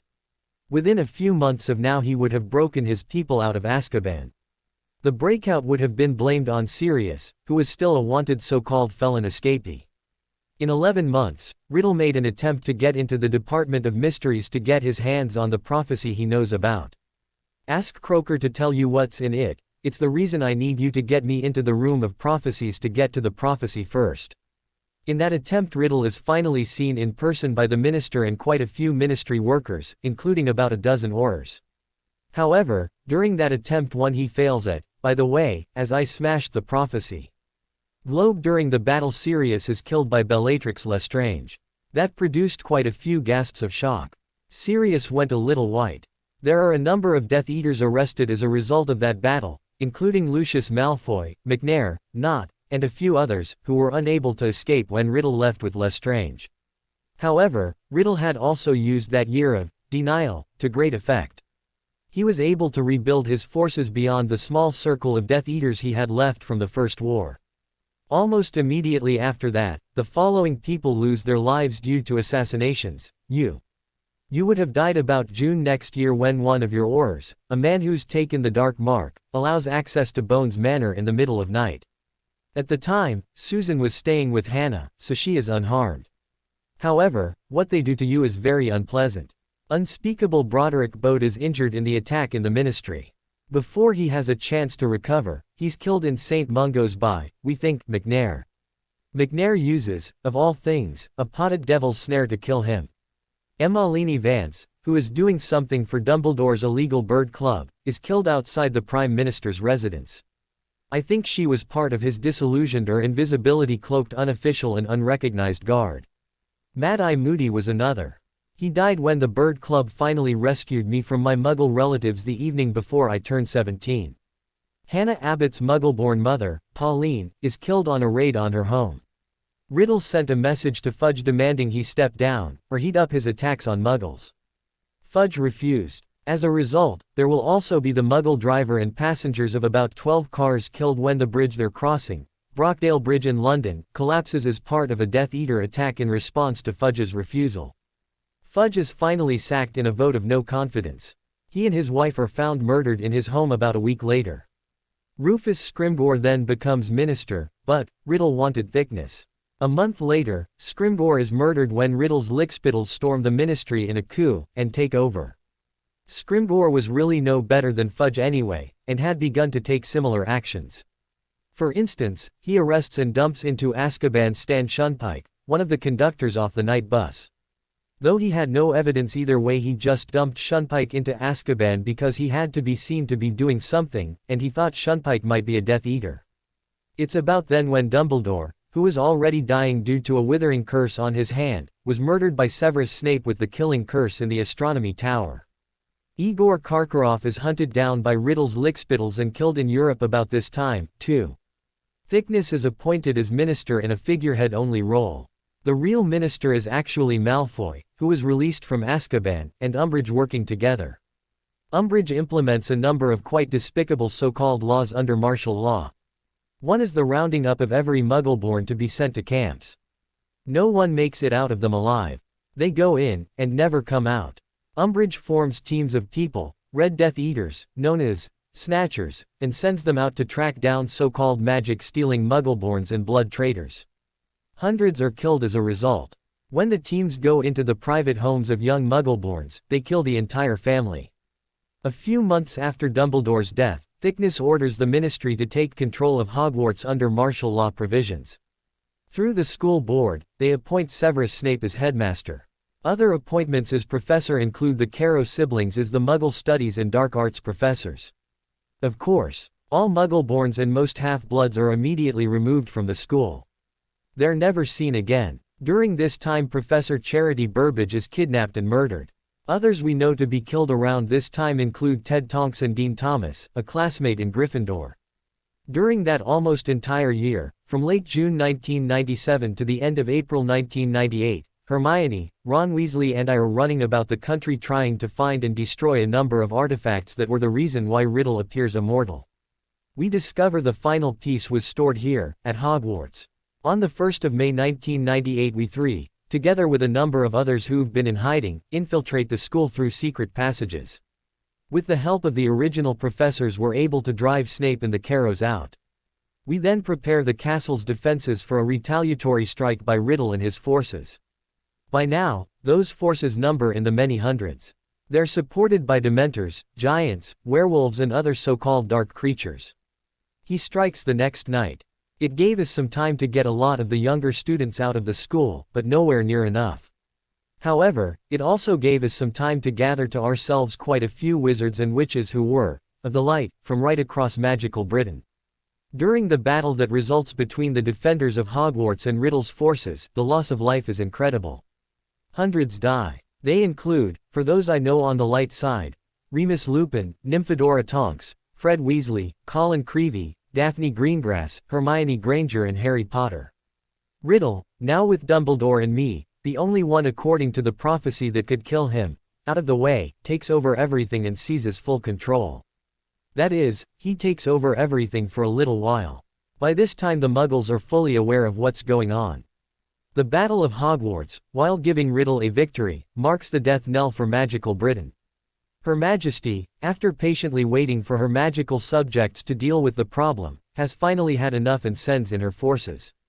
Magical Britain, already reeling from the war, stands no chance against her combined forces of over 320,000 military personnel and 120,000 police officers Muggle Aurors. With close to 500,000 highly trained soldiers and law enforcement officers at her command in the United Kingdom alone, and due to wizards and witches apparating in Port Keying away from custody, Her Majesty's forces quickly develop a "take no prisoners" as response. Only the young children are exempt from that policy, pre-Hogwarts age. Magical Britain is quickly destroyed. Almost all of it occurs within the first 48 hours of when she orders them in. That's late May 1998. Of course, with the laughable statute of secrecy now in tatters, the same efforts soon occur right across the globe. Of the total worldwide wizarding population, by the end of the first decade after the turn of the century, less than 5% remain alive. Of those alive, with the exception of about 1% of the remainder still alive because they're better at hiding, every one of them is forced to swear an oath of fealty to the Muggle rulers. Almost all of them are Muggle-born. And pretty much the cause of all of it can be laid at the feet of one man, Albus Dumbledore, a stupid, self-aggrandizing, manipulative old fool who tried to shape a prophecy spoken to him in early 1980 to how he wanted it to play out.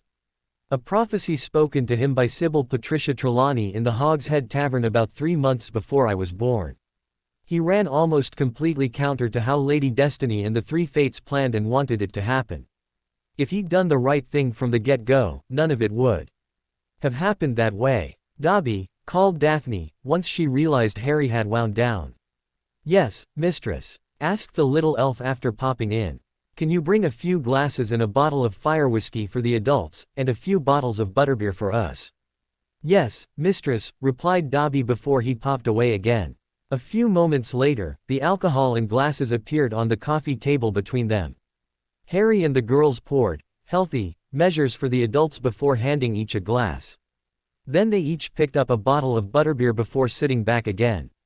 Once most of the glasses went chugged back, the three waited for the adults to get their collective heads around what they were just told.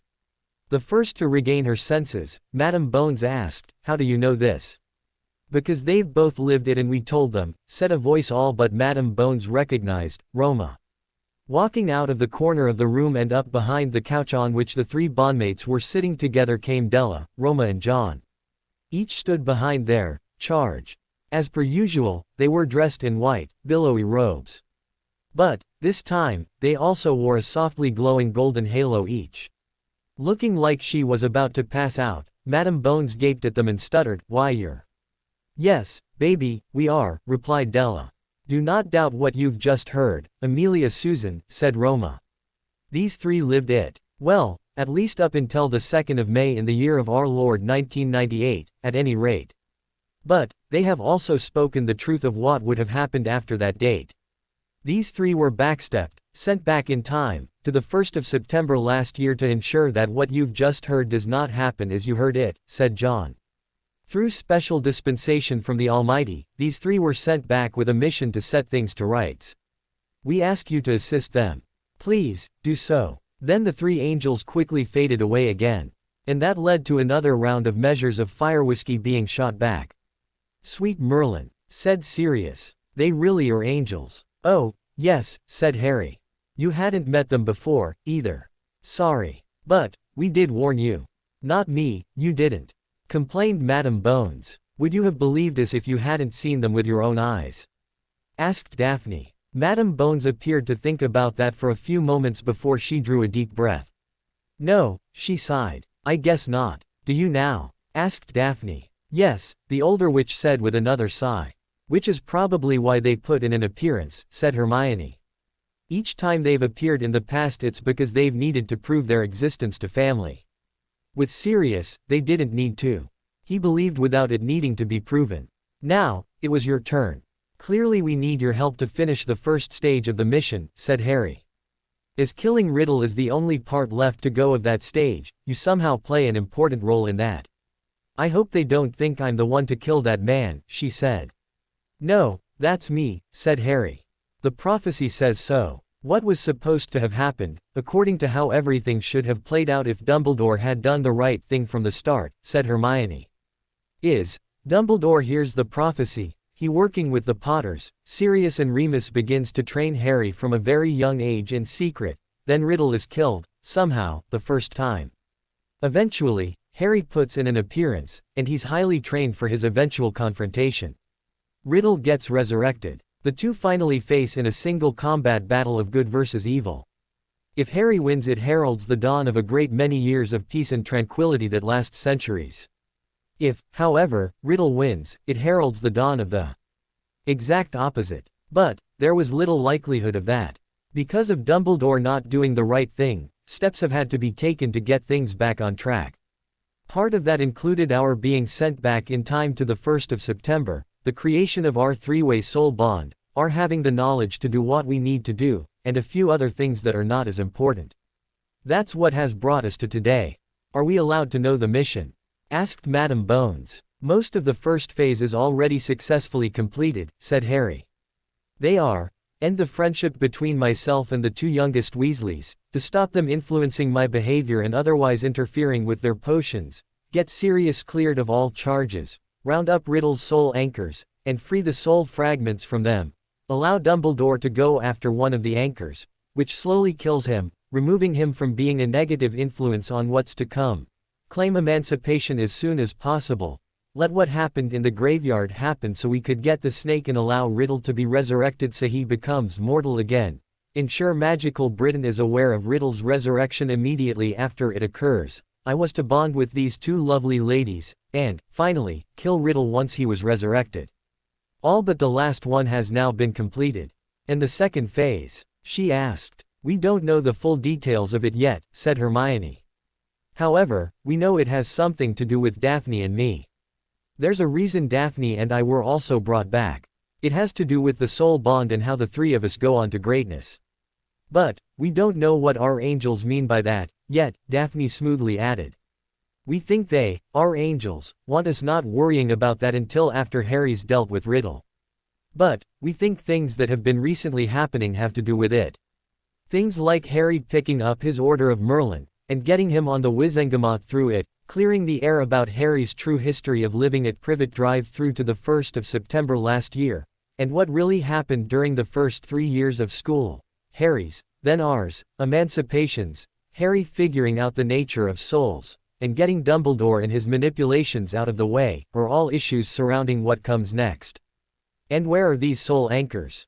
Asked Madam Bones. Harry turned his head slightly and called for Dobby.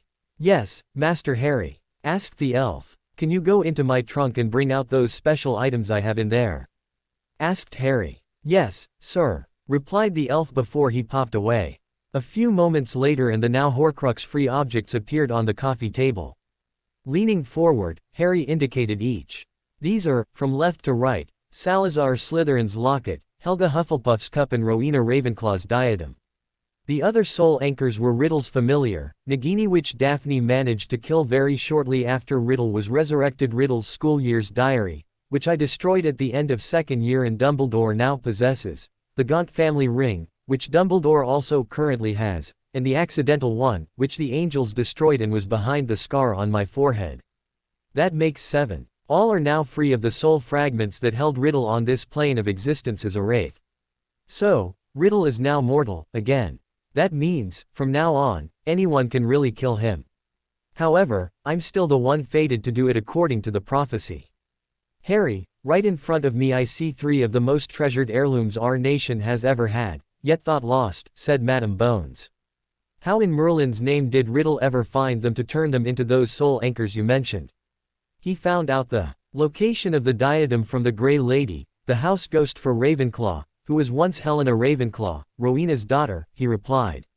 The previous owner of both the locket and the cup was Hepzibah Smith. Riddle stole them from her back in the 70s while he worked at Borgin & Burke's, and before he killed her and pointed the blame at her house elf, Hokey. Before her, the locket was owned by his mother, Merope Gaunt, who sold it to Smith for a few galleons to try and survive. The cup was a Smith family heirloom. He was also looking for something belonging to Gryffindor but never found it, I think. If he did, he never converted it into a soul anchor, or used it to create the familiar bond with Nagini. He searched for Gryffindor's cape brooch and the sword but we know he never found the sword, at least. What do you plan on doing with them? She asked, indicating the 3 heirlooms. Once Riddle's dealt with, and Dumbledore is either dead or no longer an issue, I'm going to present them to the school, he replied with a shrug. By rights, the locket and cup belong to the Smith family, as it was from them they were stolen. However, there's no legitimate reason they had them in the first place, unless they can prove ancestry to Helga Hufflepuff for the cup. And Merope stole the locket from her brother. No, they should be in the school under heavy anti-theft enchantments. I intend to work with Professors Flitwick and McGonagall to place them, and the sword, in display cases to go into the entrance hall. And what now for your mission? Asked Sirius. Now we wait until we track down where Riddle went to ground, said Hermione. In the previous timeline he went almost directly to Malfoy Manor and hid out under their wards. Which reminds me, said Harry turning to look directly at Sirius, suddenly on a different topic. How are cousins Narcissa and Draco? Surprised at the change, Sirius said, both are now back to, or for the first time when it comes to Draco, being blacks. Well, I think one of the Death Eaters I hit in the face with a reductor, last night, was dear old Lucy, said Harry. If that's the case, and Riddle wasn't already keyed into the wards at Malfoy Manor, he wouldn't have headed there, last night, after I heard him. That leaves, Crabbe, Goyle, Knott, McNair, Avery, Yaxley and NND Roll. Whose place from those he'd go to, I wouldn't know. I guess it would depend on who has the nicest and most well-protected manor. He'd demand nothing less. It'd be not Manor, suggested Matthias. Too well protected to attack with only a small force, said Madame Bones. However, that aside, it doesn't stop Madame Bones from boosting her aura force from donations, and making sure the wizarding world is alerted to Riddle's resurrection, said Daphne. No need to worry about the second part of that, replied the woman. I take it you've not seen the prophet, this morning. No, said Harry, as his wives shook their heads. Your copies were waiting for you when we arrived, said Sirius, rising from the table and going over to the coffee table. He picked up their 2 copies that were on the low table waiting for them, and brought them back. He tossed them to the 3 teens. There, on the front page, was the headline, "He's back." Skeeter had worked fast to get the story written and covered for the front page, lead story. There was also a photograph of Harry holding up a prone Pettigrew's arm with the dark mark bared. And another with Harry pulsing magic when his oath took hold and he cast his sparklers. Their fastest reader, Hermione said, Fudge is accusing you of being confounded again. He's claiming you didn't really witness Riddle's resurrection. Instead, he's claiming you were kidnapped by subversive elements out to discredit his ministry, and are using you as their pawn. And according to him, the reason you were able to give the oath and weren't punished was because you believed what you were saying was true, even though it wasn't. Arsehole, muttered Harry. That's twice now he's accused me of being confounded because he refuses to accept the truth. Skeeter mentions that, said Hermione, still looking down at the paper. She also mentions how Fudge was wrong about you being confounded the last time he accused you of such, and that Sirius really was innocent. We need him gone, said Harry. Can I ask you to hold off on kicking him out, for now? Asked Madame Bones. Why? Frowned Harry, staring back. With a sigh, she said, the Unspeakables and I have a plan to clear the ministry of all those with the dark mark, or otherwise Riddle supporters, or have otherwise engaged in illegal activities. I'd like to enact that plan immediately after sacking Fudge, and before a claimant for the position can rally support. You'd be up for that position, Amelia, said Matthias. You'd make an excellent minister. I know, she replied. However, I hadn't planned on running for the position until my Susan graduates. And, with Riddle back, I need to be where I am. We can't let Scrimgeour get it, said Harry. No, she replied. So, we need to prepare a viable alternative candidate. Kingsley Shacklebolt was supposed to be the minister after Thickness was tossed out after the Battle of Hogwarts. If I'd beaten Riddle, mused Harry. I also think Arthur Weasley would make a good minister. How about Amos Diggory? Added Daphne. I have an idea, smirked Hermione. Oh, said Sirius. I know that look. It was the same one Lily used to get when she thought up a good prank. We're listening, said Madame Bones, a little warily. Minister Matthias Greengrass, grinned Hermione. Daphne gasped as the rest of the table held their collective breaths and thought about it. Matthias just looked back in shock. Harry snorted. You have the experience, Matthias, he explained, turning to look at his father-in-law. You've served on the Wizengamot, with distinction. You know all the players. You're respected within the ministry. You're known not to take bribes or the like. And you have both the fortitude and the skill set to be a huge success. Stuttered Matthias. I'll have to think about it. You've got time, said Madame Bones. I'll keep you up to date with the plans to clean out the ministry. I'll give you my full support as head of the DMLE when the time comes. You'll have the backing of the Potter Alliance, added Harry. And the Black Alliance, added Sirius. As I said, I'll have to think about it, the man warily said. Spoken like a skilled politician, grinned Sirius. You do realize it'll paint an even larger target on my back, don't you? Asked Matthias, a little grumpily. If Riddle follows the same path as in the old timeline according to these 3, he'll demand my removal and, one way or another, kill me himself or have me killed. The difference, here, is that you won't be like an ostrich and stick your head in the sand as Fudge did, said Harry. You can immediately implement overarching legislation that makes things like having the dark mark an offense. You can make being scanned for the mark a requirement for working at the ministry, including within the orders. And have those scans occur at any time. Snap inspections, they're called. You can then make it an automatic jail sentence to be caught wearing Death Eater robes, guilty until proven innocent. And the same for those who haven't already managed to successfully claim the Imperious Curse for their existing marks. You can even throw in mandatory veritaserum for all trials relating to Death Eater activity by suspending the law that allows purebloods to escape being forced veritaserum in their trials. There are lots of advantages to curb the number who became Death Eaters from becoming them in this timeline, said Hermione. Personally, I'd figure out a way to seize their vaults. Claim it as a breach of law to finance terrorist or other subversive actions against the ministry, or something like that. Ouch, winced Sirius. The way to do it is for the ministry to take control of the family vaults and monitor how much money goes out of it. You set each family member a stipend, including the head of house, explained Harry. Then, they'll be able to live off what they get, but won't be able to donate huge sums to Riddle's terrorist organization. Or anywhere else, for that matter. That's another thing that can be done, said Hermione.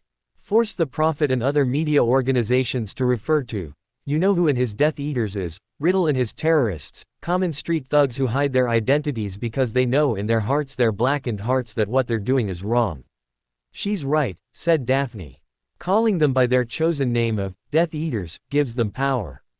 You take that off them by refusing to use it. And never refer to Riddle as a lord. Call him, the murderous wizarding thug Riddle.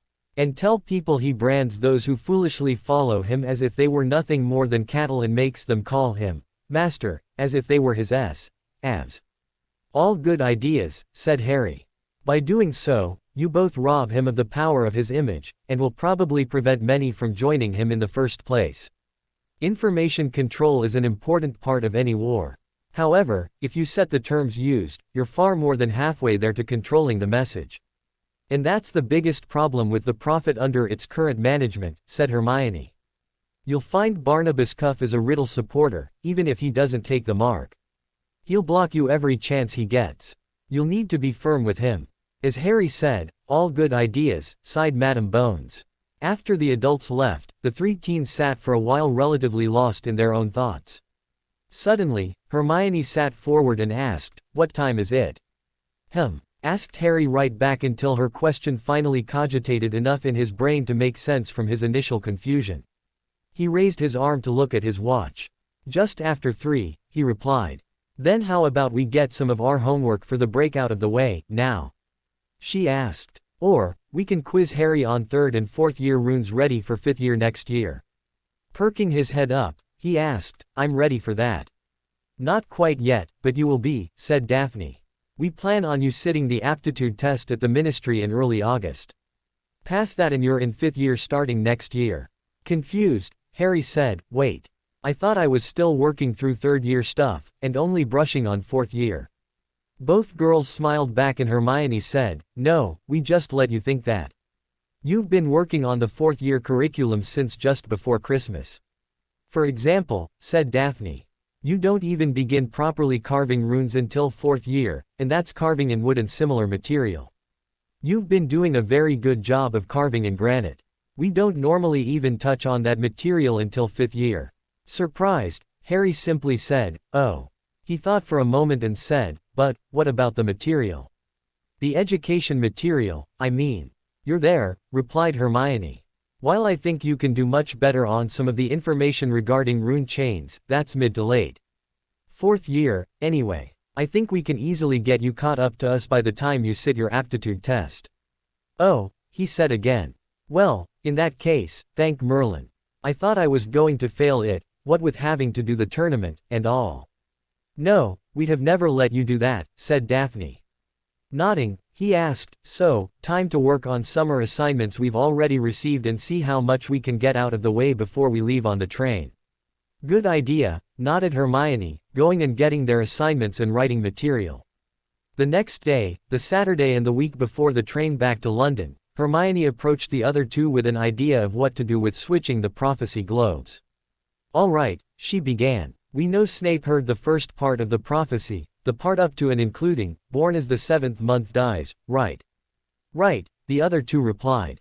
"Right. That means he also knows it was given by Trelawney to Dumbledore while she sat on a hard wooden chair in a room at the Hogshead Tavern, she said. So, that means the image seen in the prophecy globe must match that. Dropping his head and giving a groan, Harry said, "You're right. That's exactly what I remember seeing when Dumbledore showed me the memory in the air above his pensieve when he returned after portkeying me back." "Ahem," she replied, agreeing. "So, we need to somewhat match that with the fake prophecy if we're going to go ahead with that." "And how are we supposed to do that?" asked Daphne, seeing the problem. "Polyjuice and transfiguration," Hermione promptly replied. "We need to get a few hairs off Trelawney for the polyjuice.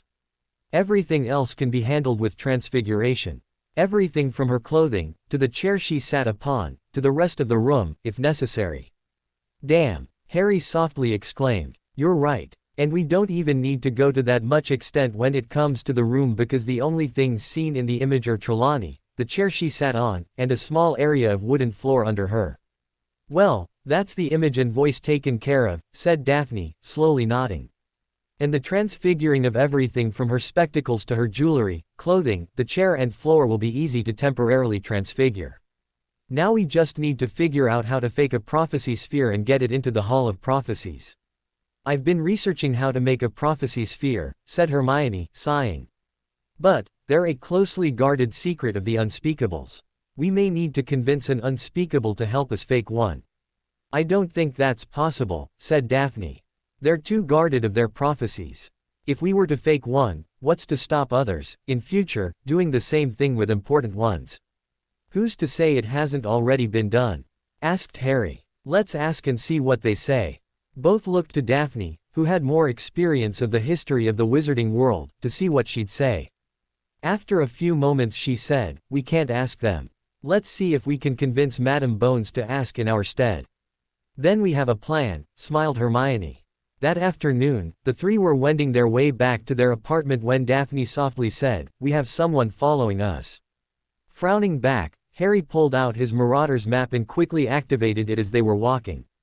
It took them only a few moments to see it was Draco Black who was tailing them. Walking back to their apartment, they carefully monitored the situation but did nothing other than keep an eye on things. As they turned into the Ravenclaw corridor, Harry folded the map up to a smaller size and watched. "I think he might just want to talk," he said, once they were inside the warded area outside their door. "I'll hang back and make sure he sees where we go." The girls then made their way inside, while Harry hung back enough to allow his cousin to see him disappear through the alcove behind the statue professor. As soon as he stepped within and closed the door, he unfolded the map and, together with the girls, watched young Draco hesitate for a few moments before he quickly made his way to their apartment entrance. Moments later, they heard the professor's knock on the door. Harry quickly folded the map while the girls moved to and apart from either side of the door. He then checked to make sure both girls were ready with wands drawn as he popped his own wand into his hand and held it behind his leg as he opened the door. Deciding to be friendly, he adopted a mien of pleasant surprise before he said, "Cousin Draco. This is a surprise. Please, come in." He quickly stepped away from the door to his left so he could watch Draco's right hand. Draco quickly looked each way down the corridor behind him before he smartly stepped through and shut the door behind him. It took him only a moment to realize he was well bracketed by drawn wands. "Ah," he said, with a small smirk for each of them before looking directly at Harry. "Would you like me to give an oath I'm here to do you and yours no harm?" Harry thought a moment before he said, "I tell you what. You leave the wand in wherever you have it stashed on you, and we'll forego the oath, deal?" With a nod and a smile, Draco replied, "Deal." "Thank you," said Harry. "Now, because we're being ultra-paranoid at the moment, please allow the ladies to step forward to scan you for charms, curses and the like, alright?" An expression of anger mixed with being appalled flitted across Draco's face for a moment before he fixed his lips in a firm line and said, "I'll allow it." Both ladies stepped forward and scanned him from each side. "Tracking charm on the belt," said Daphne. That made Draco's eyes widen in shock. "And on the tie," added Hermione. "What?" Draco softly exclaimed, looking between both ladies. "Get them off me please," he firmly asked. Hermione attacked the one on his tie while Daphne took care of the one on his belt buckle. "Done," both ladies said almost simultaneously before they then moved away. Sorry, said Harry. That obviously came as a shock. I never gave permission, the own boy began, while he stood there fuming. For what it's worth, Daphne said to him, while moving away towards the couches. The one on the tie is Professor Snape's. He's either keeping an eye on his godson or on all Slytherins. I think it's the latter, as there was one from him on my old Slytherin tie, as well. I don't recognize the one on the belt, though, said Hermione. The signature belongs to neither Professor Snape or Dumbledore. We're getting used to the signatures of both. Probably my father, muttered Draco. The belt was gift from him. As the boy stayed standing there, thinking furiously, Harry said, "Come, cousin. Take a seat." He indicated the couch opposite where Daphne had sat and Hermione was joining her, leaving a gap for him. As Draco gave a gesture to indicate he heard and acknowledged the invite before moving forward, Harry moved to the couches and sat between his wives. "Dobby," called Daphne, as everyone else settled down. "Mistress?" asked the elf, when he popped in. "4 butterbeers, thank you, Dobby," she instructed. Dobby popped away and the butterbeers popped into existence on the coffee table a moment later. "And how is Dobby?" asked Draco, as he reached for a bottle. "Happy," said Harry. Once all 4 had a butterbeer in hand, Draco said, "He looks it. I'm happy for him. Father would make me punish him for the slightest perceived error. And, if Father thought I didn't punish him enough, he'd punish him a great deal more. I hated doing that." As they sat sipping their bottles, Harry asked, "Now, what brings you to paying us a visit, cousin? Unless, of course, this is just a social visit of one house scion to another." Draco seemed to think for a few moments before he said, "I was informed by Gringotts Male Owl, this morning, that my father is dead. Their copy of his lifestone has darkened. I honestly don't know what to say to that," said Harry, not that unsurprised with the information considering what he thought he'd done to the man at the cemetery. "On one hand you have my condolences. But, on the other, he was real piece of work," finished Draco. "The important thing is, how do you feel about this?" asked Daphne. With a very un-Slytherin snort, Draco said, "I think Potter's, cousin Harry's views somewhat match my own." With a sigh, he continued, "The man was my father. He had his moments, where I was proud to call him that. Yet, he was also a criminal, someone who had reduced the name, Malfoy, to mean all that's wrong with our world, and someone who was quite willing to do despicable acts in the name of blood purity. I miss the man who was my father when I was a small child. However, I do not miss the criminal, the man who worked his way up to being the Dark Elf. Riddle's second in command. I do not wish to think about what he did to make it that high within the Death Eater's ranks." Nodding in sympathy, Harry said, "When I first re-entered the magical world at 11, people were quick to tell me all these great things about my parents, how they were heroes, and such. However, I've also come to understand my father was very much what Professor Snape accuses me of. As well as being a loving husband and father, a good friend, and someone who fought for what he believed was right, he was also an unrepentant bully, arrogant, belittling of others, somewhat cruel at times, and similar attributes. My mother, however, was very loyal to her family and friends, but also had a very fiery temper." He snorted and said, "I've come to understand my mother would hold a grudge until it died, then have it stuffed and mounted on a mantelpiece just so she could keep it." That had the other 3 snorting and quietly chuckling in amusement. "However, I never found out about a lot of that for the first few years, because no one wanted to speak ill of the dead. People tend to put their heroes on mental pedestals, and won't hear a bad word said against them, let alone say a bad word themselves.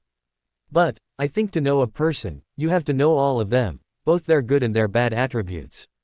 As a result, I choose to think I now better know and understand just who James and Lily Potter were. And from that I have come to understand a lot of what makes me me. Many have already told me I have my father's hair and facial structure, but that I have my mother's eyes. I now also know I also have my father's love of pranks, without being a bully about it, just as I have my mother's love for others, and also her temper. From both of them I have their anti-bigotry mindsets, their focused bloody-mindedness, their determination to do what is right and succeed, their acceptance of that which makes us different from one another, and their loyalty for family and friends. We are a product of the combined genetics of our parents. However, we are not limited to that. I strive to be greater than they were, as I have no doubt they would want me to. They do not define who I am. It's my own choices that do that. I have no doubt you could choose the same. Everyone sat quietly for a while. Harry could see Draco was really taking his words to heart. Eventually, the other boy said, I am not my father.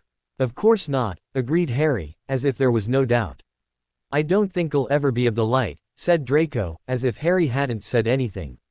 However, I now have the opportunity to sever the magical house of Malfoy from the dark. I may not be able to drag the house all the way across to the light, but I believe I can drag it to gray and neutral. Sirius, the Black, is doing the same for the House of Black, said Harry. You may want to talk to him about it. He may be able to help. I thought you'd already severed yourself from the House of Malfoy, said Daphne. I had, admitted the other boy, with a slight shrug. However, the goblins have informed me my father did not change his will. As such, I've inherited the head of house position for the House of Malfoy, even if I am the last Malfoy. Been there, done that, smiled Harry. Draco dipped the neck of his bottle to Harry in mock salute. So, are you going to be Draco Black, the Malfoy? Asked Daphne. Or revert back to Malfoy? Draco seemed to ponder that, for a while, before he said, I hadn't thought that far.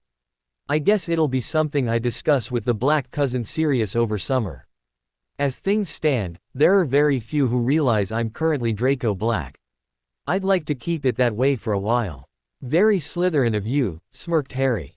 Even though you think I have Gryffindor tendencies? Asked Draco with a matching smirk. Oh, I never said you lacked Slytherin qualities, dear cousin, laughed Harry. I had meant to imply you tend to show such Gryffindorish tendencies, at times. There's a term I've heard someone say that I think matches us both, he continued. Slythindor. Or, perhaps, Gryffrin. I'd be one and you'd be the other. Asked Draco, amused. I think so, yes, said Harry, happy his cousin understood what he meant. The conversation petered off for a few moments, each lost in their own thoughts, before Draco asked, who would have thought the two of us could sit down and share a few drinks together and talk like old friends? Harry snorted and said, maybe not old friends, but, what say, new friends? Draco smiled and nodded back. Good, said Daphne. Now, there are only a few people who know your name is now Draco Black that we know of. To give you time to make a decision regarding your choice of name, how many in Slytherin know you've changed it? None, Draco instantly replied. At least, none that I know of. I've not made the name change known, nor corrected anyone who called me Malfoy. However, I have no idea how many people father told, if any. Therefore, I also have no idea how many of their sons and daughters who were at Hogwarts they told, if any. Giving a firm nod back, Daphne said, if we continue to call you Malfoy for the next week, when the train heads back to London, is there anyone you know of who could out you? Not that I'm aware of, said Draco, before he asked, you'd do that for me. It is not a difficult chore, smiled Daphne, just a touch snidely.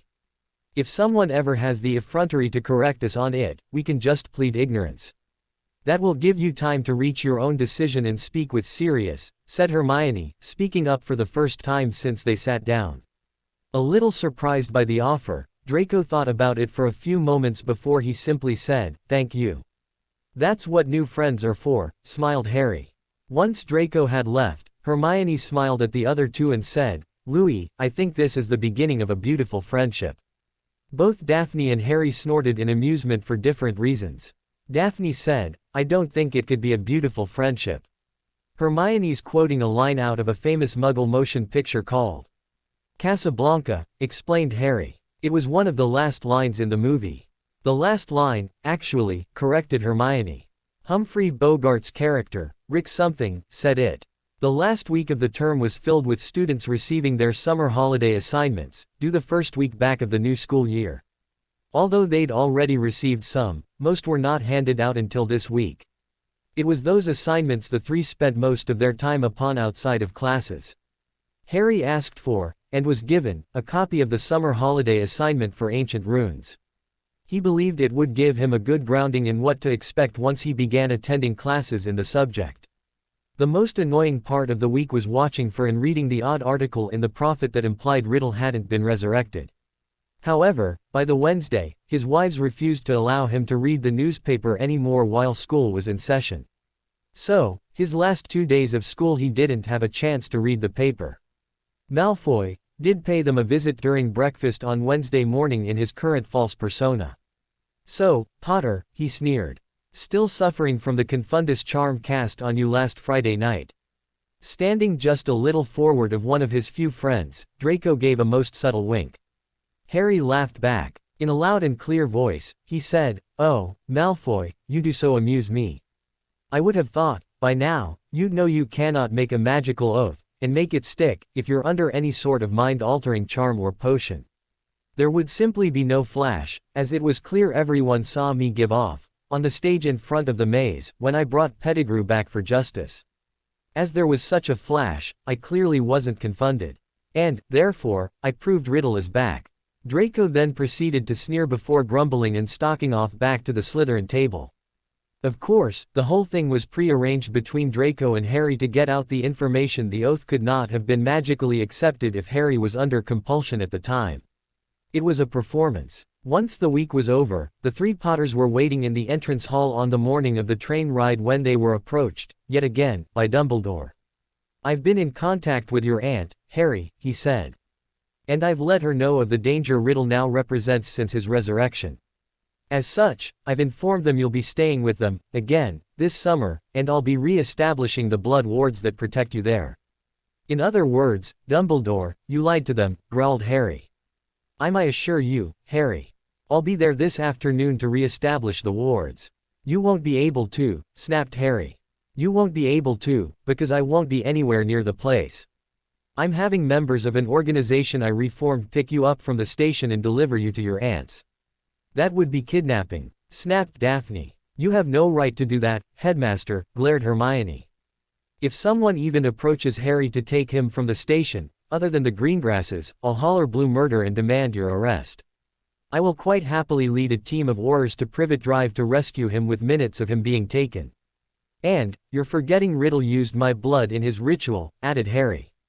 "That means he can now walk right through your damnable blood wards as if they weren't even there. In other words, they provide no protection, at all," added Hermione. "If you try to have me kidnapped from the station, Dumbledore," growled Harry, "I'll defend myself with deadly force. Tell your little birdie club I'll kill them if they try." With that, the three stormed outside and boarded the first carriage. They left a completely flummoxed Dumbledore standing in the hall, unsure of what to do next. The concept the blood wards would now no longer protect Harry from Riddle, due to the ritual, had not even crossed his mind. But, he also knew Harry was correct.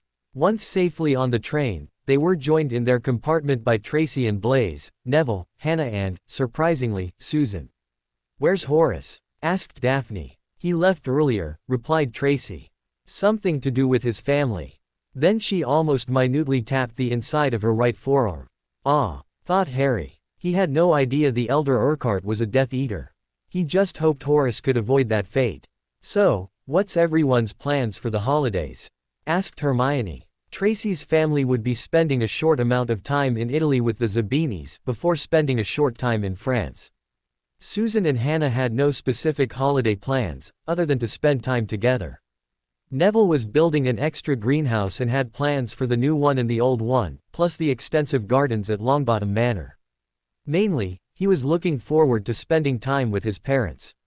"When you have an opportunity, we would accept an invitation to Longbottom Hall," said Daphne.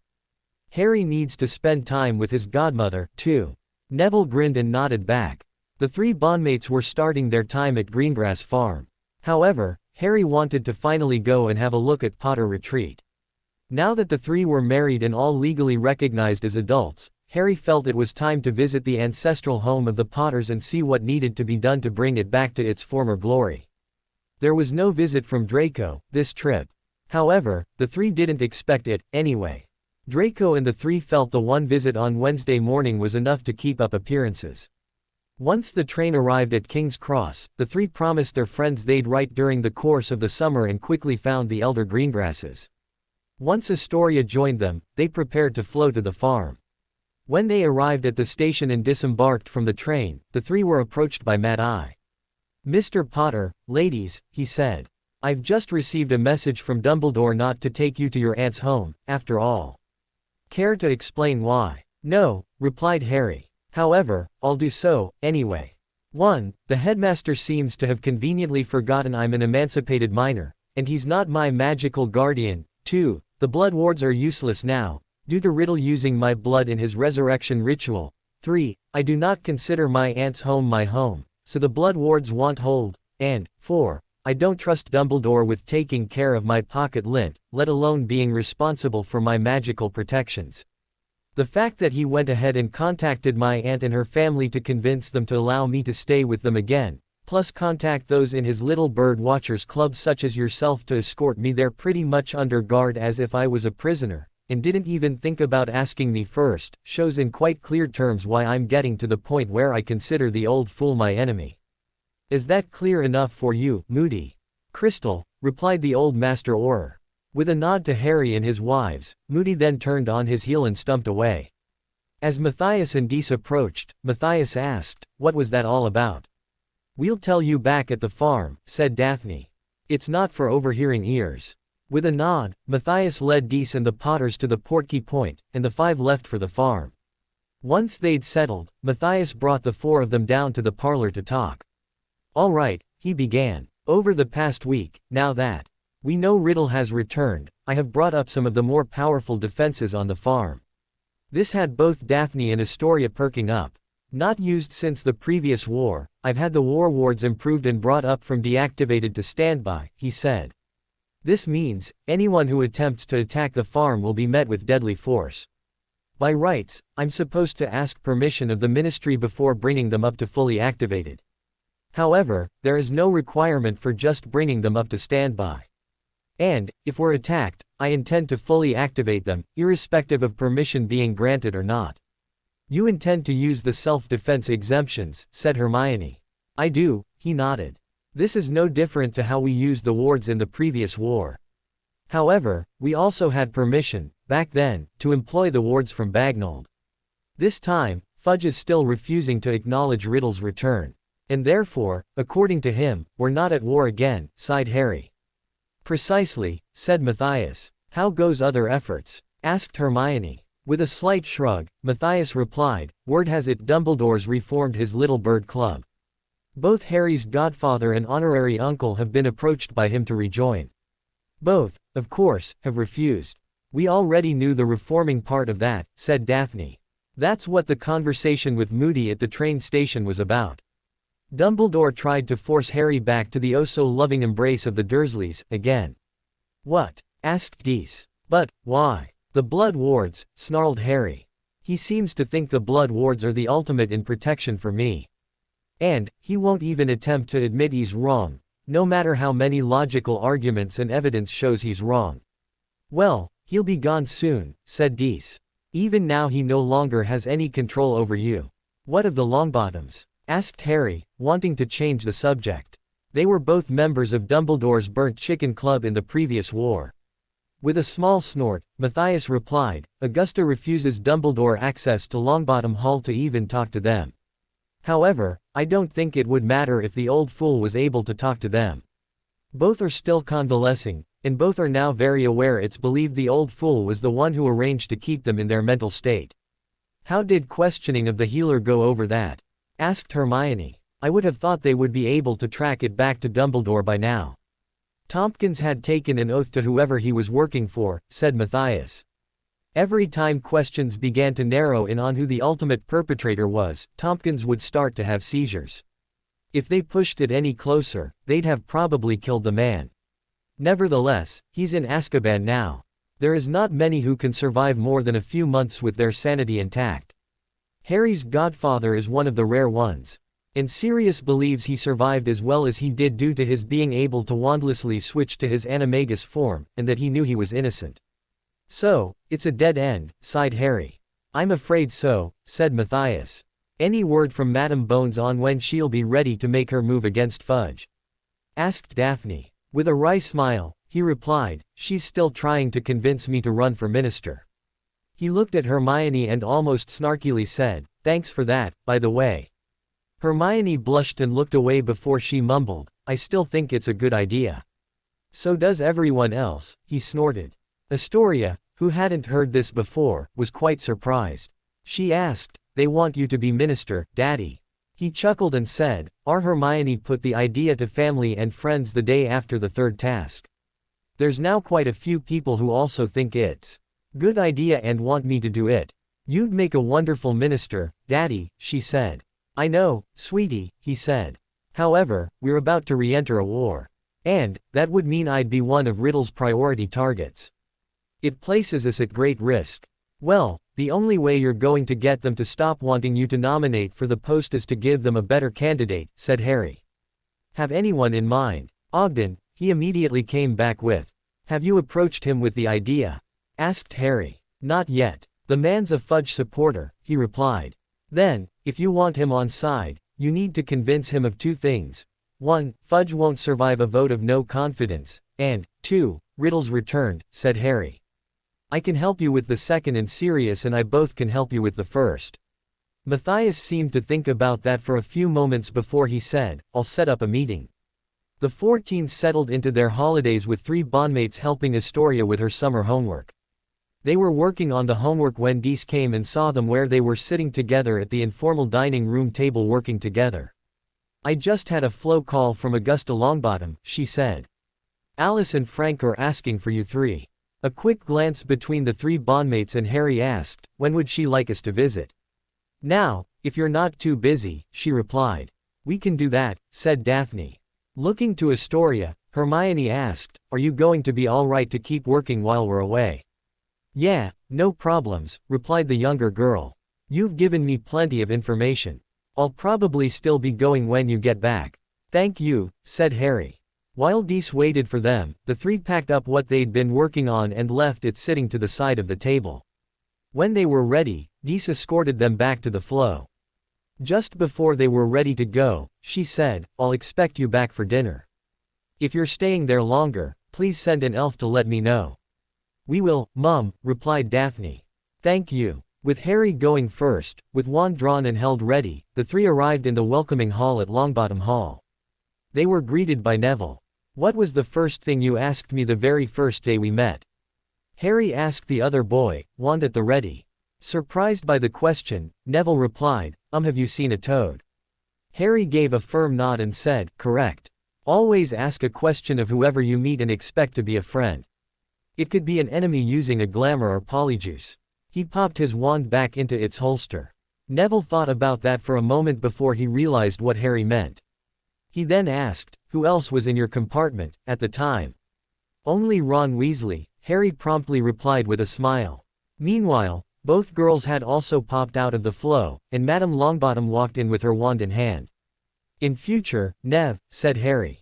When expecting someone through the flow, or at your apparition and portkey arrival point, be standing behind one of those couches, or something, with your wand in your hand ready to defend yourself.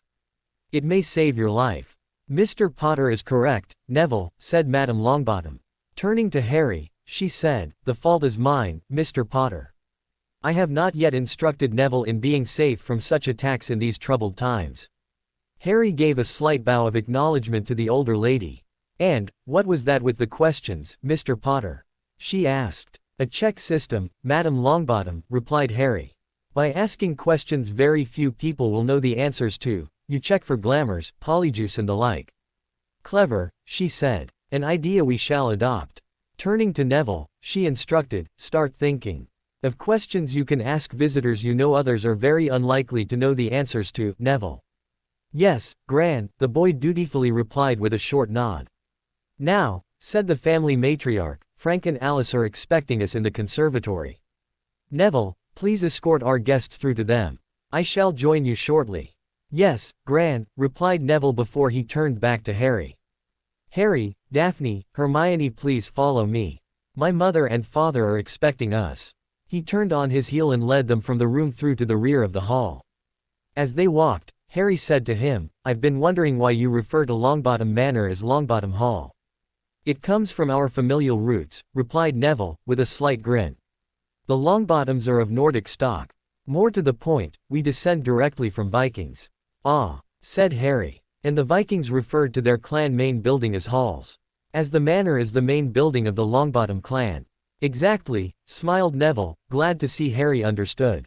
The conservatory, as the name implied, was a large room that could easily have doubled as a small greenhouse. The only exception was that the climate within was at nominal room temperature, even with all the glass that formed the walls and roof. The room was filled near the walls with potted plants of many varieties, some on shelves or in hanging baskets, some not. A small coffee table and, outdoor, white-painted wicker couches with attached cushions surrounded it and were in the middle of the floor. Sitting in 2 wicker armchairs slightly turned to one another were Frank and Alice Longbottom. They had been softly conversing when Neville led their small party in. Both looked up at their approach and smiled.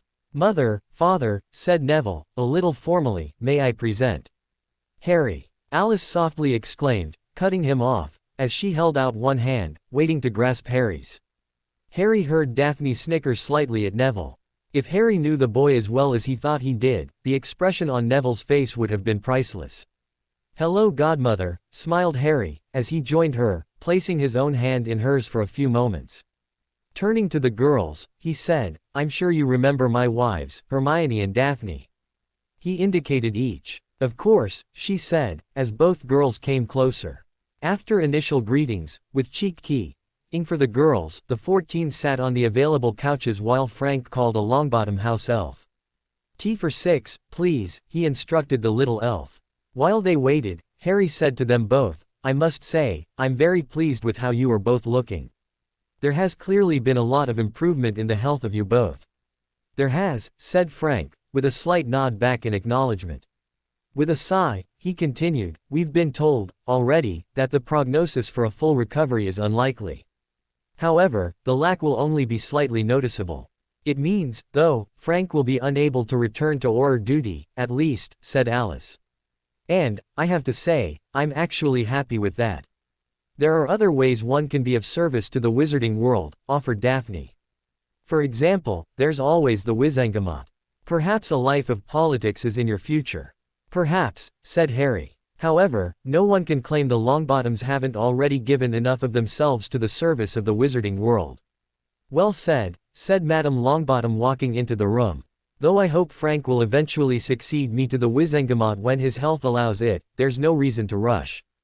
Harry could see that this was an uncomfortable subject among the adult Longbottoms. To change the subject, he asked Alice, "Were you aware Neville is considered a prodigy in herbology?" Alice, recognizing Harry's attempt, smiled back and said, "It was not hard to come to understand our Neville's love of botany. And his marks from school reflect that. We are, however, at a loss to understand his marks in potions. The two subjects should be closely linked. And, as such, his marks in herbology should carry over." "The fault is not Neville's," said Daphne. "Rather, it is the fault of the potions master, Professor Snape. From day one, Professor Snape has targeted both Neville and Harry for direct abuse," said Hermione. "The man may well be an expert in potions, however, he is a poor educator. Neville is terrified of him. And he has cause to be so." Almost angrily, Augusta turned her eyes on Neville and asked, "Why am I only hearing of this now, Neville? If I could have heard of this earlier, I may have been able to use my position on the school board to do something about it. I did not want to use my family name to get better treatment over everyone else," the boy muttered, bashfully. "You should have," said Daphne. "Professor Snape was already targeting you, partly due to your name. Therefore, it would have only been fair on your part to use the same excuse to have our potions master dealt with." "I realize that, now," the boy replied, a little stronger. "After Harry had the man's behavior adjusted by the headmaster, I realize I could have done the same. But, it's too late now." "No, it's not," she disagreed. Looking to the Longbottoms, she said, "I'd recommend a private tutor. The one thing Professor Snape will not argue with, is performance.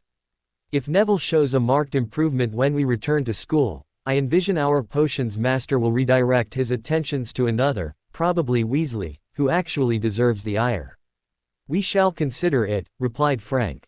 "Thank you," said Harry. "Neville has stood by me through my entire time at Hogwarts. Even when just about everyone else turned their backs on me, or directed their anger towards me, Neville never faltered. I was just too blind to see it until the beginning of this year. I would be undeserving of that friendship, offered without expectation of anything in return, if I did not stand by him now. Thank you, Harry, Neville softly said.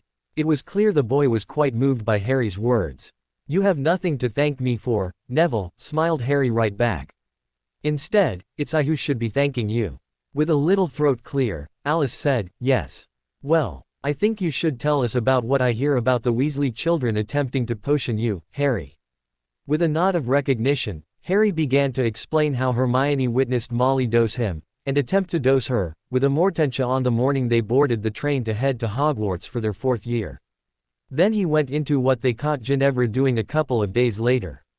And what happened from there? Where is she now? Asked an angry Alice. Molly served her 6 months in the low-security wing in Azkaban and, as far as we know, returned to Wizarding Britain, explained Hermione.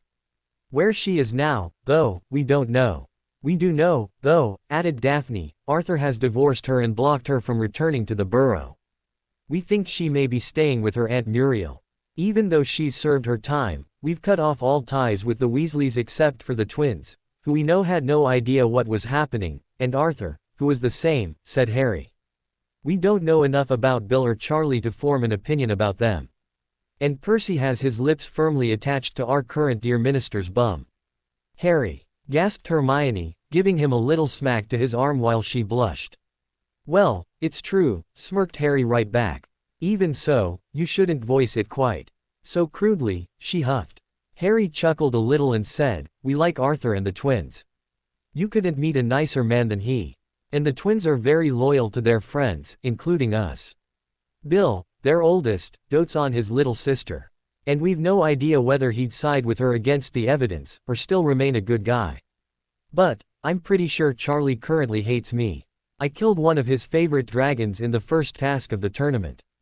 What I know about both of them is that they fled magical Britain and into careers that took them away from the islands, as soon as they graduated. I think that was so they could get away from their overbearing mother. She sounds like a right harpy, said Alice. Oh, I don't fault her love of her children, said Harry. It's just the way she goes about demonstrating that love. She smothers them. But, why have the youngest two turned out the way they have? Asked Frank, genuinely curious. Ginevra was raised on those fictional stories about the boy who lived. From them she developed this mindset that she was destined to marry him, explained Hermione. When Harry didn't display the same affection for her, especially after he saved her life in the Chamber of Secrets, she apparently demanded of her mother her help in making Harry fall in love with her. Her mother saw that Ginevra marrying Harry would mean they'd have some access to the Potter fortune. And saw it as a way to drag the Weasleys out of what she perceived as near poverty. So, she went along with it. Ronald's different, though, said Daphne. As the 6th son he grew up having to put up with hand-me-downs that had often already been handed down before. Just about everything he had he got second, third or fourth hand, including his wand. And, though the rest of his family is unlike that, he seems to have developed this belief that, as a pureblood, he deserved a lot more than he got. This then led to him being near insanely jealous of others having more than he. Especially, when that person or persons were not pureblood, such as the case with Harry. So, he decided that Harry's fortune was his ticket out of financial poverty and into the life he believed he deserved. Then, when his mother told him to make friends with Harry as a plan to get Ginevra closer to him, he eagerly went along with it. I didn't know that, said a shocked Neville. I'd have been disappointed with you if you did, smiled Harry. You just need to be aware he may well try the same thing with you. He's already tried, the other boy scoffed. However, no one in Gryffindor wants anything to do with either of them. Good, said Harry. He hesitated a moment before he admitted, we've also been keeping a close eye on you, Nev. We know how you feel about Hannah. If we start seeing you pay more attention to Ginevra, and you've dropped Hannah, you can expect to find yourself being dragged to the infirmary for Madame Pomfrey to take a look at you, no matter how much you try to stop us doing so. While Neville blushed at the mention of Hannah, he also looked a little shocked that the 3 bondmates had been watching over him for a Mortentia poisoning. Thank you, he softly said. Yes, thank you, said Alice. That's what friends do for friends, said Daphne. Clearly a little uncomfortable, after a moment he said, I also think Ron's failed his exams and assignments. Word in the tower has it he may well be forced to repeat 4th year, or be expelled from school due to scholastic failure." With a snort, Daphne said, "That's unsurprising. Without Hermione there to carry the majority of his work for him, he actually has to do his own work for a change." "I, for one, will be happy if he is held back a year," smiled Neville. "It'll mean I won't have to put up with him and his whining in the dorm anymore." "Or his flatulence," laughed Harry. "That too," smiled Neville right back. "And we won't have to put up with him in the classes Ravenclaw shares with Gryffindor," said Hermione. "That's if the rumors are true and he gets held back," said Neville, bringing their joy back down to earth. The three returned to Greengrass Farm well before dinner was due and returned to their homework with Astoria, who was still sitting at the table and working away. "How'd it go?" she asked, barely looking up. "Good," replied Hermione with a sigh. "Neville is now behaving more confidently, now that he has his parents back." "You noticed that too?" asked Harry. "We all did," said Daphne. She thought for a moment before she said, "I think Neville's problem is his grandmother. She's quite domineering." "I know," sighed Harry. "But I've already verbally spanked her once, about the wand. I didn't want to do it again on what amounted to the 3rd time I'd met her." "Let his parents do that," said Hermione. "I thought you might have noticed the way Alice appeared quite angry with her. It was in her body language each time Augusta spoke to Neville. She tensed just a little." "I noticed that, too," said Daphne. "Facial expressions I'm okay with," said Harry. "Body language I'm still trying to come to terms with." "Let's not discuss this now," suggested Hermione. "We'll keep an eye on him, as we said, and act if we need to. Let his parents rein the matriarch in." As they were talking, they spread their homework back out again.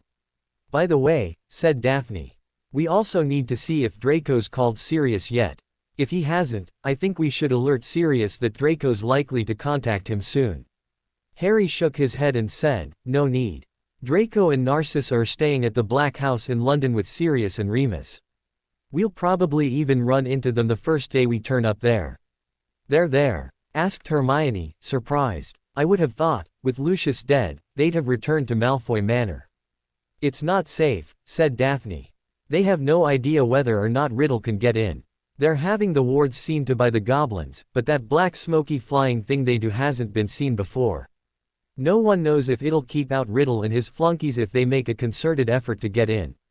And that also doesn't include whether or not there are certain devices within the property that Riddle can use to bypass any wards to get in, or something that he can use to remotely detonate hidden explosives or release potions in gas form, and similar. So, they've got to be very careful and have a very close examination of the entire property. Besides," he added, "though I might be a prime target of Riddle, and that also brings you two into the mix, the same can be said of Draco and his mother if Riddle learns of their defection. For the time being, the Black House, with its heavy enchantments and escape tunnel, is the safest place for them. Sirius is determined to do right by the last few remaining members of his family." "Has he told them of the tunnel?" asked Hermione, a little worriedly.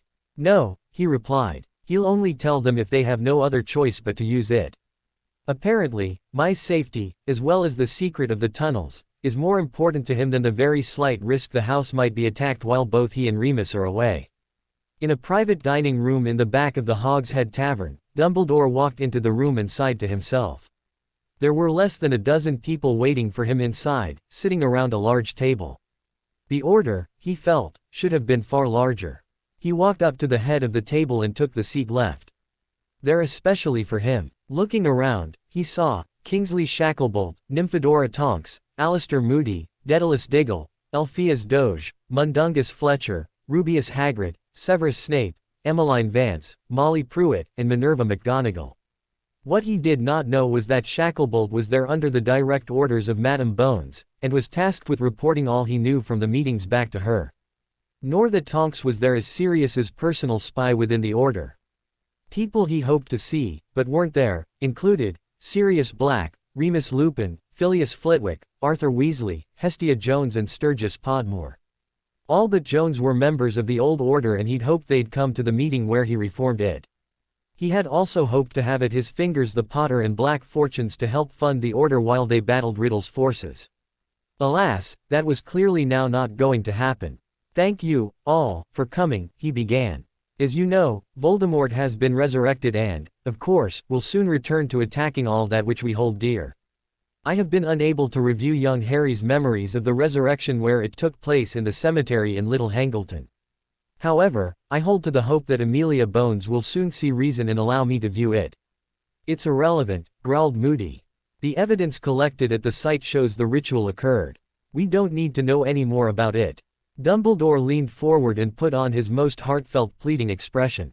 He said, "Can you get me a copy of the memory, Alistair? I feel I really must review it.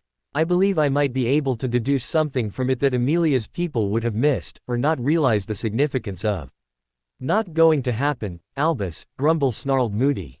Amelia has it locked up tight, and only she has access to it. She never lets it leave her sight, unless it's secured away. I don't even know where it currently is. With a sigh of great disappointment, Dumbledore said, "Very well. I shall endeavor to appeal to Amelia to use her common sense, yet again." Sitting up a little straighter, he said, "The second issue is Harry, himself. He has, yet again, refused to listen to my advice and has refused to return to his childhood home where he would be safe. He is being quite rebellious." "Safe," scoffed McGonagall. "The boy was abused there. Albus, you're the only one who has yet to accept that simple fact. He is far better off with his wives, the Greengrasses and Sirius. The blood wards I'd placed on the Dursley home," he began. "Are now useless," she snapped back, interrupting. "I heard what he said to you the morning the train departed, Albus. With Riddle using Harry's blood as part of his ritual, your so-called vaunted blood wards became useless. If he's at the Greengrasses, he's protected under the Fidelius, ancient magic and war wards. All of which are far superior, in each instance, than the blood wards you placed on Privet Drive.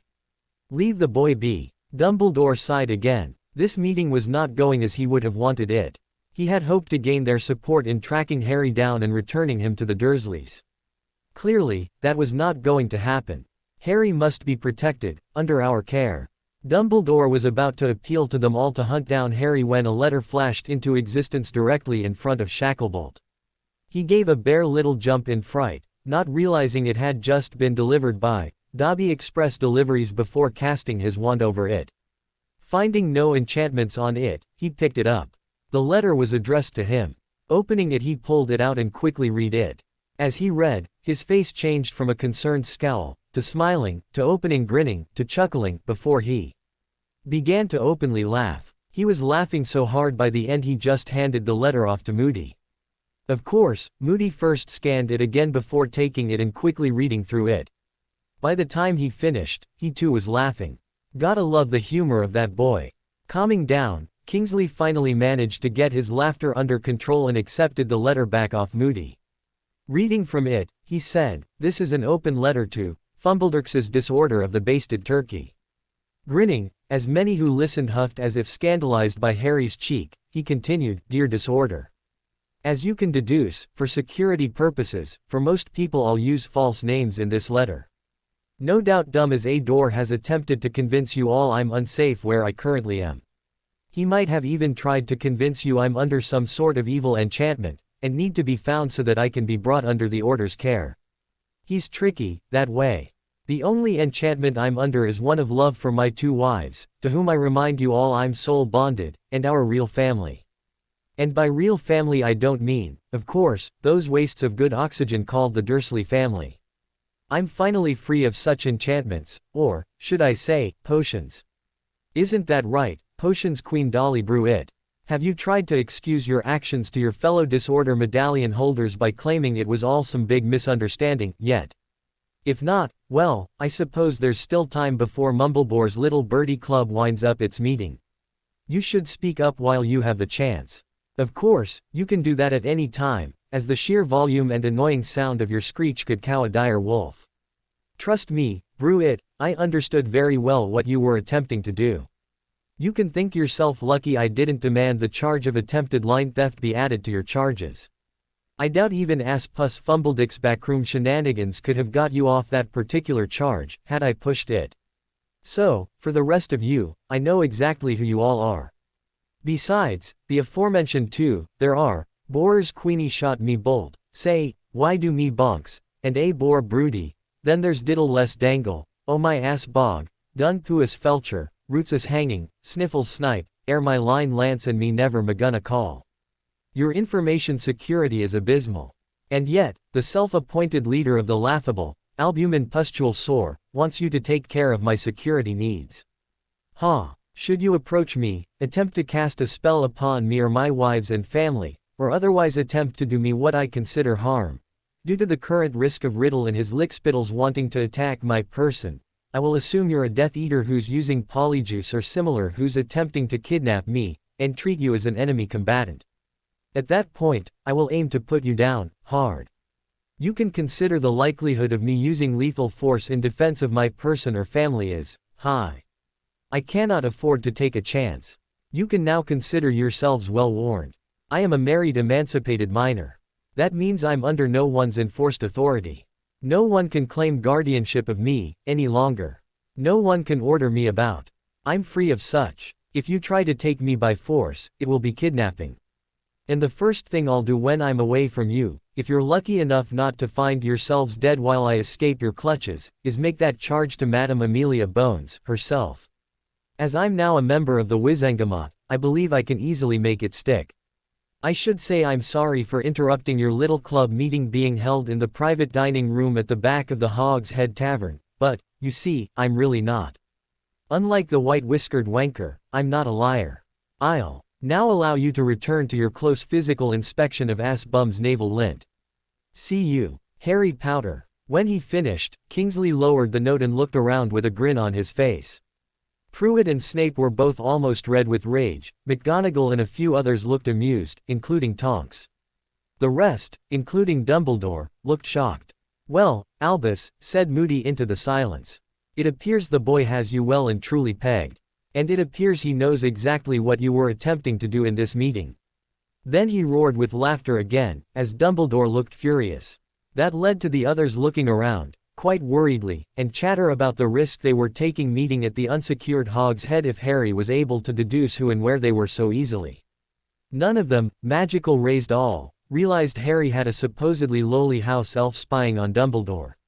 And that Dobby had reported to Harry of the meeting. It only took Harry a few minutes to write the letter based on what Dobby told him and had Dobby deliver it while elf invisible. When Dobby had returned from Hogsmeade and reported he had both delivered the letter and was not spotted doing so, Harry grinned at his wives. Daphne rolled her eyes a little but couldn't help smirking back. You're incorrigible, you know that. When Harry finally boosted his courage enough to visit Potter Retreat, the seat of House Potter, he asked his two wives if they'd like to accompany him. Both replied in the affirmative. Just give us a few minutes to change into something more appropriate, said Daphne, rising from her seat and heading for their bedroom. As Hermione moved to follow her, he asked, how do we know what'll be appropriate? For all we know the place will be anything from pristine condition to nothing but a pile of burnt remains. We'll dress as if it's in pristine condition, replied Hermione. Walking into their bedroom, Daphne was going through their wardrobe looking for something particular. Harry just sighed and watched as she, with Hermione's help, laid out a set of wizarding casual wear for him to wear. Clearly, I'm not going to be allowed to wear jeans, collared t-shirt and joggers, he said. No, Daphne replied, while still looking through the wardrobe, this time through her own clothes. Harry quickly changed into the Wizarding World version of casual wear and was slipping on a pair of slip-on shoes when Daphne finally made her own selection and began to change. Hermione was almost finished changing and only needed to don her own footwear. Once his ladies deemed them presentable, they headed down to let Geese know what they were up to before they flew to the Leaky Cauldron. From there, both girls touched Harry's head of House Ring Portkey as he softly called, Potter Retreat. When they arrived near the outskirts of a little Welsh village, they looked around to see if they could see where they were. Harry then felt the ring on his finger pulling him to a rusty old gate on the side of the road. The ring led to him guiding his hand to a small metal plate on the gate, where you'd expect a handle or a lock to be.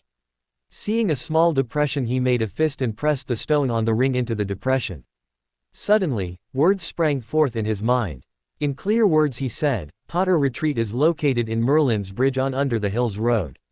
As he said the last word, the land beyond the gate, including the gate and the fence either side, changed. Where what looked like fields of wheat or similar crops, now appeared as extensive lawns, gardens and a huge manor house with smaller outbuildings and attached. The gate swung open and the three stepped through. They'd no sooner stepped about 5 paces in when the gate they passed through silently swung back until they heard a click as it latched. As soon as the gate latched closed, a house elf appeared about 5 feet in front of them. "Who be?" the little elf began before its eyes suddenly widened. "Master Harry," it gasped. "Hello," smiled Harry. "And who might you be?" "I am Jeeves," said the little elf. "You are Master Harry." The little elf then turned to Hermione and said, "And you are, Mistress?" "Hermione Granger Potter," replied Hermione. When the little elf turned to look at Daphne, she said, "Daphne Greengrass Potter.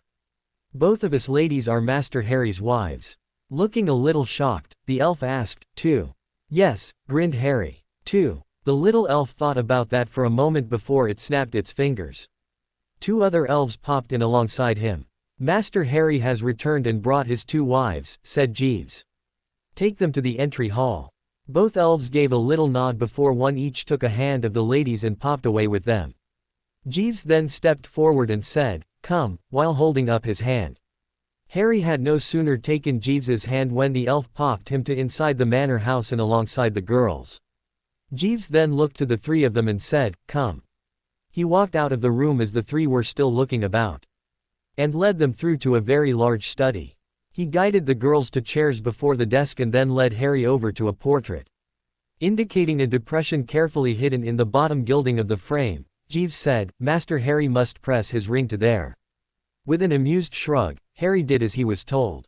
He then felt a click through the ring as the portrait came adrift from the wall a little. Once the portrait came loose, Harry lowered his hand. Jeeves then opened the portrait further and indicated a large ledger within. "The ward book, Master Harry," said the little elf before it levitated the book out and moved it to the desk. It was a red leather-bound book with gold lettering and filigree embossed on the cover. It also had a large single-toned copy of the Potter crest, also in gold gilding. Jeeves then indicated for Harry to walk around the desk and take a seat in the office chair.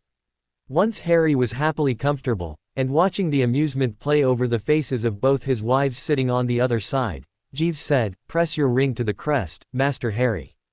Looking down at the book now before him, Harry gave another amused glance to his wives before doing as the elf instructed. As soon as he did, the gold embossing softly glowed a little before fading. Jeeves then stepped forward and opened the book to the last page of entries. "This is the ward permissions book," said the elf. "It defines who is allowed onto the grounds. You must add your name and the name of your 2 wives, just as Master James did for himself and Mistress Lily before you." Harry looked down at the page and saw the list of names written ledger style on the parchment. The last name entered was Harry James Potter. Names appearing above his own were Remus John Lupin, Sirius Orion Black, Peter Andrew Pettigrew, and then Lily Sophia Potter, Lady. Looking up the list, Harry saw a number of other names he recognized until he reached, on a previous page, James Charles Potter, Lord. All the other names, except for James Charles Potter, Lily Sophia Potter, and Harry James Potter were crossed out, ruled through as if to cancel them.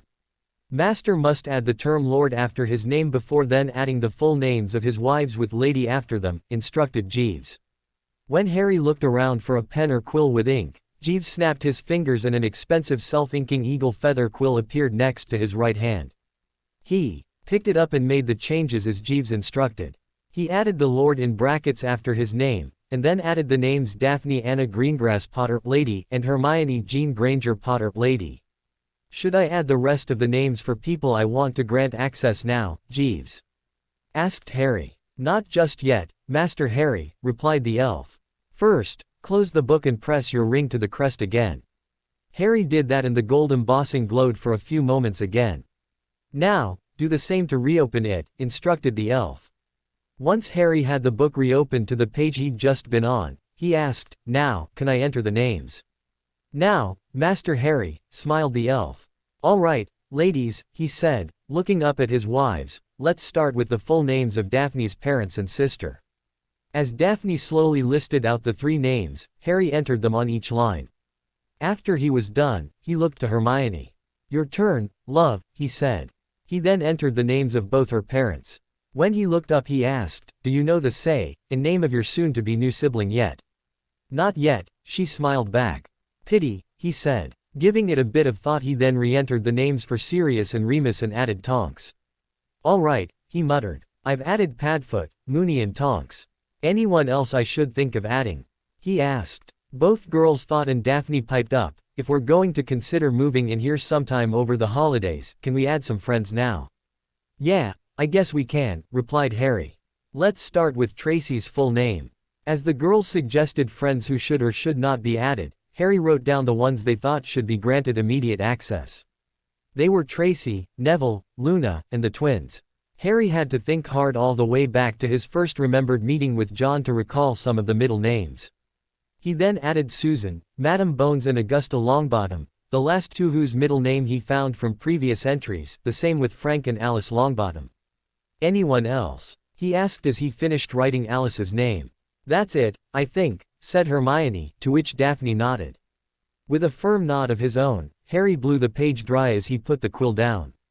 He then closed the book and, once again, pressed his ring to the crest. All done, Master Harry? Asked Jeeves. Yes, thank you, replied Harry. Jeeves then levitated the ledger back into the still open hidden wall safe before pushing the portrait closed with elf magic. Harry didn't even hear it click but knew it was firmly closed. What was all that about lords and ladies, Jeeves? Asked Harry, curious about that little detail. I thought there was no such thing as lords in the wizarding world. Master Harry is not a lord, replied Jeeves. But, Master Harry is still lord of the manor. Oh, replied Harry. I wondered what that meant. Does that also mean that Daphne and Hermione are now considered the ladies of the manor? Yes, Master Harry, replied the elf. The little elf then said, please come, Master Harry. There are a few other jobs that must be seen to, right away. Giving another amused shrug to his wives, Harry rose from behind the desk and walked over to the opposite wall where the elf was standing. Master Harry must now make an oath to the family crest, said Jeeves, indicating the large crest sitting on the wall. The elf then snapped his fingers, causing a small piece of parchment to appear in his hand. He held it up for Harry to read. Said Harry, reading it. He then popped his wand into his hand and held it in the correct position to give the oath. I, Harry James Potter, head of the most ancient house of Potter, lay claim to this manor, my ancestral home. As I say, so I swear. There was a muted flash and pulse of magic from the tip of Harry's wand to the crest on the wall and back again. As soon as the magic pulsed, 3 more elves popped into the office. 2 of them were 2 Harry saw earlier, who brought both girls inside. Master Harry, you are now lord of the manor, said Jeeves. He then gestured to each of the elves. These are Benny, Patty and Sally. I am head elf of the lord of the manor. Benny takes care of guests and gardens, Patty takes care of gardens and Sally is personal elf to lady of the manor. Hermione was lightly snickering from where the girls were still sitting. Looking at them, Harry raised an eyebrow and smirked. Harry, said Hermione, that's 4 more elves you now own. Oh, he replied. Looking at Jeeves he said, Jeeves. That's an unusual name for a house elf. Jeeves is my name and title, Master Harry, explained the elf. All head elves to the lord of the manor for the house of Potter are named Jeeves when they ascend to that position. Nodding, he asked, do you and they need to bond to me? It was done when you accepted the lord of the manor position, Master Harry, replied Jeeves. He then looked to the other 3 elves and, without a word, the 3 disappeared again. All right, now comes the next problem, sighed Harry. I already have a personal elf named Dobby. He is very loyal to me, personally. Plus, we have a second elf named Winky. She is currently performing duties relating to Mistress Hermione's extended family. Will there be a problem bringing them both here? No, Master Harry, replied the elf. In the past, when an heir has a personal elf and the heir ascends to the head of house position, the elf to the heir sometimes becomes Jeeves. The current Jeeves then reverts to his old name and returns to other duties. However, sometimes the current Jeeves stays on as Jeeves and works with the elf of the new head of house. Or the elf of the heir goes on to other duties. Harry nodded and said, next question. How is it your diction and manner of speaking is so refined? All elves in the house of Potter work hard to ensure their manner of speech does not embarrass the house. We all learn hard to speak as wizards do.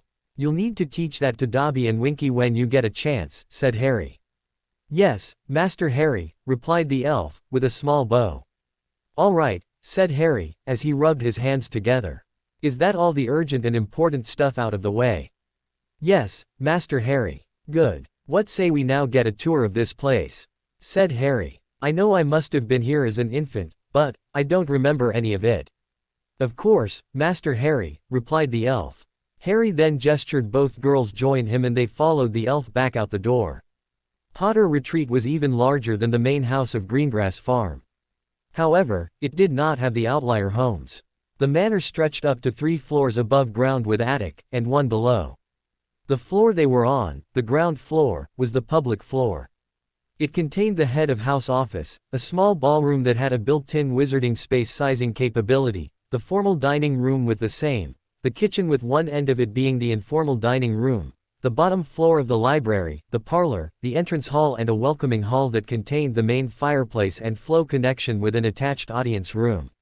The next floor up contained guest suites, the ladies' parlor, a huge games room, the second floor of the library with a huge railed opening in the middle between the 2 floors, and the family portrait hall. And the third floor contained the family bedrooms, the master bedroom, a second private office for the lady of the manor, an activity room for children, an access way out to the manor ollery, an access way out to the manor observatory, and access to a large outside deck. Down in the basement they had a decent-sized potions laboratory, a training room, and general storage. Out on the grounds they had a set of private stables, though no horses at present, a couple of greenhouses, a Quidditch pitch, a garden shed and, surprise, surprise, a 3-car attached garage accessible indoors through the welcoming room. During the tour, Jeeves explained how Harry's parents left in a hurry and the manor hadn't been put into stasis.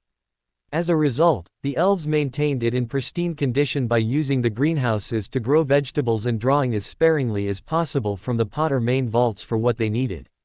Harry congratulated the little elf for his and the other elves' dedication to the House of Potter and assured the elf he was not unhappy about it all. Inside the attached garage Harry was stunned when he saw a top-of-the-line, though 15-year-old, Jeep Cherokee Chief 4-wheel drive, a similarly aged Bentley T2 sedan in British Racing Green, and a single 1979 Triumph Bonneville in black with gold trim. While Harry stood gaping at the garage, Hermione said, "Don't even think about it until you've learned to drive." With a sigh, Harry exited the garage following the girls and Jeeves, closing the door behind him. When they returned to the welcoming hall, the 3 thanked Jeeves for the tour. "When may we expect Master and Mistresses to move in?" asked Jeeves, with an almost pleading look on his face. "We do not know," replied Harry with a sigh. "However, over the coming weeks we intend to bring family and friends to show them around. I do not expect we'll make a decision, one way or another, until then at least." "Very well," bowed Jeeves, clearly disappointed. "Never fear, Jeeves," Hermione gently said.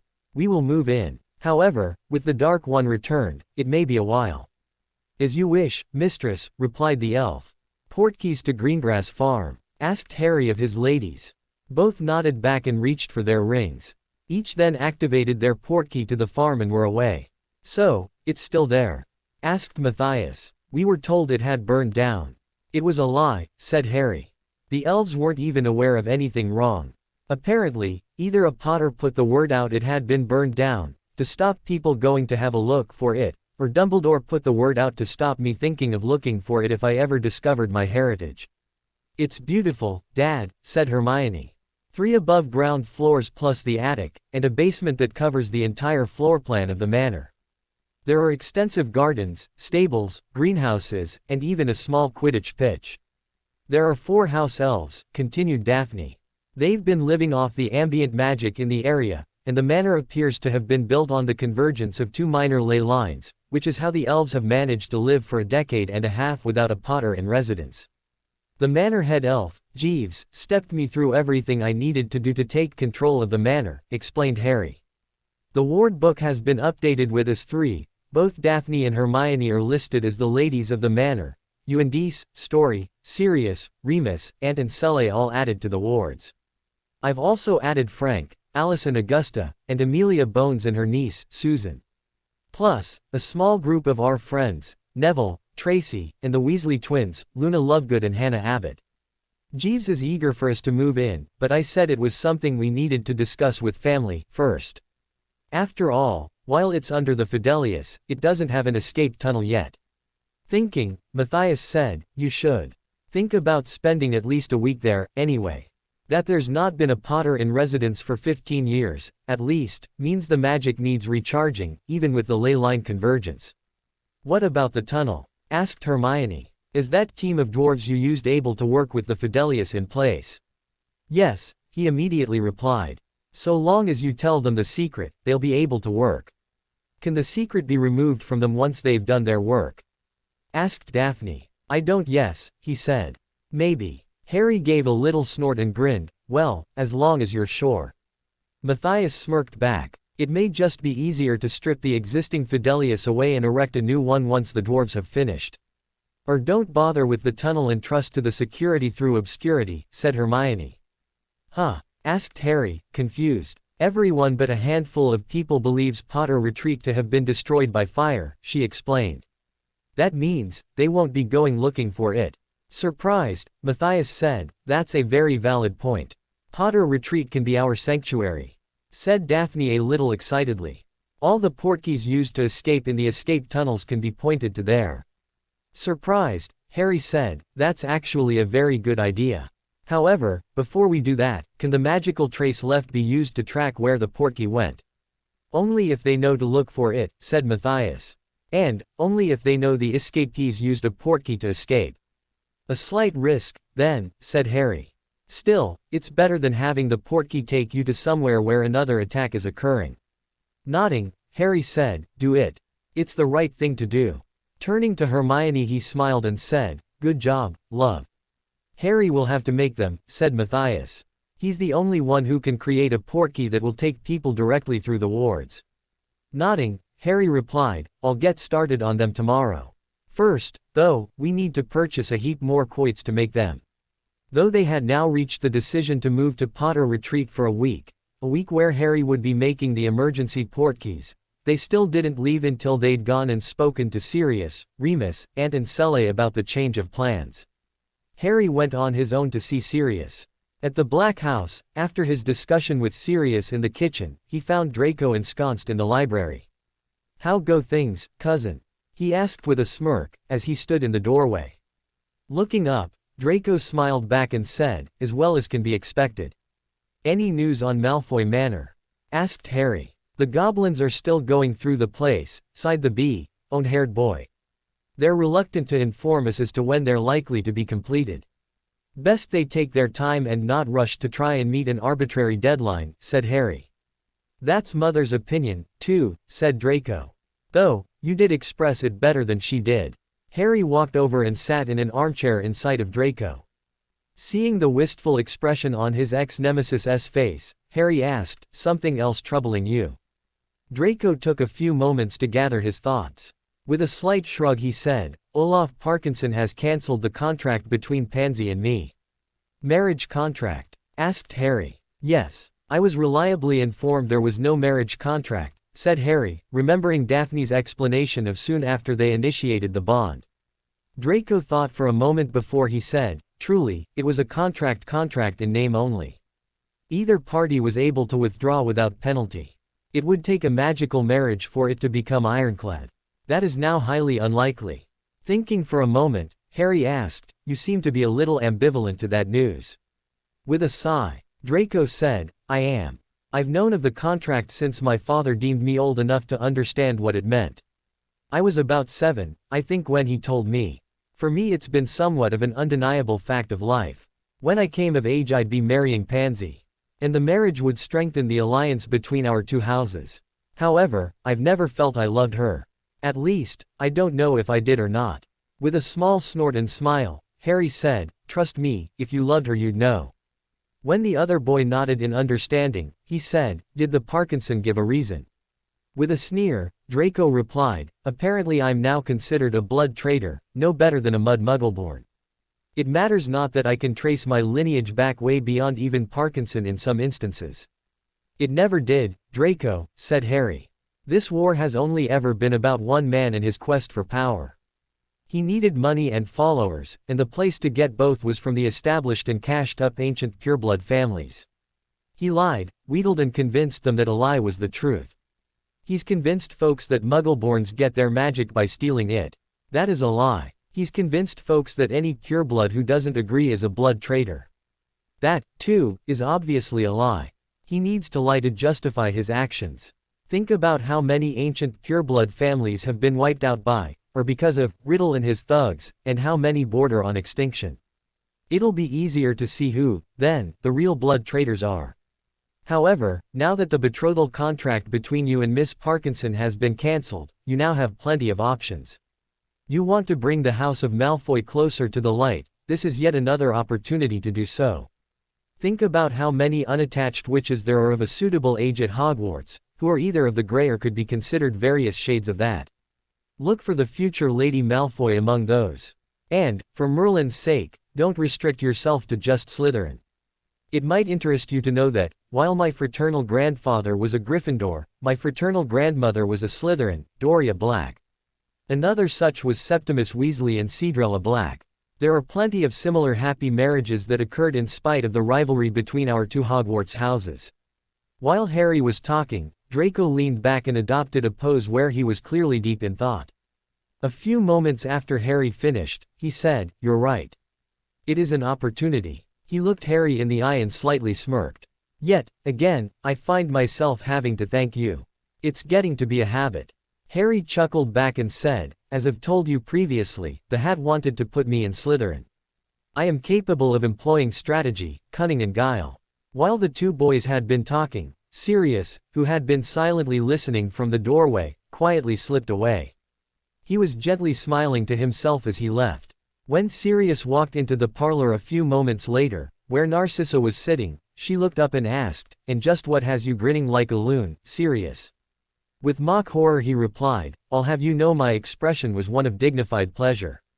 With a soft snort she asked, "Whatever it was, what brought it on?" Taking a seat of his own, he replied, "Harry has just convinced young Draco that the dissolution of the marriage contract between he and Heir Parkinson is actually a good thing." "Oh?" she asked, quite interested. "And, pray tell, how did he manage that?" "By demonstrating to him how, with the contract out of the way, Draco now has the opportunity to form an alliance with a House of the Grey through another contract," he smugly replied. "And, this way, Draco gets to choose who that will be." Smiling back, she said, "Interesting. Even more so, for the truth of it." Looking speculatively back at her cousin, she said, "You and I should have thought of that." "True," he acceded with a small nod. "However, this way was better. Draco got to hear it from a peer. Then let us hope we'll now see an improvement in my son's mood," she said. A few moments later she asked, "Am I allowed to know what happened to cause young cousin Harry to pay a visit?" "He's not allowed to just turn up out of the blue to visit his godfather," he asked with a smirk. "Of course he is," she scoffed. "However, you and he immediately sequestered yourselves in the kitchen. That implies more than just a social visit." "It was," he acknowledged. "Harry is still coming to terms with the depth of the Potter family history and finances. He seeks me out, from time to time, to ask for advice. I'm just thankful he does. I'd hate to think of the hash he could make of things if he didn't." "You're also thankful he wants to spend time with his godfather," she offered. He only gave a small nod back in agreement. "Would you consider allowing Draco the same pleasure and letting his godfather visit?" she carefully asked. This was an uncomfortable subject for the both of them. Sirius thought about it for a few long moments before he said, "I'll allow it based on certain conditions." Inwardly pleased, she waited for him to elaborate, trying not to show emotion one way or the other. Listing them off, he said, "At all times he is here, he must remain civil to everyone else who is here at the time.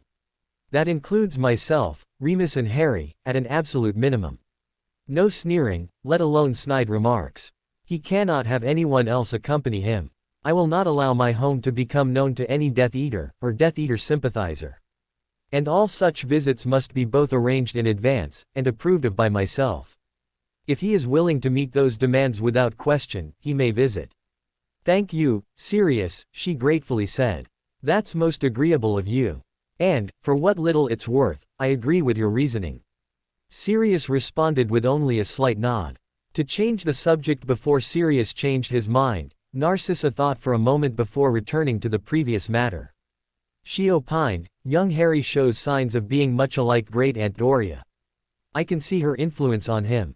He is much different than what Draco's letters home purported him to be. He is an enigma at times, admitted Sirius. I can see signs of James, Lily, Charles, Doria, even myself within him. He is both a Potter and a Black. I'm pleased he seems to have adopted the best of the personalities of both houses. Narcissa could only nod in response. When Harry returned to Greengrass Farm, Hermione immediately asked, "How'd it go?" "We managed to switch out the portkeys without either Narcissa or Draco learning of the tunnel," he replied, relieved. "Sirius and I locked ourselves in the kitchen. Then I carried on a one-sided discussion, telling him all about the so-called difficulties I was having with the Potter accounts. As planned, while I was gabbing away at an empty chair, Sirius bounded down the tunnel as Padfoot and switched them out. I'd almost run out of things to complain about before he returned. I was even thinking of whinging about how difficult my wives have been, of late, when he finally came back." From across the room where she was working on something or other, Daphne wadded up a ball of parchment and threw it at him without a word. "Desperate measures, love," he smiled back. She just huffed back at him in mild annoyance. "How's the ferret and his mother?" grinned Hermione. "I don't know about her as I didn't see her. He, however, is depressed," he replied. "It seems Olaf Parkinson has cancelled that faux betrothal contract between Draco and Pansy."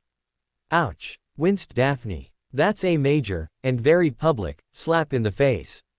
With a shrug as if he didn't care, he said, "I managed to convince him, I think, that it gives him an opportunity. He can now use how he's currently unattached to find himself a bride from the Grey Houses. That should work in his favor to help pull House Malfoy from the dark and closer to the light." "How'd he take that?" asked Daphne. "Quite well, I think," he replied. He genuinely hadn't seemed to think of the positives the breaking of the contract allowed him. "But, at least, I've managed to give him a few things to think about for now." "He never loved her," said Daphne. "No," he replied. "He admitted as much as we talked. I have the impression he really doesn't know what love is, other than what he feels for and from his mother." "Is he really thinking of moving towards the light?" asked Hermione. "Or, is it all an act?" "I think he's genuine," replied Harry. "But, I'm still not going to trust him." "A good stance to take," said Daphne. After a couple of weeks with the Greengrasses, Hermione was practically bouncing in happiness at their move to the Granger residence, as they'd come to call it. Harry had spent time learning the ancient sport of golf from Matthias, and the two males of the Greengrass household developed a closer bond than they had already. While Harry found he could hit the ball quite firmly, he also found that when he tried too hard he developed a wicked slice, causing the ball to arc off to the right. However, the slice came in handy when the fairway dog-legged to the right.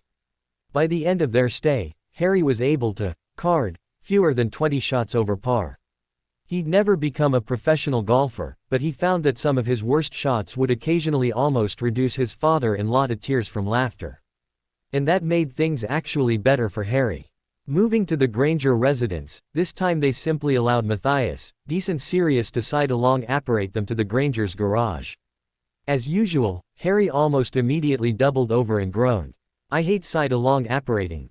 Laughing, as Hermione opened the internal door into the house, Daphne said, "You've finally got the hang of flow and portkey travel, apparating is the last to get used to." "We're here." Hermione practically sing-songed when she opened the door. "Really, dear," called her father. "You're not pulling my leg, are you?" While Sirius chuckled, Daphne, Harry, Matthias and Dees all grinned at one another. Hermione took off down the internal hallway into the sitting room. As the others followed, they heard an excited squeal from Hermione as Aunt laughed aloud. As they expected to see when they walked in, Hermione was standing in the middle of the floor wrapped in the arms of her father, while Sele was calmly sitting in an armchair watching them with amusement. "Doesn't that ever get old?" Dees smiled to Sele. "Yes," Sele instantly replied. "That was back in about 1985, if I remember right." Even while she was sitting down, everyone could easily see Sele was pregnant. At over 6 months along she was now in maternity wear, and wearing it well. Harry walked over and gently kissed the woman on the cheek before he leaned back and said, "You're looking good, Mum Granger." As everyone found or conjured up more seats, she gave him a dazzling smile right back in happiness. "It's better now I'm able to keep down what I eat." With a gesture to her tummy she continued, "But, this little football hooligan still manages to wake me up at night and send me to the toilet." "Already?" asked Dees. She didn't understand that much what football was, but the term hooligan even made it to the wizarding world. And the nightly trips to the toilet were the same in either world. "He or she is a real kicker," grinned Ant. "You still don't know the say of the baby?" asked Dees. "The doctor knows, but we left specific instructions not to be told," said Sele. Dees hesitated a moment before she asked, "Do you mind if I check to see if the baby is magical or not?" Ant and Sele looked at one another for a moment as everyone else fell silent. The Grangers stared at one another for a moment longer before Sele turned to Dees and asked, "It won't affect anything, will it?" "No," replied Dees. Taking a deep breath, Sele said, "Do it, please. It would be best to know as soon as possible so we can take steps, if necessary," said Ant. Dees walked across the room and kneeled before Sele. With her wand she lightly cast over Sele's tummy. Almost immediately there was a green glow over Sele's baby bump for a few moments. With a firm nod she looked up and smiled at Sele. "Magical," she said. Harry let out a breath he didn't know he was holding. He wasn't the only one. He even heard Hermione sigh in relief from where he was. Ant gave her a slightly annoyed look and said, "It would not have mattered to us if he, or she, wasn't. We'd love them just the same." Blushing a little in embarrassment, Hermione looked down and said, "I know. But, it's going to be real nice being able to help my little brother or sister learn magic." Smiling in acceptance of Hermione's remark, Ant said, "And I've no doubt you'll do a bang-up job of it, too." "Bag's buying baby Granger his or her first broom," piped up Harry. "Hey, no fair," pouted Sirius as Matthias and Ant grinned back while the ladies generally rolled their eyes. "I didn't even get a chance to think of it first." "You snooze, you lose," grinned Harry. "Who bought Harry's?" asked Hermione. "His dad," Sirius grinned back in remembrance. "He bought it the day after it was confirmed Lily was pregnant. I thought Lily was going to kill him." "What's so special about the first broom?" asked Sele. "It's like buying a child's first bike, Mum," answered Hermione. "Boys seem to think it's important." "In that case," said Ant. "Father's prerogative, I'm buying the first bike, and first football and football boots, and first cricket set." "And if it's a girl?" smirked Sele. "She'll love football and cricket," Ant adamantly replied. Hermione rolled her eyes again and mocked growled at Harry. "Now, see what you've done." Harry was unrepentant in his grin back. After a little while, the ladies went to the kitchen to talk as the men remained in the sitting room. "Any news?" Ant immediately asked. "Well, Amelia and the Unspeakables are ready to go with getting rid of all the Death Eaters and sympathizers out of the ministry," said Sirius. "They're just waiting until the right time to kick Fudge out of office. Between when the minister is sacked and a new one wins the election, they'll make their move." Matthias nodded and said, "With Sirius's and Harry's help, I've just about convinced Ogden to step up and run for the post. Once we've finally convinced him, the plan will go into action." "What's the hold-up?" asked Ant, clearly just curious. "Tiberius Ogden, that is not quite ready yet to believe Fudge isn't the better person to lead us through the war," explained Matthias. "Tiberius still thinks Fudge will soon come to his senses. We just know he won't. I think it's going to take getting Tiberius to talk to Fudge directly to push him to the point he'll take the job. I'm trying to set up a meeting now." "Any news about this Riddle character?"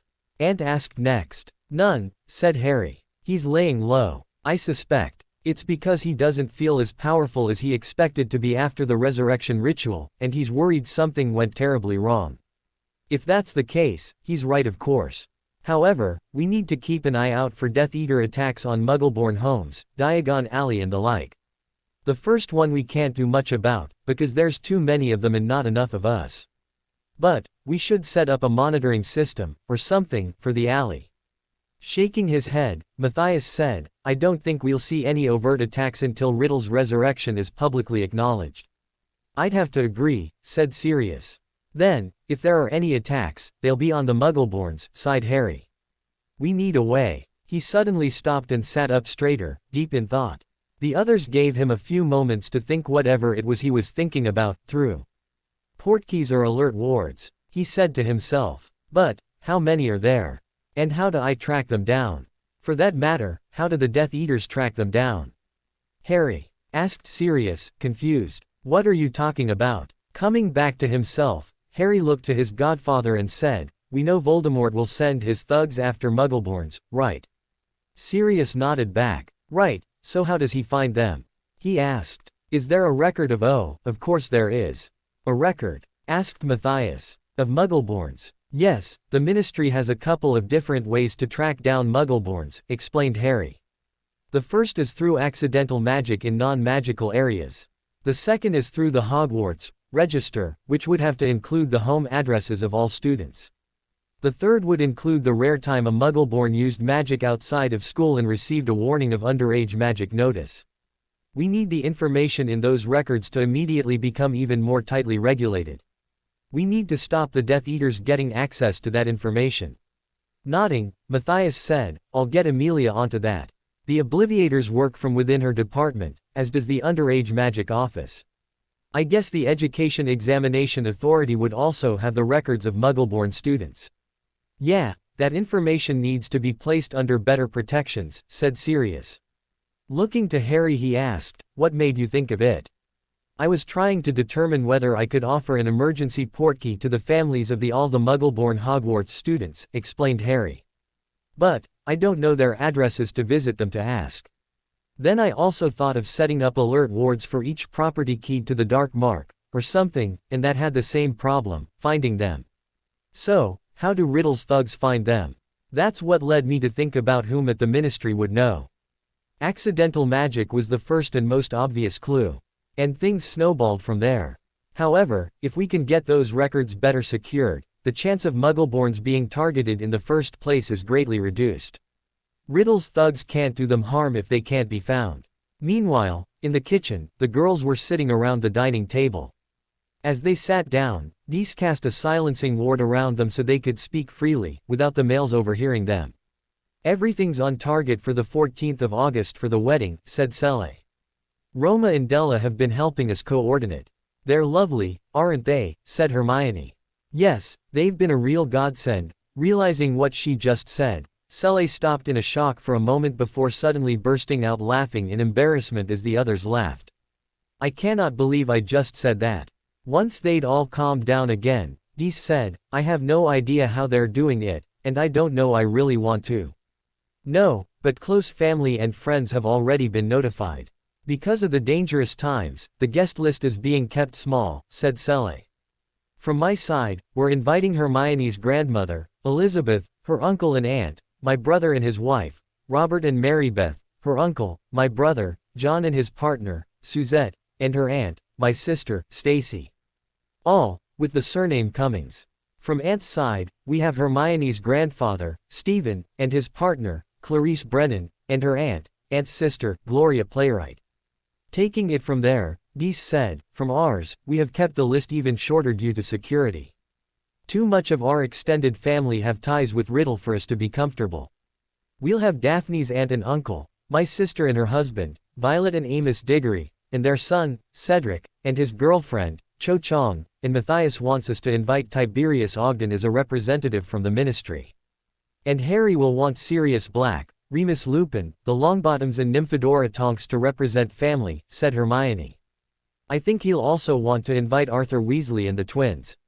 For friends, there's Neville to stand with Harry, Luna to stand with me, and Tracy to stand with Daphne. Other friends include Blaise Zabini, Cedric you already have, and if we can get them there's Victor Crumb and Fleur Delacour. That should be about all, said Sele. As we said, we want to keep the guest list low.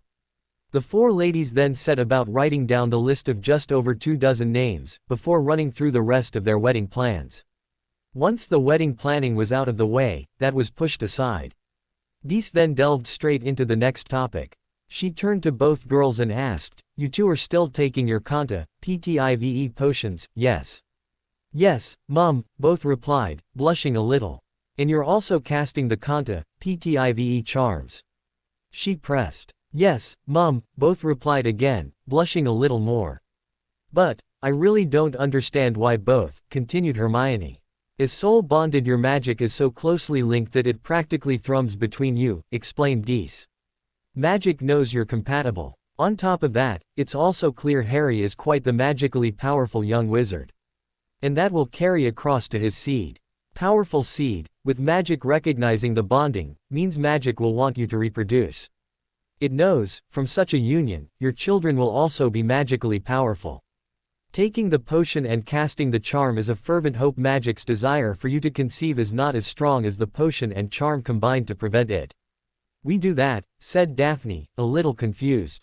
Good, but, what Sele and I want to talk to you about, now, is Muggle methods to prevent conception. Oh, gods, winced Hermione. You want to give us, the talk, again. Think of this as the talk, part 2, smirked Sele. When the girls were finally able to escape, they disappeared into their room upstairs. Both were madly blushing away. With an embarrassed giggle, Daphne said, I don't believe Mum and Mum Granger felt they needed to give us that talk. I know. Hermione softly exclaimed. It's not as if we were thinking about having say, for the first time. We've been doing that for a few months now.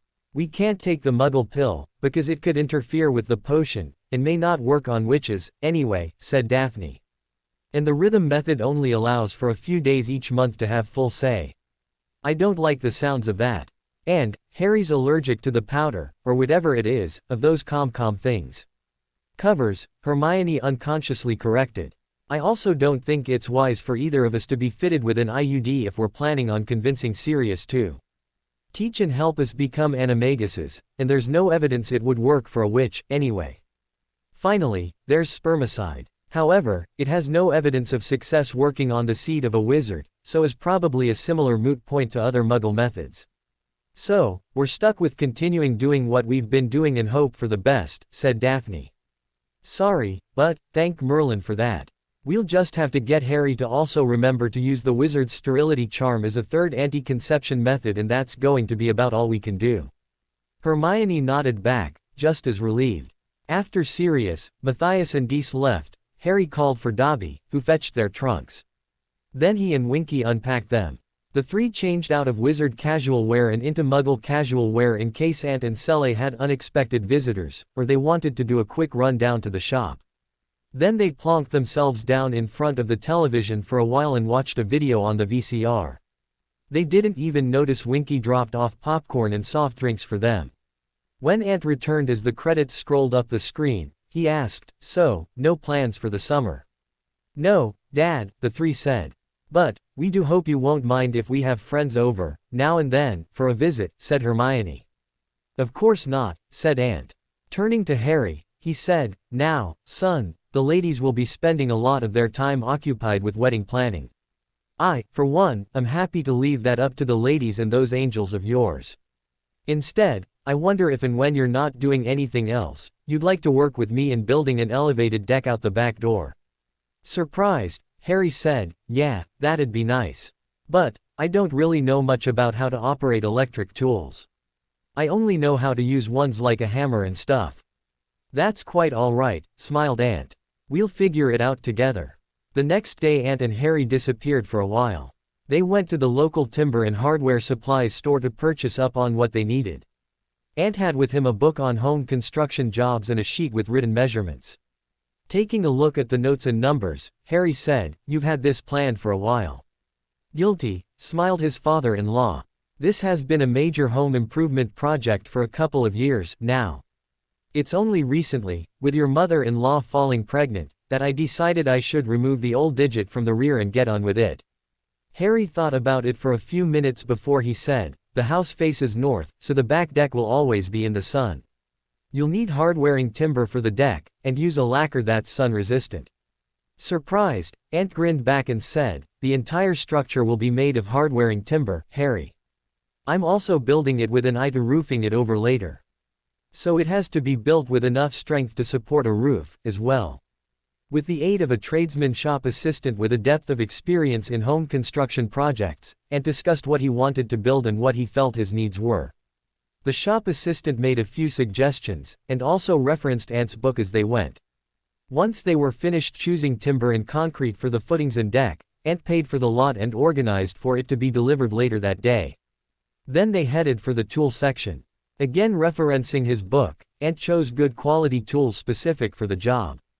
They included a circular saw, an electric plane, an electric drill with enough strength to power a half-inch drill bit through 4-inch thick hardwood, and an electric screwdriver with power to drive 2-inch long 3/16 wood screws through hard, pre-bored timber. He then added a selection of nuts, bolts, and timber screws, a large tin of creosote and 2 similar-sized tins of outdoor wood decking oil, and a long-handled post-hole digger. I already have the rest of the tools and drill bits we need, so no need to buy them, Ant explained to Harry. A little concerned with the costs involved, Harry took Ant aside and softly asked, "You know us three can magic a deck up for you, don't you?" Ant grinned back and said, "Building it is part of the joy of it, Harry. We get to work hard, escape wedding planning and, at the end of it, we can stand back and admire our handiwork. Besides, it's also something I can tell my friends and our non-magical family about how it came to be. It's bragging rights, son. I get to tell people my son-in-law and I built it ourselves. As a bonding exercise?" asked Harry, better understanding. With an even bigger grin, Ant slapped him on the back shoulder and said, "Exactly." Over the next 2 weeks, Ant and Harry put in the hard effort and converted the small rear-back veranda into a decent-sized wooden deck that stretched the width of the house, and projected out into the backyard a dozen feet. Due to its height off the ground, it was bordered by a railing, and a set of stairs descended to the existing path directly opposite the back door. At regular intervals, the 4-inch square wooden support beams continued up to a height of 9 feet above the height of the deck surface. These would eventually form the support structure for the roof. For now, Ant would be using them to support a gazebo-style wooden slat roof with clear alsonite-style sheeting to keep out rain. While they worked on their summer project, the girls, accompanied by Sele, went browsing wedding catalogs and shops. Hermione had chosen to wear a traditional Muggle bridal gown while Daphne would wear a traditional witch's bridal robe. At various times, friends also came visiting. Blaise and Neville found themselves helping out, at one point, in building the deck. Neville loved it and asked plenty of questions, even going so far as declaring it was a concept he wanted to include at Longbottom Hall.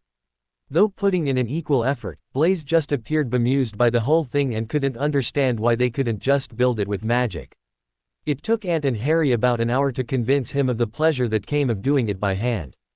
Watching a pureblood like Blaise pushing the drill bit of an electric drill through a 4-inch square vertical wooden beam highly amused the other teens, with the girls coming out to watch. When he'd finally pushed it through, he looked up to see the others grinning back.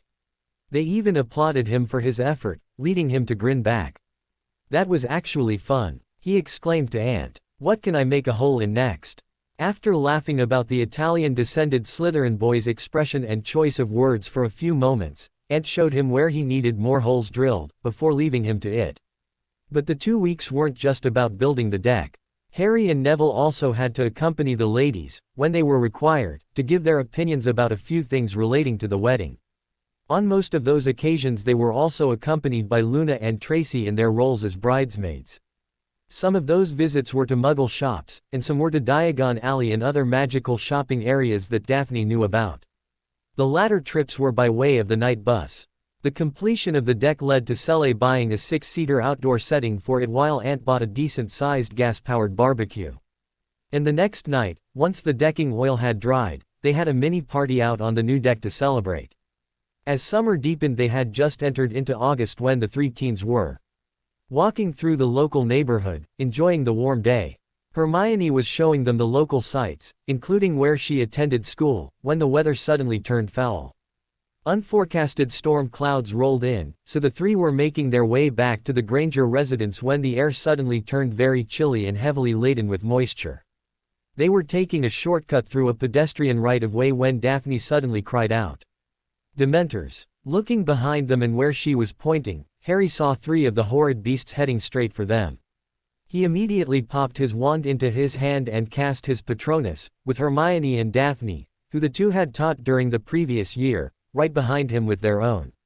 As Harry's Patronus stag led the way, it was joined by the Patronustas of both his wives. And all three Patronuses charged straight at the Dementors. In only a few moments the three Dementors were driven off with the Patronuses chasing them back into the sky. Not wanting Muggles to see the magic, the three debated whether to race for home, or stay to make sure the beasts didn't return. They waited a further couple of minutes before they realized they were gone. And the storm-like conditions faded away again. As they hurriedly walked, Harry pulled out his mirror and contacted his godfather. "Hiya pup," answered Sirius, until he saw the expression on Harry's face. "What happened?" he asked, now quite concerned. "We were just attacked by three Dementors," Harry almost snarled back. "Where are they and where are you, now?" asked Sirius, almost snapping out the question. "They're gone. But, we're about half a mile from the Granger's home and hurrying back there now," he replied. "We'll be there soon," said Sirius. When the mirror went dead, Harry dropped it back into his pocket and quickly scanned the skies again, just as the girls were doing, as the three quickly headed back to the house. When the three hurried into the yard of the house, Sirius and Remus were waiting for them out front. They were concerned the Dementors had been there ahead of them. Their worries were unfounded when they found Aunt and Sully hadn't even realized a dangerous situation had occurred until Sirius and Remus suddenly apparated directly into their sitting room, startling them both, and explaining what had happened. "You're both all right?" asked Hermione, hurrying over to check them over. "Yes, we are," replied Sully, checking them over right back. "We didn't even know there was anything wrong." "They didn't harm you, did they?" asked Sirius of Harry. "Do you need chocolate?" "We're fine," answered Harry. "I'm just bloody glad the three of us know and can do the Patronus charm." After the six of them began to settle down, Sirius was about to leave to head directly for the ministry when a ministry owl flew in and dropped off an official ministry letter. Remus grabbed it and quickly scanned it for traps and the like before releasing the owl of its load. He handed it to Sirius to read while he took the owl to release it out the back. Sirius ripped it open and quickly read through it before handing it off to Harry. He was fuming. "Dear Mr. Potter, we have received intelligence that you performed the Patronus charm at 23 minutes past 6 this evening in a Muggle-inhabited area within view of and near the presence of Muggles. As you have already received an official warning for a previous offense under Section 13 of the International Confederation of Wizards Statute of Secrecy, we regret to inform you that your presence is required at a disciplinary hearing at the Ministry of Magic at 9 a.m. on the 5th of August. Hoping you are well. Yours sincerely, Mafalda Hopkirk. Improper use of magic. Office. Ministry of Magic. Don't worry, Harry, said Sirius. I'll be taking care of this. This is Umbridge, said Harry, as Remus walked back into the sitting room. This happened in the old timeline, but we didn't expect it to happen this time.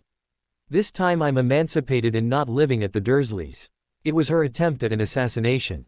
She didn't expect me, or the girls, to know the Patronus charm as it's not taught until 7th year. Hopkirk is acting on her orders. Go see Madame Bones. Hopkirk works in her department, said Daphne as Harry offered the letter back to Sirius. Take the letter with you. Ask her what is meant by intelligence, and how the letter got here so fast. It was obviously prepared in advance. Hermione added, point out how neither Daphne nor myself received a similar letter, when we were there with Harry and casting the same charm. Next, she said, demand she head directly to Umbridge's office. I bet you'll find the orders to the Dementors still there. Though the pink total tried to pass them off as rogues, they weren't. All three were wearing control medallions. Nodding, Harry said, move fast and play it right and we should be able to use this to get Umbridge sent to Azkaban. And, hold on to the letter. If this gets pushed, as the minister will want to do, I'll need a copy of it for Stuart Ackerman. Sirius took the letter and immediately made a copy of it before giving the original back to Harry. I'll be back as soon as I can, he said, before apparating away with a copy of the letter in his hand. As soon as Sirius left, Aunt furiously asked, someone tried to use those beasts to murder you? Turning to look at him, Hermione said, yes. Last time, though, Umbridge thought she was on a win-win situation. She sent two after Harry, then. She expected them to key him, a horrible way to die. If he'd managed to drive them off, which he of course did and which can really only be done with the Patronus charm, then she had him for a breach of the underage magic laws and, just like this time, breaching the statute of secrecy. That would have meant time in Azkaban. By Aunt softly snarled. Hence our nickname for her, Umby. Smiled Daphne, unconcerned by the language. Even Hermione didn't scold her father for it. Though the letter tells Harry the hearing is at 9 a.m. on the 12th of August, a week later than last time. At the last minute the minister moves the hearing to an hour earlier, continued Hermione. He tried to hold the hearing before Harry even turned up, using it to make it seem Harry had no care about his actions or held the ministry and the wizarding world's laws in contempt. Luckily, Harry was there just after the hearing started and well before the minister could wrap it up. And, that time, Dumbledore swooped in and managed Harry's defense. Personally, I think it might have been a Dumbledore set up that way to make him, yet again, appear to be a hero to Harry. This time, if the hearing isn't cancelled by Madame Bones by tonight, I'll be there 2 hours ahead of time, said Harry. On top of that, as a member of the Wizengamot now, I'm entitled to a lot more than just a few minutes warning. If I don't receive notice well in advance, it'll be another black mark against Fudge. It may finally be enough for Matthias to convince Ogden to run for minister. You'll be wearing your Wizengamot robes when you go, Harry, Daphne firmly said. It'll be a poke in the eye to the minister to do so. Harry nodded and said, while we wait for Sirius to return, I've got a letter to write to Stuart. It might be moot within a couple of hours, if that, love, said Daphne. Yes, but it also might not, he disagreed. It will not hurt to draft the letter up ready to send. If Sirius doesn't return with word the hearing has been cancelled. And Stuart will be most wroth with you if you leave him uniformed again, smiled Hermione. While they waited for Sirius to return, the three sat at the kitchen table and wrote up the letter to Stuart. As they were writing, Remus sat with the Grangers in the sitting room and told them all about the charity bursary fund he managed on behalf of Harry and the Lily Potter Memorial Fund. The three agreed to include the original of the letter from Hopkirk as an attachment to the letter to Stuart. Once finished, they quietly returned to the sitting room and waited. However, it wasn't long before Harry was on his feet and pacing. After putting up with it for only 10 minutes, Daphne frowned at him and firmly said, Harry, stop it. Sit down and meditate. I don't think I can meditate while Sirius is away, he sighed, stopping. Remus was about to comment when Hermione beat him to it. Being able to meditate, even when it's a highly stressful situation, is important, lectured Hermione. Anyone can mediate when it's quiet and they're calm. You should be skilled enough at it now that you can meditate while we wait. Hermione's right, the old wolf agreed. Now is a great time to meditate. Take a seat, cub. Grumbling about traitorous wives and pushy honorary uncles, Harry found a clear spot on the floor in the corner, and sat and crossed his legs in a semi-lotus position. Focusing on his breathing, he was soon dropping down into his meditative state. He didn't even notice when, about 30 seconds later, Remus cast a charm on him. Tilting his head slightly to the side while he looked at his cub, Remus softly said, "That's not bad." Considering the emotional state he was in as he sat down, he dropped into his meditative state very quickly. "He's eager to start finding his animagus form," said Daphne. "All three of us are. Any ideas on your forms yet?" he asked the girls. Both grinned back and Daphne said, "Yes. All three of us know the type and have some idea of the breed of each." "And they are?" asked Remus, honestly curious. "Going to stay a secret until the potion," grinned Hermione. "You'll have to wait until they're revealed." With a snort of amusement, Remus returned, an answer worthy of a marauder. Though the three had explained to Aunt and Selle what an animagus was, they were both very curious as to what the potion would do. Remus was explaining its effects, and how it rapidly progressed the learning stages towards becoming an animagus and what those stages were, when Sirius returned. This time he apparated into the garage and came in through the interconnecting door. "I'm back," he called before he walked into the sitting room. Harry immediately popped out of his meditative state and stood up. "What happened?" he immediately asked. "Lots," grinned Sirius. He then explained what happened from the time he left until he returned. "So, it was a murder attempt by Umbridge, and my hearing is now being replaced with a trial for her," said Harry. "What of Fudge's part in this?" "He's not being asked any questions, yet," replied Sirius. "He'll be suddenly required to bear witness on the 12th at Umbridge's trial. They want to try and keep him in the dark as much as possible. If they can keep him thinking the trial is actually a hearing for Harry, the less chance there is of interference." In the meantime, Umbridge is being held in the cells at the DMLE as a flight risk. In reality it's so she can't run to Fudge and get him to try and get her out of it, or give him time to come up with a valid defense. However, Amelia has her dead to rights. As you suspected, it was her order that sent the Dementors after you. However, she sent them here only on the off chance you would be here. However, if you weren't, the secondary order to the Dementors was to take out Aunt and Cele and, possibly, Hermione. Cele gasped as Aunt went white. Cele sat there for a moment before she mumbled, "Excuse me," and ran for the downstairs toilet. Aunt quickly followed her. Looking to Hermione, Sirius looked abashed and apologized. "I'm sorry that sounded so blunt, but there was really no way to soften that blow." Hermione scowled back at him. "It wasn't your finest moment," murmured Remus. As they waited for Cele to finish revisiting her dinner, Hermione called Winky and asked her to prepare a peppermint tea for her mother and English breakfast tea for the rest of them. With a look of concern on her face, Winky quietly said, "Yes, mistress," and quickly set the makings up on the stove in the kitchen. "Peppermint?" asked Sirius. "It's a good herbal remedy for settling the stomach," explained Hermione. "Mum drank a fair bit of it while she was suffering from morning sickness. She'll want some when she and Dad return." As Cele returned to the table, she muttered, "Sorry." Winky immediately set before her a hot cup of peppermint tea before then setting cups of black tea before everyone else. The scent of peppermint immediately began to permeate the room.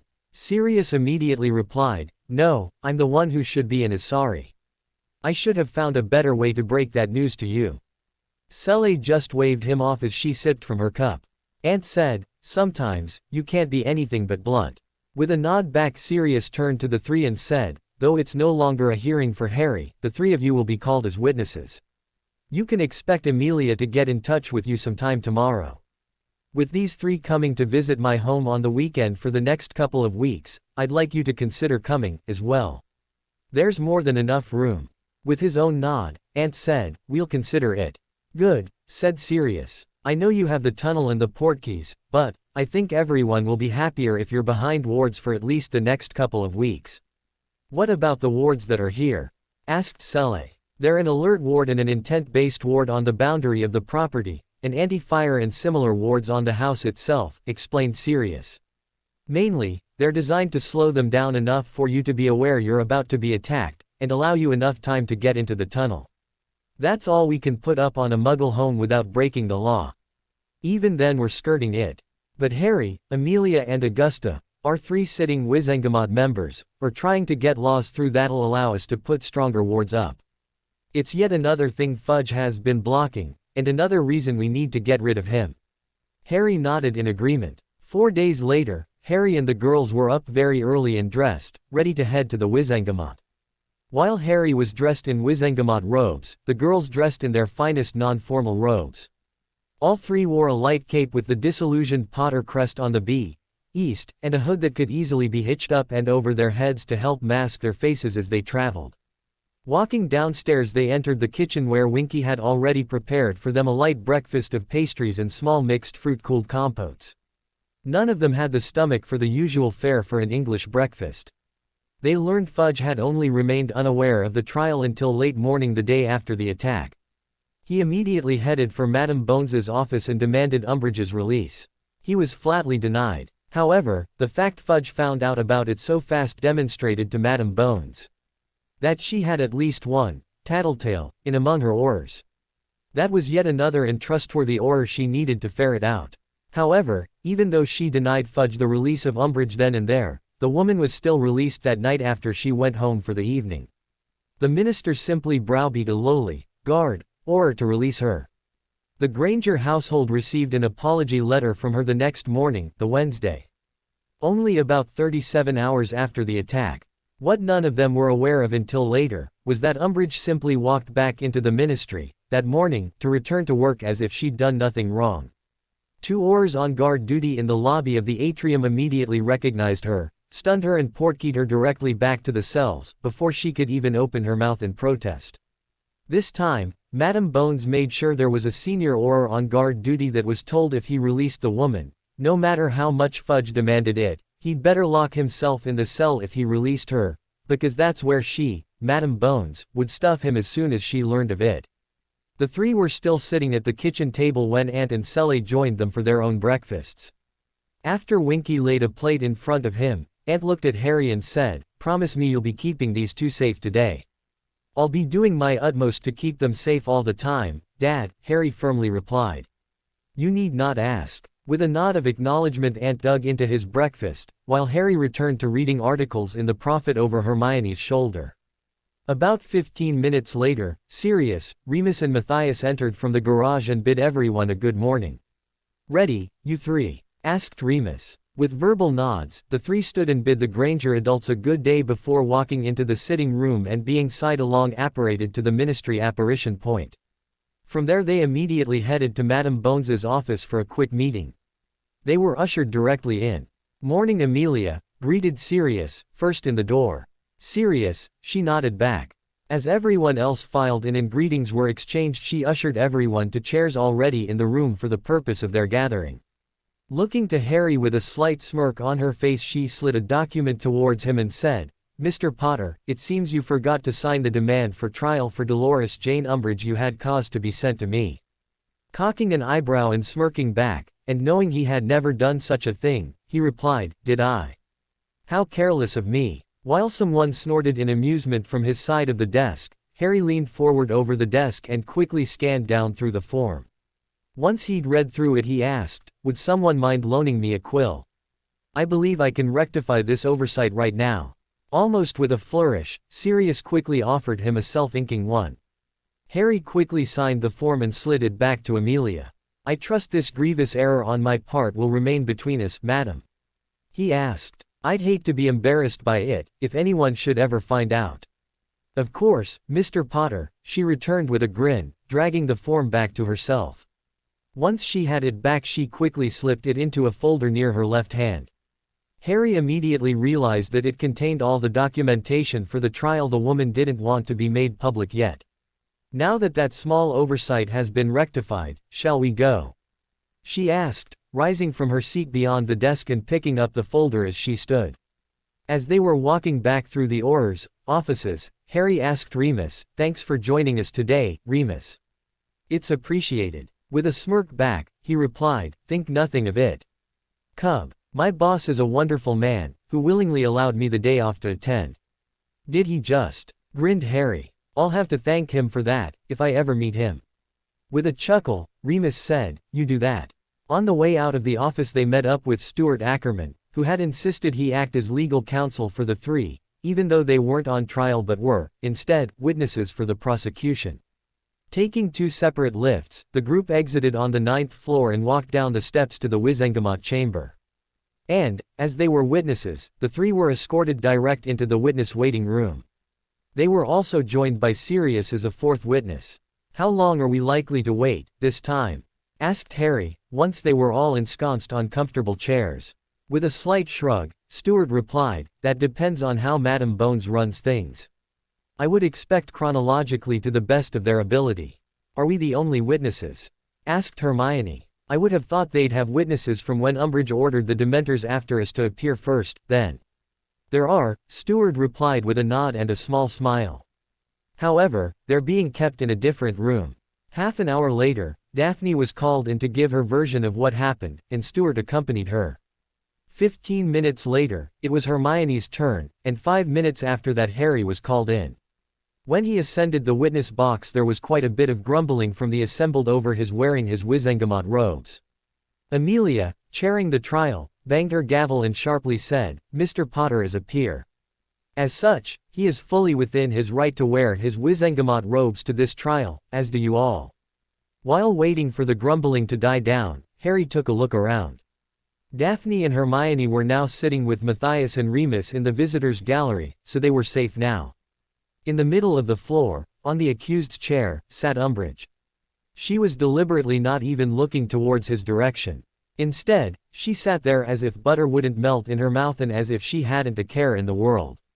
However, Harry could see the slight shaking of her hands as they rested on the arms of the chair. And she did look a little pale. Looking in the other direction, Harry saw Dumbledore in his seat among the Warlocks, and Fudge sitting alongside Madame Bones but slightly back. Both were scowling, which Harry thought was a good sign. Once the assembled had settled down again, Harry's attention was drawn to Scrimgeour, who was acting as the prosecutor for the trial. Scrimgeour's questions were simple and clear. He asked Harry to relate the events that happened in Muggle London, near Hermione's registered place of residence, his first sight of the Dementors, recognizing that all three were wearing gold control medallions at the time, driving them off with Patronuses, and rushing back to the Granger residence to ensure they were all right. Then it was the defense solicitor's turn. The only question of any significance the slimy-looking man asked was, "Mr. Potter, when you, in contravention of the statute of secrecy, cast objection." Both Stewart and Scrimgeour shouted. "Sustained." Madam Bones barked. "Mr. Pennybaker, that is the third time you've been called to accounts for that line of questioning. Another such and you'll be spending the next 48 hours in the holding cells upstairs. Do I make myself clear?" "Yes, ma'am," the man said, a little contritely. But it was clearly an act. After that, the man asked only one other question to do with how Harry was walking through Muggle London, at that time of night before the questions were wrapped up and he was able to join his wives in the visitors' gallery. Of their group, last came Sirius. He spoke quite eloquently about what had happened from his point of view. Harry even heard a few things Sirius hadn't mentioned when he returned to the Granger residence on the night of the attack. Next was Kingsley Shacklebolt, who had been one of two Aurors sent to find the control orders for the Dementors. They testified finding the other pairings of the three Dementor control medallions in Umbridge's locked office, inside the drawer of her locked desk. And their forensic charms examination showed that they were put there by Umbridge. He was then asked about whom he interviewed relating to the matter, but was not required to speak on what they'd said. From Remus, he found out that the people Shacklebolt named and identified as having valid information were required to testify before Daphne was called in. Unsurprisingly to the three bondmates, the forensic examination also found 3 unregistered blood quills that had led to further charges. Lastly, when Madam Bones asked Scrimgeour to call his next witness, Scrimgeour called out, "The prosecution calls to the stand, Minister Cornelius Oswald Fudge." The shocked man gaped back in shock for a few moments, while the hubbub of noise from the tiers rose a bit, before he suddenly surged to his feet and loudly exclaimed, "What?" Madam Bones had to bang her gavel a few times before she restored order. Once she had it, she turned to Fudge and said, "Minister Fudge, you have been called to the stand. Please take yourself there, now." "I will not," he roared. "You will, sir," Madam Bones ground back out forcefully. "Or, I will have you treated as a hostile witness and have you forced." Fudge and Bones engaged in a staring contest, for a long few moments, before Fudge gave a huff and stormed down to the witness stand. Pennybaker rose to his feet and firmly stated, "I object to this witness being called. I have not been notified of him being called and, therefore, am not prepared to question him." "Overruled," said Madam Bones. "You were aware Minister Fudge was called. His name appears on the list of those required to attend, this day." "I believed his name was only included on the list as minister, he sits on the Wizengamot," tried Pennybaker. "Then that is your error, Mr. Pennybaker. It is not for the court to ensure you haven't made incorrect assumptions." Pennybaker glared back for a moment before his expression changed to a calm one and he gently sat down again. Once he was ready, Scrimgeour began his questions. From the questioning it was determined Fudge did not know Umbridge was planning on sending Dementors to deal with Harry or the Grangers or both, did not know she had in her possession 3 unregistered blood quills, or a couple of other matters. "Minister," said Scrimgeour, "the woman is supposed to be your senior undersecretary, your most trusted confidant and advisor. Her behavior reflects directly back on you. How could you not know these things?" Now Harry understood why Fudge was on the stand. It had nothing to do with providing further evidence against Umbridge, and everything to do with making the man look incompetent. Fudge almost muttered an answer where he said he could not be expected to know everything that went on in the ministry, as he was a busy man and trusted in others to do their work and keep an eye on things for him. "Such as Dolores Umbridge?" asked Scrimgeour. "Yes," glared Fudge. "Then it appears you placed your trust in the wrong person, is that not so?" "Yes," the minister gritted out. "After your error of placing your faith in Lucius Malfoy, who was only a few weeks ago positively identified as a willing Death Eater, why did you not take steps to ensure everyone else you've placed your trust in was worthy of it?" Straightening up his posture, Fudge pretty much declared, "I've known Dolores for more than 20 years. In all that time I've not had cause to lack faith in her. Do you not think that, if you did not have blind trust in the woman, you would have spotted her crimes earlier?" No, blustered Fudge.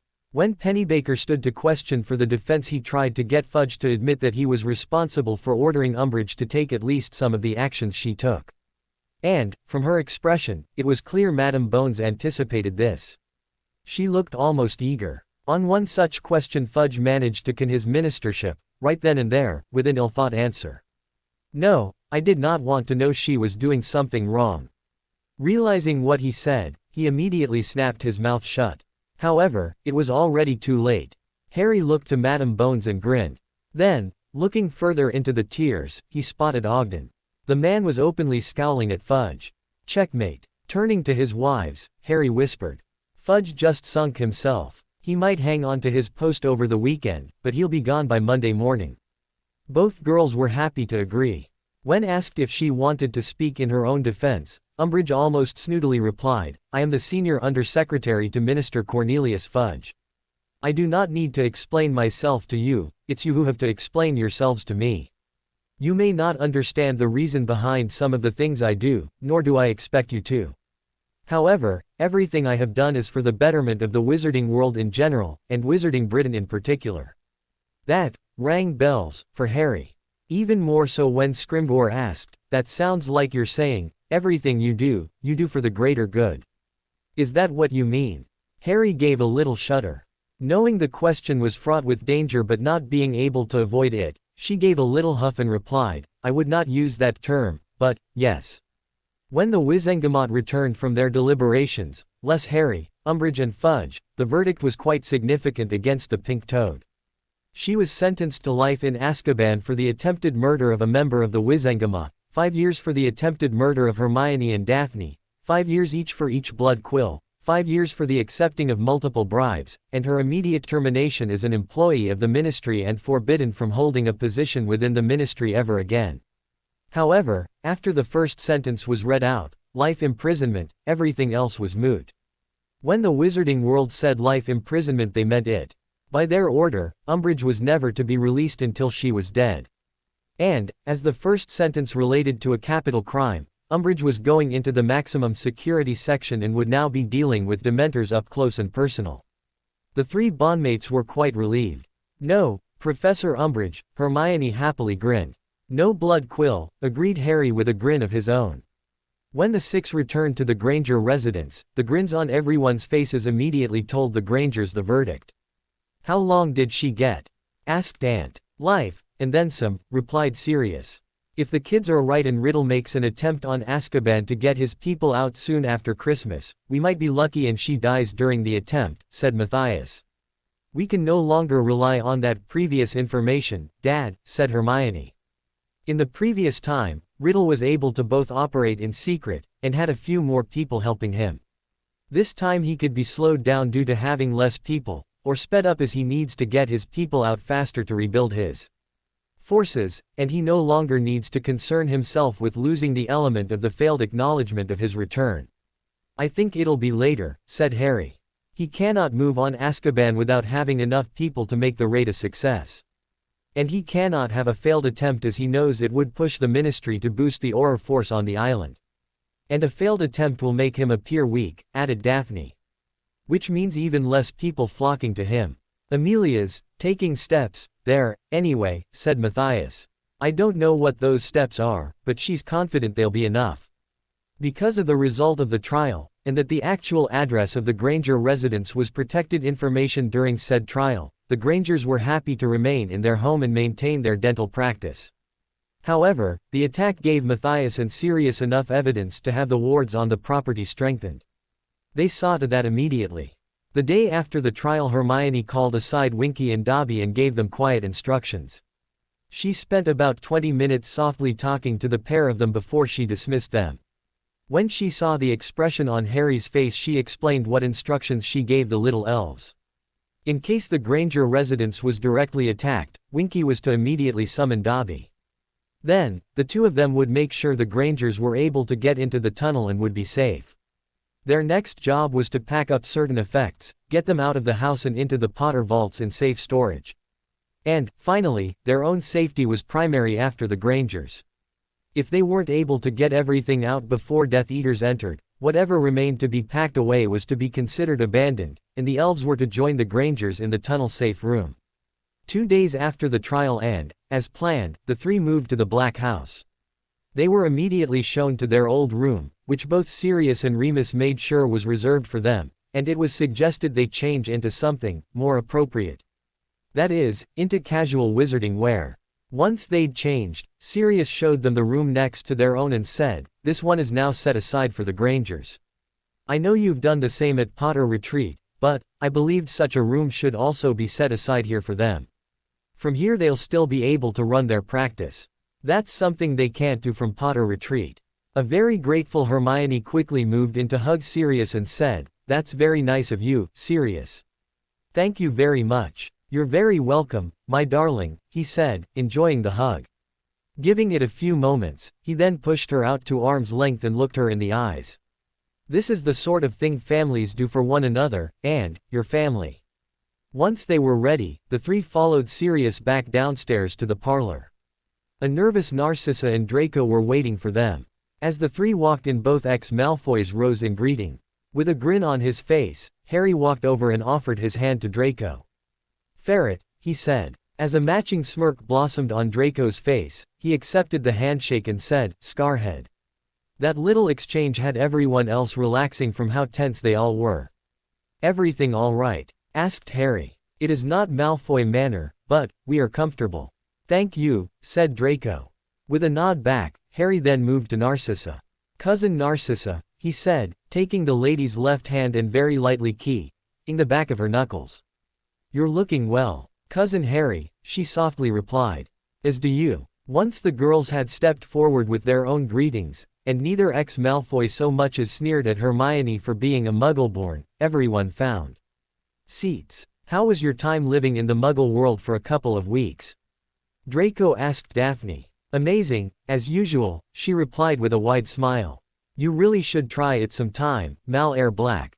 "Draco." Daphne's slip made Draco smirk back a little and acknowledge the faux pas with only a gentle nod. He asked, "I've heard they have the most wonderful toys." Both Harry and Hermione were interested in how Daphne viewed the Muggle world, so remained silent and just listened as the conversation developed. "Toys, yes," she acknowledged. "However, they also have the most amazing devices to make their lives easier and more entertaining. For example, they have a device in almost every home, and sometimes more than one, called a television. It's a one-way communication device with images and sound. They broadcast, they call it a signal from a central point, and all these televisions pick it up and display the sound and image in the person's home. It can be used to display recorded plays that you can watch over and over again, if you wish. Or, among other things, show news events from far and wide. It's truly amazing. But that's only one device of a great many. My time with the Grangers has really opened my eyes with how modern Muggles really are. We pay them a great disservice to think of them as less than witches and wizards." Draco was honestly quite curious. He said, "I hope to have the opportunity to see this for myself, at some time." "That can be arranged," said Harry. "We should make plans for a trip into Muggle London so Draco and Narcissa can experience London, Muggle style," suggested Hermione. "We can do that," nodded Sirius. "For now, though, what are your plans for your time here?" "Nothing concrete," said Harry. "Other than the wedding in 2 weeks, my ancient runes exam, studying in advance for the coming year, training and what we've already discussed." "That's a lot already," he smiled back. "In the meantime, we have that project we've been working on. Do you want to get the potion side of it out of the way this evening when Remus gets back?" Harry looked to his wives and saw they wanted to do it. Turning back to his godfather, he said, "Yeah, all right. Let's do it." With a nod of happiness, Sirius said, "Good. In the meantime you need to meditate to prepare your minds. Remus should be here about 5 p.m. He's promised to be here early, this evening. We'll do it as soon as he arrives." As the three teens nodded back, Sirius smiled again and said, "Excellent. Now, away with you. Go meditate." The three bowed their way out of the room with Harry hamming it up. "Yes, oh great Mem Sahib, oh, Great master of pranks. Oh, great and wonderful. Harry felt himself lucky he was able to catch, out of the corner of his eye, Sirius quickly drawing his wand and raising it in his direction. He was able to leap out of the way of a quick snapped stinging hex. Laughing, he ran from the room and chased after his wives. Remus arrived a few minutes after 5 p.m., as promised. The three, who had spent a significant portion of the afternoon meditating, eagerly awaited his arrival. Once he arrived, and greetings and hugs were exchanged, the 5 of them trooped to the library, where the furniture had been sent to the edges of the room to leave a large clear area in the middle of the floor. Sirius, almost ceremonially, carried up with him the 3 bottled potion phials of Intra Animalis, animal within potion in a wooden phial rack. For the first change, the 3 were dressed in comfortable and loose muggle shorts and t-shirts. And Remus carried 3 large blankets. It was unknown, for the first change, whether their clothes would survive the change. When the wizard initiated the change using their own magic, the clothes went with them. However, the potion forced the internal magic to make the change, and clothes often didn't survive the experience. When the Marauders sought out their animagus forms, they didn't know about the potion. So, they did it the hard, and long, way to initiate their first changes. Remus estimated the potion bypassed almost 18 months of hard effort. Once they were all inside, Sirius used his head of house authority and spelled the door shut. They wouldn't be bothered until he opened the door again. "All right," he said when he was sure they were ready. "Who's first?" "I am," said Harry. He collected a phial off Sirius, yanked a hair out of his own head, and dropped it into the now uncorked phial. With a gentle swirl of his hand, he waited until the potion changed to the right golden color before nodding once in satisfaction and moving to the middle of the room. Turning back to face his family, he kneeled on the floor, sat back on his haunches and looked back in not a little fear at his family. Seeing the looks of love coming from them, and the trust he had in them, he took a deep breath and downed the potion. Not a little worried themselves, the other 4 watched as Harry downed the potion and closed his eyes. As Harry obviously and quickly slipped into his meditative state, he started to glow with a minor golden aura similar in color to the final potion. Only a few moments later his body began to shift. Very quickly his body morphed and flowed from human teenager to dark-furred wolf. Standing on 4 legs where Harry kneeled was a Eurasian wolf with what appeared to be darker than normal fur coloring and wearing Harry's t-shirt and shorts. He even appeared to doggy grin back at them as he sat on his haunches. A few moments later he reverted back to Harry, leaving a grinning Harry kneeling on the floor and sitting on his haunches. Thankfully, his clothes were only in a little disarray, and he was able to move the clothing about a bit to have it sit better on his frame. "It's a wolf," Sirius suddenly said, surprised. "Why surprised?" asked Harry. "My godfather and honorary uncles are both canines of a form. A dark-furred Eurasian wolf seems to be a great blend of the two. My galleon was on you being a bird animagus, considering how much you like to fly," said Sirius. "I fly for the freedom of it," said Harry. "I long more for family, pack." Both adults nodded back in thought. "I think'll be next," said Daphne. As she walked over to take her own phial, she snapped a hair out of her scalp and dropped it in. Once it turned gold, she walked to where Harry now stood and got out of her way. As did Harry, she kneeled on the floor and sat back on her haunches. As soon as she was ready, she barely hesitated in chugging back the potion and dropping into her meditative state, glowing a little. And, as with Harry, she quickly morphed into her animagus form. Both adults were stunned by the result. While Harry's form took that of a Eurasian wolf, her own took that of a gray wolf with own highlights. "That's highly unusual," said Remus. "2 wolves. I guess we should have expected it," said Sirius. As she was about to transform back, Harry quickly grabbed a blanket off Remus, flicked it out to open it right up and quickly stepped forward to wrap it over Daphne's back and around her shoulders. When she transformed back, and while Harry held the blanket around her, Daphne quickly rearranged her clothes back into a presentable fashion before standing up. With a nod to Harry, she stood up straighter and removed the blanket from her shoulders before the two rejoined the others. Hermione had already taken one of her own hairs and dropped it into the remaining potion while Daphne was getting sorted out. As she passed Daphne and Harry, she grinned and winked at them as she sat where her 2 bondmates had sat. "Any bets on whether it's another wolf?" asked Remus. "No bet," Sirius immediately shot back. Assuming the same pose on the floor, Hermione shot back her own potion and closed her eyes. A few moments later she glowed and transformed. Where once sat human teenager Hermione, now sat a timber wolf. "Damn," said Sirius. "All three of them. They really are kindred souls." "You doubted that?" asked Harry, a little amused. "I guess we shouldn't have," acknowledged Remus. When Hermione looked like she was about to transform back, Harry hurried forward with the blanket and covered her as the transformation took effect. As with Daphne, he held the blanket in place as Hermione reassumed her human form and rearranged her clothing under the blanket. As she stood she took the blanket off her shoulders, grinning the whole time. "They're the same and different," said Remus, once the teens were fully back to being presentable. "All wolves but slightly different species." "Uh-huh," agreed Hermione. "Harry's a Eurasian wolf, but with darker coloring to more closely match his natural hair color. Daphne's a gray wolf with the similar effect on her hair. And I'm a timber, or eastern, wolf with hair that's a touch frizzy like my own natural hair." With Daphne and Deesa's help in getting the right hair potions, Hermione's hair was now in long wavy locks.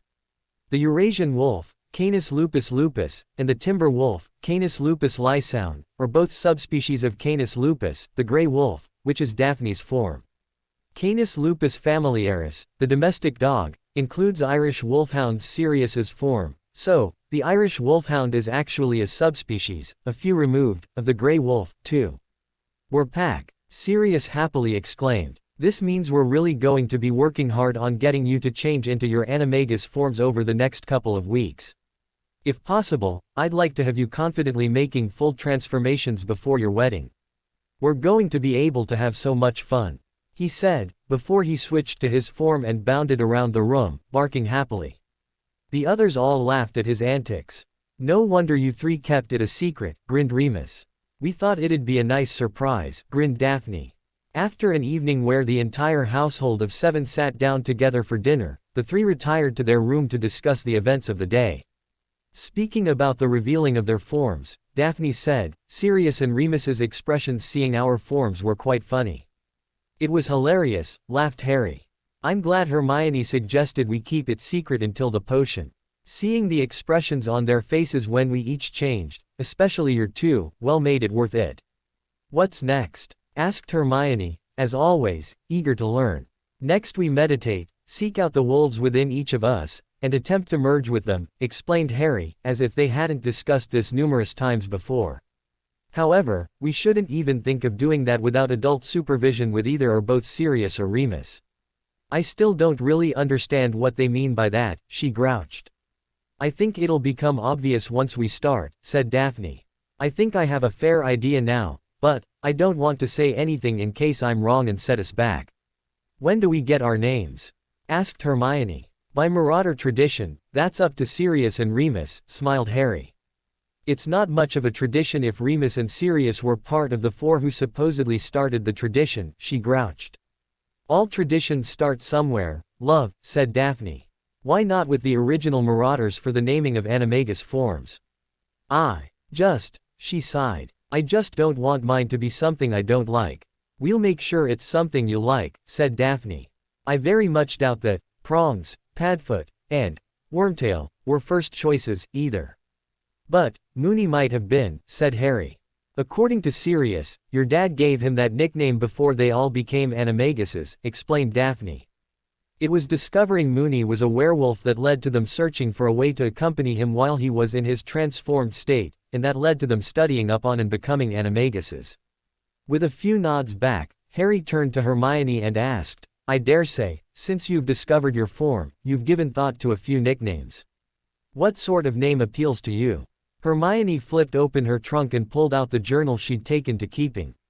Opening it up to a specific page, she read, "Stalker, Fleetfoot, Sprinter, Tracker." Harry and Daphne started to gently laugh.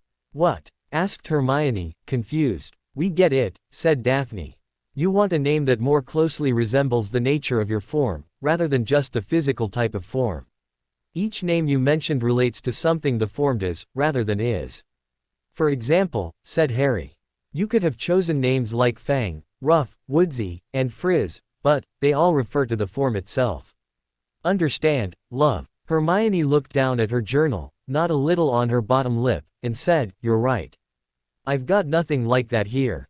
As the three of us are wolves, I think Hermione's wish is likely to come true," said Daphne. "It would be a bit difficult to assign us names based on physical characteristics when we're all pretty much the same." "I'd already thought of names for the both of you," grinned Harry. "But," he held up a finger before either could ask what it was. "But I'm not telling you what they are until those two are ready to start assigning them." Both girls grumbled back. To be continued. I hope you enjoyed this story. Also remember to subscribe and like this video. See you in the next video.